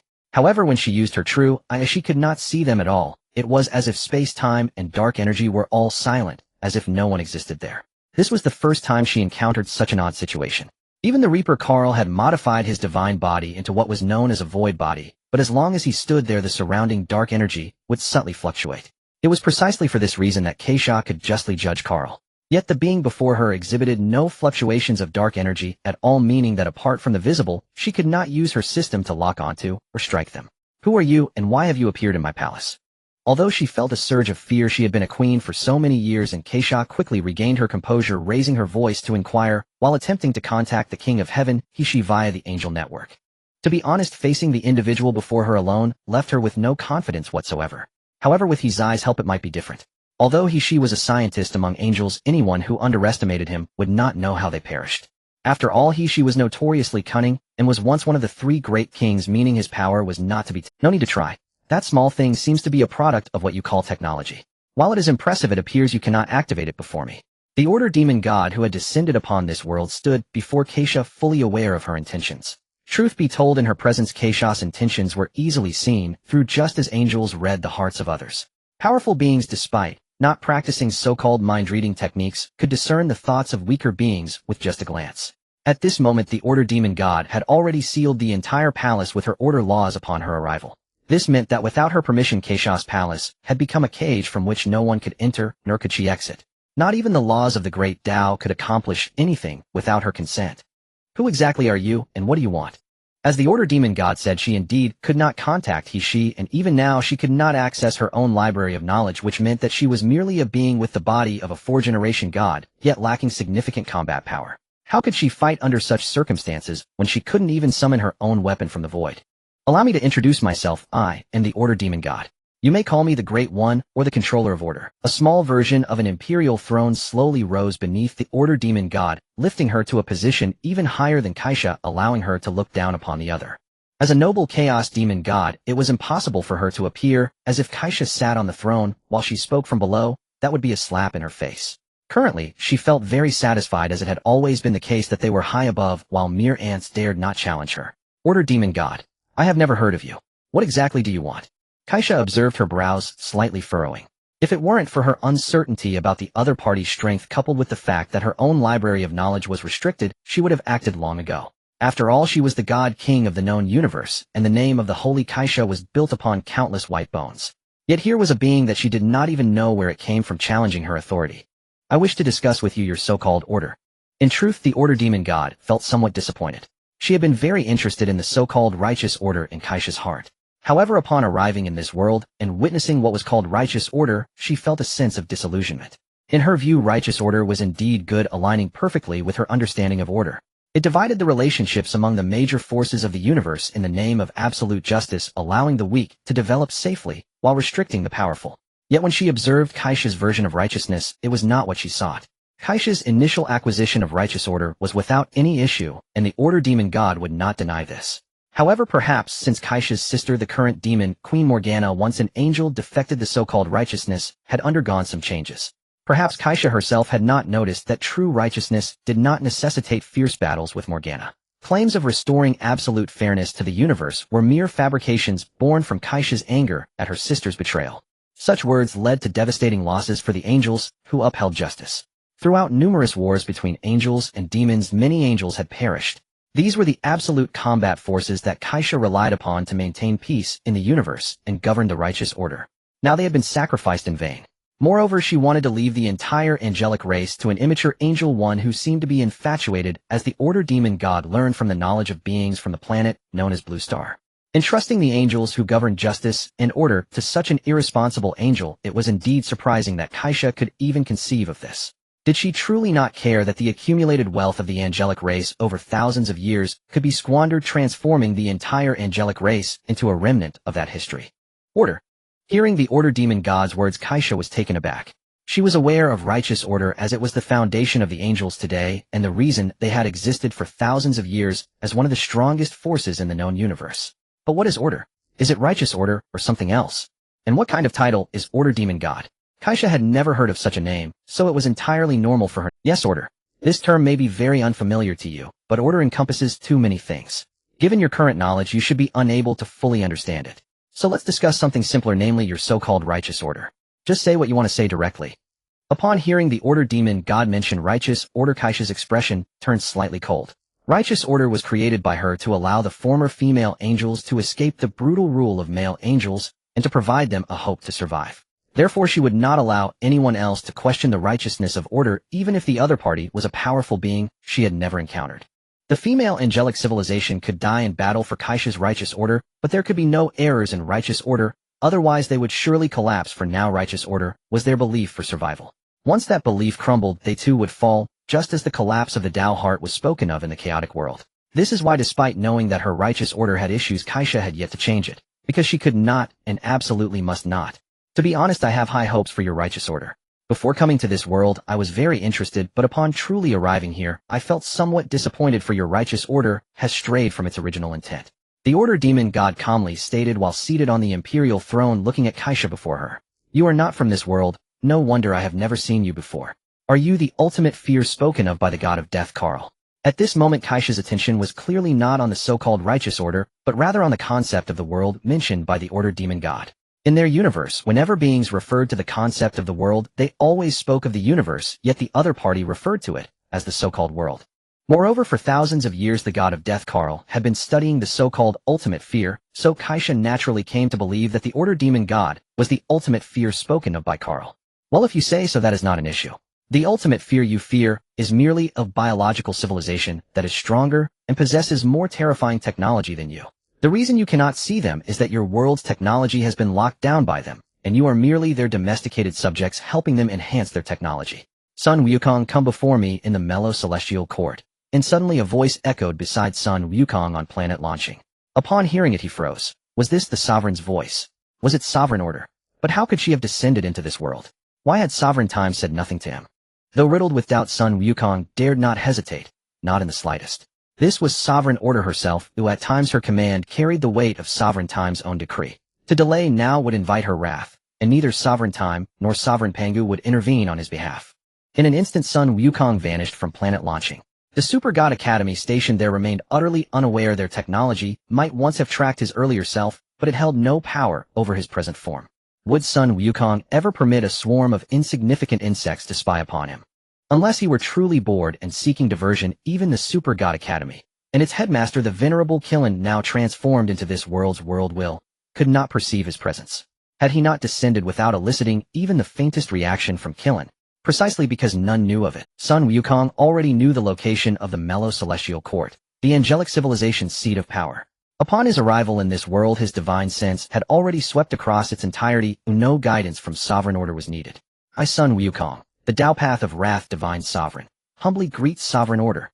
Upon reaching the mellow celestial court, Sun Wukong beheld sovereign order seated aloft, gazing down upon him with sovereign stillness. He bowed deeply in reverence, paying no heed to the sacred Kayla standing nearby. Sovereign order was all that mattered. Rise. Sovereign order spoke with detached calm. Though she had met Sun Wukong only rarely, she knew well enough he belonged to sovereign time, and that sovereign Pangu held him in high regard. Thus she bore him no ill will. When did your sovereignty descend into this world? Sun Wukong voiced the question, gnawing at his mind. His curiosity could no longer be restrained. Must I seek your permission before choosing where to go, Sun Wukong?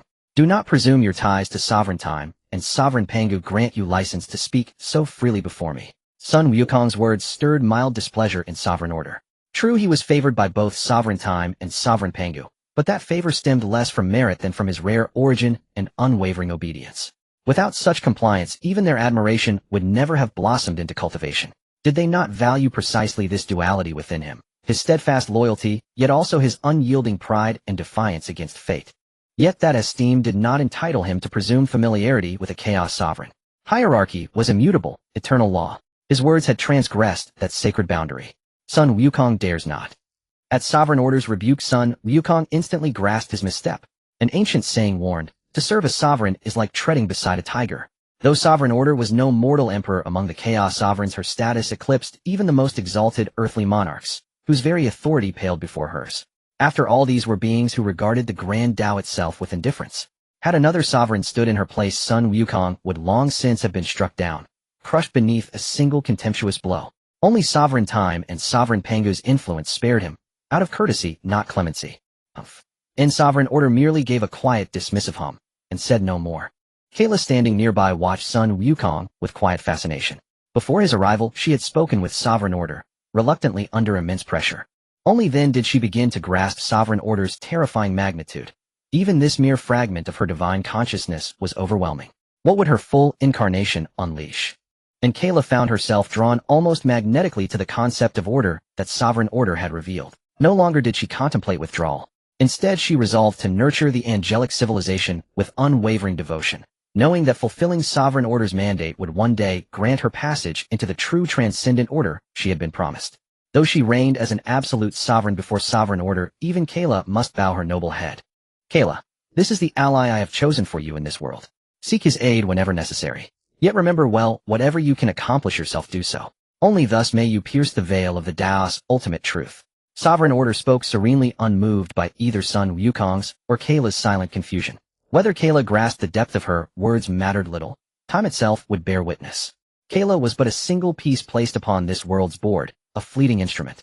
Should she flourish, sovereign order might feel a flicker of satisfaction, and should she falter, no disappointment would follow. For what sovereign order truly sought was not Kayla, but the seed of order itself.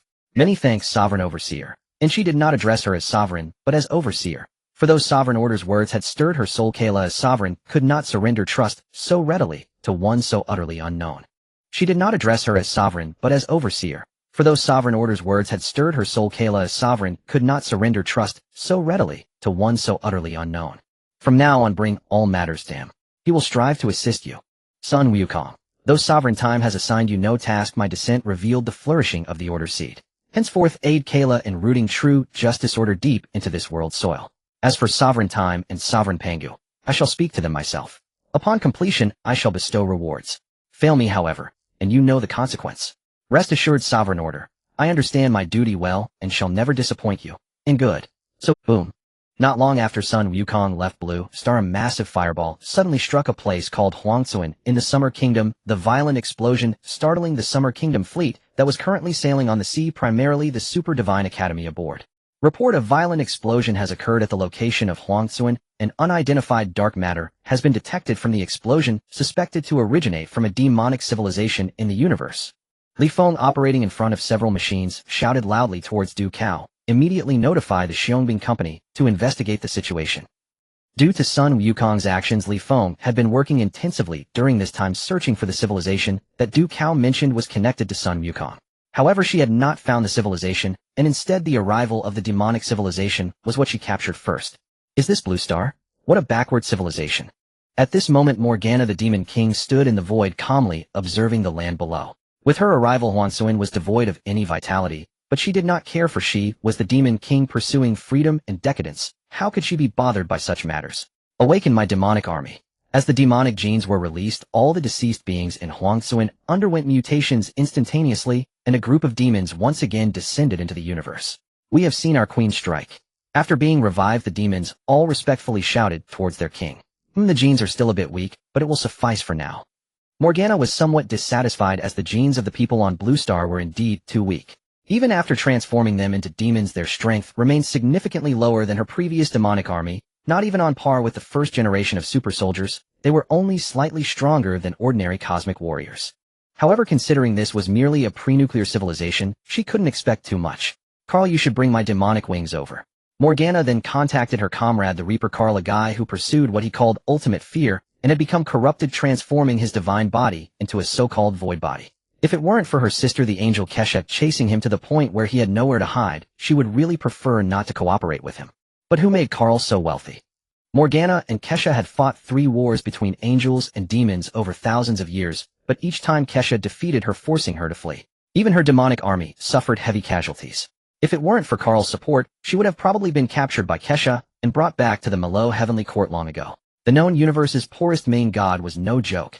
Even her 4th-generation divine body was upgraded by resources provided by Carl, which shows just how destitute she really was. As you wish, esteemed Lady Morgana. Carl's voice rang in Morgana's ear. As Morgana's #1 sycophant, he had liked her since they were both mentors at the Super Divine Academy, even wanting to pull Morgana into researching the so-called ultimate fear together. Unfortunately, Morgana looked down on it, but he had not given up over the years and continued to support her even now. Of course, in Carl's heart, ultimate fear took precedence, with Morgana coming second. Otherwise he wouldn't occasionally scheme against her. By the way, Lady Morgana, you should know that the angels are likely aware of your arrival on Blue Star, so you need to be cautious. After agreeing to help Morgana bring her demonic wings, Carl added once more. However, as soon as he finished speaking, he was met with Morgana's greeting. The known universe's most civilized main god was not to be trifled with. Carl, you. Morgana really exploded with anger and expressed her frustration.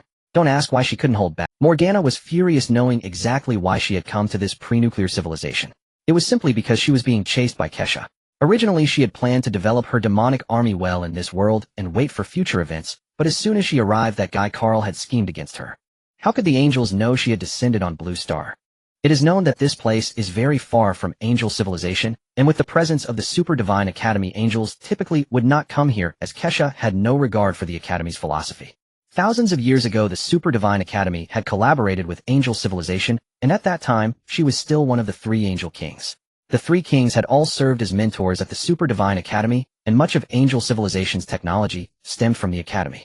However, later, due to the incompatibility of the Academy's philosophy with Kesha, the Academy intervened in the development of civilizations and even began to infiltrate angel civilization. Such actions naturally angered Kesha, who had established a righteous order, so she directly expelled the Super Divine Academy from Angel Civilization and permanently cut ties. It could be said that wherever the Super Divine Academy existed, angels would generally not appear. Therefore, in her view, angels would not pay attention to Blue Star, which had the Super Divine Academy. But unexpectedly, that bastard Carl actually betrayed her. How long will it take for them to arrive? After giving Carl a piece of her mind, Morgana managed to calm down a bit. There was no way around it. The angels' arrival had already become an undeniable fact. Since that was the case, it was better to find a way to see if she could develop a sufficient demonic army before the angels arrived. At worst, she could continue to flee later. In the known universe, with so many civilized planets, Morgana did not believe that once she left Blue Star, her demonic army would not be able to develop.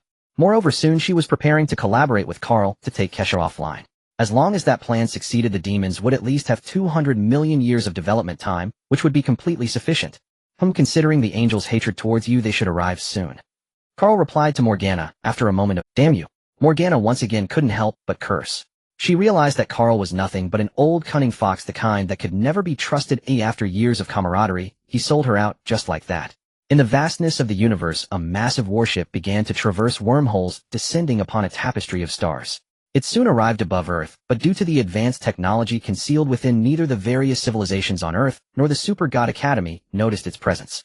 This was none other than Morgana's Demon Wing fleet, the very foundation that allowed her to wage war against the angels for thousands of years. The Demon Wings were crafted using resources and technology provided by Carl, enabling the demon army to endure heavy losses in battles against the angels, yet still manage to escape. Had Morgana still been one of the 3 angelic kings, she would not have lacked resources, for the angelic civilization ruled over numerous others. It would seem unreasonable for a ruler to be short of resources. However, during her defection, she was all alone. Her former chariot, the Apocalypse warship, was a fusion of angelic civilization's technology, and the Apocalypse fleet was replete with vast resources. Unfortunately, when she defected, no angels followed her. Her former guardian slipped into sorrowful seclusion after her betrayal, and her Apocalypse fleet remained sealed within the angelic civilization. Perhaps one day, if she were to return and reclaim her position as one of the angelic kings, she could reactivate it. My God, are you sure that Morgana won't seek revenge after this scheme? Snow cautiously inquired of Carl after severing contact with Morgana. Snow was the #1 general under the death god Carl, aiding in overseeing the underworld river civilization. His strength was unknown, but with Carl's abundant resources, he likely possessed at least the strength of a 3rd-generation god, if not a 4th-generation one, considering Snow had rarely engaged in battle. At this moment, she's too busy dealing with her own headaches. How could she possibly have time to trouble me?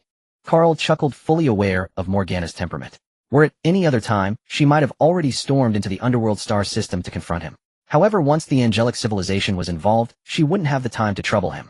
Morgana held her sister Kesha in great apprehension. Only when she learned that the angelic civilization was also descending upon Blue Star did she realize she had no time to concern herself with Carl's machinations. Managing her own affairs was already quite an achievement. Snow nodded, acknowledging once again that Carl understood Morgana while truly deserving the title of Morgana's #1 sycophant. Report on the current situation in Huang Village. At that moment, far away on the East Sea Fleet, Takeo spoke into his headset to the Qin Ming squad stationed in Huang Village. Currently, Huang Village is quite peaceful, but what? Speak. Takeo's heart trembled, for he sensed something in Reina's tone over the headset. Yet he chose to ask, wondering if there could be another outcome. Though he knew it was unlikely, for this was the demon civilization, the most notorious entity known in the universe. Huang Village no longer has any living beings. After a long silence, Reina's voice once again came through the headset. Damn Morgana. Hearing this result, even the former war maniac Takeo couldn't help but darken his expression and curse aloud. After all, Blue Star was the ideal habitat for the Danu civilization he envisioned, and he was constantly plotting to transform Blue Star into his second homeland. However, the arrival of the demon civilization completely shattered the tranquility of Blue Star. He was well aware that the demon civilization was merely a vanguard, with other civilizations set to descend afterwards. The best example was the angelic civilization that would inevitably follow the demons, as they had always taken it upon themselves to combat the demons. Wherever the demon civilization appeared, the angelic civilization could be expected to be present. Thinking of the dominance of the angelic civilization and Kesha's so-called righteous order made his head throb. However, now was not the time to dwell on these matters. He needed to address the immediate situation. What about the demon civilization? Most importantly, is Morgana present? This was the crux of the matter. The Qin Ming squad had been cultivated with immense resources by both the Super God Academy and the Danu civilization. Each member of the Qin Ming squad was a product of the Danu civilization's genes, and any losses due to his oversight would be unacceptable. Currently, the Xiongming warriors had yet to mature, especially galaxy-powered Guxiaoluan. Although he was an absolute weapon crafted by the Super God Academy, to confront future ultimate fears, an unseasoned Guxiaoluan was merely a slightly tougher tank. He could handle some miscellaneous foes, but facing a civilization's master god, particularly one who preached freedom and corruption, was tantamount to seeking death. Thus, whether Morgana was present in Huang village became extremely crucial, as it directly related to the potential losses of his Xiongming squad. He didn't worry about Reina, for although she was now a member of the Xiongming squad, her backing was substantial. The solar civilization ensured that as long as Morgana wasn't foolish, she wouldn't act against Reina and incur the wrath of the solar civilization. No, Morgana is not in Huang village. Alright, you all can return. Since Morgana was not in Huang village and there were no other life forms present there, it was unnecessary to keep the Xiongming squad stationed. Yes. Soon Reina's voice came through the earpiece, and shortly after the sound of helicopters echoed, indicating that Reina was on her way back with the Xiongming warriors. After confirming that Reina and the others had left Huang village, Dekeo couldn't help but breathe a sigh of relief. This was the first mission for the Xiongming squad, and he was genuinely worried about unexpected situations arising. Thankfully, everything went very smoothly. General, should we contact Sun Wukong? Lianfeng stood beside Dekeo and suggested that contacting Sun Wukong would be the most useful course of action at present, for Sun Wukong was a deity on Blue Star, also regarded as its guardian. With the demon civilization's arrival, if Sun Wukong could be persuaded to restrain Morgana, it would benefit the Super God Academy. It's useless. Not to mention, we currently don't even know where Sun Wukong is. Even if we do make contact, do you really think a third-generation beast warrior can contend with a master god? Is this Blue Star a pre-nuclear civilization? Why does the Queen hold it in such high regard? She actually let me come to take a look. At this moment, standing in the cosmos as the left-wing guard of the Holy Kesha, having lived for a full 7,000 years, she is considered one of the older angels among the current heavenly messengers. Of course, there are many angels even older than her, but those angels have mostly gone offline and hidden away due to their experiences during the reign of the former tyrant. Among the angels today, most are from the new generation, so she is relatively older, among them the thunder god of the Freljord star system, the future Angel King. Naturally, as long as Kesha is not offline, she cannot continue to become the Angel King. After all, as long as the Holy Kesha exists, the angels will not submit to her. Even if Kesha were to abdicate, the ancient angels would not agree to it. In the original timeline, the reason she could become the Angel King was that Kesha went offline, and with Kesha's orders the other new generation angels agreed. But look at those older angels. Who among them took action? Even though this Angel King is a love-struck fool dragging the entire angelic race into a quagmire, they still chose to watch from the sidelines. Only she can mobilize them. It is important to know that those older angels are truly precious within the angelic realm. Although they have gone offline and hidden away, the resources and technologies they possess are by no means inferior to those of the online angels. Moreover, the most crucial point is that the current angelic technology is mostly developed by this group of older angels. Now that they are offline, they no longer need to continue fighting and have ample time to research even more powerful technologies supported by vast resources. Their strength is evident. They are beings that can instill fear in the very tyrant at the mere mention of their names. However, even as the angelic wars rage on with countless young angels perishing, they have not stepped in, indicating their refusal to accept the rule of Angel Yen. I see. Upon realizing the current powers on Earth, Angel Yen understood why Holy Kesha cared so much about this particular planet. It is because the Super God Academy exists here, and their presence signifies that this planet's future is destined to be anything but peaceful. As a civilization that upholds justice in the known universe, the angels naturally need to protect the weak, though this requires the planet to willingly accept their protection. Angels do not interfere in the development of civilizations. This is a rule they established themselves and will naturally not break. Queen Kesha, I have arrived at the location of Blue Star. Then Angel Yen began to contact Kesha through the angelic network to report. Investigate whether there is any news about Morgana on Blue Star. Kesha's lazy voice rang in Angel Yan's ears. Thanks to the angelic network, even though Blue Star is very far from the angelic civilization, she was still able to make contact. Yes. Angel Yen replied, then began to infiltrate the entire network of Blue Star to find Morgana's whereabouts. Angel Yan's eyes instantly turned completely white, devoid of any darkness, as countless data flashed before her. Although there was a vast amount of data on Blue Star, it was very simple for Angel Yen. Finding the information she needed from the massive data was almost effortless. Naturally, normal networks do not require probing, as those networks only involve ordinary livelihood issues. The real probing needs to be done on the Super God Academy's network. As the planet where the Super God Academy is located, if they are unaware of something, then a pre-nuclear civilization's network would certainly know nothing about it. Therefore, Angel Yen directly infiltrated the Super God Academy's network from the start. Her actions did not alarm the other side. As the left-wing guard of the Holy Kesha, the angelic technology she controls is exceptionally advanced with permissions that are generally at the first level. Above that are the permissions of Kesha and she the Angel King. Found it. Suddenly a clear joy flashed in her completely white eyes as she discovered a record of the demon King Morgana in the vast database of the Super God Academy. Your Majesty, I found Morgana's trace in the Super God Academy's database. Not long ago she did indeed descend upon Blue Star and destroyed a village called Huangsuan. What should we do next? Should we launch the Angel Blade Judgment? The Angel Blade Judgment that Angel Yin referred to is actually the name of her own fleet. Her vessel is the Angel Blade No. 7, and the judgment it launches is powerful enough to destroy the entire Blue Star in one strike. In the future, she even gifted Blue Star an Angel Blade No. 7, truly the epitome of extravagance. It is worth noting that the resources needed to forge an Angel Blade No. 7 are something even the angelic civilization would feel pained about for a long time. Yin, do not always think about the Angel Blade Judgment. You must remember that we angels cannot interfere in the development of civilizations, even if it is a pre-nuclear civilization. Otherwise, it would betray the original intention of upholding justice and order. Every civilization has the right to exist in the universe, even if that civilization is plagued by demons. Kesha's voice rang in Angel Yan's ears. She holds Yin in high regard. Yin is not only her left-wing guard, but also the future Angel King she once valued. Although she does not plan to go offline now, Angel Yin can no longer become the Angel King. However, for the sake of justice and order, she needs to remind her. The current justice and order have long deviated from her initial intention.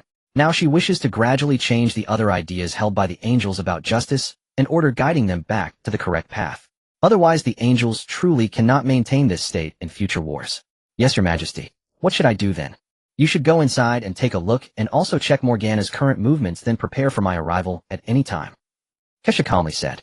Now that she does not plan to go offline, she is also preparing to make a decision regarding Morgana. Of course, the premise is to find Morgana and have a good chat with her, otherwise it would be pointless. She knows her sister very well. Yes. Why did the calamity suddenly erupt? At this moment, a group of demons sat in astonishment in Hongjun's dojo, puzzled and unable to comprehend the situation. Just a short time ago, the Honghuang world was peaceful, but unexpectedly a calamity suddenly engulfed the land 100 years ago. At this moment, the demons in Hongjun's dojo were mostly from the Chaos realm, entering the Honghuang land due to the arrangements of various Chaos demons. However, some did not come over. Those who did not were not considered demons, like the avatars split off by Yang Mei, for instance. Could this be the doing of the Calamity, Great One? Suddenly one demon spoke up. The one who presided over the path of calamity was the Calamity demon, and they could only speculate. However, even if they had 100 times the courage, they would not dare to genuinely discuss him. I don't know, but it seems that the proud gods will be in trouble. The Five Elements demon chuckled, completely unconcerned about these demons, even feeling a bit of disdain. After all, these demons were not as arrogant as the innate gods of Honghuang, and even those Chaos Great Ones were not so proud. This illustrates just how bad-tempered these fellows truly were. Moreover, what's more important is the fact that not only are they proud, but their tempers are even more explosive than those of the demons and Chaos demons, like a pile of dry firewood that ignites with the slightest spark, causing the Honghuang land to be riddled with wounds.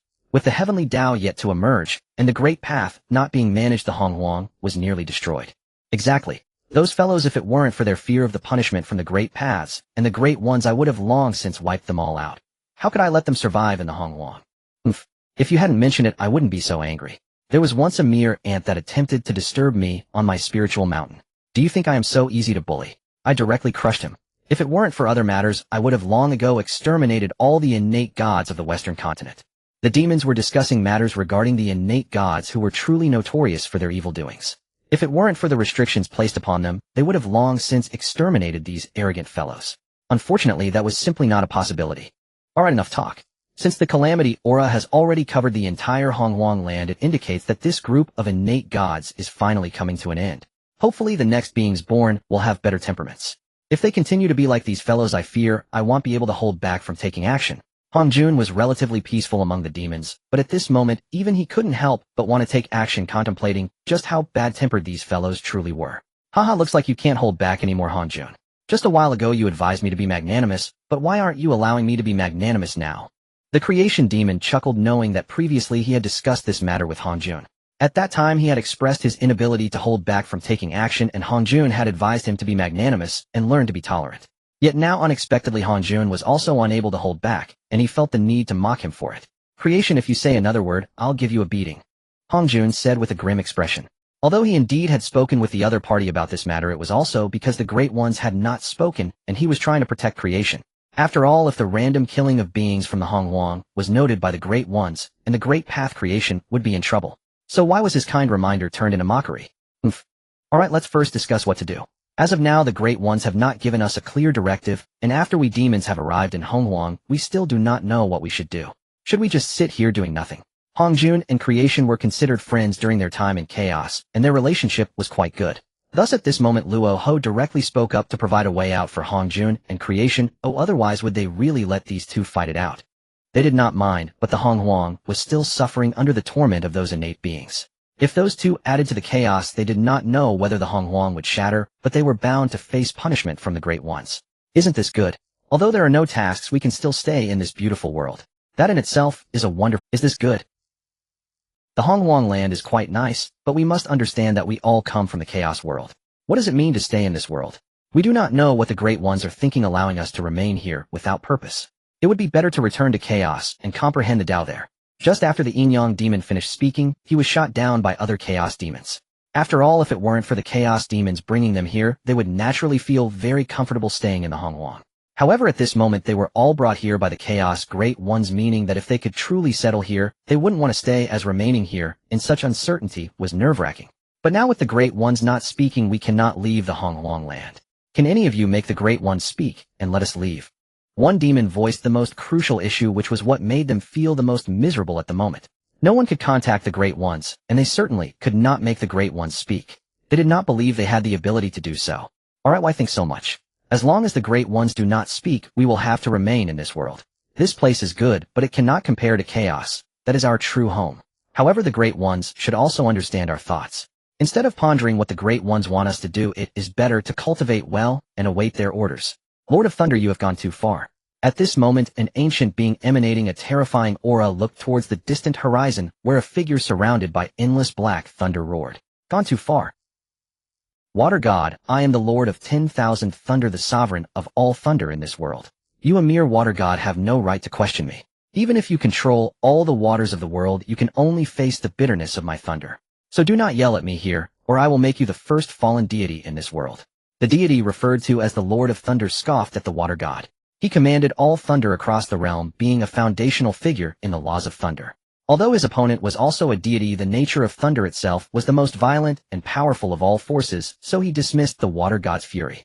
Arrogant fool, do you think I fear you just because you've killed so many of my deities with endless thunder? The water god was furious. His nature was more gentle as he wielded the relatively mild laws of water.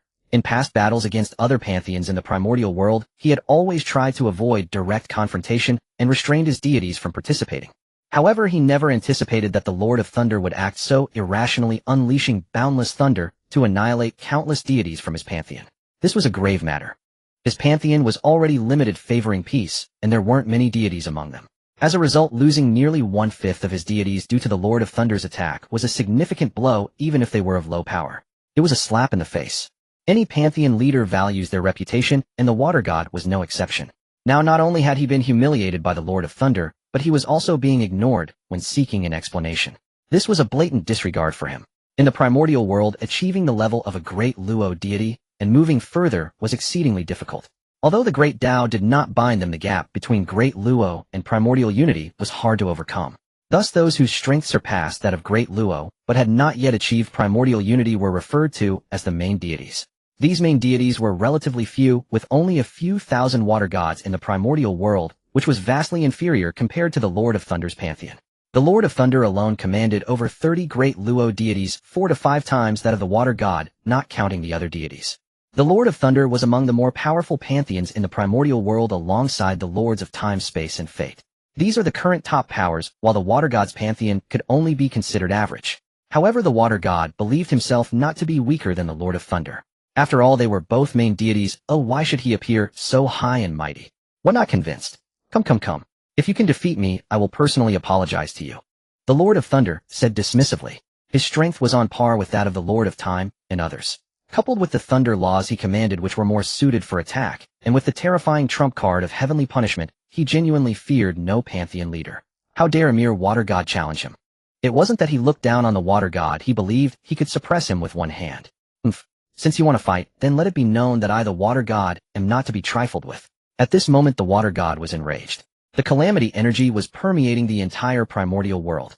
Although it had only been 100 years, and the calamity energy had yet to fully manifest, it was a path governed by a chaos demon god. Even a slight touch could drastically alter a deity's temperament. Even powerful main deities were not exempt from this, yet they were unaware. Although innate deities wielding the primordial laws were immensely powerful, they were also ignorant of the Great Dao and the absence of heavenly Dao. They did not understand what was meant by heaven's secrets or fate's decree. They resembled the ancestral witches of later generations who only knew to break all laws with brute force. However, compared to those ancestral witches, they were even more powerful and possessed their own primordial spirit capable of attaining the Dao. Fight! The Lord of Thunder erupted with a horrifying thunderous aura that painted half of the primordial world as countless thunderbolts in the sky roared like black dragons of annihilation. The annihilating thunder was indeed fitting for the Lord of Thunder, who commanded all thunder. When he struck, it was the calamity thunder that even the most powerful practitioners must tread carefully around. Yet for the Lord of Thunder it was as easy as a flick of his wrist. Lord of Thunder, today, I will let you know the consequences of offending me, the water god. Gather the waters of the four seas for me. Under the water god's control, the endless seas outside the primordial continent began to churn violently.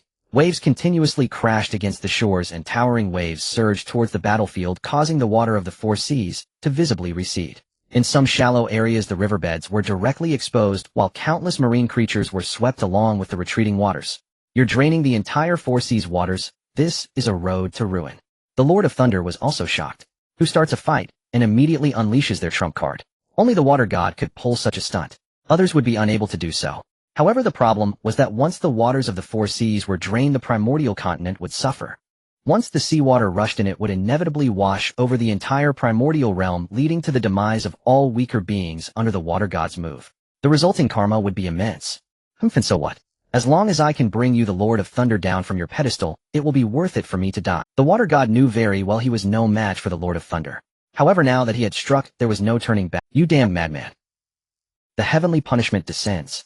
The Lord of Thunder no longer concealed his power. The vast expanse of thunder paused momentarily before instantly gathering as countless streams of spiritual energy surged towards a cloud layer high above. The aura of annihilation emanated from the cloud layer, and a heavy pressure swept across the entire primordial land. The cloud layer, initially just 100,000 miles in size, began to expand in all directions, growing increasingly dense, while black lightning flashed within the clouds. It seems that thunder has truly gone all out, even summoning such a taboo. Atop a great mountain, an ancient being stood calmly observing the distant horizon. A pair of silver pupils pierced through endless space, arriving at the battlefield of the Lord of Thunder and the water god. My god, will the battle between the Lord of Thunder and the water god affect the primordial world? A deity stood respectfully behind the ancient figure, inquiring with a hint of concern in his voice that even other beings could hear. Naturally, there will be an impact. If the water god unleashes his move, the entire primordial land may be completely washed away, with countless weak ants perishing at his hands. As for the Lord of Thunder, his heavenly punishment, while terrifying, will only affect the eastern continent of the primordial world. It poses no threat to our central continent. The real concern is the water god, as even I must tread carefully around a mad water god. Only a reckless man like Thunder would dare provoke him. The ancient being couldn't help but shake his head slightly. The water god controls the four seas, yet his divine system is only considered a mid-tier one. Don't other divine lords covet the four seas he governs? After all, compared to the primordial land, the area of the four seas is truly vast and boundless. Moreover, there are countless islands above the seas. While some may be very small, others can be as large as 1% of the other four continents of the primordial land. These are already quite large islands, and there are many such islands. So are they really not envious? But why do they never dare to act against the water god? It's not because the water god seems to have a gentle disposition, but once provoked, he will definitely fight back fiercely. They only wish to compete for the fortune of the primordial world, to aid their own paths to divinity, not to gamble their lives. Thus they have always tried to coax the water god into submission, but who would have thought that Thunder couldn't contain his impatience and acted directly? What should we do then? Should we intervene to protect the entire central continent? It would be futile. My strength is insufficient to protect such a vast continent, and doing so would waste a significant amount of my power. If other divine lords were to ambush me, then my divine system would face annihilation. Life and death are predestined. Living in this world is their fate. The ancient being said, coldly. Intervening to protect? That's impossible. Not to mention whether I can do it. Even if I could, the energy consumed would be incalculable. It would be a thankless task, and I might even be ambushed by other divine lords. Living in this world being weak is a sin. So why should their lives concern me? In his eyes, only the fortune of the primordial world mattered most. As long as he could dominate the primordial world, he could hope to achieve the Tao of Hunyuan with the help of its fortune. But, enough, Mountain God. I know your heart is kind, and you wish to protect the weak beings, but being weak in this world is a sin. If we intervene, it will undoubtedly cause great turmoil within my divine system. Other divine systems will not miss this opportunity. If we were to fall, how could we protect them then? Their fate is meant to be this way, it is an unchangeable fact. Instead of protecting a continent's beings, it is better to strive to improve ourselves so that we may protect more beings in the future. So Mountain God, put away your compassion. The Mountain God is a deity standing behind this ancient being, his power having reached the level of the Great Luo. He is not an ordinary mountain god, but the Mountain God, who governs all mountains of the primordial land. He is also known as the Earth God, controlling all that belongs to the earth. Of course, there is one mountain in the primordial land that is beyond his jurisdiction, and he lacks the capacity to manage it. That is the Zhou Mountain. As the pillar of heaven transformed from the spine of Pangu, Zhou Mountain currently radiates an immense and terrifying Pangu pressure. Not even a mere mountain god, let alone a divine lord, could approach Zhou Mountain even half a step. The area within billions of light years is a forbidden zone where no beings can survive, even grass and trees cannot grow. It is precisely because of Zhou Mountain's existence that the central continent is the largest among the 5 continents of the primordial world. However, the area available for beings in the primordial world is also limited, only about 4/5 of the entire central continent, which is similar to the area of the other continents. Yes, although the mountain god felt reluctant in response to the divine lord's words, he ultimately agreed. He understood his own capabilities. If he were the divine lord, he could indeed protect the entire central continent, but unfortunately he is not. He is merely a minor Great Luo deity. Boom. Terrifying power swept across the entire primordial land. The eastern land as the main battlefield resembled a place ravaged by a storm, with more than half of its territory being forcefully sunk thousands of meters by thunder and subsequently submerged by seawater. One could say the casualties were severe, with boundless resentment rising into the sky. Due to the absence of reincarnation, all the beings that perished transformed directly into the purest spiritual energy to nourish the primordial world. However, the resentment they bore before dying did not dissipate. Instead, it surged towards the heavens. Lord of Thunder, even if you command the heavenly punishment, how do you intend to strike me? You must penetrate through layers of seawater, but you should know that within this boundless seawater reside all the oceanic creatures of the primordial world. If your thunder descends upon the ocean, those creatures will die. This means that if you wish to eliminate me, you must bear the karma of slaughtering countless beings. I ask you, can you handle that? Water deity, cease your hollow threats. Today you shall be buried here forever, in Apocalypse Thunder Dragon, in boom. An overwhelming force descended from the heavens, crashing violently into the boundless ocean and unleashing catastrophic power. The terrifying lightning striking water, a perfect conductor, wrought incalculable devastation. Serpentine bolts surged through the sea, instantly annihilating all lesser life forms. A guttural cough, golden blood sprayed across the azure sky as the blow pierced the water deity's divine body. His shattered form plummeted toward the earth. Perish here beneath my will. Na spear forged of pure lightning materialized in the Thunder Sovereign's hand. With a single contemptuous flick of his wrist, he hurled it, impaling the water deity deep into the bedrock. An ant dares challenge me, and the Thunder Sovereign murmured with disdain, his contempt for the water deity unwavering even as the latter commanded the waters of the 4 seas.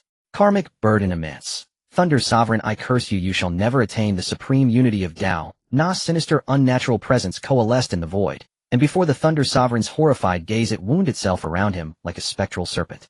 Damn wretch! You scheme against me even in death. Ni's triumph instantly curdled into fury, his elation shattered, replaced by seething rage. His original plan had been flawless. Slaying the water deity was effortless. The vast expanse of the 4 seas, teeming with primordial resources, was his coveted prize. With dominion over those waters, his divine pantheon would surge far beyond rivals, paving his path to supremacy across the primordial wasteland. The operation unfolded without flaw. He had slain the water deity, but the latter's final counterstroke caught him utterly unprepared, first summoning the 4 seas waters to heap upon him an ocean of slaughter, burdening him with immeasurable karmic weight. Then this. He knew not where the water deity had learned such a curse, yet its invocation resonated with the Tao itself. Now ensnared, he faced a grim truth: unless the curse were undone, even total conquest of the primordial wasteland would leave him eternally barred from Tao attainment. It seems the Thunder Sovereign has met his downfall. Within a towering ancient palace, an elder deity smiled faintly, pleased to see the Thunder Sovereign humbled. Though famed for his volatility, despised by fellow sovereigns, truth be told, they were all cut from the same cloth. Attend. Now that the Four Seas deity has fallen, their realm lies unclaimed. We too must stake our claim. With the water deity gone, the Four Seas stood masterless. As for his subordinate deities, they were irrelevant, mere insects unworthy of consideration. Surrender, and perhaps survival remained possible, resist, and they would join their fallen lord in oblivion. And so great powers surged forth, each vying to carve its share from the spoils of the Four Seas. Meanwhile the Thunder Sovereign fumed. He had paid dearly to slay the water deity, yet before savoring victory rivals swarmed in to feast upon his triumph. Worse still, he could not strike them down, not yet, and not one uttered so much as a word of thanks. Cursed vermin, I swear I'll butcher every last one of you. Now seated in his palace, teeth clenched, the Thunder Sovereign seethed, yet he was shackled by karmic deluge and the water deity's curse. His very survival hung in the balance, of vengeance would have to wait. My lord, what course shall we take? Must we simply watch them divide our hard-won spoils? A trusted lieutenant of the Thunder Pantheon spoke, the sole confidant granted audience in this hour of crisis. Let them revel, for now. The Thunder Sovereign's voice was low, venomous. He had no choice. Confronting them in his present state would not be vengeance, it would be suicide. The crushing weight of karma demanded relentless suppression, leaving him at less than 1% of his former might. To face peak sovereigns thus would be little more than self-immolation. But my lord, enough. Say no more. And the Thunder Sovereign cut off his subordinate. He loathed inaction, but necessity brooked no protest. Dispatch forces to secure portions of the Four Seas. Avoid conflict with other pantheons wherever possible. I must retreat into seclusion to subdue this karmic tide. I cannot intervene further. He issued the command, his lieutenant bowed and departed. Alone the Thunder Sovereign sank into silence. Face darkened, posture rigid, spirit locked in silent war. Across the primordial wasteland tempests gathered. The fall of the water deity and the ensuing vacuum over the Four Seas ignited upheaval. Great powers jostled for dominance, even minor factions thrust themselves into the fray. Far beyond, among the star-flecked void, ancient beings watched, unblinking, omniscient. Every tremor upon the wasteland laid bare before their gaze. My lord, shall we seize this moment to unify the entire primordial wasteland? Not yet. Though chaos stirs, the great powers remain restrained. True anarchy has not yet erupted. We wait. Only when the wasteland fractures utterly will our chance arrive, the hour of the stellar pantheon's descent, to claim dominion over this world. Your wisdom is peerless, my lord. The stellar pantheon alone is destined to rule the primordial wasteland, while earthbound vermin dare call themselves sovereigns. Preposterous. When our celestial legions descend, these worms shall be erased, utterly, irrevocably. Above the primordial chaos in the distant starry sky, there exist countless stars transformed by Pangu, and upon these stars innumerable celestial deities have been born, reigning high above, as they overlook the entire primordial earth. They look down upon other deities from their lofty heights, yet their powers are exceedingly terrifying. Among the stars, three are the most ancient and esteemed. The Ziwei Emperor Star stands as the primary one, followed by the Sun Star and the Moon Star. The master of the Ziwei Star is known as the Ziwei Emperor, wielding the imperial path to exert pressure upon the starry sky, compelling all other stars to bow in submission, including the major stars of the Sun and Moon. At this moment, within the luxurious palace atop the Ziwei Star, the three-star masters have gathered to discuss matters concerning the primordial earth. Emperor, should we intervene directly in the affairs of the primordial earth? The three primary stars, led by the master of the Ziwei Star, command the vast starry sky with authority. The Sun Star, perhaps due to its mastery over true solar fire, is somewhat impulsive and combative, always pursuing the belief that their celestial race is the true orthodoxy of the primordial world, the genuine force that governs it. If it weren't for the constraints imposed by the Ziwei Emperor, they might have already descended upon the primordial earth to initiate a struggle for dominance. The Moon Star, on the other hand, is a female deity characterized by her gentle nature, making her the most calm among them. Her pursuits differ from those of the Sun Star. While the Sun Star seeks conflict, she leans towards a love for peace, wishing for their celestial race to dwell in tranquility among the stars, disregarding the troubles of the primordial earth. However, her stance cannot dictate the future of the celestial race, for above her are the combative Sun Star and the domineering Ziwei Emperor, and unless both are absent, her voice holds little weight. Even now she remains silent, observing the conversation between the Sun Star and the Ziwei Emperor, merely needing to comply. This matter is not urgent. Let us wait until the primordial earth truly descends into chaos before. The Ziwei Emperor, though eager to dominate the primordial earth, shares a mindset closely aligned with the Sun Star, at times believing that their celestial race is the true sovereign of the primordial world, yet he leans towards a more rational approach. He may disdain the deities on the primordial earth, but he does not underestimate their strength. If they were to recklessly intervene, the starry sky would undoubtedly suffer catastrophic consequences, which is why he has consistently suppressed the Sun Star's ambitions. But Emperor the Primordial Earth is already in turmoil, and the battles between the Water Deity and the Lord of Thunder have brought disaster to most of the land. All major forces in the Primordial Realm have descended into chaos. This is the best time for us to take action. The Sunstar expresses some reluctance, seeing the current situation as the optimal moment to strike. The major forces of the Primordial Earth are competing for dominion over the seas, although they have not engaged in open warfare. Friction is constant. It wouldn't take long before conflict erupts, and if they were to descend upon the Primordial Earth now, it would be the perfect time. What do you think, Moon? The Ziwei Emperor does not continue responding to the Sunstar, but instead turns his gaze towards the silent moon star beside him. As one of the three major stars, she possesses formidable strength, and being rational, he still wishes to hear her opinion. I will follow the Emperor's arrangements. The moon star is not foolish. Whatever she says now could offend one of the two. If she speaks against warfare, the Sunstar may be displeased.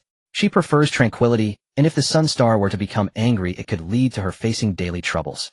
Conversely, if she advocates for conflict, it might offend the Emperor.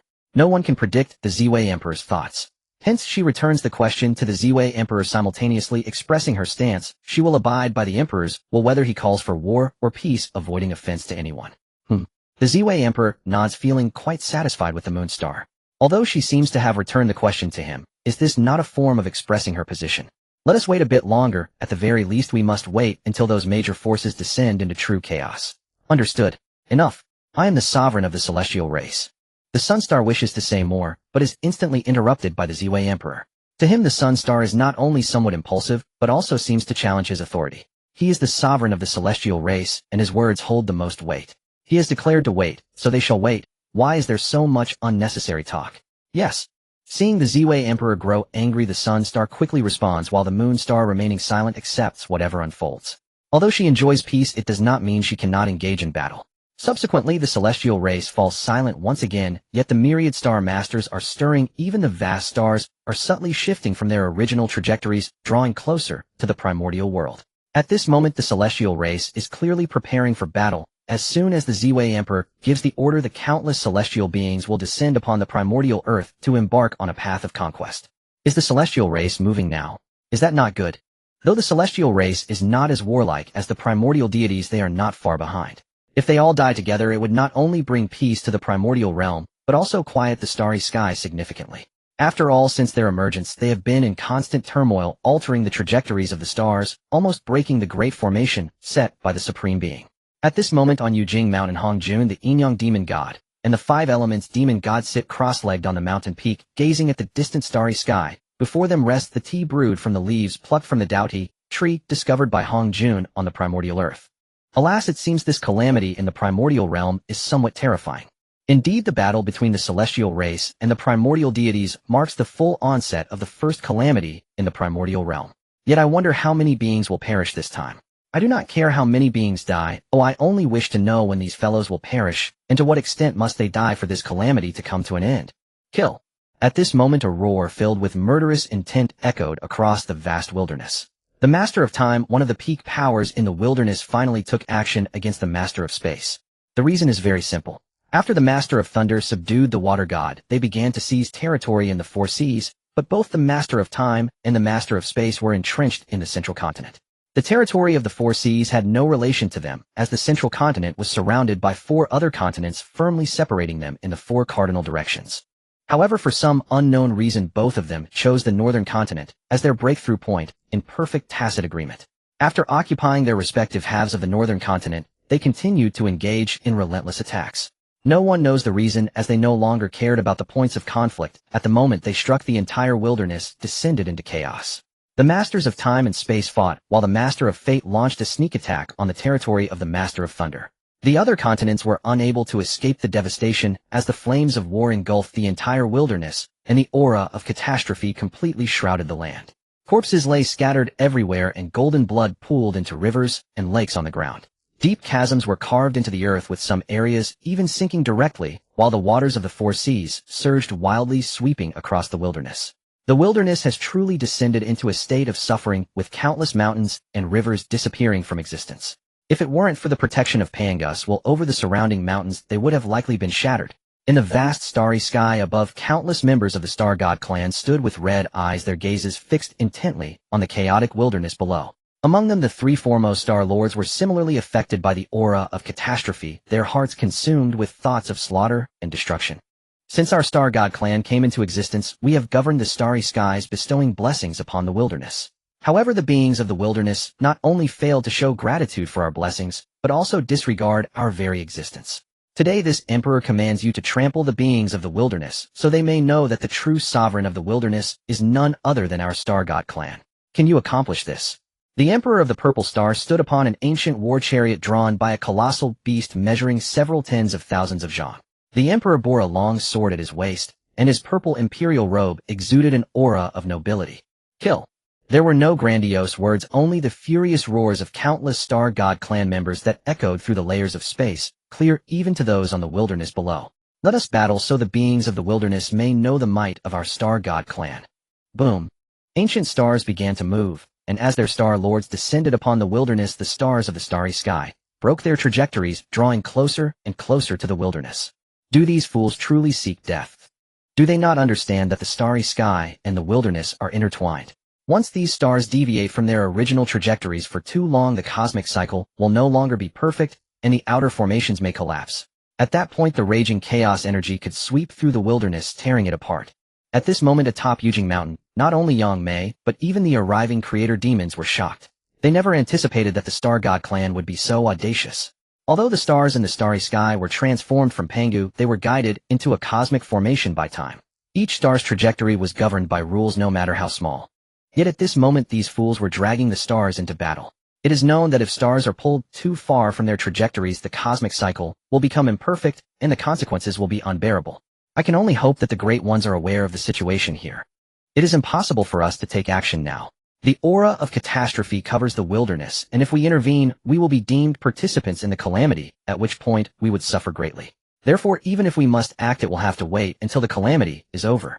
These fools truly do not know the peril they face. It seems that after the calamity ends, we will not need to intervene, as they will all fall. A demon god spoke discontentedly. At this moment, they were still on the wilderness, yet these self-destructive fools sought to destroy it. They talked of dominating the wilderness, but at this rate, they would soon wipe it out. Regardless, it mattered little to them. They were demon gods, and even if the wilderness were to perish, they could still survive in the chaos. However, the beings of the wilderness had no means to withstand the onslaught of chaotic energy. Many of them had not even reached half a step into the primordial realm, with only a few main gods having taken. Furthermore, their physical bodies could not withstand the erosion of chaotic energy. The chaos was too violent, and compared to it, the spiritual energy of the wilderness was as gentle as water. And yet they talk of the calamity ending. With their recklessness, they might not even need the calamity to finish for the wilderness to be obliterated first. The cosmic cycle will disappear, and the barriers of the wilderness will be breached, leading to the entire wilderness being torn apart by the chaotic energy. Is that not good? Once the wilderness shatters, we can return to the chaos. Are you dreaming? Return. Do you truly think the Great Ones are unaware of this? Yet even now they continue to move the stars. Do you still not understand the situation? It is clear that the Great Ones have likely already intervened to protect the wilderness. Even if they were to hurl the stars at the wilderness, nothing would happen. They should just stay quietly in the wilderness. Well, let us watch the spectacle. After this calamity, we should have a better understanding of the situation. A glimmer of light flashed in Hongjun's eyes. Although time had not revealed anything to him, he sensed a hint of what was to come. Do not forget, he possessed a supreme treasure that, while it lacked combat power and did not enhance his strength, had the incredible ability to glimpse into the future without relying on the river of time. Kill. The resounding voice echoed across the vast wilderness, a killing intent emanating from the heavens. How could such terrifying forces exist in the starry sky? The Master of Space shouted in horror. The starry sky had always been a realm they overlooked, where they believed no deities could exist. Yet now their faces were being slapped with reality, for not only were there deities in the starry sky, but their strength was also formidable. Damn it, why does it have to be at this moment? At this moment, the Master of Time also wore a grim expression. In the current cataclysm, he was in a fierce struggle against the Master of Space for control of the northern continent, and now the arrival of the Starry Sky Divine Clan had completely disrupted his plans. His thoughts were quite simple. As long as he suppressed the Master of Space, he could control the central and northern continents, allowing him to harness the fortunes of both lands to push towards the primordial stage. Even if he failed, he would still reach the half-step primordial realm, bringing him closer to uniting the vast wilderness. Although the Master of Time appeared strong, they all understood that without attaining the primordial stage, they remained as ants. Even the half-step primordial was not something they as masters could compare to. While he lacked confidence in achieving the primordial stage through the fortunes of the two continents, he was very confident in reaching the half-step primordial. However, the arrival of the Starry Sky Divine Clan made it impossible for him to continue battling the Master of Space. Clearly these beings came with ill intentions, and if he persisted in the fight he risked not only losing the northern continent, but also the potential annihilation of his divine lineage. It seems that after fighting for so long we have no choice but to join forces against this threat.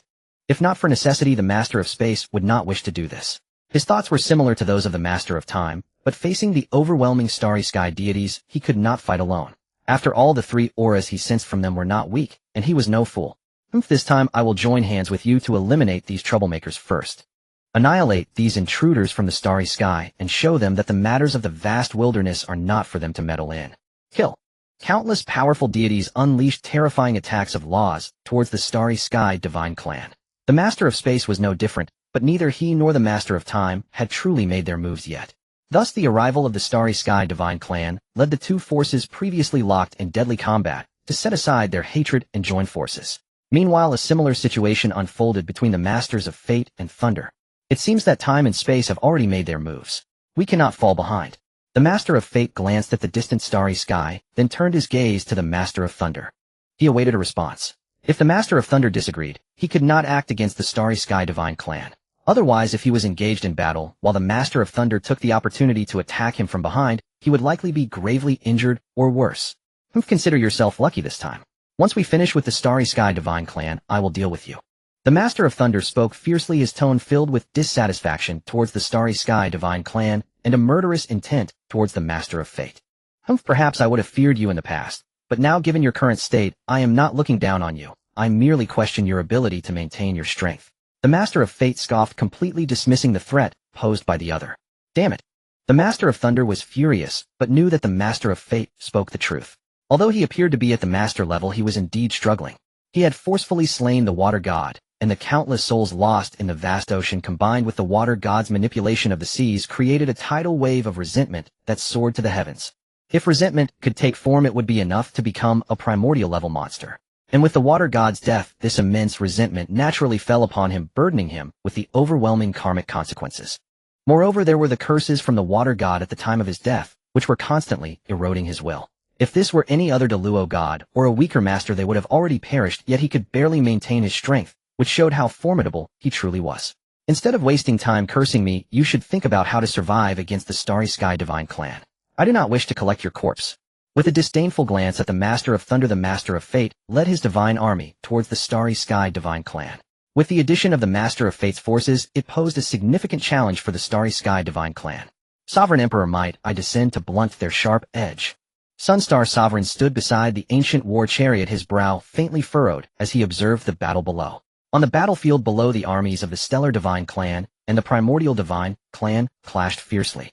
Countless beams of starlight poured down from the distant cosmos, while the primordial side unleashed myriad divine arts grounded in cosmic laws. The sky itself shimmered with overlapping radiance of sacred techniques and stellar luminescence. The fabric of space trembled incessantly, fissures threatening to tear open. The earth fared far worse. Mountains and rivers crumbled into oblivion, and chasms of unfathomable depth gashed across the land. Divine blood rained across the heavens, pooling upon the earth to form golden lakes. No need to rush. Their four elders have yet to act. Should you descend now, would it not diminish the prestige of our stellar divine clan? Ziwei Sovereign's gaze swept afar toward the four primordial sovereigns standing united, a quartet unmatched in power across the primordial continent. Other sovereign deities existed, yes, but they held no weight in his eyes, dwarfed utterly by these four. As your majesty commands.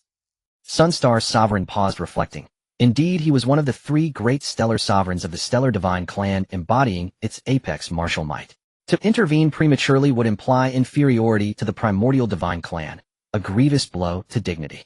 Such haste would shatter morale, and since both armies fought in perfect equipoise, there remained no pressing reason for him to enter the fray.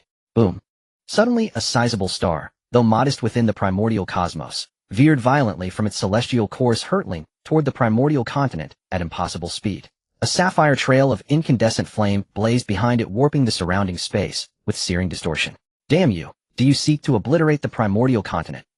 A primordial sovereign roared in fury, and his cry instantly seized the attention of the others. Their eyes widened in disbelief, fixed upon the primordial cosmos. or rather upon that lone star now streaking relentlessly toward the continent.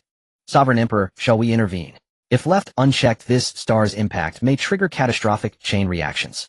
Tian Star Sovereign spoke with quiet urgency. Her nature inclined toward compassion, and she knew well though this star seemed small amid the vast cosmos, its true diameter spanned 50 to 60 billion li. Its collision with the primordial continent would unleash devastation beyond measure. Entire regions would vanish without trace, or perhaps even the continent itself would be shattered into oblivion. No need. Ziwei Sovereign dismissed Tian's plea. Intervene. Why? He held the primordial continent in utter contempt. In his view, it had no rightful place in existence. The true center of all creation should be the stellar cosmos alone. Let the continent sink. The stellar divine clan required no foothold upon its soil. What he coveted was solely its celestial fortune. The moment the continent fell, that fortune would flood upward into the stellar cosmos. Yet he forgot one immutable truth: without earth there could be no sky. Madman. Time's sovereign and his peers could no longer remain composed. The stellar sovereigns might disregard the falling star, but they could not. Though such an impact posed no threat to deities like themselves, it spelled annihilation for the continent's mortal denizens. I shall intervene. Space Sovereign assessed the situation. Only a handful possessed the requisite power. Himself, Thunder Sovereign, and perhaps none other. Time Sovereign's domain offered little utility here. Fate Sovereign's likewise proved unsuited. As for Thunder Sovereign, though he could shatter the star with lightning, his current state rendered such force unreliable. Far wiser to draw it into dimensional void, his own domain. Agreed. The others voiced no dissent. Space Sovereign's intervention was indisputably optimal. With a mere gesture, Space Sovereign seized dominion over the entire primordial continuum. Before the plummeting star, space itself twisted violently, then swallowed the celestial body whole. You consume stars with spatial artifice. Then let us see how many you can devour. Ziwei Sovereign's low murmur startled Tian Star Sovereign. She turned to speak, but it was already too late. With another gesture, Ziwei Sovereign unmoored every star save the three great stellar sovereigns. Each tore free from its ordained orbit and streaked, like blazing comets, toward the primordial continent. Ziwei Sovereign wielded absolute command over all stars. With will alone, he could marshal the entire stellar cosmos. No consent from stellar sovereigns required. And now he invoked that very authority. Sovereign Emperor. Silence. Ziwei Sovereign's gaze darkened as he glanced at Tian Star Sovereign. Her mercy was weakness. A mere continent. Its ruin meant nothing to him. Damn you, you truly mean to annihilate the primordial continent? Witnessing the exodus of stars, everyone save the three great sovereigns, Time Sovereign and his kin, drew sharp breaths. Rage surged through them. To them, Ziwei Sovereign had become a true demon king, not one seeking dominion, but pure, unrelenting destruction. Let the primordial continent fall. It matters not to us. Damn it. Time, Fate, Thunder, restrain them. I will attempt to stabilize this celestial deluge. Space Sovereign addressed the three other sovereign deities. His sole recourse was to try stabilizing the storm of falling stars, but he knew full well the task exceeded his limits. He was no supreme sovereign, and no being short of that tier could halt such an onslaught. Their restraint was vital, not merely to buy time, but to prevent further escalation. Should Ziwei Sovereign unleash more chaos while Space Sovereign struggled to contain the cascade, even he would be overwhelmed. Understood. Without hesitation, Time Sovereign and the others lunged forward, swift, decisive, and resolute, toward Ziwei Sovereign and his entourage. I am the Sovereign of Thunder. Dare any of you three face me in battle? Above the boundless heavens, the Sovereign of Thunder gazed down upon the three stellar lords of the starry cosmos. Ziwei Emperor, Lord of Time and Lord of Fate, with imperious disdain. Though cursed and burdened by endless resentment, his arrogance remained unshaken. I am the Lord of the Sun Star. I shall slay you this day. The Lord of the Sun Star stepped forward, a golden spear materializing in his hand, as his gaze turned icy and lethal upon the Sovereign of Thunder. Arrogant bluster. Let us fight in the void. See if I do not sever your head from your shoulders. With that, the Sovereign of Thunder turned and departed. The Lord of the Sun Star followed in a single stride across the void. Are you truly Ziwei Emperor? Your strength is commendable. Shall we two duel within the void?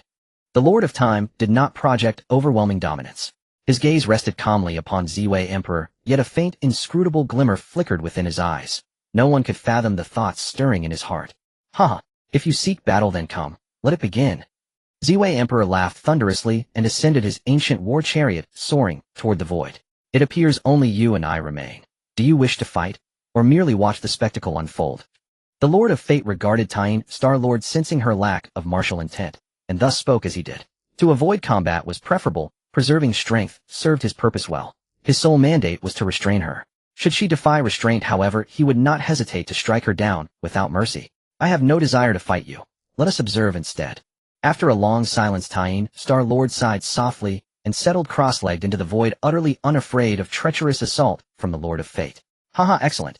With a booming laugh, the Lord of Fate likewise seated himself cross-legged, his gaze shifting toward the distant battlefield suspended in the void. Sovereign of Thunder, I know you well.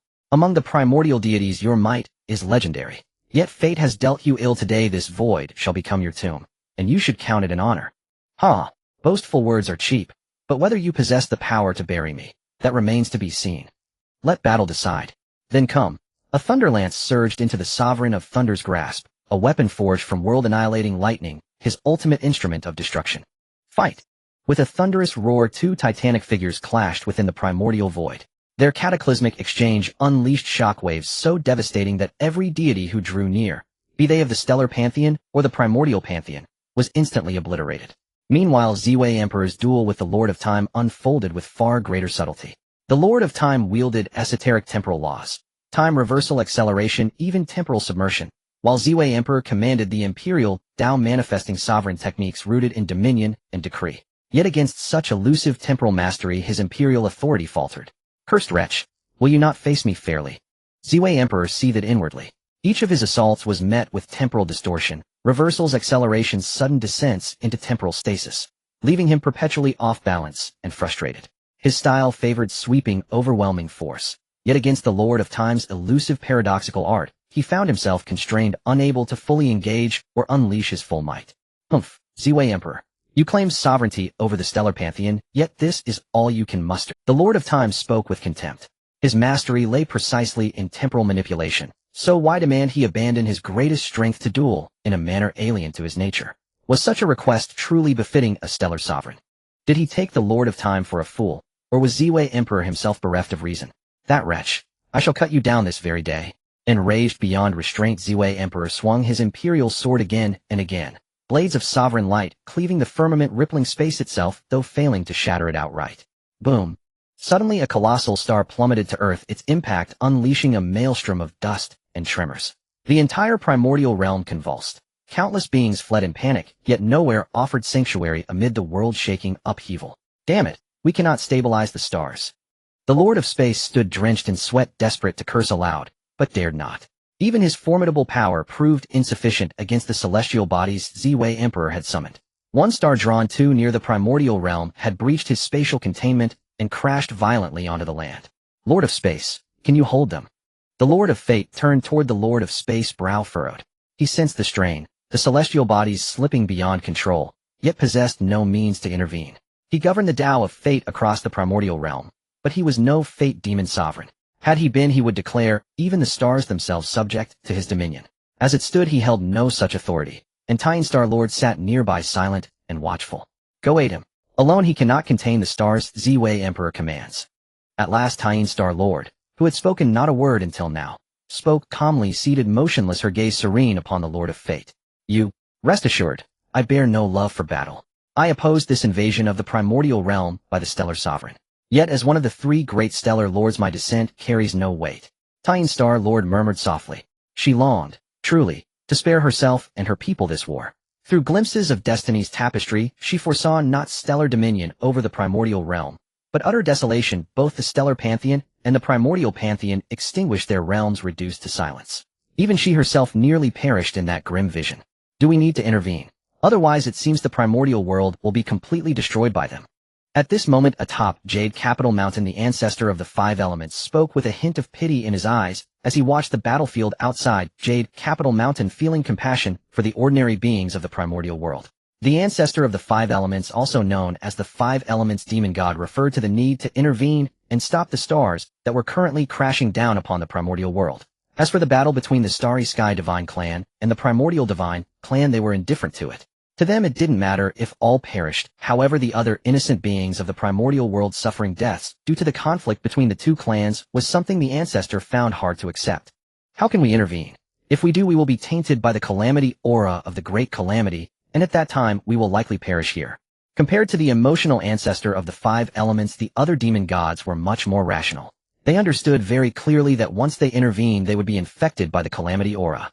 It is important to note that the current calamity aura is not the minor disturbances of the past calamities. Even the later calamities such as the Beast Calamity, the Demon Path Wars, and the War of Witches and Undead do not compare to even 1% of the current calamity aura. Although the Primordial World suffered greatly during the War of Witches and Undead, it was already considered terrifying among the many calamities of the Primordial World. However, compared to now, it is still far less severe. As the first calamity in the Primordial World, its terror level could even lead to the complete destruction of the Primordial World. Thus they understood that they could only watch, helplessly unable to do anything. It is best that we do not intervene in this matter. Let them fight. The Great Ones should be paying attention to this matter, and as long as they do not intervene, it means this situation is still within their control. One of the demon gods spoke to the others, asserting his belief. Sigh. A sigh echoed as the five elements demon god also recognized the severity of the situation, though he still felt somewhat unwilling. Due to the protection of many demon gods, and because this was the Taoist venue of Hongjun Jade Capital Mountain, had not suffered too much. However, other places were not so fortunate. After the stars crashed to the ground, the terrifying shockwaves shattered the land, leaving no remains of the countless beings affected by such force. I am unwilling. Time passed without notice, and suddenly a roar of anger resounded across the battlefield. It was the outcry of a deity unwilling to perish, but what could that accomplish? Choosing to join the battlefield means accepting the risk of falling. Boom. A terrifying force instantly tore apart the surrounding space, annihilating many deities who had not managed to escape. Fire God. A deity cried out in deep sorrow, for the one who had just fallen was a powerful being of the main deity level. Yet now they had perished on the battlefield. With the fall of the fire god, it was as if Pandora's box had been opened as one main deity after another fell on the battlefield. Cough. At that moment the Lord of Thunder, who was battling with the Sunstar Master, could not help but cough up some golden blood. His complexion was extremely pale, devoid of any color. The once noble godly robe was now tattered, stained with dried blood. He looked pitiful and aged, his white hair devoid of vitality, resembling withered grass clinging to his. Lord of Thunder, it's time for you to depart. The Sunstar Master pointed his spear at Lord of Thunder, calling out loudly. Like Lord of Thunder, he too was in a dire situation, yet he was slightly better off. It wasn't that his strength surpassed Lord of Thunder, as the difference between the two was not significant. In fact, Lord of Thunder could be considered the stronger of the two. But what could be said? Lord of Thunder had encountered problems in the past, burdened with endless grievances and curses. His strength was nearly depleted. Given his current state, fighting to such an extent shows he truly deserves the title of Lord of Thunder. If you want me dead, you must have the capability to do so. The eyes of Lord of Thunder were filled with gloom. He knew his own situation best. Although he appeared defiant, he was already nearing his end, ready to fall at any moment. Even if he defeated his opponent now, it would be of no use. He would still die upon returning. He had consumed far too much of his essence in this battle. Instead of returning to await death, it is better to have all beings remember me forever. With this thought, a glimmer of determination flashed in Lord of Thunder's eyes. The laws of thunder around him surged violently, the thunder laws boiling in the surrounding space. A heavy dark cloud blanketed the sky, exuding a terrifying and oppressive aura. What is this? Feeling the aura emanating from Lord of Thunder, the Sunstar Master felt a vague sense of unease, yet he could not quite grasp what was happening. Fight! Lord of Thunder roared angrily, and amidst the thick dark clouds in the void, bolts of thunder struck towards the Sunstar Master, while Lord of Thunder charged at him with a spear in hand. Die! This is bad. Boom. Seeing Lord of Thunder charging at him, the Sunstar Master's eyes flashed with a cold light, preparing to pierce him with a spear. However, as Lord of Thunder approached, he finally sensed something was amiss, but it was already too late to evade. The terrifying explosion shattered the surrounding space, countless laws dissolving into a state of nothingness, and their situation also dragged in the Emperor Ziwei and the Lord of Time, as their battlefields were too close. How terrifying is the self-destruction of a main deity-level powerhouse. One could say that if a great thousand world faced their self-destruction, it would be utterly annihilated. The primordial world is strong, its area incomparable to any great thousand world, but facing the self-destruction of a main deity-level being, it is impossible to escape unscathed. Damn it. Originally, the Space Master was barely stabilizing the starry sky, but his face changed drastically in an instant. He abandoned stabilizing the space and disappeared from his position. Without his feeble stabilization, the stars that were originally crashing down towards the primordial world lost their restraints and instantly fell down. Boom. The stars crashed down upon the land of the primordial world like raindrops, tearing the earth apart, rivers and mountains vanishing, and the entire world fell into silence. Even the deities beneath the stars were not spared. Silence. At this moment, the entire primordial world had completely fallen into silence. Suddenly, several figures appeared in the void. They were the Ziwei Emperor and his companions, but at this moment they were all in an exceptionally disheveled state, with only the Tying Star Master and the Lord of Fate looking somewhat better. This was because the two of them had never engaged in battle, They had sensed the impending explosion of the Lord of Thunder and had managed to evade it in time, while the Lord of Space and the Lord of Time had it much worse, especially the Lord of Time and the Ziwei Emperor. The Lord of Space could avoid harm by retreating into another space, but those two had been fighting continuously, and who could have predicted that the Lord of Thunder would resort to such a desperate measure? Thus it was already fortunate for them to have survived such a sudden calamity. The primordial world is gone. Suddenly the Tying Star Master said softly, and only then did the deities notice the ground of the primordial world. Upon looking, even they couldn't help but gasp in shock.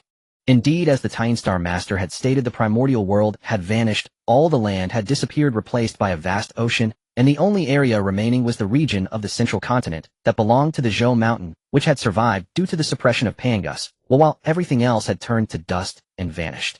Of course, there were still some places that existed, such as Hongjun's Yujing Mountain and the future sanctuaries of great beings, but those were currently shielded by the Tao and Fate. Because of their emergence, the locations they resided in were hidden between heaven and earth, and unless the Tao intervened, it would be impossible to find them. Thus in their eyes the entire primordial world had completely disappeared. However, the disappearance of the primordial world was not caused by the self-destruction of the Lord of Thunder. He did not have the power to obliterate the entire primordial world. After all, one must remember that when Pangu opened the primordial world, it took him 1 or 2 chaotic epochs, and its extent was extraordinarily vast with a very stable space. The situation arose entirely because of the stars in the starry sky. One could say that the entire cause lay with the Ziwei Emperor. If he had not drawn down the stars, the primordial world would not have vanished, and the self-destruction of the Lord of Thunder merely accelerated this process. Ziwei Emperor, look at the havoc you have wrought. The Lord of Space glared angrily at the Ziwei Star Master and shouted loudly. If it weren't for this guy drawing down the stars, would the primordial world have come to this? Enough of your nonsense. The primordial world is gone, and I do not care. At this moment, the Ziwei Emperor also felt somewhat pained. His primary purpose in drawing down the stars was merely to intimidate the deities of the primordial world. He had never truly intended to destroy it. Although he held disdain for the primordial land, he was aware that without land there could be no starry sky. Moreover, striking the stars down upon the primordial world was tantamount to destroying the starry sky. He was not foolish. Initially, everything was under his control. Utilizing the stars could not only intimidate the deities of the primordial world, but also restrain a Lord God, yet the final outcome exceeded his control. Especially the self-destruction of the Lord of Thunder completely disrupted his rhythm, preventing him from retracting the stars that were veering off course towards the primordial land in time, leading to the current tragedy. While he felt a hint of remorse, the questioning from the Lord of Space made him stop feeling that way. In fact, he even felt it was as it should be. What was the destruction of the primordial world to him? He was the Ziwei Star Master. As long as the Ziwei Star remained unharmed, he would be fine. You rascal. Hearing the words of the Ziwei Emperor, not only did the Lord of Space become furious, but the Lord of Time and the Lord of Fate did as well. Even the Tying Star Master felt a hint of dissatisfaction. After all this time, it was not merely the primordial land that had disappeared. Many starry sky deities apart from the two of them had already perished along with the deities of the primordial world and all living beings therein. At this moment, endless resentment still lingered above their heads. Had it not been for the calamity not truly coming to an end, these resentments and karmic ties would have been enough to bring them down from their divine thrones, leading to their Tao being extinguished. It could be said that it was nearly impossible for them to survive this time, and just thinking about their eventual demise made even the Tying Star Master feel a sense of melancholy. The Tao is impermanent, yet it is also somewhat weary. After expressing his sentiments, the Tying Star Master turned and left. Where to? Naturally, he returned to his Tying Star. Now that the primordial land had vanished, the only remaining land was the location of Zhou Mountain, but that place was a forbidden zone for them. Furthermore, the calamity was about to conclude, and they were all destined to die. Rather than dying outside, it was better to return to their own sanctuaries. Where one emerges is where one meets their end. That was the Tying Star Master's current mindset. Oomph. The Ziwei Emperor coldly snorted, and also turned away, no longer paying attention to the three divine beings of the primordial world. What should we do now? The Lord of Space and the Lord of Time turned their gazes towards the Lord of Fate. At this moment, the entire primordial world was left with only the three of them. Let's wait for death. The Lord of Fate calmly glanced at the endless resentment swirling above him. At this moment, he was also not prepared to resist, for it was an impossible endeavor. Once the calamity ended, regardless of where they fled, the outcome would be the same. It was better to calmly await their demise. They were noble innate deities. How could they engage in such a disgraceful act as fleeing? Even in death, they must face it with dignity. 1,000 years passed in the blink of an eye, and on this day the first calamity of the primordial world was declared over. As the calamity's aura slowly dissipated from the primordial world, the resentments and karmic ties that had been lurking in the void suddenly surged towards them like a flood. Has it come? The Lord of Fate sighed bitterly, and soon he was overwhelmed by the terrifying karmic ties and resentments. In no time the Lord of Fate disappeared, and the laws of fate returned to the primordial world. The same fate befell the Lord of Time and the Lord of Space. Boom. With a loud bang, the land that had previously vanished began to re-emerge at a visible speed, continuously expanding. Before long, the primordial land reappeared in the primordial world. Everything was as it had been, except this time, there were no so-called innate deities present. Defy actually didn't die? How fortunate indeed. Endless years have passed since the first great calamity, and the primordial land has begun to regain its original vitality, with living beings emerging upon it. Although their strength is still incredibly weak at this moment, their future shines bright, for they are the second batch of beings born in the primordial world. Esteemed ones, how shall we address this matter this time? At this moment, within the jade capital mountain of Hongjuan, a gathering of demon gods convened, discussing the issues concerning the newly born beings of the primordial world, as they wished to avoid a repeat of the first great calamity. They were acutely aware that the destruction of the primordial land once inflicted severe damage upon it. Though last time the timely intervention of the Great One of Time reversed the flow of time, allowing the land to recover the consumption of its essence, was undeniably real. I believe we should take the initiative to guide them this time. One demon god stepped forward and proclaimed loudly.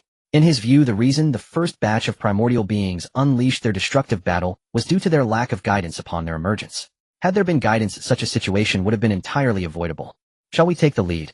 But won't such a rash intervention in the growth of primordial beings provoke discontent among the Great Ones? After all, although they were chaotic beings, the primordial world is still the realm created by the Great Pangu and the Great One of Time.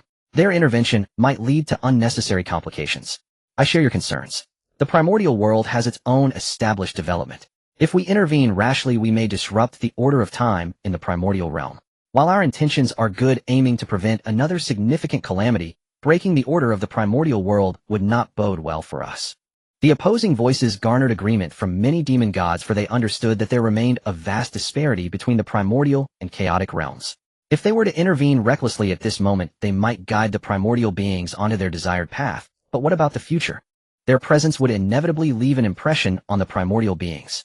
Should any incident arise, escaping from the consequences would prove challenging. But if we do not guide them based on the first situation, will we not witness a repeat of that calamity? Is that what you wish to see? As for the Great Ones, they would likely remain indifferent. After all, they allowed us to descend into the primordial world, but have not assigned us any tasks. This seems to indicate their desire to observe whether we can discern the path ourselves. If they were to explicitly state it, wouldn't that imply we are quite foolish? Of course, while many were against the proposal, there were still quite a few in favor of it. After all, this was a discussion, not a notification. Naturally, everyone was free to express their thoughts. This may be true, but we still have some concerns. Hongjuan, what do you think? Ultimately, the demon gods turned their gaze toward the silent Hongjuan. They were in his domain and needed to heed the opinions of the host, otherwise their visit would hold no significance. I support intervening in this matter, Hongjuan said calmly upon hearing their inquiries, and his reasoning was far from arbitrary. Oh, why so? His words took the opposing demon gods by surprise. They had assumed Hongjuan was on their side since he had remained silent. They originally intended to observe which demon gods agreed with him, only to realize they had misjudged. Hongjuan stood on the opposing side. I understand the thoughts of my esteemed friends, but may I offer my perspective?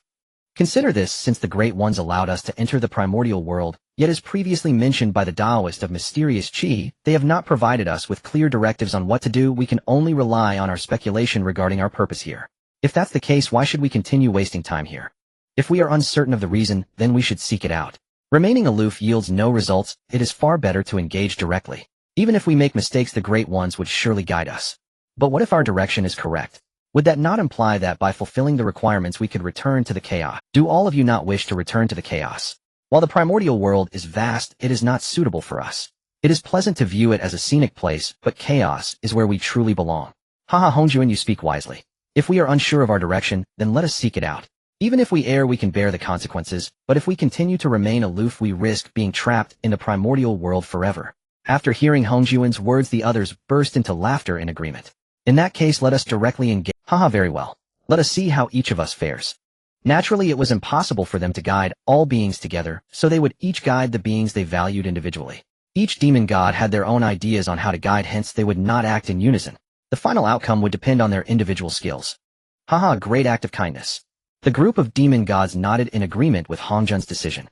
Since they all wished to return to the chaos, their only option was to engage in the primordial affairs to find their way back.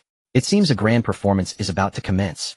At that moment, the Great One of Time, who had been observing the situation in the primordial realm, couldn't help but smile slightly. After a great calamity's development, these demon gods finally found their direction and prepared to descend. This was a trap set by the Great One of Time. The reason for the delay in informing them was simply their own arrogance, not deigning to explain. The grand show begins, and we shall see who triumphs in this round. Pangu chuckled lightly and addressed the Great One of Time. Now the grand show was about to begin, marking the start of a new round of conflict among the chaotic demon gods. The outcome was uncertain, and only time would reveal the true answer. I hope those fellows do not suffer too terribly in defeat, or else I might bear the brunt of the blame. So what is the situation on Sun Wukong's side? Currently the situation in the primordial world has been largely determined. The myriad demon gods who entered the primordial realm are advancing along the paths they have planned.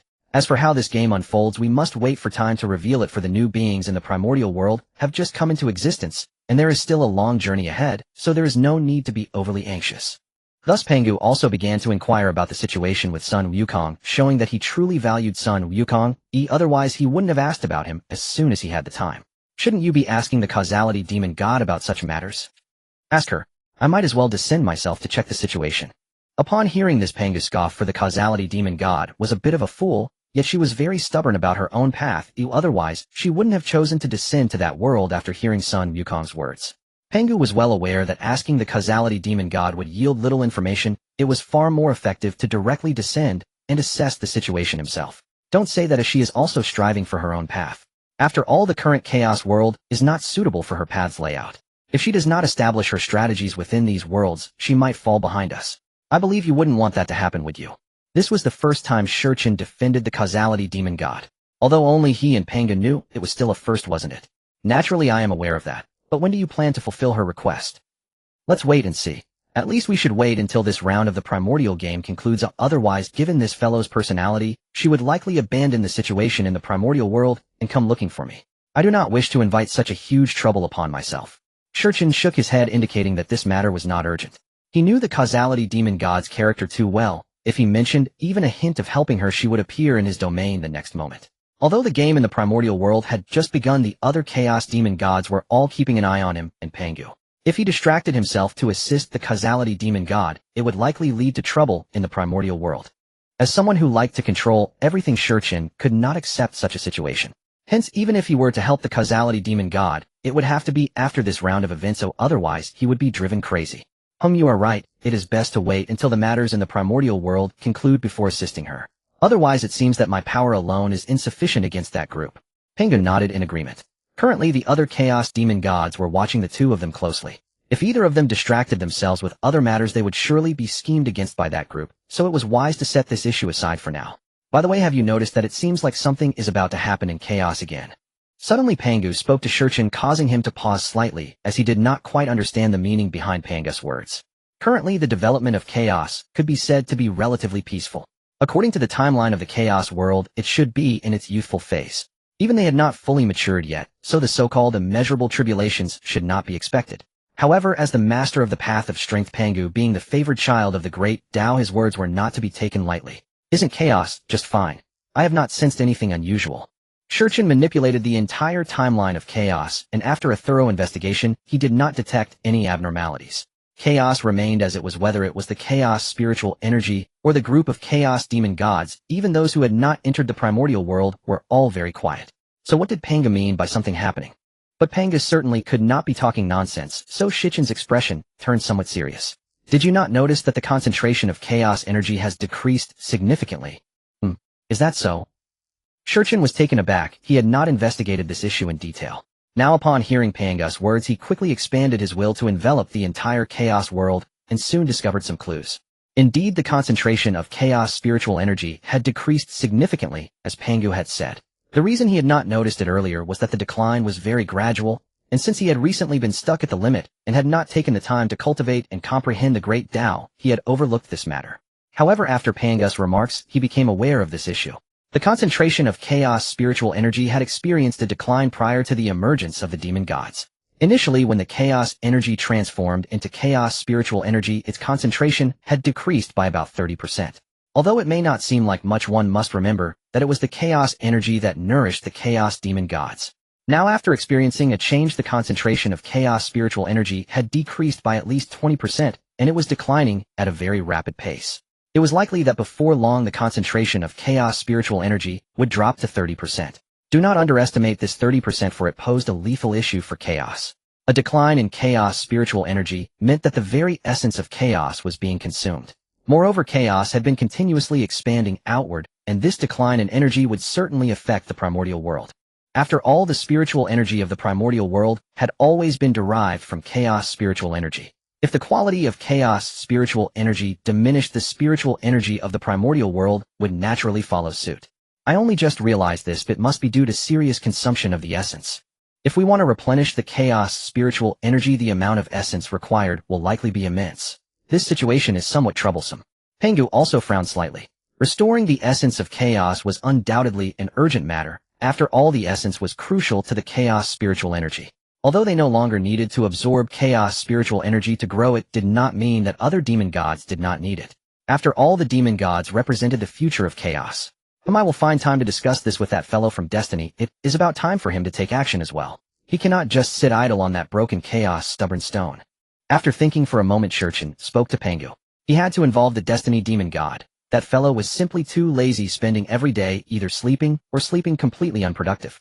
At this moment in a world far beyond the realm of chaos on Blue Star, the arrival of the demon king Morgana has thrown the Super God Academy into a state of panic, for with the demons comes the angels. They are a group of individuals pursuing a so-called order of justice, the very existence that the Super God Academy is most unwilling to see. After all, the concept of justice and order is far too advanced for the current Blue Star to comprehend. Report: a massive energy convergence has been detected beyond Blue Star, seemingly originating from the angelic civilization. At this moment on the flagship, General Dekao's expression changed dramatically upon hearing his subordinates report. What was meant to come has finally arrived. As soon as he learned of the demon queen Morgana's arrival, he had mentally prepared himself, yet when it truly came to pass, he still felt a surge of fear. After all, anyone who understands the angelic civilization's order of justice would naturally fear the angels, for they are beings willing to sacrifice for the so-called justice. It seems that the angelic king, the holy Kesha, has descended. Currently, there is a massive gathering of energy beyond Blue Star. If it were just an ordinary angel, even the Holy Guard would not be able to create such a tremendous spectacle. Therefore, the being responsible for this grand entrance must be the angelic king, Holy Kesha. Everyone prepare to welcome her on deck. The Holy Kesha is about to arrive. Fighting is out of the question. Not only has much of the technology of the Super God Academy been sealed due to a lack of resources, but even if they had that technology, it would be of no use. After all, the Academy's president Kirin has gone missing, and the great inventor has long since passed away, with many of the instructors leaving the Academy. Other instructors have no confidence in defeating the Holy Kesha, and the new generation of super soldiers has yet to fully mature. Thus, they can only hope that she comes in peace, otherwise they would not know how to respond to the so-called order of justice. Once a war maniac, Dekao can only express that they are indeed outmatched, completely outmatched. Your Majesty, ahead lies Blue Star. At this moment, Aswi, the right-wing guardian of Holy Kesha, respectfully reported to her, ahead is Blue Star. What a beautiful planet. It is a pre-nuclear world that has not experienced nuclear war. No wonder the Super God Academy chose this place. Holy Kesha couldn't help but admire the beauty of this planet. Blue Star's allure is truly unique, even surpassing that of the angelic planet, which had never undergone transformation. Being a pre-nuclear civilization, it belongs to an exceptional level of civilization, which is simply unbelievable. Your Majesty, should we contact Yin? Yin, of course, is Kesha's left-wing guardian who had long ago received the order from Holy Kesha to descend upon Blue Star. After all, if she remembered correctly, there should still be believers of the angels on this planet, but she was uncertain of the current situation. However, with the existence of the Super God Academy, the development here is likely limited, which Kesha is well aware of. Yet she does not mind, as there are countless civilizations under the angelic rule, so she is indifferent. The reason for her descent here is primarily to find her sister Liang Bing on this planet.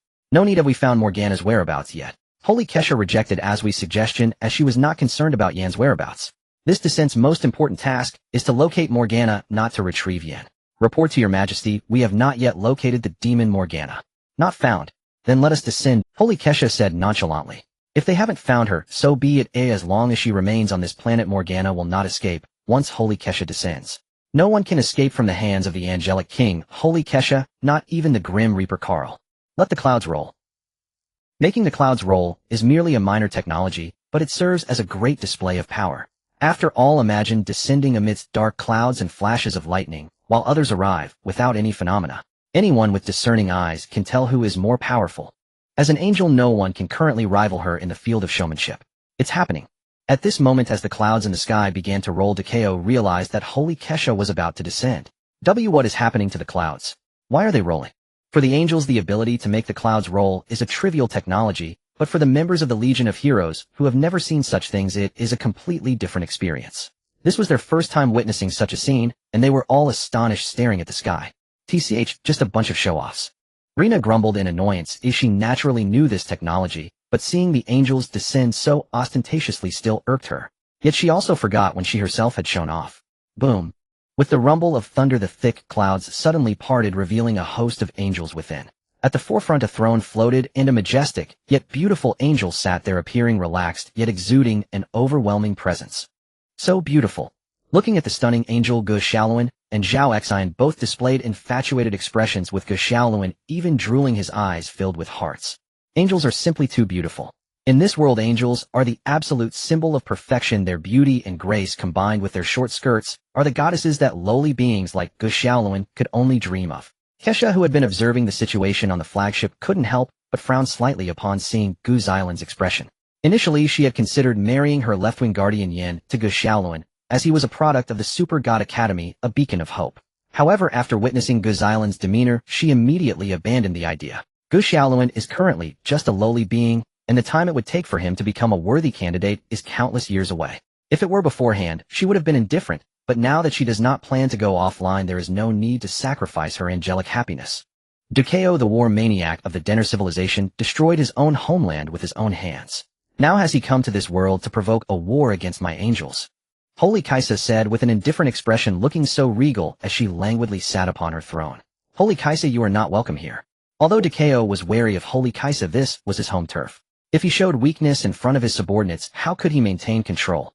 If I remember correctly, you should be from the Denner civilization, right? When did you become a person from Blue Star? Oh, that's right. From your perspective, in the Super God Academy, wherever you go becomes your territory. Holy Kaisa, stop saying useless things. We have come here seeking a peaceful place to live, and your arrival will only bring war. Blue Star does not welcome your angels. Impudence. Enough, Asui. Just as Takeo finished speaking, Asui stood up in anger, loudly reprimanding him. Holy Kaisa was their queen, and how could a mere Takeo speak to her in such a manner? However, she was quickly interrupted by Holy Kaisa, who calmly looked at Takeo, her expression unperturbed. The former war maniac dares to say that my angels will bring war. How ironic. Holy Kaisa's words caused Takeo's face to shift between shades of blue and white. It was shameful. Although Holy Kaisa was not angry, her being addressed arrogantly by a minor Takeo left her somewhat displeased. It was precisely this kind of remark that infuriated Takeo. After all, he was now presenting himself as a lover of peace on Blue Star. The former Takeo had perished the moment the Denner civilization fell. The current Takeo was a schemer. Enough, Takeo. You cannot represent Blue Star. Find a god who can replace Blue Star to talk to me like the one beside you, the power of the galaxy. Holy Kaisa had no intention of continuing to waste words with Takeo. She had never regarded him as a significant presence, neither in the past nor now, and it would undoubtedly be a waste of her time to converse with him. The power of the galaxy might currently be a nobody, but at least he was the future main god of Blue Star, thus possessing a slight qualification to converse with her. General. Upon hearing Kaisa's words, both Gu Xiaoluan and the other members turned their gazes toward him. Hey, how about I talk to you? At this moment, Reina, who had been silent, finally spoke up, shouting loudly at Holy Kaisa. Of course, Reina could not fly, yet otherwise she would have already soared before Kaisa. Light of the sun, the main god of the radiant civilization. You cannot replace the god of Blue Star, so you have no qualifications. As soon as Holy Kaisa finished speaking, Reina let out a curse. However, despite her recklessness, she was not a fool. Even Pan Zhun and her grandfather were very wary of Holy Kaisa's reputation. She did not want to offend her. The radiant civilization could not withstand the baptism of war. Yet even so, she was still very displeased. After all, she was the future main god of the radiant civilization, yet here, she was looked down upon by Kaisa, which made her quite furious. Gu Xiaoluan, you go. Lianfen, grant Gu Xiaoluan the ability to fly. Takeo understood that currently only Gu Xiaoluan could engage in peaceful dialogue with Kaisa. It wasn't that his strength was exceptional. To be honest, a newly minted warrior like Gu Xiaoluan had no real power. Not to mention Kaisa, even any random angel behind her could easily defeat him countless times. However, he was one of the 3 major gene projects of the Super God Academy, and the most important gene project at that. The power of the galaxy, the future main god of Blue Star, and also possessing angel genes within him, was the only one present capable of communicating normally with the angels. Ding flight ability is being loading complete. As a mechanical voice echoed in Guzilan's ears, he felt himself able to fly. Oh, I can fly. I can fly. Once he fully floated, Gushaluan, who had never seen the world, shouted excitedly in front of everyone. His voice not only displeased the angels, but even Dekeo frowned slightly. If possible, he truly did not want Gushaluan to go up, but there was no other way, as circumstances outweighed individuals. Gushaluan, the power of the galaxy, the future main god of Blue Star, seems to have some angel genes within him. Dekeo, you have indeed gone too far. If Kaisa had not previously encountered the causal demon god, she would not have cared about the fact that Gushaluan had angel genes. She might even have decoded the underlying code of those angel genes. However, at this moment, since she chose not to log off, she saw Gushaluan merely as a product of the Super God Academy's gene project. The fact that this product possessed their angel genes made her somewhat displeased. Angel genes had always been a sensitive topic for her, as it pertained to the future of their angels. If someone were to crack the underlying code of angel genes, the consequences would be unimaginable. Thus, she was greatly displeased with the actions of the Super God Academy. Upon hearing Holy Kaisa's words, Dekeo's pupils constricted. He naturally knew about the angel genes within Gushaluan, as he had been involved in the matter and couldn't possibly be unaware. What puzzled him was the angels' attitude. According to the future predicted by Principal Qin, using the Great Clock, weren't the angels supposed to invest in Gushaluan as well? The power of the galaxy was a secret weapon developed by the Super God Academy against the Void. In Principal Qin's Great Clock, the angels were willing to bet on Gushaluan, but now Holy Kaisa's attitude towards him was quite perplexing. Hey God, is Holy Kaisa here? After finally adapting to his flying ability, Gushaluan, looking somewhat foolish, shouted loudly at Holy Kaisa. Future main god of Blue Star, I, Holy Kaisa, the King of Angels, ask you a question. Please speak. Looking at the solemn expression of the divine Kaisa, Gushaluan also put away his usual slacker demeanor and became remarkably serious. In that moment, he could be said to finally resemble a future male god, but unfortunately the angel had completely given up on him. Otherwise, he could have gained an angelic wife. However, it seemed that he could now pursue the rose he liked with peace of mind. That being said, it appeared that the rose would soon be taken away by Liang Bing, since she possessed Liang Bing's temporal genes within her. The demon king Morgana has descended upon Blue Star, and I, the angel, have come from Morgana. Now that I have locked onto the opponent's trace, whether to descend for judgment must be decided by you, the future master god of Blue Star, for we angels pursue a just order that does not allow bullying the weak. Your civilization holds absolute autonomy. Originally, Divine Kaisa wanted to ask whether the other party accepted the protection of angels. With the protection of angels, Blue Star could safely transition from a spacefaring civilization to a cosmic civilization. However, in the end, she did not ask. Currently, she was at the Super God Academy on Blue Star. Her feelings towards the Academy were not just one of disgust, as she knew them very well. Otherwise, they would not have expelled them from the angelic civilization in the first place. This group was exceptionally skilled at brainwashing.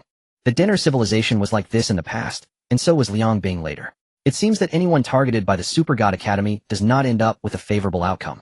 Liang Bing was merely a mentor at the Super God Academy for a while, but due to the so-called ultimate fear, her mindset shifted to pursue so-called corruption and freedom.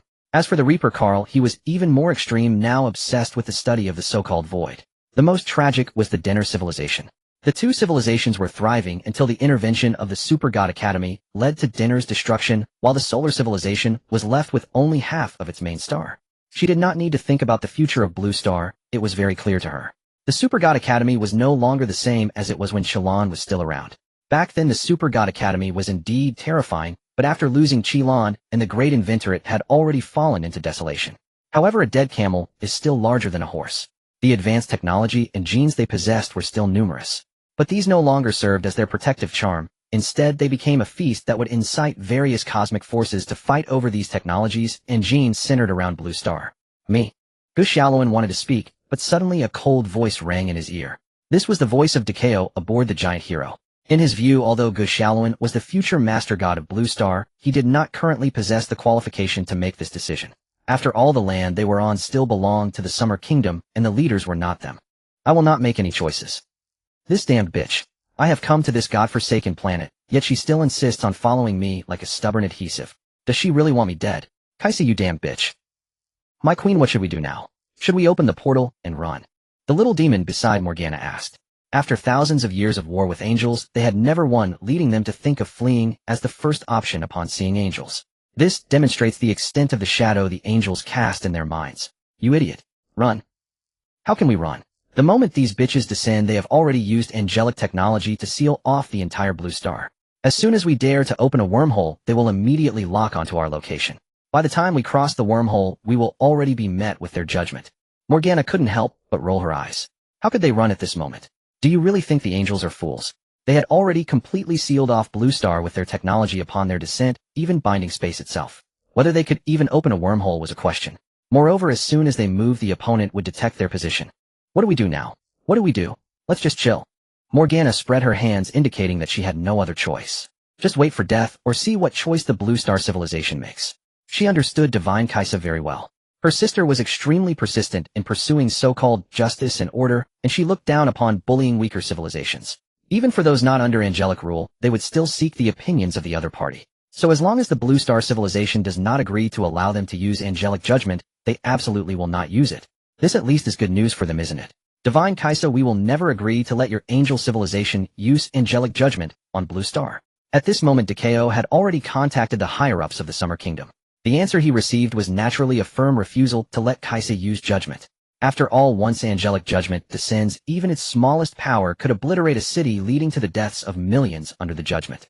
This was a tragedy they could not accept. You truly are a woman of conviction. Morgana's presence will lead to even greater casualties on your Blue Star and bring you terrifying war. If you agree to use judgment, we can directly eliminate Morgana, and the only sacrifice would be millions of lives. Trading the lives of millions for the existence of the most evil demon king in the known universe seems like a very profitable deal. However, my angel civilization is willing to agree to your opinion. Since you do not wish for us to use judgment, we will refrain, but I only hope that you will not regret it in the future. Divine Kaisa lounged on her throne, her voice quite flat, yet her words concerned the lives of millions on Blue. Rest assured, we will not regret it. Kaisa, I heard you went to the planet of the pre-nuclear civilization on Blue Star. At this moment, in a villa area on Blue Star, Kaisa, the sacred being of the angel civilization, was leisurely lying on a deck chair basking in the sun.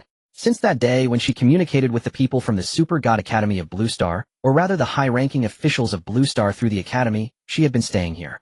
One reason was to take a break for herself. After all, she had been in charge of the angel civilization for thousands of years and had never truly rested during that time. Coming to such a planet, she naturally wanted to relax.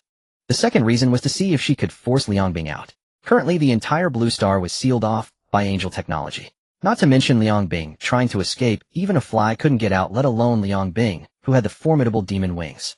As for whether Liang Bing would give up her demon wings and leave alone based on Kaisha's understanding of her sister, that was impossible. Although Liang Bing seemed to have chosen the path of fallen freedom, she treated her subordinates, the demons, very well. Moreover, Liang Bing was very eager to defeat her sister to prove herself, and the demon wings were Liang Bing's greatest support. Without the demon wings, Liang Bing could not possibly be her opponent, and Liang Bing was very clear about this, so she wouldn't give up her wings. As long as Kaisha remained on Blue Star, Liang Bing would have to stay hidden. Kaisha was curious to see when her sister would finally be unable to hold back. During this rare leisure time, a crisp voice reached her ears. Without asking, she knew who it was. It was she who appeared to be offline in Angel City, but was actually hiding behind the scenes, assisting the angel civilization in perfecting various technologies. Only she would dare to speak to her like this. Of course, Liang Bing used to be able to, but now Liang Bing was no longer present. Now there was only the Demon King Morgana. Yes, she replied plainly to Hizai's inquiry. You are trying to force Liang Bing out, aren't you?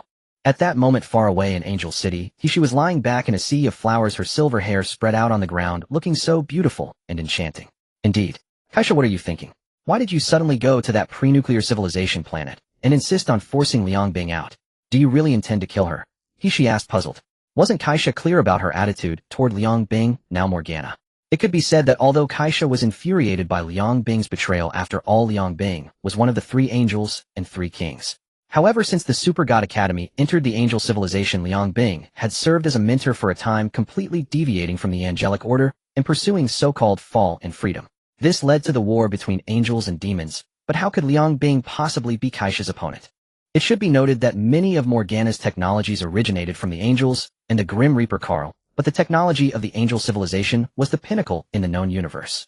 Not to mention the demon wings. Even if Morgana and her sycophant the Grim Reaper Carl teamed up, they might not be enough to contend with Kaisha alone, and behind the angel civilization was the formidable He-She. If you truly regarded He-She as a scientist, you wouldn't know how you died. Hizai's combat power was absolutely terrifying. He just rarely took action. Moreover, each time Kaisha defeated Morgana, she would intentionally or unintentionally let her go. Kaisha still had feelings for her sister, otherwise during the first war between angels and demons Morgana would have already perished. Thus at this moment, she was genuinely confused about why Kaisha suddenly arrived and blocked her on the pre-nuclear civilization of Blue Star when she was supposed to be preparing to go offline and rest. Kill her. Hearing Hizai's words, Kaisha was clearly taken aback. She had never considered that question, but soon she thought of a problem. It seemed that she was not aware that she did not plan to go offline, which was her fault for not informing she. No matter what, Liang Bing is still my sister. How could I possibly kill her? This time forcing her out is simply to have a chat and convince her to come back. Kaisha said calmly, as this was her thought. Now that she didn't plan to go offline, Liang Bing had to return to the angelic camp because she was preparing to embark on significant matters. If Liang Bing did not return, it would be difficult to handle. Did she really have to stand in opposition? Thus this time she intended to bring Liang Bing back to the Meluo Heavenly Palace, even if it meant binding her. She being clever guessed something when Kaisha said this. Mainly Kaisha had never intended to hide it from her little sister. Are you not planning to go offline? When she realized this, she was actually very happy, but also somewhat puzzled.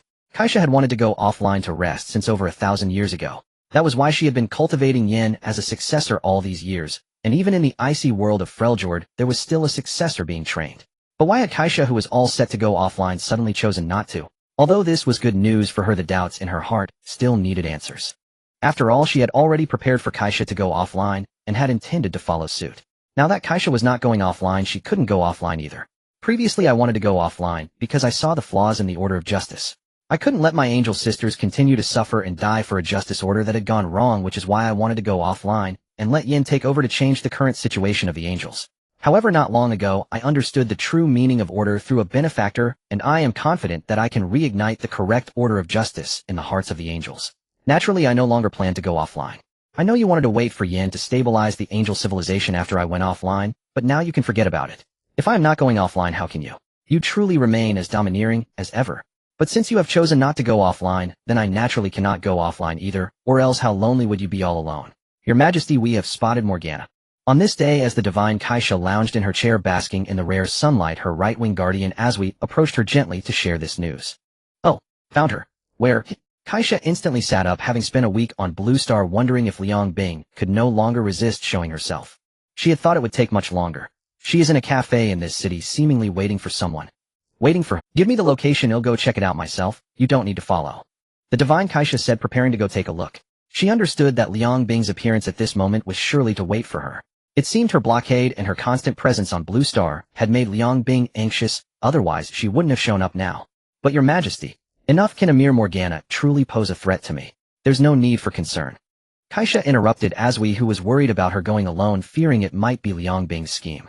But who was she? She was the Queen of Angels, the divine Kaisha. When had she ever feared Morgana? It was always Morgana who plotted against others, she had never been the one to be outmaneuvered.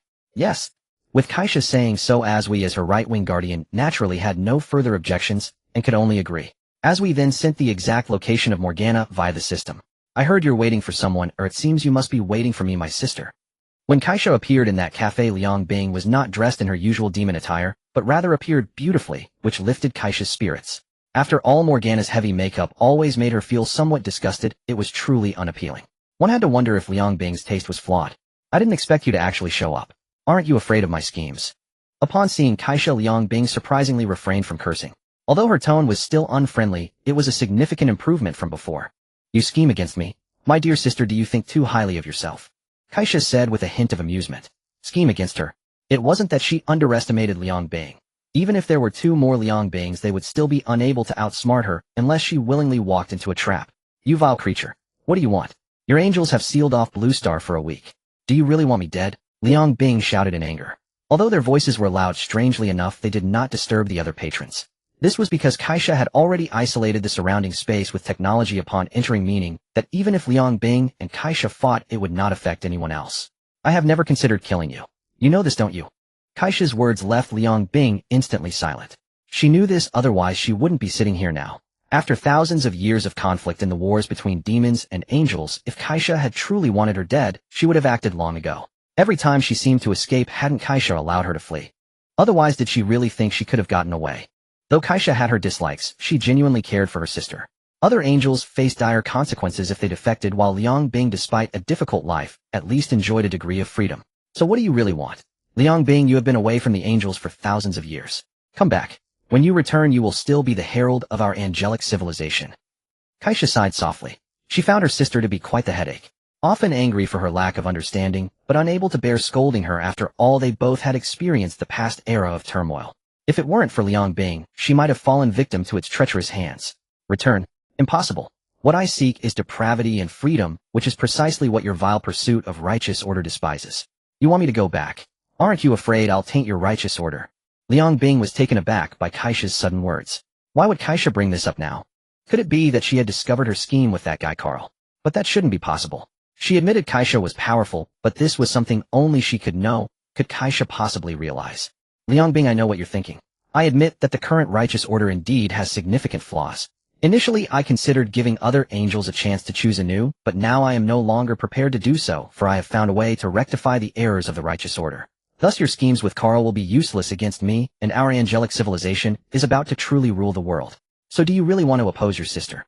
Damn. You vile creature, truly no.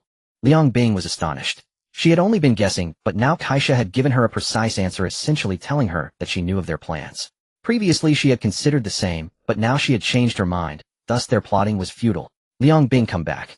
The ultimate fear is not so strong. With the strength of our three kings combined with their technology, we can defeat this so-called ultimate fear. Moreover, in this world there exists an even more terrifying ancient being, one that even I cannot defeat. That being stands right behind us, and serves as our strongest shield against the ultimate fear. Who are you talking about? Liang Bing was seeing Kaisha in such a state for the first time. Although she wanted to argue, she inexplicably felt that what Kaisha said was the truth. Sun Wukong. Him? From what I know, he's just a third-generation beast warrior. That was in the past. The current Sun Wukong is an ancient entity from a world we have never heard of, possessing a life force beyond our comprehension, and he is willing to help us against this so-called ultimate fear. What kind of joke are you making, Kaisha? Such jokes are not amusing at all. And as the holy Kaisha, do you think I would believe such words? Liang Bing looked at Kaisha with an expression that said, you're trying to deceive me. It was clear that no normal person would believe such a thing, as it completely exceeded their understanding. The holy Kaisha is recognized as the most powerful deity in the known universe, undeniably the king of all gods. Even if Liang Bing is reluctant to accept it, it is of no use. The existence that suddenly tells her that there is a being more terrifying than the holy Kaisha in this known universe is simply too outrageous. If it were anyone else saying this to her, she would have already taken action against them. However, since it was Kaisha herself who spoke, she chose not to believe it, yet a different thought lingered in her heart. She understood the holy Kaisha just as Kaisha understood her. It was virtually impossible for the holy Kaisha, who has upheld justice and order for many years, to lie. This would contradict Kaisha's principles of justice, so there must be some truth to it, yet it was indeed too absurd. An existence stronger than the holy Kaisha is something that even the god of death Karl and the disappeared principal of the Super God Academy Kirin would not dare to claim could surpass Kaisha. As long as Kaisha is alive, the known universe cannot descend into chaos. All ambitious individuals must suppress their ambitions deep within their hearts, waiting silently. This is the holy Kaisha, the king of gods in the known universe. I know you don't believe it, but I can show you something. Kaisha then summoned some footage of Sun Wukong's battles that he had. In the footage there appeared a scene reminiscent of ancient Blue Star, but much grander. Only two towering figures stood in that scene. Even though they were simply standing there, the immense authority emanating from them could still be felt through the screen, creating a sense of overwhelming pressure. Soon the two figures in the footage engaged in battle. The terrifying force tore apart the surrounding space, causing the earth to sink, and vast worlds vanished amidst their conflict. Such a sight was so daunting that even Liang Bing, witnessing it for the first time, trembled, let alone Kaisha, who had seen it countless times. The scene was unbearably terrifying. With every move, countless worlds were reduced to nothingness. The number of lives lost during their battle far exceeded those that had perished over thousands of years, given the vast population in the known universe, while the casualties from the aftermath of their fight were incalculable. Is it real? Liang Bing could not help but swallow hard. Although the footage was brief and quickly faded away, its impact did not vanish with it.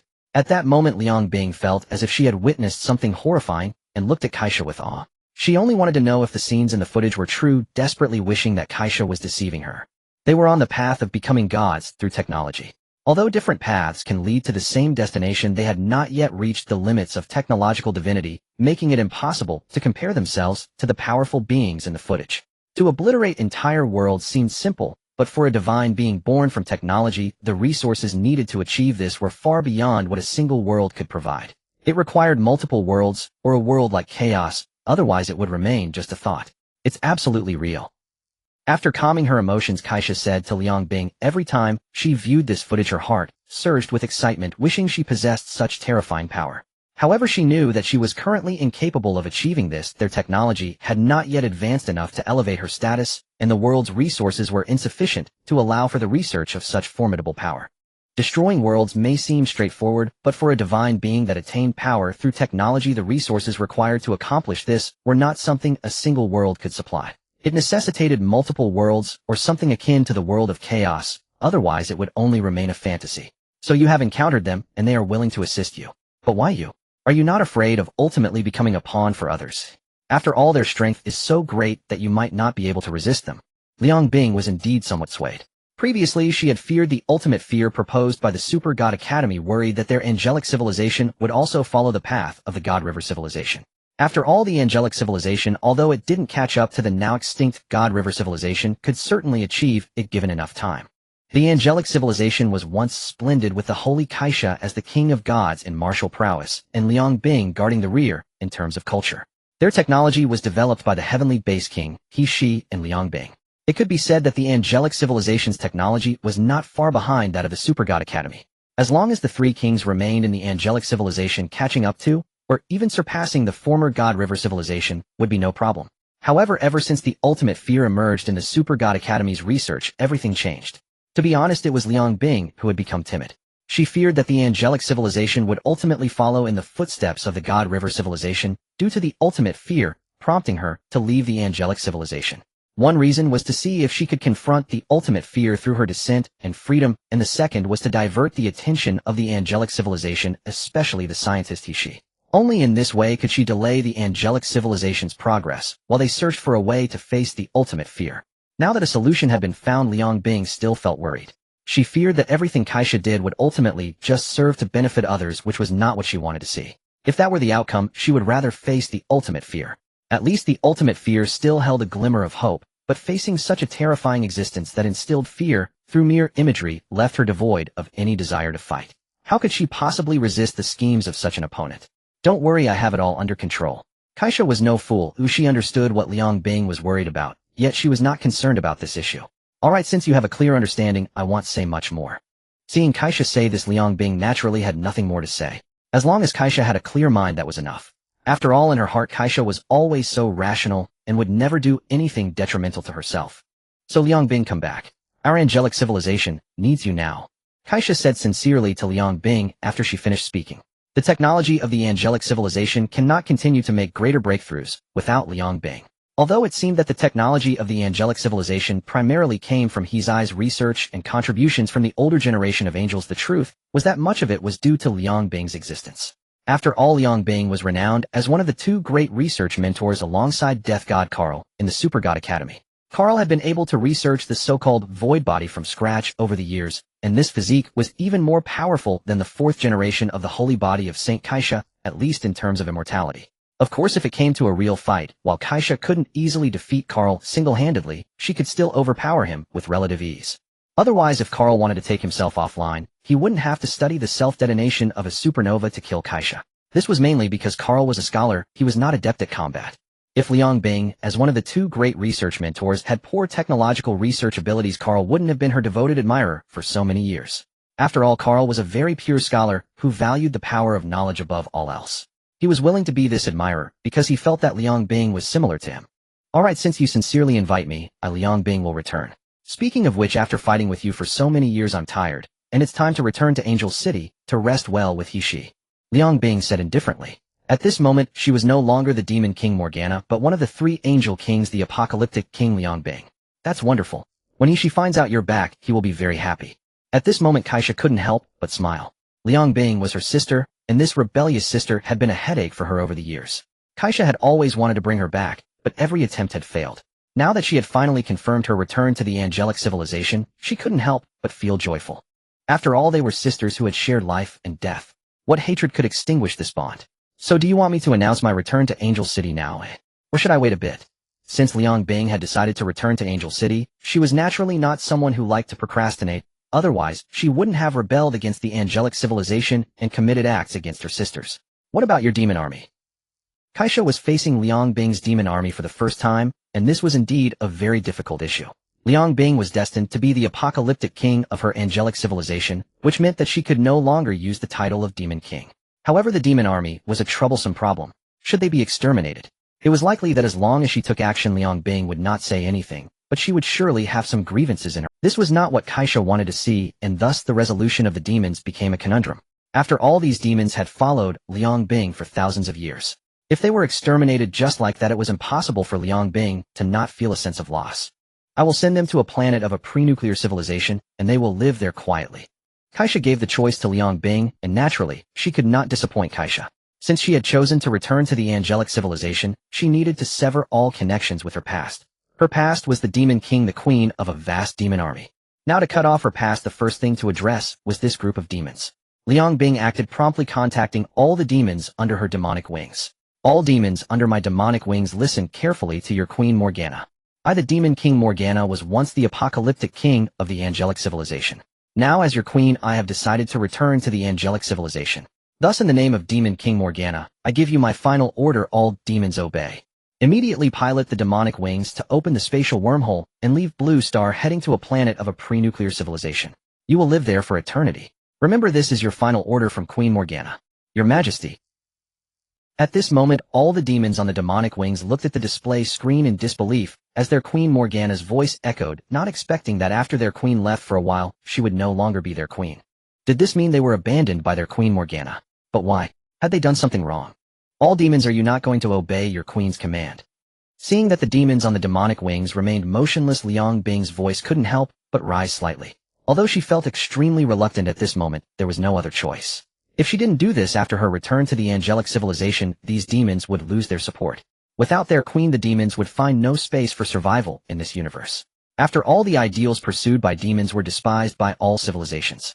Previously, they had not dared to resist due to the suppression of their demon king. However, once they lost her, their situation would lead them to be hunted down and ultimately perish in the universe. Your Majesty, obey the command. Addo wanted to say something, but Liang Bing interrupted him instantly. As you command, Your Majesty. As Morgana's top lackey, Addo absolutely obeyed her commands.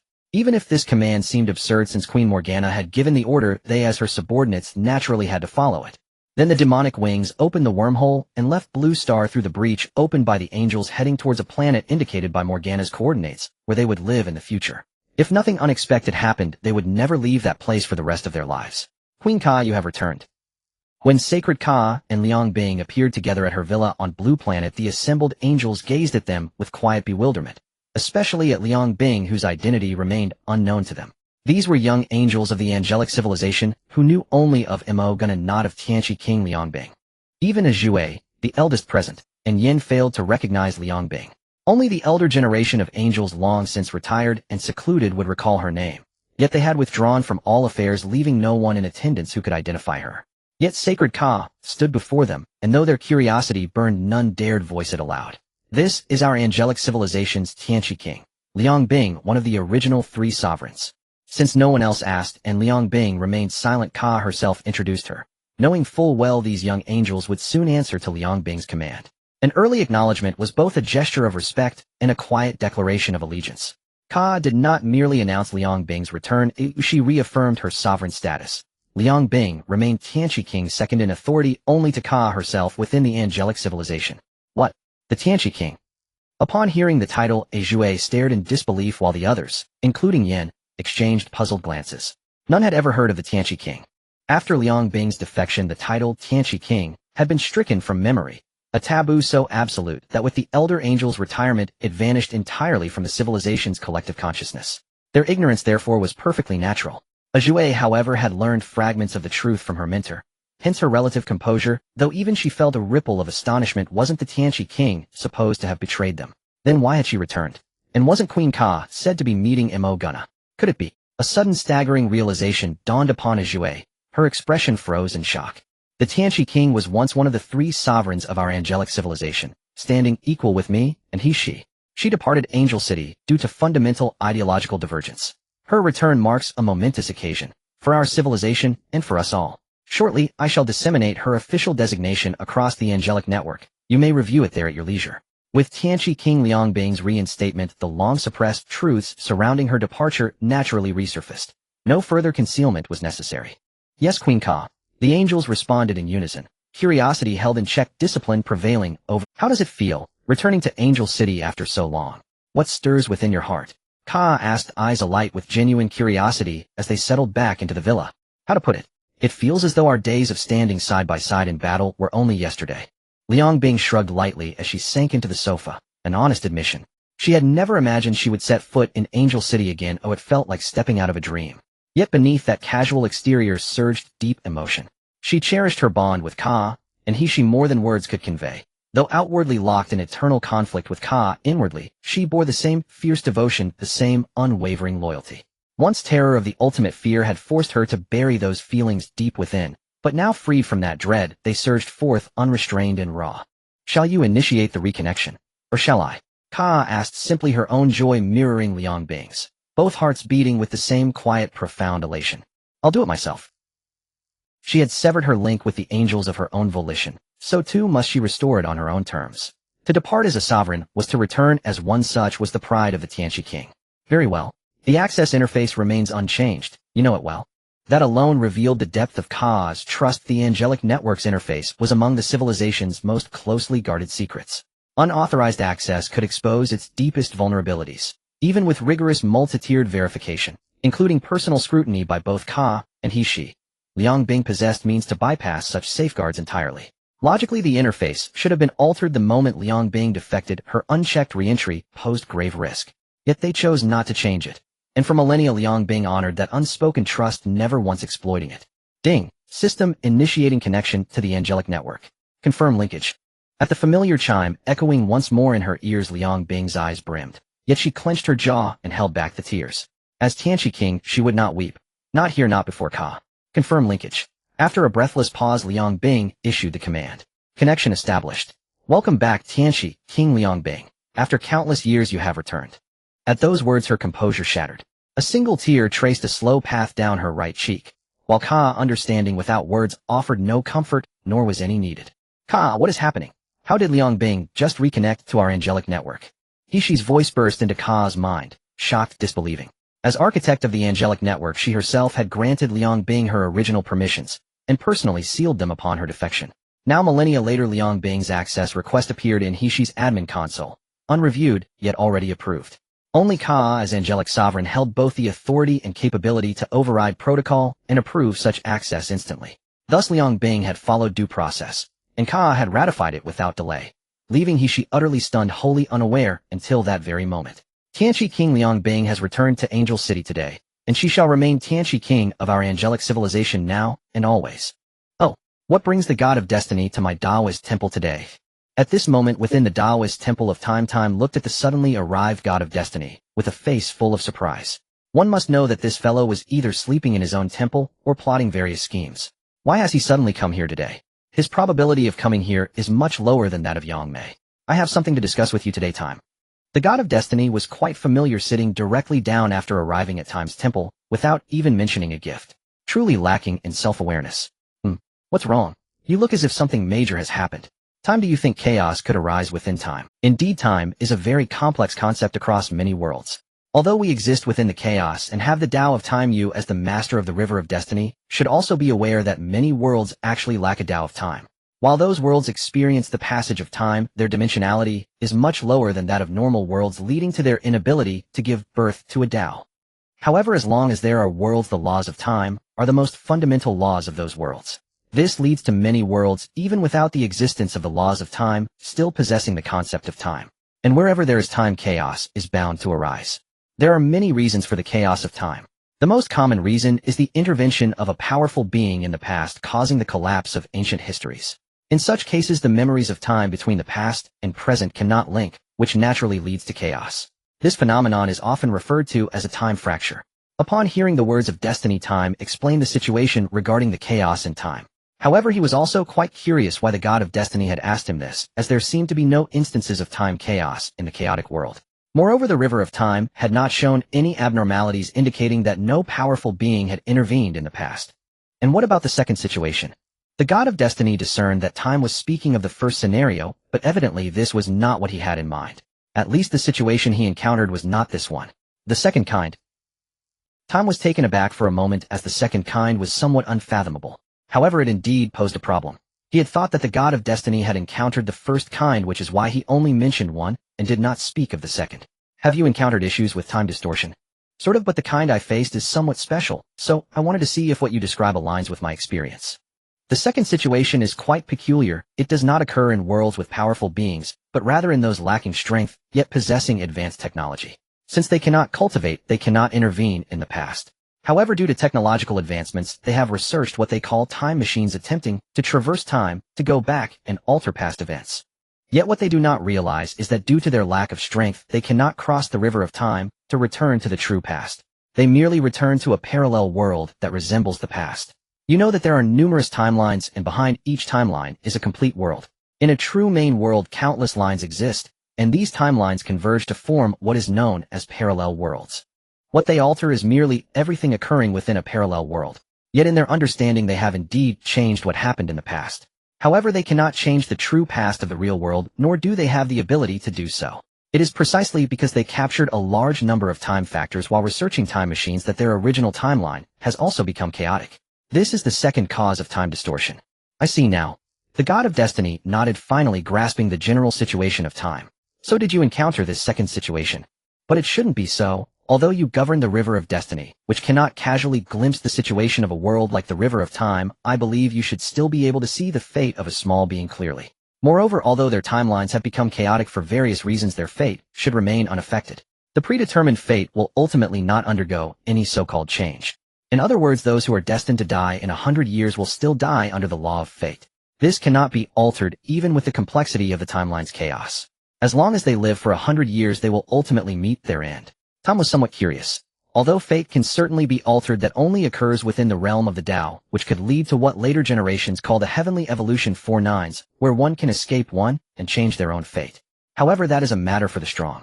To be honest, it has nothing to do with those insignificant beings. The notion that winning the lottery changes one's fate is merely a reflection of the opportunities that were already present in their destiny.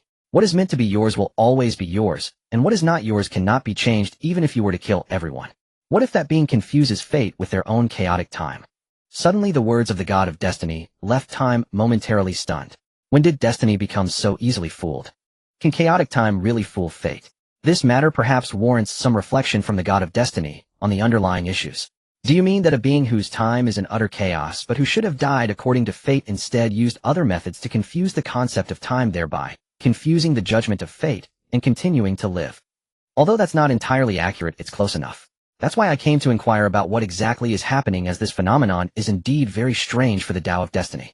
I wanted to see if you've encountered this in areas beyond what other destinies can cover. What are you joking about?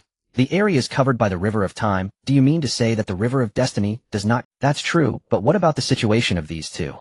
Why is it that I can feel from the River of Fate that they were supposed to die, yet suddenly their entire destiny has become vague, and even their timeline is in utter chaos? As he spoke, the Fate Demon God displayed an image for Shurchin to view, for he could no longer see through these two beings, and could only hope that Shurchin might detect some clues. The timeline is indeed chaotic. It seems that the future has also become unclear, and the predetermined fate has undergone significant changes. Normally they would die after billions of years, but now their fate is obscured, making it impossible to glimpse their life and death from fate and time. Wait, fate. This doesn't belong to the second type. The second type refers to powerless ants. But don't you want to take a look at this situation? They will only die billions of years later, which means they are at least considered powerful beings, right? Although time is distorted, and even the timeline seems to be non-existent, completely abandoned by time, it is strange that they are on the path of the Great Way. Isn't it normal for powerful beings to alter their fate somewhat? Shurchun was somewhat speechless. He had thought it was just a normal ant in such a situation, but it was clear that these were powerful beings. Although their previous trajectories could no longer be discerned as being abandoned by time, meant that these two beings lacked the past, present, and future. As long as they were still alive, their fate still existed. It merely meant that one could no longer perceive the other's weaknesses. It was somewhat similar to the Trinity after transcending the future, having no past, present, or future, eternally free and unbound with no weaknesses. Attacking their past confronts their future strength, and attacking their present faces their future strength as well. Those abandoned by time still possess a significant fatal weakness: their strength will never increase. Being abandoned by time means one is at the end of time, eternally unchanging, or even if one is in a world where time flows, their strength remains eternally fixed. Once they are slain, they cannot resurrect from the river of time. One could say that such an existence really has only one life, and there is no need for excessive attention. That may be true, but have you forgotten that the two of them were originally existences abandoned by time? How can they change their inevitable fate of death in the future? And look at their fate, everything connected to them has completely drifted away. This means they cannot rely on other beings to help them change it. Yet it is still like this now, so doesn't that strike you as strange? The Fate Demon God looked at Shurchen, emphasizing the most crucial aspect: the fates of those two beings, and the beings linked to them, had completely severed like kites, with broken strings becoming rootless weeds. In such a situation, no being could help them change their fate, yet such a situation still arose. Should I take a closer look? Upon hearing the Fate Demon God's words, Shurchen realized the seriousness of the situation. Like the river of time, he needed to regularly check for any changes in the river. Anyone attempting to alter the past would be slain by him. In this period, several reckless individuals had already been killed by him. It was because they attempted to swim against the current of time to alter the past. Normally Shurchen would give a warning first, but evidently those individuals were too arrogant and ignored his warning, so they had to be eliminated. The Fate Demon God had the same duty. His responsibility was to guard the river of fate. The issues occurring in the river significantly affected his great way, which is why he came to find Shurchen now. Otherwise, with his arrogance, how could he possibly appear in Shurchen's domain? Wait, why do these two beings' fate lines seem somewhat familiar? Suddenly Shurchen said, as if he had discovered something strange. What is it? Shurchen's sudden remark startled the Fate Demon God. Could it be that Shurchen recognized these two? If so, that would be odd. These two. Shurchen's gaze suddenly turned icy as he looked up toward the river of time. The time I activated, firing two silver beams that pierced through layers of space and descended upon the river of time, then crossed the present time toward the future. Indeed, when Shurchen saw the end of time, a spark of understanding flashed in his heart. No wonder these individuals were abandoned by time. It turned out to be for this reason. What happened? The Fate Demon God curiously asked once Shurchen withdrew his gaze. These two are the ones from the ancient Egu world. Their time vanished completely because they were banished to the end of time by me. But I don't know how they managed to escape, and I wasn't aware of it at all. If you hadn't shown me their fate line today, I would never have known. Shurchen looked at the Fate Demon God, a hint of caution flashing in his eyes. One must understand that being banished to the end of time is akin to being imprisoned within the cage of time. Typically, it is impossible for them to escape, and even if they wanted to, it would alert him. But this time these two managed to escape without alerting him. How did they leave the end of time? Did someone intervene to save them, or did they escape on their own? Those two. It seems this matter is becoming increasingly interesting. So can you now determine their location? I can't confirm. Have you forgotten, they have already been abandoned by time. This means they won't exist on the timeline. And now it seems your fate is also somewhat similar, so it's probably difficult for you to pinpoint them as well. You are correct, I also cannot confirm it. Upon hearing Shurchen's words, the Fate Demon God couldn't help but shake his head. If he could, he would naturally want to confirm it, but unfortunately he lacked the means. It's fine. Since they have escaped, their hatred towards us will surely lead them to come looking for us. Once we encounter them, next time we can eliminate all causes. Boom. On this day, the chaos suddenly began to stir, with countless chaotic spiritual energies erupting violently. The various demon gods could only remain motionless in their respective sanctuaries. The terrifying tremors even slightly affected the world of the Primordial, but as the initial tremors were not too intense, it caused no significant issues. It seems that the source can no longer sustain itself. Even the Tao is beginning to reduce the chaotic spiritual energy. At this moment, Pangu sat cross-legged in his sanctuary conversing with Shurchen. Feeling the changes within the chaos, he couldn't help but sigh softly. It had been half a chaotic era since the Fate Demon God came to seek Shurchen. During this long period, Shurchen had not much to do. The focus of the chaotic demon gods was primarily on the world of the Primordial. However, due to differing time flows between the Primordial and Chaos, and since the beings of the Primordial were still in their developmental stage, Shurchen and the others did not concern themselves with matters of the Primordial. Not long ago, Pangu sensed that a significant upheaval was about to occur in the Chaos, and came to discuss it with Shurchen. Yet only a short while had passed, and the changes in the chaotic world had already begun, catching even them off guard. This matter is beyond our control. After all, the source required by Chaos is simply too vast. Unless a world similar to Chaos appears that allows us to extract its source to supplement Chaos, otherwise the consumption of Chaos source cannot be resolved. Shurchen sighed softly, acknowledging that the consumption of the chaotic world's source was indeed significantly related. The 3,000 chaotic demon gods originated from the Tao, as they were birthed from the source of chaos utilized by the Tao. According to the evolution of chaos, they would eventually return to the source after the boundless calamities to aid in the growth of the chaotic world. However, they were all unwilling to accept such a fate, thus rebellion became inevitable. Moreover, as they had not yet reached their peak power and chaos was still in its youthful stage, the boundless calamities were akin to chaos nearing death and entering reincarnation. Therefore, they currently could not return to the chaotic source, even if they agreed the current Tao would not consent either. The chaotic demon gods were essentially the Dao separating its own essence, each becoming a conscious entity, allowing these consciousnesses to comprehend their own Dao, waiting for the right moment to harvest and perfect their own Dao, while also replenishing their consumed sources. Without any supplementation, the source of chaos resembled a complete entity. After separating the 3,000 chaotic demon gods, a portion would be consumed, and the continuous expansion of chaos would perpetually consume more. This consumption of sources could not be replenished. Although Shurchen had already provided chaos with the source of a great world, a source from a beyond world, and a source from a mythological chaos, these were all relatively small worlds. The only significant great world had severely depleted its source, and the amount of source reclaimed was less than a billionth. This amount was insufficient for chaos external expansion for even 10 seconds. Thus the decline in the quality of chaotic spiritual energy was an unavoidable fact. Unless the method proposed by Shurchen was implemented, there was truly no way to resolve this issue. However, one must understand how vast the chaotic world is. It is nearly impossible to find another world of similar magnitude with a rich source in the void. Even if such a world truly existed, would there not be powerful beings there? Thus this is fundamentally an arduous and nearly unattainable path. Alas, it is as you say. Thus we can only watch as the quality of chaotic spiritual energy declines without any means to intervene. Pangu was well aware of what Shurchen was saying. However, he still felt a twinge of discomfort in his heart. The 3,000 chaotic demon gods truly regarded the entire chaos as their home. While they might not hold the demon gods in high regard, they were still their family.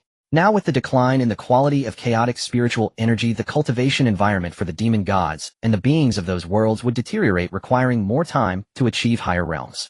Moreover, chaotic spiritual energy was akin to the air within a home. Initially, the air quality in their home was exceptional, much like living in a forest breathing in fresh air daily. But after the first decline, it felt as if they had moved to a swamp.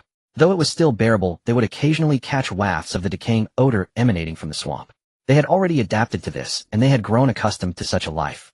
Now, however, the quality of spiritual energy had declined once more.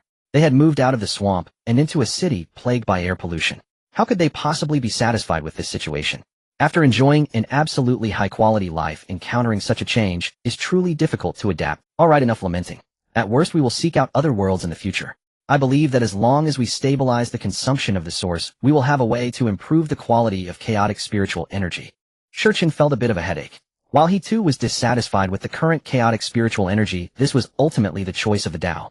As beings living within chaos, they could only silently accept this reality, hoping to find a way to resolve this issue and restore the spiritual energy to its original state in the future. This change is likely to last a long time.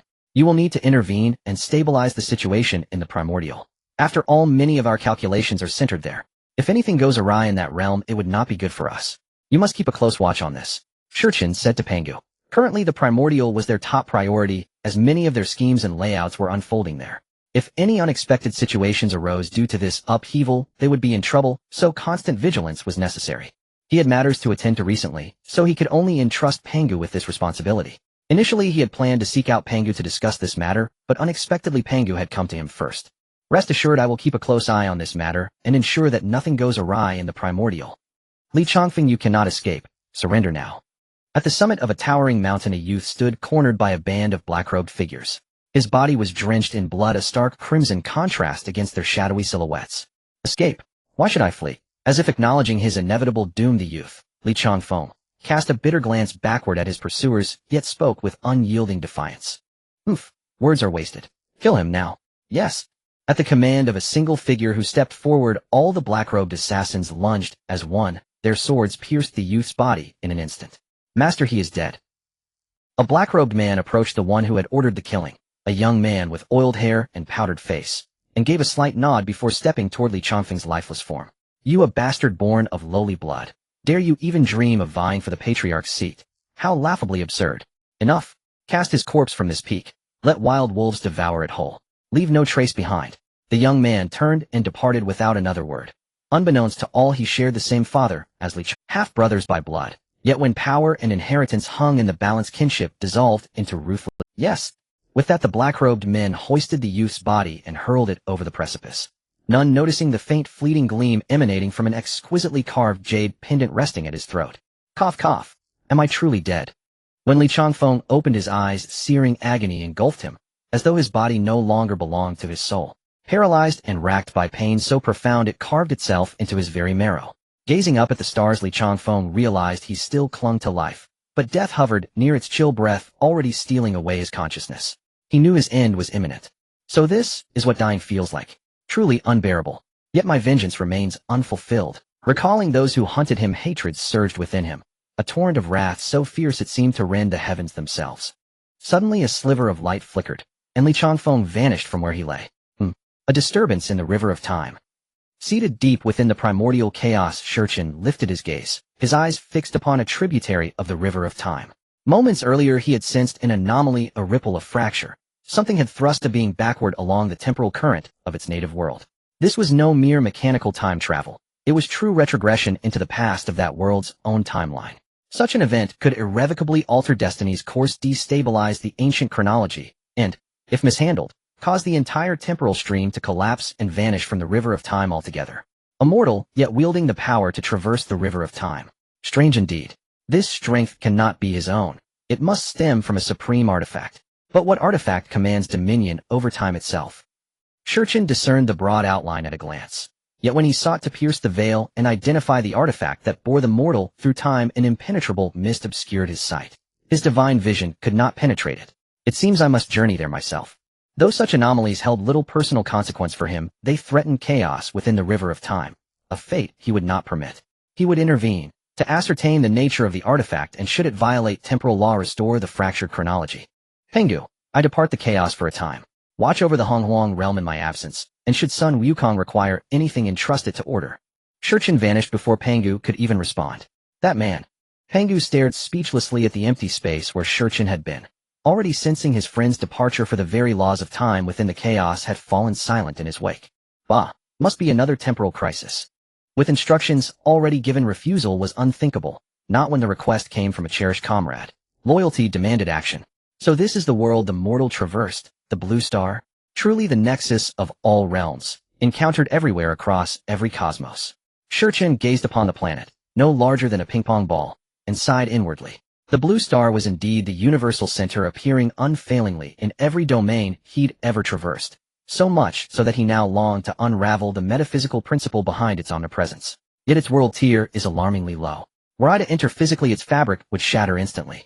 Very well, I shall descend as a single thread of spiritual essence. He had initially intended to enter directly, but this world was fragile, barely a medium-tier realm. Even Sun Wukong's presence might trigger total collapse. To Shurchen's perception, though vast in expanse, its foundational essence was grievously depleted, so hollow it verged on small-tier realm status. Thereupon Shurchen projected but a single filament of his divine consciousness into the world, while his primordial body remained seated beyond its boundary, anchoring reality itself, ready to intervene should any calamity befall his emissary within. Boom. Even with his power restrained, Shurchen's descent sent tremors through the world, its essence too frail to bear even the gentlest touch of his presence. Centered upon the blue star, yet governed by technology. And though spiritual energy lingers, it is vanishingly thin. No wonder its foundational essence is so severely eroded. This world's evolutionary experiment has veered catastrophically off course. Yet, why does it feel so profoundly wrong? Is this merely my illusion? Standing at the heart of the world, Shurchen surveyed the planet, and felt with unsettling certainty that something fundamental was deeply amiss. Wow, so handsome. Sir, may I have your contact information? Are you wearing traditional Hanfu? What an exquisite attire. Shurchen's brow involuntarily furrowed. He had severely underestimated the frenzy these modern women would unleash upon spotting a striking man. After all, he dwelled within the chaotic realm, surrounded exclusively by fellow chaos deities, each upon assuming humanoid form possessed breathtaking beauty and grace. Even Yang Mei, who chose the guise of an elderly sage, bore a countenance far surpassing that of any mortal by countless leagues. Even Pangu, the mighty muscle-bound primordial giant, was no exception. Moreover, within the chaos, all pursued the Tao with singular devotion, though physical beauty held no allure. Indeed, it was deemed utterly trivial. Thus Shurchen had long forgotten just how profoundly captivating his own visage truly was. Though he had consciously muted his appearance before entering this world, he had assumed such restraint would suffice. Yet he had gravely underestimated the sheer obsession of this society with outward aesthetics. Hello, I'm from Entertainment Agency. Your looks are perfect for debuting as an idol. Already besieged by a swarm of women, he found himself further vexed when an unbidden talent scout materialized out of nowhere, insisting he embark on a celebrity career. Was this some jest? A chaos deity, stepping onto a stage as a pop star? Should he ever comply, Pangu and the others would mock him until the end of eternity. Shurchin ceased all concern for propriety or astonishment. He simply vanished from sight, leaving behind no trace nor regard for the stunned reactions of those around him. It seems I must further temper my appearance. In a secluded corner, Shurchin exhaled faintly, still unsettled. After eons, this was the first time he'd ever been cornered solely for his looks. Mortal society indeed defied all reason. He then wove a subtle charm to mortal eyes. He now appeared merely handsome, his transcendent aura and true visage fully veiled. He had no desire to be accosted again. A humiliation, after all, was intolerable. Could he truly resort to violence over such trifles? Though life and death meant little to him, wanton slaughter would be indistinguishable from senseless cruelty. Thereafter, strolling along city streets became markedly smoother. With his sublime aura concealed and his minor charm in place, his presence no longer dazzled. Yet he remained undeniably handsome. Women still turned their heads in passing, but none dared block his path. To completely obscure his features. Impossible, utterly impossible. Handsomeness was eternal, it could not, and would not, be suppressed. Even as a chaos deity, he retained pride in his form. To deform himself into grotesque ugliness, that would betray his very essence, and provoke dread far greater than mere embarrassment. So, it is indeed him. Wandering aimlessly along the avenue, Shurchin observed towering skyscrapers and elegant mortals, not with lust or longing, but with detached equanimity. To him, they were but transient, flesh-veiling skeletal truth. What truly held his gaze were their fates, their tangled threads of time. Yet when his gaze fell upon a youth hunched in a quiet alleyway, a faint smile curved his lips. His target had been found. The boy bore an artifact capable of traversing time. Though shrouded in impenetrable temporal mist, its resonance allowed Shurchin only a rough localization, not precise tracking. This imprecision stemmed from the nature of his incursion. Only a sliver of his divine consciousness had entered, a fragment, potent, yet fragile. This world was but a medium realmscape, perilously balanced on the verge of collapsing into a minor realm, where his full power unleashed, reality itself would crumble. Hence this delicate fragment lacked the clarity for exact perception, yet the quarry was now within reach. Would you care to join me for coffee? I'd like to speak with you privately. Shurchin approached the youth, his gaze lingering briefly on the school bag slung across his shoulder. No surprise there. He smiled warmly as he spoke. Who are you? I see no reason we should speak. At the stranger's approach, Li Changfeng's heart lurched. He feared it was one of that clan come to hunt him down. But lifting his eyes, he recognized neither face nor bearing. Still, the man's refined demeanor and immaculate attire bespoke extraordinary lineage. Haunted by memories of his past life, Li Changfeng harbored deep resentment toward the wealthy, convinced without exception that they shared the same ruthless arrogance as that clan. Thus he dismissed Shurchin's invitation with cold indifference. Without another word, he turned and walked away, quickening his pace, then breaking into a run, desperate to shake off his pursuer. Yet no matter how fast he fled, Shurchin followed at a leisurely, unhurried stride, like a man strolling through a garden, yet never losing ground. Huff! Just what do you want from me? Exhausted, Li Changfeng finally halted. Glancing about at the bustling crowd, reassured that daylight and public scrutiny would deter any ill intent. Summoning courage, he confronted Shurchin directly. I said, I wish to invite you for coffee and conversation. And Shurchin stopped precisely 1 meter away, his voice calm, his smile unwavering. Indeed, the youth stood veiled in swirling temporal mist. Even standing face-to-face, Shurchin could not pierce that haze, only discern the boy's fractured time thread distorted by recent temporal transit. Beyond that, the youth radiated no anomaly, no trace of extraordinary power. I don't know you, and I have no desire to speak with you. Leave now, or I'll call the authorities. Li Changfeng stared warily at Shurchin, convinced the man was unhinged. What possible grounds could there be for conversation between strangers? Besides, he had just returned through time. His foremost wish was to go home to see his mother once more. In his prior life, his negligence had cost her life. Now reborn, he vowed to protect her fiercely. Yet on his very first day back, he'd encountered this eerily unsettling man. Head throbbing, he wondered how much worse the day could possibly become. You can give it a try, but I doubt you will, because if you call the police, it will worry your mother. As a dutiful child, you wouldn't do that. Shurchin chuckled and did not care. Since he dared to say such things, he was naturally unafraid. Moreover, would it even matter if the other party really did call the police? Have you ever seen a strong person fear a group of mortals? Moreover, they are chaos demons. Let alone the so-called hot weapons of this world. Even the destruction of the entire world would merely be akin to a slightly more beautiful firework to them, causing no harm whatsoever. Although he couldn't pry into Li Changfeng's information, he could still sense his mother's situation. Thus he was well aware that Li Changfeng was a very dutiful child. If he called the police, his age would definitely require contacting his parents, which would inevitably worry his mother. Li Changfeng would never let his mother worry, so he simply wouldn't call the police. You win. Faced with Shurchin's words, Li Changfeng couldn't help but shrink his pupils for Shi Chun had completely struck at his soft spot. He had to admit that what Shi Chun said was very true. All right, come in and have a drink with me. I assume you wouldn't refuse after all. You wouldn't want your mother to worry, would you? Shi Chun pointed to a nearby cafe. If Li Changfeng had seen the place Shi Chun had mentioned for a drink earlier, he would know it was indeed the same location. But one must know that Li Changfeng had been running for a full half an hour just now, yet they were still not far from the previous cafe. In fact, this was because Shi Chun had already folded the surrounding space, while Li Changfeng was running. It could be said that unless Shi Chun allowed it, even if Li Changfeng ran until he dropped, he would not be able to leave this spot, and evidently Li Changfeng had not noticed this. You damn bastard, don't threaten me with my mother. If you do, I will drag you down with me, even in death. Upon hearing Shi Chun's words, Li Changfeng reacted like a cat whose sensitive spot had been touched. Unfortunately, Shi Chun ignored him and directly turned towards the cafe. Seeing this, Li Changfeng could only follow, for his mother was his weakness. He could die after all, he had died once, and he didn't care about that. But his mother must not come to harm. That was his sensitive spot. Whoever dared to touch his mother would face his wrath. After casually ordering a drink in the cafe, Shi Chun and Li Changfeng sat there in silence, just quietly watching the hurried passers-by outside the window. What exactly do you want to talk to me about? Ultimately, it was Li Changfeng who could no longer remain patient. For Shi Chun it didn't matter, as a brief silence felt like mere moments to him, but for Li Changfeng it was different. Although he had been reborn, he was still relatively young. This time the reincarnation merely brought him back 6 years earlier. In his past life, he was 20 years old, and now he was 14, so he couldn't possibly remain silent with Shi Chun for too long. Moreover, he was concerned about his mother, and obviously couldn't waste time here any longer. How did you travel back in time to the present? What? Shi Chun's words made Li Changfeng's pupils involuntarily shrink. He had just been reborn today, and he never expected to encounter this strange individual, let alone that Shi Chun actually knew he was a reincarnated person. I don't know what you're talking about. I want to go back. Li Changfeng grabbed his backpack and was about to leave in a panic, but instantly he collided with something and found himself back on the sofa.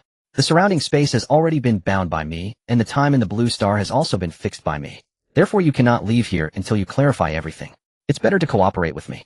I don't want to resort to violence, but if you refuse to cooperate, I will have no choice but to take action. Shi Chun's calm voice echoed in Li Changfeng's ears. Upon hearing this, he couldn't help but glance out the window and at the other patrons in the cafe, only to find that everyone was frozen in their previous actions, and the clock on the wall had also stopped ticking. Even his wristwatch was the same. You're not human. Who are you? Li Changfeng realized he couldn't escape, as he had indeed bumped into something just as he stood up to leave. Although there was nothing there, he had collided with it. He had been wondering what it was, but after Shi Chun's words he understood it was the wall of space. Although it sounded absurd and completely defied science, the concept of reincarnation had already occurred. Thus it seemed quite reasonable for a monster capable of manipulating space and time to appear. Not human. Well, in a certain sense what you said isn't wrong. Upon hearing Li Changfeng's words, Shi Chun was momentarily taken aback. Li Changfeng's reasoning was quite valid. Although it felt somewhat like an insult, he wasn't wrong. After all, he was indeed not of the human race, but a chaos demon standing high above. The human race was merely a creation of a divine being, an acquired life form, and how could they be compared? Alright, I'm done teasing you. Just tell me how you traveled back, and I can let you go. Otherwise you truly won't be able to leave here. After all, traveling through time violates the rules I established, and attempting to change the past is even worse. Do you know that if something goes wrong with your time travel, it could cause massive ruptures in the timeline, potentially leading to the complete annihilation of this world? Shi Chun was indeed speaking very seriously, but would it really happen like that? No, because such events could only be caused by a certain level of powerful beings. Frankly, even if Li Changfeng had hundreds of opportunities to travel through time, he couldn't possibly cause such consequences. But would Shi Chun tell him this? That was clearly impossible. No, it can't be. Upon hearing Shi Chun's words, Li Changfeng was stunned. He hadn't expected time travel would lead to such consequences. However, it seemed that his rebirth was not something he had initiated. Although he was happy to return, he truly didn't know how he had been reborn. Nothing is impossible. Time appears orderly, yet it is profoundly fragile. Should any being dare traverse it to alter the past, the future shall inevitably shift, clashing with its preordained course and descending into chaos, ultimately leading to the world's annihilation. Shi Chun spoke calmly. As an ancient entity presiding over the river of time, he had witnessed countless tragedies. Worlds unraveled by reckless temporal tampering. Unobserved alterations were left to fate. Such worlds, after all, were destined to fall. But those he discovered, he invariably corrected. Only he truly grasped the sheer unimaginable horror unleashed when time fractured. That terror no other being could fathom for the future teams with infinite variables. I don't know. Li Changfeng struggled to believe it. He genuinely had no memory of how he had been reborn. In his previous life, he had felt death's cold embrace. Yet now he awoke once more in a classroom 6 years earlier. Moments after school dismissal he encountered Shurchen. It seems you remain unaware of the secret dwelling within you. Shurchen sensed Li Chongfeng's honesty. The fleeting bewilderment in his eyes betrayed no falsehood. Eyes are windows to the soul. Even the most seasoned liar instinctively averts their gaze when deceiving.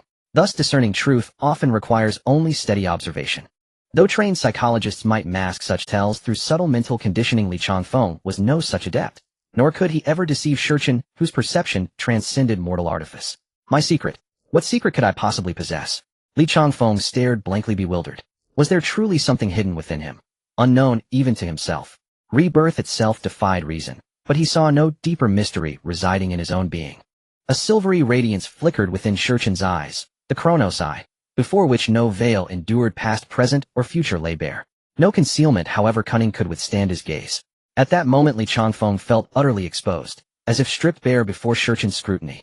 Though deeply unsettling, especially for a man laid bare before another, it was resistance that proved impossible. Under that gaze Shurchen loomed like a sovereign deity enthroned upon an ageless imperial seat, surveying him from unfathomable heights. Every attempt to resist dissolved into futility. Even the slightest movement felt beyond reach. How then could defiance arise? You have overstepped. A mechanical frigid voice erupted from within Li Chongfeng's body, and a terrifying force surged forth, severing Shurchen's gaze. A system? So such a trivial artifact still exists. Shurchen was mildly surprised, not by the interruption, but by what he had already gleaned. Li Chongfeng's rebirth did not stem from himself, but from an object he wore, a delicate jade pendant. Yet this was no ordinary ornament. Within resided a system. Unknown entity. I sense your essence does not belong to this realm. Though your purpose remains unclear, depart this world immediately. This matter lies beyond your jurisdiction. After Shurchen withdrew his gaze, Li Chongfeng stiffened into silence. Then spoke, his voice now cold, mechanical, and alien. Temporarily overridden by the system. Shurchen paid no heed. To him it was merely a minor construct, hardly worth concern. Though its interference had disrupted his scrutiny, that signified neither strength nor authority, rather it reflected the fragility of his current spiritual projection. Speak plainly, what manner of system are you? Do you not comprehend the sanctity of the river of time? How dare you drag an ordinary mortal through its currents at will?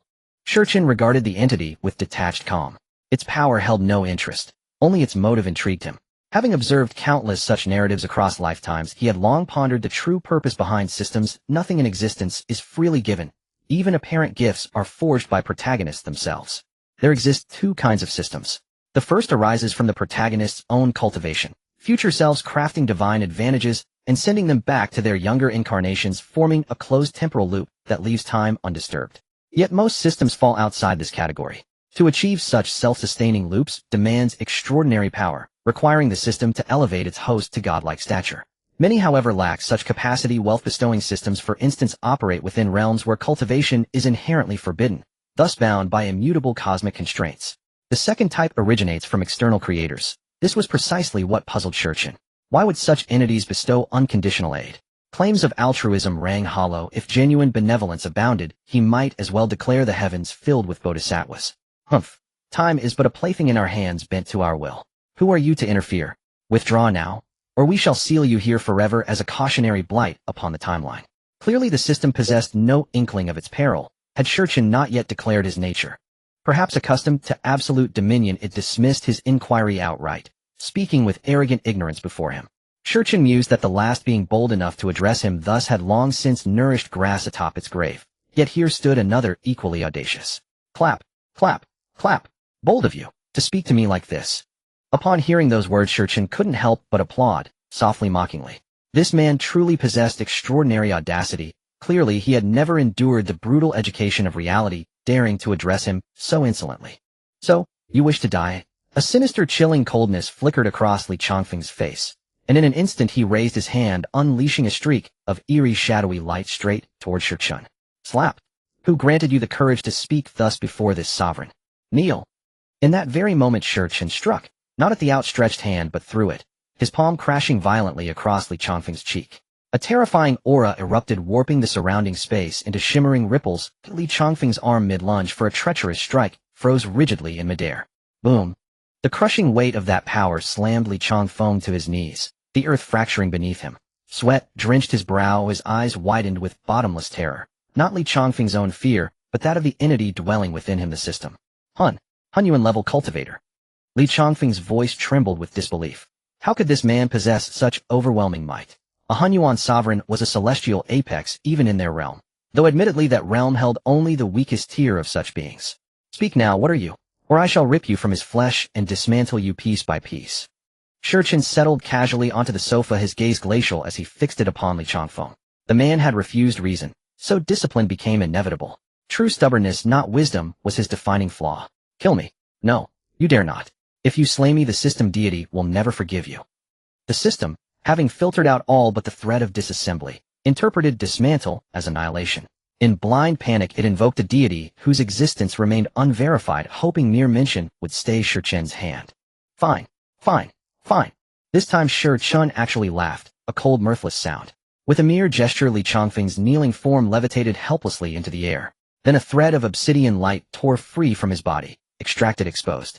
Until now Shurchen hadn't sensed its presence within Li Chongfeng, yet beneath the piercing gaze of his time, no concealment endured. He'd initially deemed the entity harmless, hence his restraint. But arrogance, it seemed, knew no bounds. When even humiliation failed to instill humility, recourse remained clear. Extract it first, then let its vaunted system deity attempt salvation. Rumble. The instant Shurchen wrenched the entity forth, the heavens dimmed.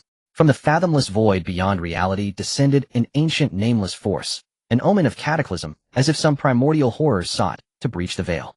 The system deity descends. Your doom is sealed. Clutching the writhing shadow light, Shurchen heard it still shriek defiance. Even now, dare you manifest here, before this sovereign? Beyond the world's edge, Shurchen's true form roared, a thunderclap of temporal authority. Time itself congealed, all phenomena dissolved. The Tao of Chronos seized dominion over every atom of space. No, a supreme sovereign. The descending will recoiled in shock. It had merely intervened for a subordinate, never imagining that within this fragile low-tier world lurked a being of supreme sovereign rank. Fate, it seemed, possessed a cruel sense of irony. Since you dared descend, come forth. Else I shall hunt you down and obliterate you utterly.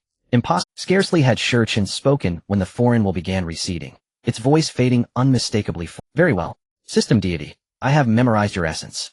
You will be found. A flash of frost-hardened resolve ignited in Shurchen's eyes. To flee before him, such ignorance bordered on suicidal folly. He would locate its sanctum, pay a personal visit, and then they would discuss the meaning of respect. It seems your deity cannot save you after all. Within the world, Shurchen sensed the cosmic confrontation unfolding beyond its boundaries, and felt the alien presence vanish.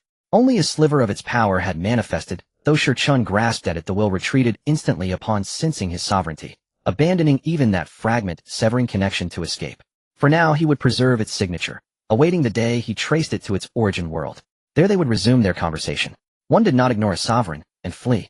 That demanded clarification. How could it be? Did the system deity flee?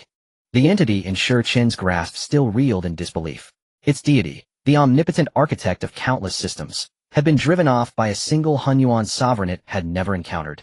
When had the god of systems grown so timorous? Or had reality simply accelerated beyond its comprehension? Enough. Shurchen had intended to extract truth through dialogue, but this creature's stupefaction rendered negotiation pointless. Its cognition was evidently impaired. Any rational being would have surrendered immediately, offering full disclosure. Yet it remained lost in existential shock, utterly oblivious to survival's urgency. Shurchen erased its consciousness outright and delved deep into its memories. Its designation, Commerce Tycoon System, a fledgling entity barely awakened undertaking its inaugural assignment. Hence its abysmal judgment. Infancy, not malice, explained its naivety. Shurchen sighed inwardly. Its fate was tragic. First mission, first encounter, first annihilation. Yet he felt no remorse. Through its fragmented recollections, he learned such nascent systems thrived in abundance across the system realms, all worshipping the same elusive retreating deity, the one who had just fled his gaze. Never expected there'd still be a coordinate. Now how will you possibly escape? Shurchen had originally planned to visit that place only after finishing here, but to his surprise the boy's memory still held the coordinate of his native world. This saved him considerable time. Upon reflection, it made perfect sense. The boy was merely on a mission, not abandoning his world forever. Naturally, he'd carry its coordinate with him. How else would he return upon mission completion? What is happening? Li Chongfeng stirred from his daze, regaining consciousness. Moments earlier, he had been possessed by the system, leaving him with no memory of what transpired.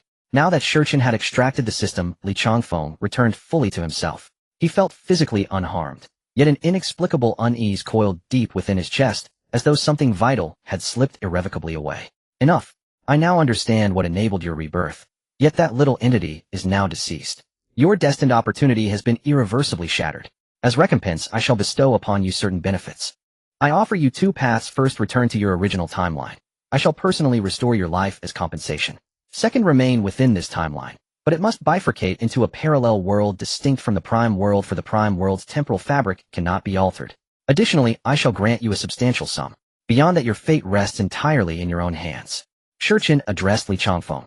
Though he had deliberately dismantled the boy's fated opportunity, he chose nonetheless to offer reparation. Not equal to what the system might have granted, but meaningful all the same. Choose swiftly. I have little time to spare. Shurchin gazed calmly at Li Changfeng. He was eager to explore that peculiar world and had no intention of lingering longer than necessary. I choose the second path. After a long silence, Li Changfeng finally spoke. Though he did not fully grasp the meaning of parallel world, he knew one truth with absolute certainty: returning would mean never seeing his mother again. The weight of filial guilt and profound love compelled him to stay, and Shurchin had promised him wealth. True, he would still face his clan, but returning would yield the same grim outcome. Here, with resources, he could rise, gradually challenge the clan's dominance, and reclaim his destiny. A wise choice. Shurchin uttered those words with quiet detachment, then handed Li Changfeng a card. A token he had just willed into existence from the world will itself. It demanded no effort from him, nor did it hold any value for him. This card holds $100 billion, surely sufficient for you. Whether you reshape your fate depends solely. Well then, I must depart. We are unlikely to meet again. Farewell, young one. May fortune favor you. The moment Shurchin finished speaking, he vanished from sight. Around him, space dissolved and reassembled seamlessly, time snapping back into place, as though he had never existed there at all. Thank you. Li Changfeng stared at the spot where Shurchin had stood. He neither knew the man's name nor understood why he appeared, but as his fingers closed around the card, certainty bloomed within him: his fate would change. $100 billion, more wealth than he could ever have imagined, was enough to topple the clan and secure his mother's prosperity for life. An intriguing world, yet its tier is lamentably low and its primordial essence is catastrophically depleted. At this rate of consumption, it will dissolve into oblivion within a mere millennium. Shurchin's sliver of divine consciousness remerged with his true self. Standing motionless in the void, he observed the world before him with serene indifference, a dying world already resigned to extinction. He did not even consider extracting its essence. A millennium may seem vast, but to beings like him it is but the blink of an eye. The world's remaining essence is so infinitesimal it stirs no desire within him. Let it fade quietly into the void. And with that, Shurchin departed. Silence settled over the world, yet any observer beyond its boundaries would see its edges already fraying, space collapsing inward. Its total dissolution was now inevitable and imminent. Is this the coordinate of that anomalous world? Within the void, Shurchin materialized before a strange world. Unlike others which appear as smooth ellipsoids like celestial eggs, this one manifested as a perfect cube, suspended starkly in the endless dark. Even Shurchin, who had witnessed countless realms, could not suppress a quiet marvel: among all worlds, this shape was truly absurd. Before him lay the system realm, the world inhabited not by mortals or deities, but by system spirits themselves. Worlds are infinitely varied, so too are their denizens. Who could have imagined that every system bestowed upon cultivators across the multiverse originated from this singular realm? Shurchin sensed immediately that time and space within this world were extraordinarily fragile. Its inhabitants, born with innate mastery over chronology and dimensionality, could alter both effortlessly, a feat requiring eons of cultivation elsewhere, yet trivial here. Wait, beyond this world is that world. Just as Shurchin prepared to enter, he paused abruptly. While observing the realm, he detected an anomaly. It was not solitary, but bound to another world, a twin mirrored across the void. Yet something was deeply irregular. Though symbiotic in origin, the two worlds drifted impossibly far apart. Truly, the cosmos defies imagination. Encountering such a twin-world configuration is extraordinary. And that counterpart world, it is undeniably real. Indeed, what else could embody the void's boundless mystery? All things are possible, Shurchin murmured, awestruck. Such rarity left even him breathless. At this moment in the system world, a group of ancient systems gathered at the peak of System Mountain, the highest mountain in the entire system world, which is also the dwelling place of their deities. My God, is there something you called us for this time? An ancient system, known as the Wan Jiefan system, spoke up, one that was born in a time so long ago, it could be traced back to the dawn of the world, alongside a few others, including the two beside it. The three of them are elder figures in the entire system world, now rarely going out on missions, instead focusing on nurturing the new generation of system spirits, having reached their limits and no longer needing to venture out for growth. System spirits are a very special existence residing in a natural lake atop System Mountain, with each newly emerged creature categorized based on different functions and abilities generally divided into 3 categories. The first type consists of mortals whose tasks usually involve helping ordinary people acquire wealth. The time taken to complete such tasks is relatively short, as mortals live only around 100 years, and their growth occurs by absorbing a bit of reincarnation energy after the host's death. The first type consists of mortals whose tasks usually involve helping ordinary people acquire wealth. The time taken to complete such tasks is relatively short, as mortals live only around 100 years, and their growth occurs by the ranking of the Honghuang world. They are barely at the threshold of becoming immortals. That is their limit. The second type is the Wanjia lottery systems, which possess greater strength than the first type, while the third type consists of imperial level systems, which are rare, though the 3 elder figures are primarily of this type. Just now, a little creature from our world encountered an unexpected situation while on a mission, and based on its connection to the world, it is now dead. The one referred to as God calmly addressed the system that had just inquired. The system is in existence without a physical body, but possesses a peculiar soul and true spirit. They have no tangible form. If one must describe it, they appear as a glowing sphere radiating light, yet strangely can converse like normal beings. Though the language is extremely ancient, likely derived from their own world script. What? A little creature has... Could this be the work of them? Upon hearing the words of the God of Systems, the 3 elder systems were unable to contain their astonishment. It is known that although the system world has countless system spirits, the emergence of each new spirit is quite difficult, and due to their long growth period, they cherish these newborn small systems as they represent the future of their world. To them, they referred to naturally forms an opposing world to the system world known as the Master God world, where a being that calls itself the Master God oversees countless reincarnators who are essentially slaves captured by the Master God in their world. It appears that reincarnators can grow stronger through the Master God, but is it not also true that they are continuously harvesting the essence of various worlds to strengthen themselves? Since the birth of the 2 worlds, they have clashed countless times with victories on both sides. After all, the systems here become quite powerful upon growth, but the other side also possesses a group of reincarnated slaves. No, before its death it sent out a distress signal to me. I intended to descend and rescue it, but when I was about to arrive, I was frightened back by a terrifying powerhouse, and shortly after it died. What? Even you, God? One system's spirit exclaimed in shock, for in their hearts their deity was an invincible being. Even the Master God of that world would show caution in the presence of their deity, and how many worlds does that Master God control? 3,000 major worlds, 6,000 middle worlds, and 9,000 minor worlds. These are the worlds that the Master God has found over the years in the void, binding them to itself, while its group of reincarnators grows within these worlds. Of course, the stronger reincarnators will also attempt to explore other worlds.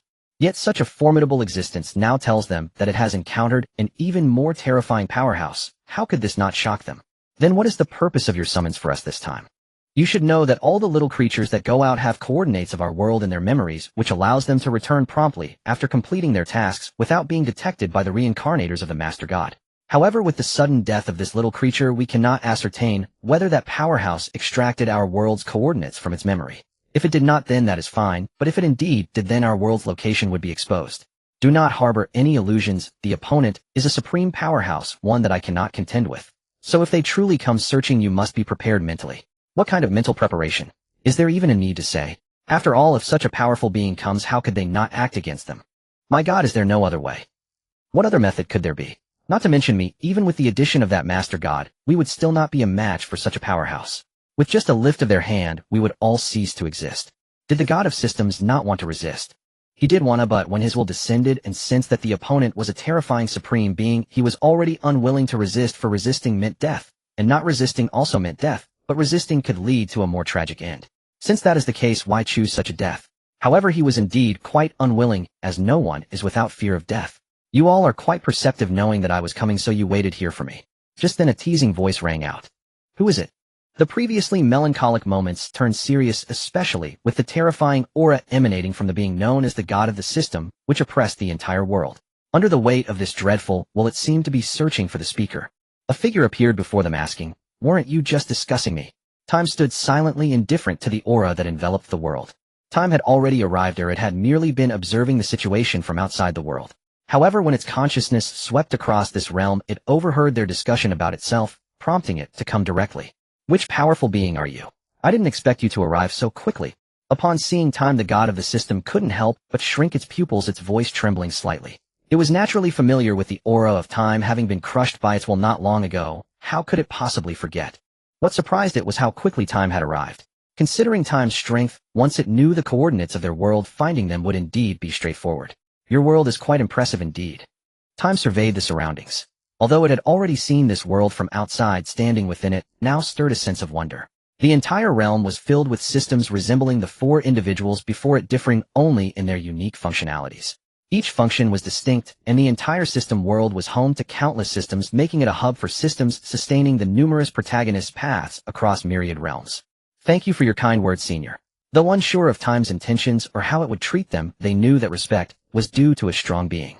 If the visitor merely came to observe and had no plans to harm them, but their attitude provoked dissatisfaction leading to their demise, they could only blame themselves for such an outcome. By the way, what is your name, the will of this world? Time inquired of the being referred to as the god of the system. It was more than just a god, it was also the will of this world.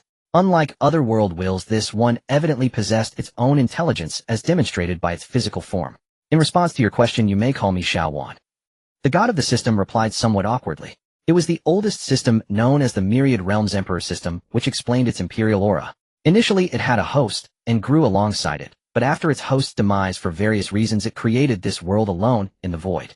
The title of god of the system simply reflected its status as the oldest system, with the others being its descendants. Xiao Wan. That's quite an interesting name. Time chuckled softly, considering that this being was indeed of half-step emperor strength. To introduce itself as Xiao Wan before Time was amusing, especially since it wasn't even at the emperor level. Any presumptuous attitude would certainly lead to its undoing. Meanwhile, the three elders from the system world looked on in astonishment at their god, having never seen it behave this way since the world's inception. Little fellow, your world is wonderful. How about following me? Time addressed Xiao Wan, its voice calm. Yet any discerning person could detect a hint of chill in its words. It seemed to be an offer, but did the weak have the right to negotiate? No, they could only obey the strong. Honestly, Time was genuinely interested in this group of youngsters. In terms of age, it was perfectly appropriate for Time to refer to them as such. The entire system world was merely a slightly larger version of the vast universe, and the lifespan of such a universe could hardly rival that of a primordial powerhouse. After all, a primordial powerhouse was truly eternal and undying when not considering any external factors. The Dao was enough, but the Dao could not leave the world to stand alone in the chaos, once outside, the lack of energy supply could drain it completely. Although the system world was unique, it had only existed for a little over 2 billion years. Adding the time it existed before the world's birth, it amounted to no more than 50 billion years. But how many of that could Time surpass? It wasn't that Time valued the system world, rather it was the group of youngsters that caught Time's attention. After all, they were systems. Upon their birth, they would traverse through the river of time into various worlds to seek different hosts, and continually grow. Though they didn't intentionally do so, they always returned with a portion of the original essence from those worlds. It might seem like a small amount, but little by little it added up. And this was just from ordinary small worlds. Oh, what about the larger ones? Or what if it were eternal true realms akin to chaos? That would surely allow Time to reap a fortune, and do we even have a choice? The god of the system replied bitterly as an old face materialized on the enormous orb of light, conveying a sense of bitterness and reluctance. However, it had no way to refuse Time's words, fully aware that non-compliance would lead to their deaths. Excellent, you have made a wise choice. Rest assured, I will not mistreat you. However, this is contingent upon your faithful service to me. Any treachery, and you will know the consequences. The Lord jested. We dare not harbor any second thoughts. Not only the god of the system, but even the three elders of this world shared the same sentiment. They were the strongest beings within this realm, and the god of the system was both their deity and their father. Now, as their father had chosen to submit, no matter how unwilling they were, what could they do? However, they were indifferent to submitting to the strong, as they had all ventured out on missions in the past, having once existed as hosts. After their hosts perished in battle, they gained complete freedom, so they held no significant resentment towards this. It would be best if it were so. Shurchen said indifferently. A group of weak little ones, had it not been for their utility as perfect tools, Shurchen could have easily wiped them out. But why not use such a group of perfect tools? They would not complain about fatigue, and could bring him what he needed. And he wouldn't even have to pay them. Shichen's gaze surveyed the entire world. Currently, there were over 368 billion systems within the system world, most of which had reached their limits. Once they grew to their peak and their hosts died, they would return to the system world and no longer undertake missions. It was not that they were lazy, but rather their roots restricted their development. To improve, one needed a solid foundation, but clearly they were merely products of a grand world, making it impossible for them to possess an excellent foundation. Even the so-called god of the system was initially created by its master and grew alongside them. However, after its master perished, it could no longer continue to grow. The same was true for the main god of the opposite world. However, unlike theirs, the main god had consumed all the original sources for himself, hoping to use them to surpass the threshold of the emperor. Yet he clearly overestimated himself. Sometimes increasing one's strength was not merely a matter of having more original sources. Back to you, my lord. Enough, call me to Zun. Qin interrupted the other party as soon as they spoke. He really did not like being referred to as my lord. After all, he had grown accustomed to being called Zun in the Chaos World. Hearing my lord now felt quite strange. Yes, Zun. Currently, there are over 1.25 billion systems scattered across the boundless heavens, all still in their growth phase. As the will of the world, he was naturally well aware of how many beings existed in his world. Thus, when faced with Qin's inquiry, he simply thought for a moment and answered. There were indeed over 1.25 billion. It seemed that the number of worlds in the heavens was truly vast. However, he was unsure which worlds were covered. Since he had traversed the river of time directly, even he was not entirely clear where these systems currently were. Under normal circumstances, they would not contact the god of the system. They would only return after completing their mission. Qin acknowledged, indicating his understanding. He then made arrangements for these beings. That was for all systems in the world to go out and undertake missions. This time, unlike before, they were not growing, but rather harvesting the world's original sources. Having grown, they faced no issues with harvesting the world's essence. Those systems aimed at ordinary people would go to the smaller worlds as they now possessed the strength of immortals, which was already a dimensional strike against the will of those smaller worlds. Of course, those systems that had not yet matured or had just recently emerged would follow the original plan. After completing all this, Qin uprooted the entire world and took it away. As for what would happen if the systems that went out returned to find their home gone, there was no need to worry. Not only did they have the coordinates of the world, but they were also connected to it. It could be said that even if the world was no longer in that position, they would still be able to connect with the god of the system, the will of the world, to determine their location when they wished to return. Thus, Qin was not at all concerned about them getting lost.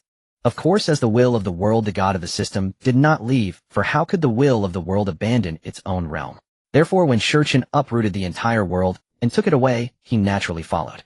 The sudden disappearance of the system world left the main god of the opposite world in a state of bewilderment. At this moment, in the center of the main god's world, a massive realm housed a gigantic light sphere that emitted a dark blue glow. He was the sovereign of this world, the master of all reincarnators, enslaving them to devour one world after another.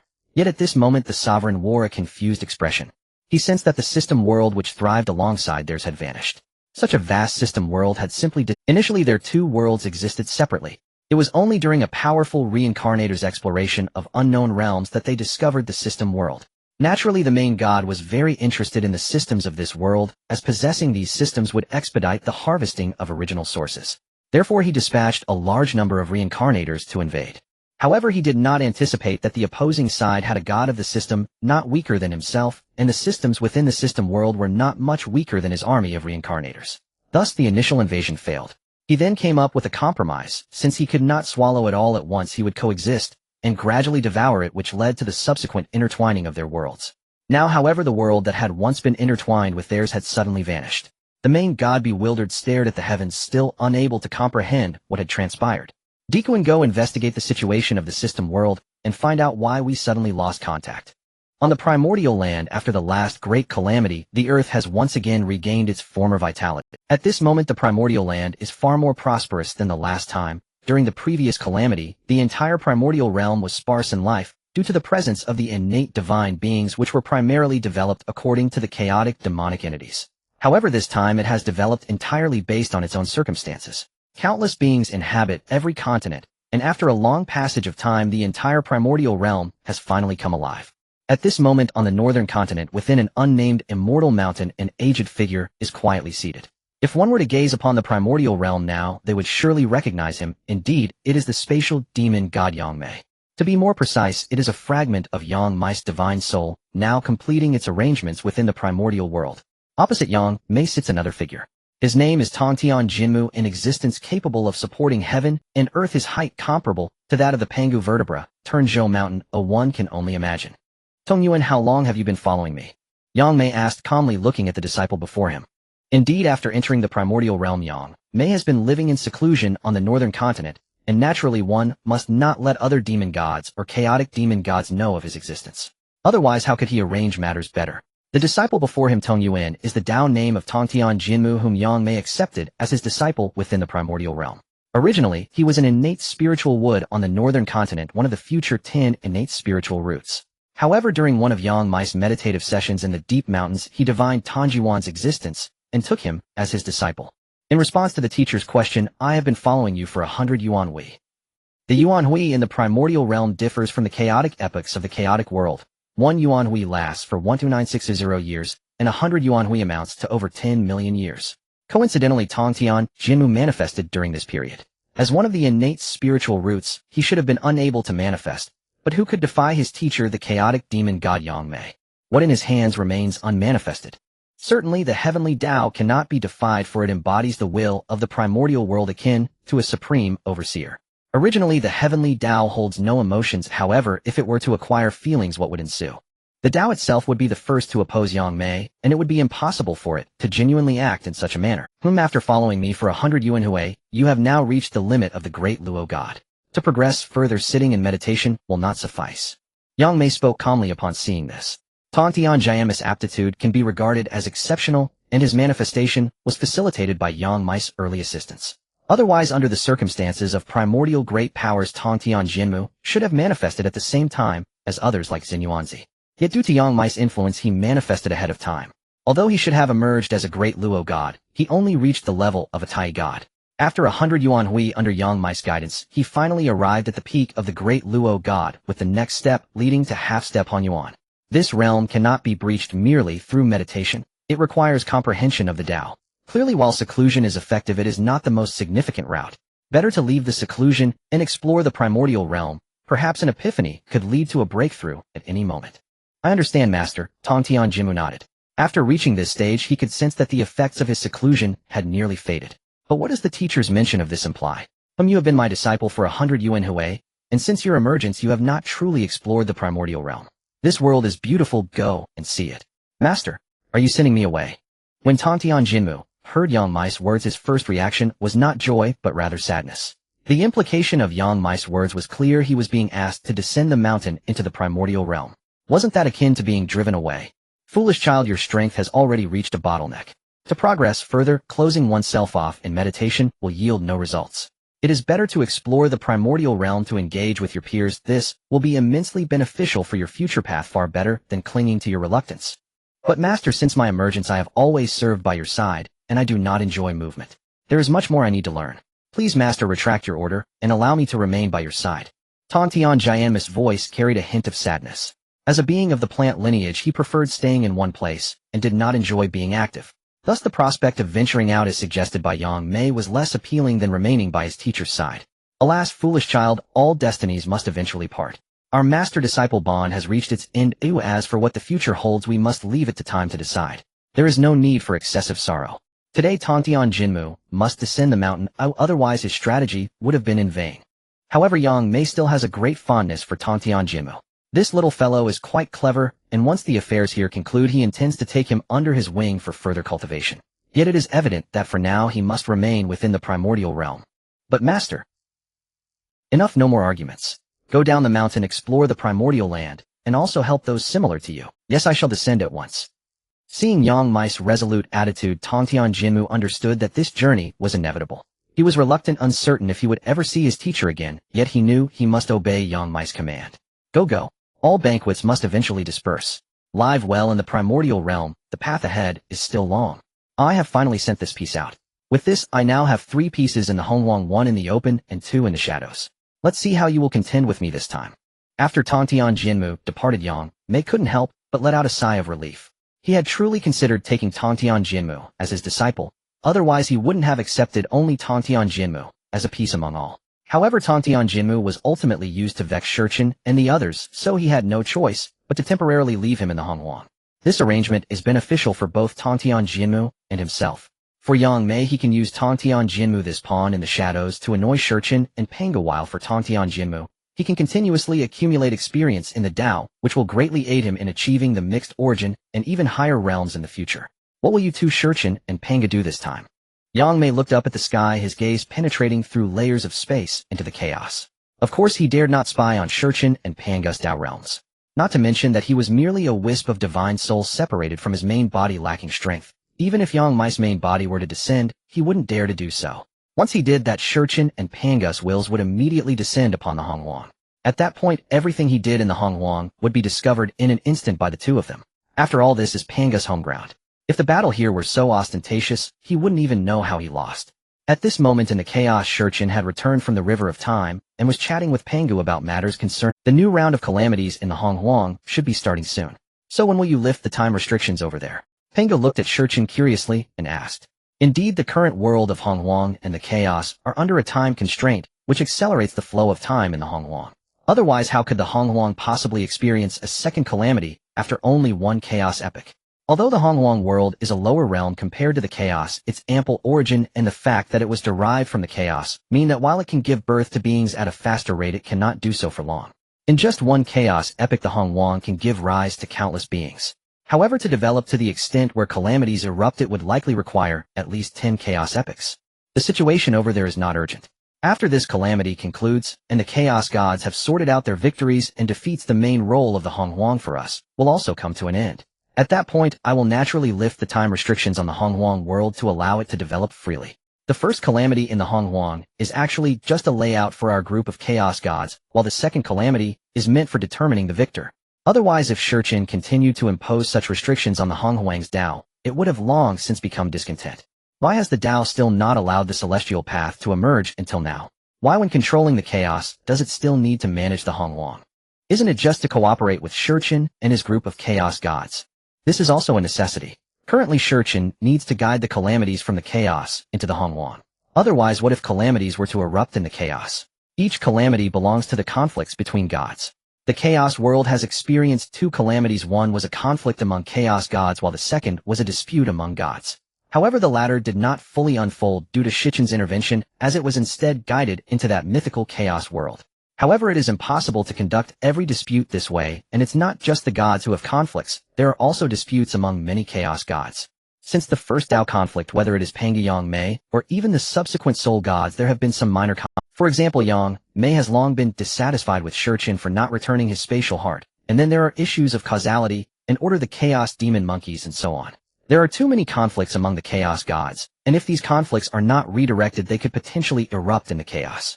If a major battle among the chaos gods were to erupt, it would be uncontrollable. Not to mention a few chaos gods dying, even chaos itself could be directly torn apart. This is why Shurchin and Pangu preemptively opened up the Hongwang world. And the Dao has fully cooperated by suppressing the emergence of the celestial path to temporarily manage the Hongwang, handing the stage over to Shurchin and the others. It is to allow them to compete in the Hongwang based on their layouts. Once they lose, there will be no recourse. No one can directly go into the chaos to reclaim their place.